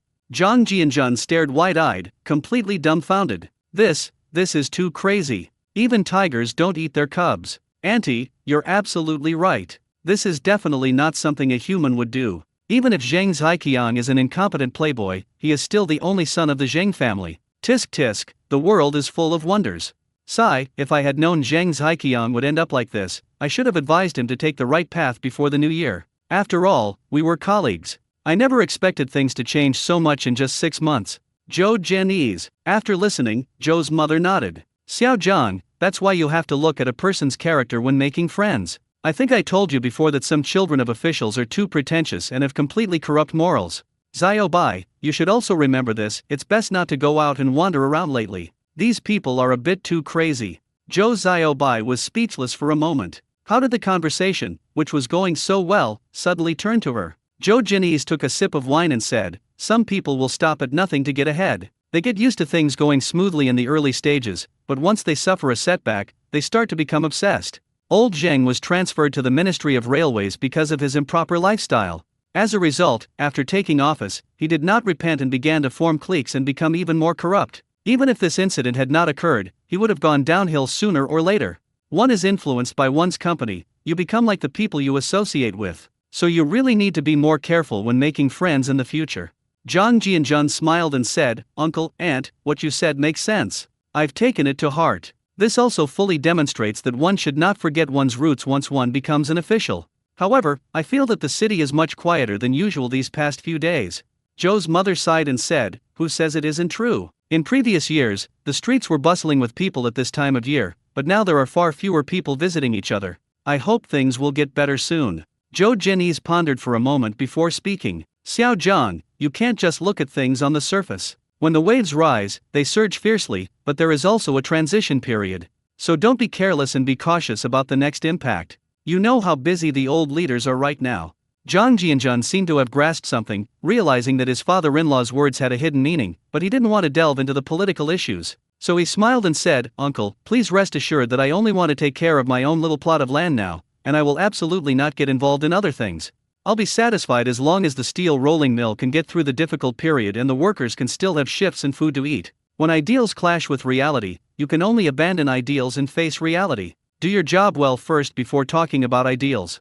Zhou's mother is indeed very good at deceiving people. She has a very sophisticated set of ideas. Zhou Zhenyi nodded in satisfaction. The more witty the better, but he was afraid of the stubborn type. Lately, he had been on edge because of this kid. At this moment, Zhou Xiaobai asked curiously, since you chose reality over ideals, what were your ideals in the past? And why did the conflict occur? The elderly couple exchanged a smile and looked at Zhang Jianjun with great interest. They also wanted to see how this kid would explain himself. Zhang Jianjun, Xiaobai, it's hard to describe in just a sentence or two, so I'll just summarize it simply. My ideal is to be strong at heart, well-mannered in speech and behavior, tolerant in interactions, and kind at heart. I hope I won't waste half my life, that I won't be blind to injustice but pretend to be drunk, and that I won't be the one who compromises in a mundane life. Actually, I haven't figured it out or come to terms with it at all. All I feel is helplessness, powerlessness, and acceptance of whatever comes. So my ideals are very pale and I can't say them outright. Perhaps the ideals of our generation still need to be refined by the years and nurtured by time before they can blossom. If that day comes, I will tell you about my dreams. The three of them fell silent as they listened. Yes. This vibrant era needs nothing but passion. It is a relentless struggle and hard work that moves forward. Personal idealism is not allowed, there may be regrets, but no remorse. Zhou Zhenyi took a sip of wine and laughed heartily. Your inner strength is commendable. Young people shouldn't be so sentimental and old-fashioned. Our generation has walked through snow-capped mountains and climbed grasslands, and we have survived the test of life and death. Our generation will eventually grow old, and you young people must step up. There is no hurdle that cannot be overcome. Let's cheer for strength. Cheers to our ideals. The family banquet at the Zhou family compound lasted until after 8 p.m. As Zhang Jianjun left, he glanced at the sulking Zhou Xiaobai and gave an innocent smile, because he had gotten his father-in-law drunk again. The late autumn moonlight draped Beijing in silver frost. A jeep drove off down this mysterious street, its engine roaring far into the quiet night. After more than half an hour, the car stopped at Nanluaguxiang. Zhang Jianjun opened the car door and looked at the dark courtyard, and couldn't help but sigh that people really do go to bed early in this era without cell phones and computers. I closed the car door and walked into the front yard. Thinking about his conversation with his father-in-law at the Zhou family home today, he realized that he had been a bit too casual lately, failing to judge things from his own perspective. He thought it was nothing serious, but in this era it was shocking. After finishing this deal, he should calm down and keep a low profile for a while. He needs to find a way to improve his cultivation level and reach the foundation establishment stage as soon as possible, which will reduce the obstacles he faces. Zhang Jianjun went to the backyard, opened the old house gate, went inside, bolted the door, and slipped into the space. As soon as he entered the space, he heard two meows, which reminded him that he hadn't played with his pets for a long time. Since he had started to get busy, he had forgotten to build a bond with the two leopard cats. Blackie and Whitey appeared on the grass in front of the cabin. The two little ones had grown into adults. Their bodies are about 35 centimeters long, and their golden fur is shiny and glossy. You can tell from their fur color that they are living a very comfortable life in their little space. Come to think of it, the space doesn't have 4 seasons and is always warm like spring, so the rabbits and squirrels can't possibly eat it all. The two leopard cats trotted over when they saw Zhang Jianjun. Their noses were incredibly sensitive, and they immediately recognized their former owner. The cats circled around Zhang Jianjun, meowing incessantly, which cheered him up. To hell with anything shocking, he thought, I'll pet the cat first. So with a wave of his hand, an iron rack appeared in front of me, and I hung 7 or 8 ounces of wild boar meat on it and started grilling. It had been a long time since I had spent time with the two little guys. It's time to treat them to a delicious meal. Zhang Jianjun sat cross-legged. The two leopard cats were not shy at all, snuggling up to his sides and letting him stroke their heads with his big hands, making purring sounds. Blackie and Whitey looked like they were really enjoying themselves, glancing at the barbecue grill every now and then, because they could smell the aroma of grilled meat again. Playing with pets allowed Zhang Jianjun to forget the troubles of the world. At this moment, my mindset began to calm down. He had also figured out a lot of things. After glancing at the advanced equipment placed in the distance, he decided to put it into use at least 10 years later. This wasn't because he was selfish, but because the circumstances didn't allow it. At that time, things will be much less cautious than they are now. Zhang Jianjun wasn't afraid of getting into trouble himself, but rather that his father-in-law really couldn't take it anymore. After petting the cats for half an hour, I adjusted my mindset, acted as a cat owner to take care of the two pets, and then went to the ancient well to meditate. Zhang Jianjun closed his eyes and began circulating his energy through the microcosmic orbit. His mind became clear and his consciousness began to sink, silently sensing the changes in the vortex within his danshan. As the spiritual energy flowed into the vortex through the meridians and acupoints, that familiar feeling of fullness returned, which gave him a pleasant surprise. Quickly hold your breath and concentrate, and start compressing as before. As time goes by, the feeling of fullness has stabilized considerably. Although the spiritual energy vortex did not show much change, he could clearly feel that his cultivation level had increased slightly, a natural increase he had not experienced since the 8th level of qi refining. Watching the milky white vortex of spiritual energy constantly spinning, Zhang Jianjun circulated his energy again through the small heavenly circuit. After an hour, he stopped and could only shake his head. The first run each day only has some effect. After running it again, the feeling of fullness disappears, and it seems to only have a stabilizing effect at most. Zhang Jianjun opened his eyes but didn't dwell on it too much. What's lost is fate, what's gained is fortune, and it can't be forced. I got up and started tidying up the space, organizing all the equipment needed in the factory. I once read in a newspaper that in the early 1960s, the Shandong Provincial Party Committee sealed up equipment worth 45 million yuan, and the equipment that had already been put into production was shut down. That machine production line was a small wire rod equipment imported from Czechoslovakia. You can imagine how huge that amount was in an era when wages were only a few dozen yuan. His equipment is no weaker than the Czechoslovakian equipment, even though it's secondhand and the steel mill is going to suffer huge losses this time. After sorting all the machines, Zhang Jianjun began harvesting wheat, melons, fruits, and vegetables, just like he harvested them with a single click in the QQ farm game he played in his previous life. Looking at the mountain of tranquilizing flowers and silverleaf grass, it was time to begin his alchemical journey. With a wave of his hand, Zhang Jianjun summoned a small alchemical crucible containing a trace of mithril and crystal ore. This crucible had never been put to any real use since it came into his possession. Following the 5:4 ratio of tranquilizing flower and silverleaf, I poured in the prepared alchemical solution, opened the alchemy notebook, and began to control the heat with my mental power. The two herbs are gradually diluted by the solvent, and the brewing process must be controlled by mental power, so every alchemist is also a sorcerer. Basic healing potions can be made by any alchemy apprentice, so they are relatively easy to make. It doesn't require the divine sense to control fire like alchemy does. High-level pills also require different kinds of fire. Alchemy only requires that the steps are correct and that the refining time and temperature are well controlled. Of course, the proportions must be exactly correct. This was actually a simple matter for Zhang Jianjun in the space, as his spiritual power had already reached the level of a Grand Master. He has absolute control over the space, so even if he fails, the drug will not react or cause an explosion. Previously, what was brewed was only a semi-finished product, so this time a batch of finished products must be refined and stored in the space. 1,000 grams of calming flour and more than 800 grams of silverleaf grass can only produce about 200 grams of medicine, the rest turns into dark dregs. Unlike in a game where you can simply press an alchemy skill button, this requires skillful control. In less than 15 minutes, the bubbles in the dry pot began to rise, releasing a faint, pleasant aroma, not the pungent smell one might expect. The liquid at the bottom of the pot had turned dark red. Zhang Jianjun was overjoyed and quickly extinguished the flames at the bottom of the crucible with a thought, clearing away the black residue in the pot. With a wave of his hand, a wine bottle appeared in his hand. Logically, test tubes would be the best, but Zhang Jianjun thought they were too troublesome, so he poured more than 200 grams of the medicine into the wine bottle. He took out his mithril short sword, made a light cut on his finger, and a gash appeared on his left index finger. With a thought, Zhang Jianjun applied a drop of medicine to the wound. The wound visibly shrank, and in the blink of an eye, it was completely healed on the index finger. It's done. Although the wound was small, this miraculous scene would definitely make outsiders question their existence if they saw it. Imagine slapping your surgical wound a few times after surgery. What would the doctor think if the stitches could be removed right then and there?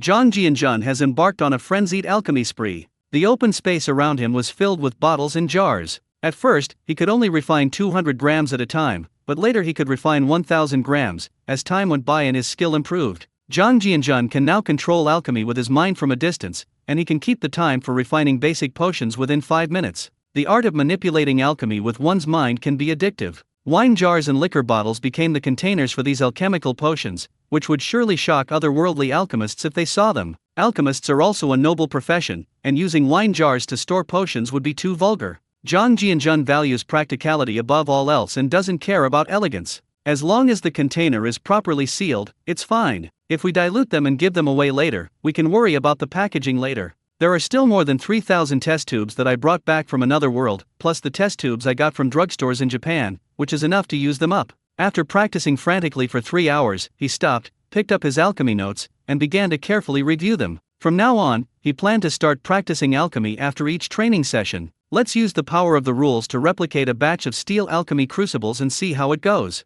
Looking at the common language of the continent in the alchemy notebook, even literary masters wouldn't recognize it. Luckily, the old mage used a spell scroll on him. Otherwise, the tadpole-like characters would be much more difficult to learn than a foreign language. Zhang Jianjun was delighted to see the effect of a potion recipe in his alchemy notebook. The ingredients for the lesser invisibility potion are wild steel flower and deadleaf grass, which are only at the beginner to intermediate level in alchemy, making it relatively easy for him to use. There is no invisibility spell in the chi refining section of the spellbook, but he can achieve invisibility by taking drugs. This is a magical potion that Zhang Jianjun has long wanted to refine. According to the alchemy recipe, taking 10 grams at a time will grant invisibility for 30 magical minutes. That's a little over half an hour. A day in Azeroth is equivalent to 25 hours on Earth. The invisibility effect after drinking the drink means that you won't be detected if the enemy's energy level is lower than your own. Taking physical or magical damage during invisibility will break the invisibility effect. When I use offensive spells, I will also break invisibility.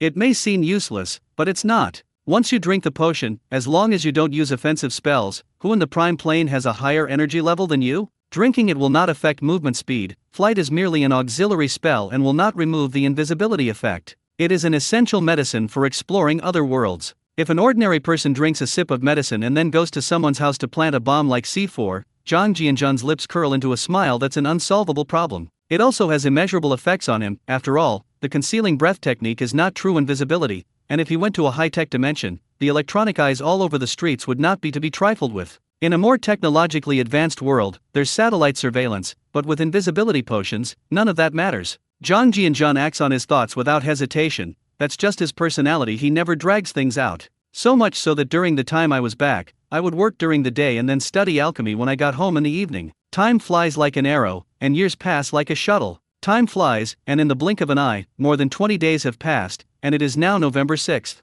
9 a.m., Office of the Deputy Director of the Steel Rolling Mill. Zhang Jianjun put down the landline phone and rubbed his temples. The General Office of the Ministry of Metallurgical Industry had just called to ask if he still had equipment as advanced as that of the steel rolling mill. He could only claim that the supply channels had been interrupted. I was originally planning to keep a low profile and stop causing trouble, with no plans to travel at least this year, since there are still more than 2 months until the new year. Who knew that the recent major reshuffle at the steel rolling mill had leaked the news, and factories of all sizes in the Beijing area were quick to react, all requesting that their superiors approve some advanced equipment for them as well. There's nothing we can do about it. There are all sorts of people in a 100-person factory, let alone a steel mill with tens of thousands of employees. Who knows, someone might go home, have a few drinks, and start bragging. So the word spread from 1 to 10, and from 10 to 100. This has led to visits from other units every day, keeping Director Yang extremely busy these past few days. The steel rolling mill has never seen such frequent visits before. Sometimes there are too many people and they can't keep up, so Zhang Jianjun, the deputy factory director, can't just sit idly by. His peaceful life was turned into a mess, and after more than 20 days of intense activity, the heat finally cooled down. Unexpectedly, the Ministry of Metallurgy is still somewhat persistent, and called again today to test whether he still has any hope. The Ministry of Metallurgy considered that both sides were equally important, and besides, this batch of equipment was indeed too advanced. Once the steel rolling mill was established, other departments would start to get envious. In particular, the large hydraulic press has become a hot commodity, attracting the attention of many people. Shaogang Group and surrounding machinery factories have sent several groups of people to visit and learn from it. After all, this is the second 10,000-ton hydraulic press in China. When the other companies saw the 2-story high water pressure press, their eyes lit up. This equipment has become the cornerstone of the steel rolling mill, instantly elevating the reputation of the third steel plant by several notches. The arrival of more than 60 pieces of equipment caused an uproar among the workers in the entire steel rolling mill. Those sophisticated machines were more eye-catching to the workers than the swaying hips of young women. After more than half a month of adjustment, the operators gradually adapted to the effects of the high-end equipment. The Ministry of Metallurgical Industry also approved the steel rolling mill sample work a week ago. The military's orders were naturally taken over by the steel rolling mill, and the once quiet steel rolling mill returned to its bustling, noisy state. This change in the situation resulted in a significant reduction in the number of workers who used to be constantly on the go. To put it bluntly, everyone was idle and had work to do every day, so who would bother to cause trouble? The entire steel rolling mill seems to have returned to its former state. The Ministry of Metallurgy also owed a huge debt of more than 29 million yuan, and a single large hydraulic press was sold or given away for more than 18 million yuan. Zhang Jianjun received less than 4 million yuan in cash, meaning the equipment was sold for just over 33 million yuan. It was nearly 12 million yuan cheaper than the equipment in Jinan, and the equipment was a level above that of the other equipment. The Ministry of Metallurgical Industry naturally had information about the other equipment. I consulted professional engineers and experts for comparisons, and the results speak for themselves. This makes the organization take it quite seriously. So when the Ministry of Metallurgy saw that the equipment was not only advanced but also cheap and available on credit, it set its sights on Deputy Director Zhang once again. They call him all the time to ask if he has any stock available. Zhang Jianjun could only insist that this was the last batch, and that he would report to his superiors if any more advanced equipment was acquired. Since Zhang Jianjun stopped supplying goods to the small warehouse, many cotters in the factory have begun to speculate about the cause of the matter, but no one has come to inquire because of Zhang Jianjun's reputation. The quality of the food in the cafeteria has started to decline again. This almost caused a conflict. It's always the same with people. It's easy to go from frugality to extravagance, but difficult to go from. At first, the workers didn't understand and naturally refused to work. It was only after the factory's propaganda department explained through loudspeakers that the steel rolling mill had started to run into financial losses that the workers calmed down. The arrival of the new machine gradually faded from memory.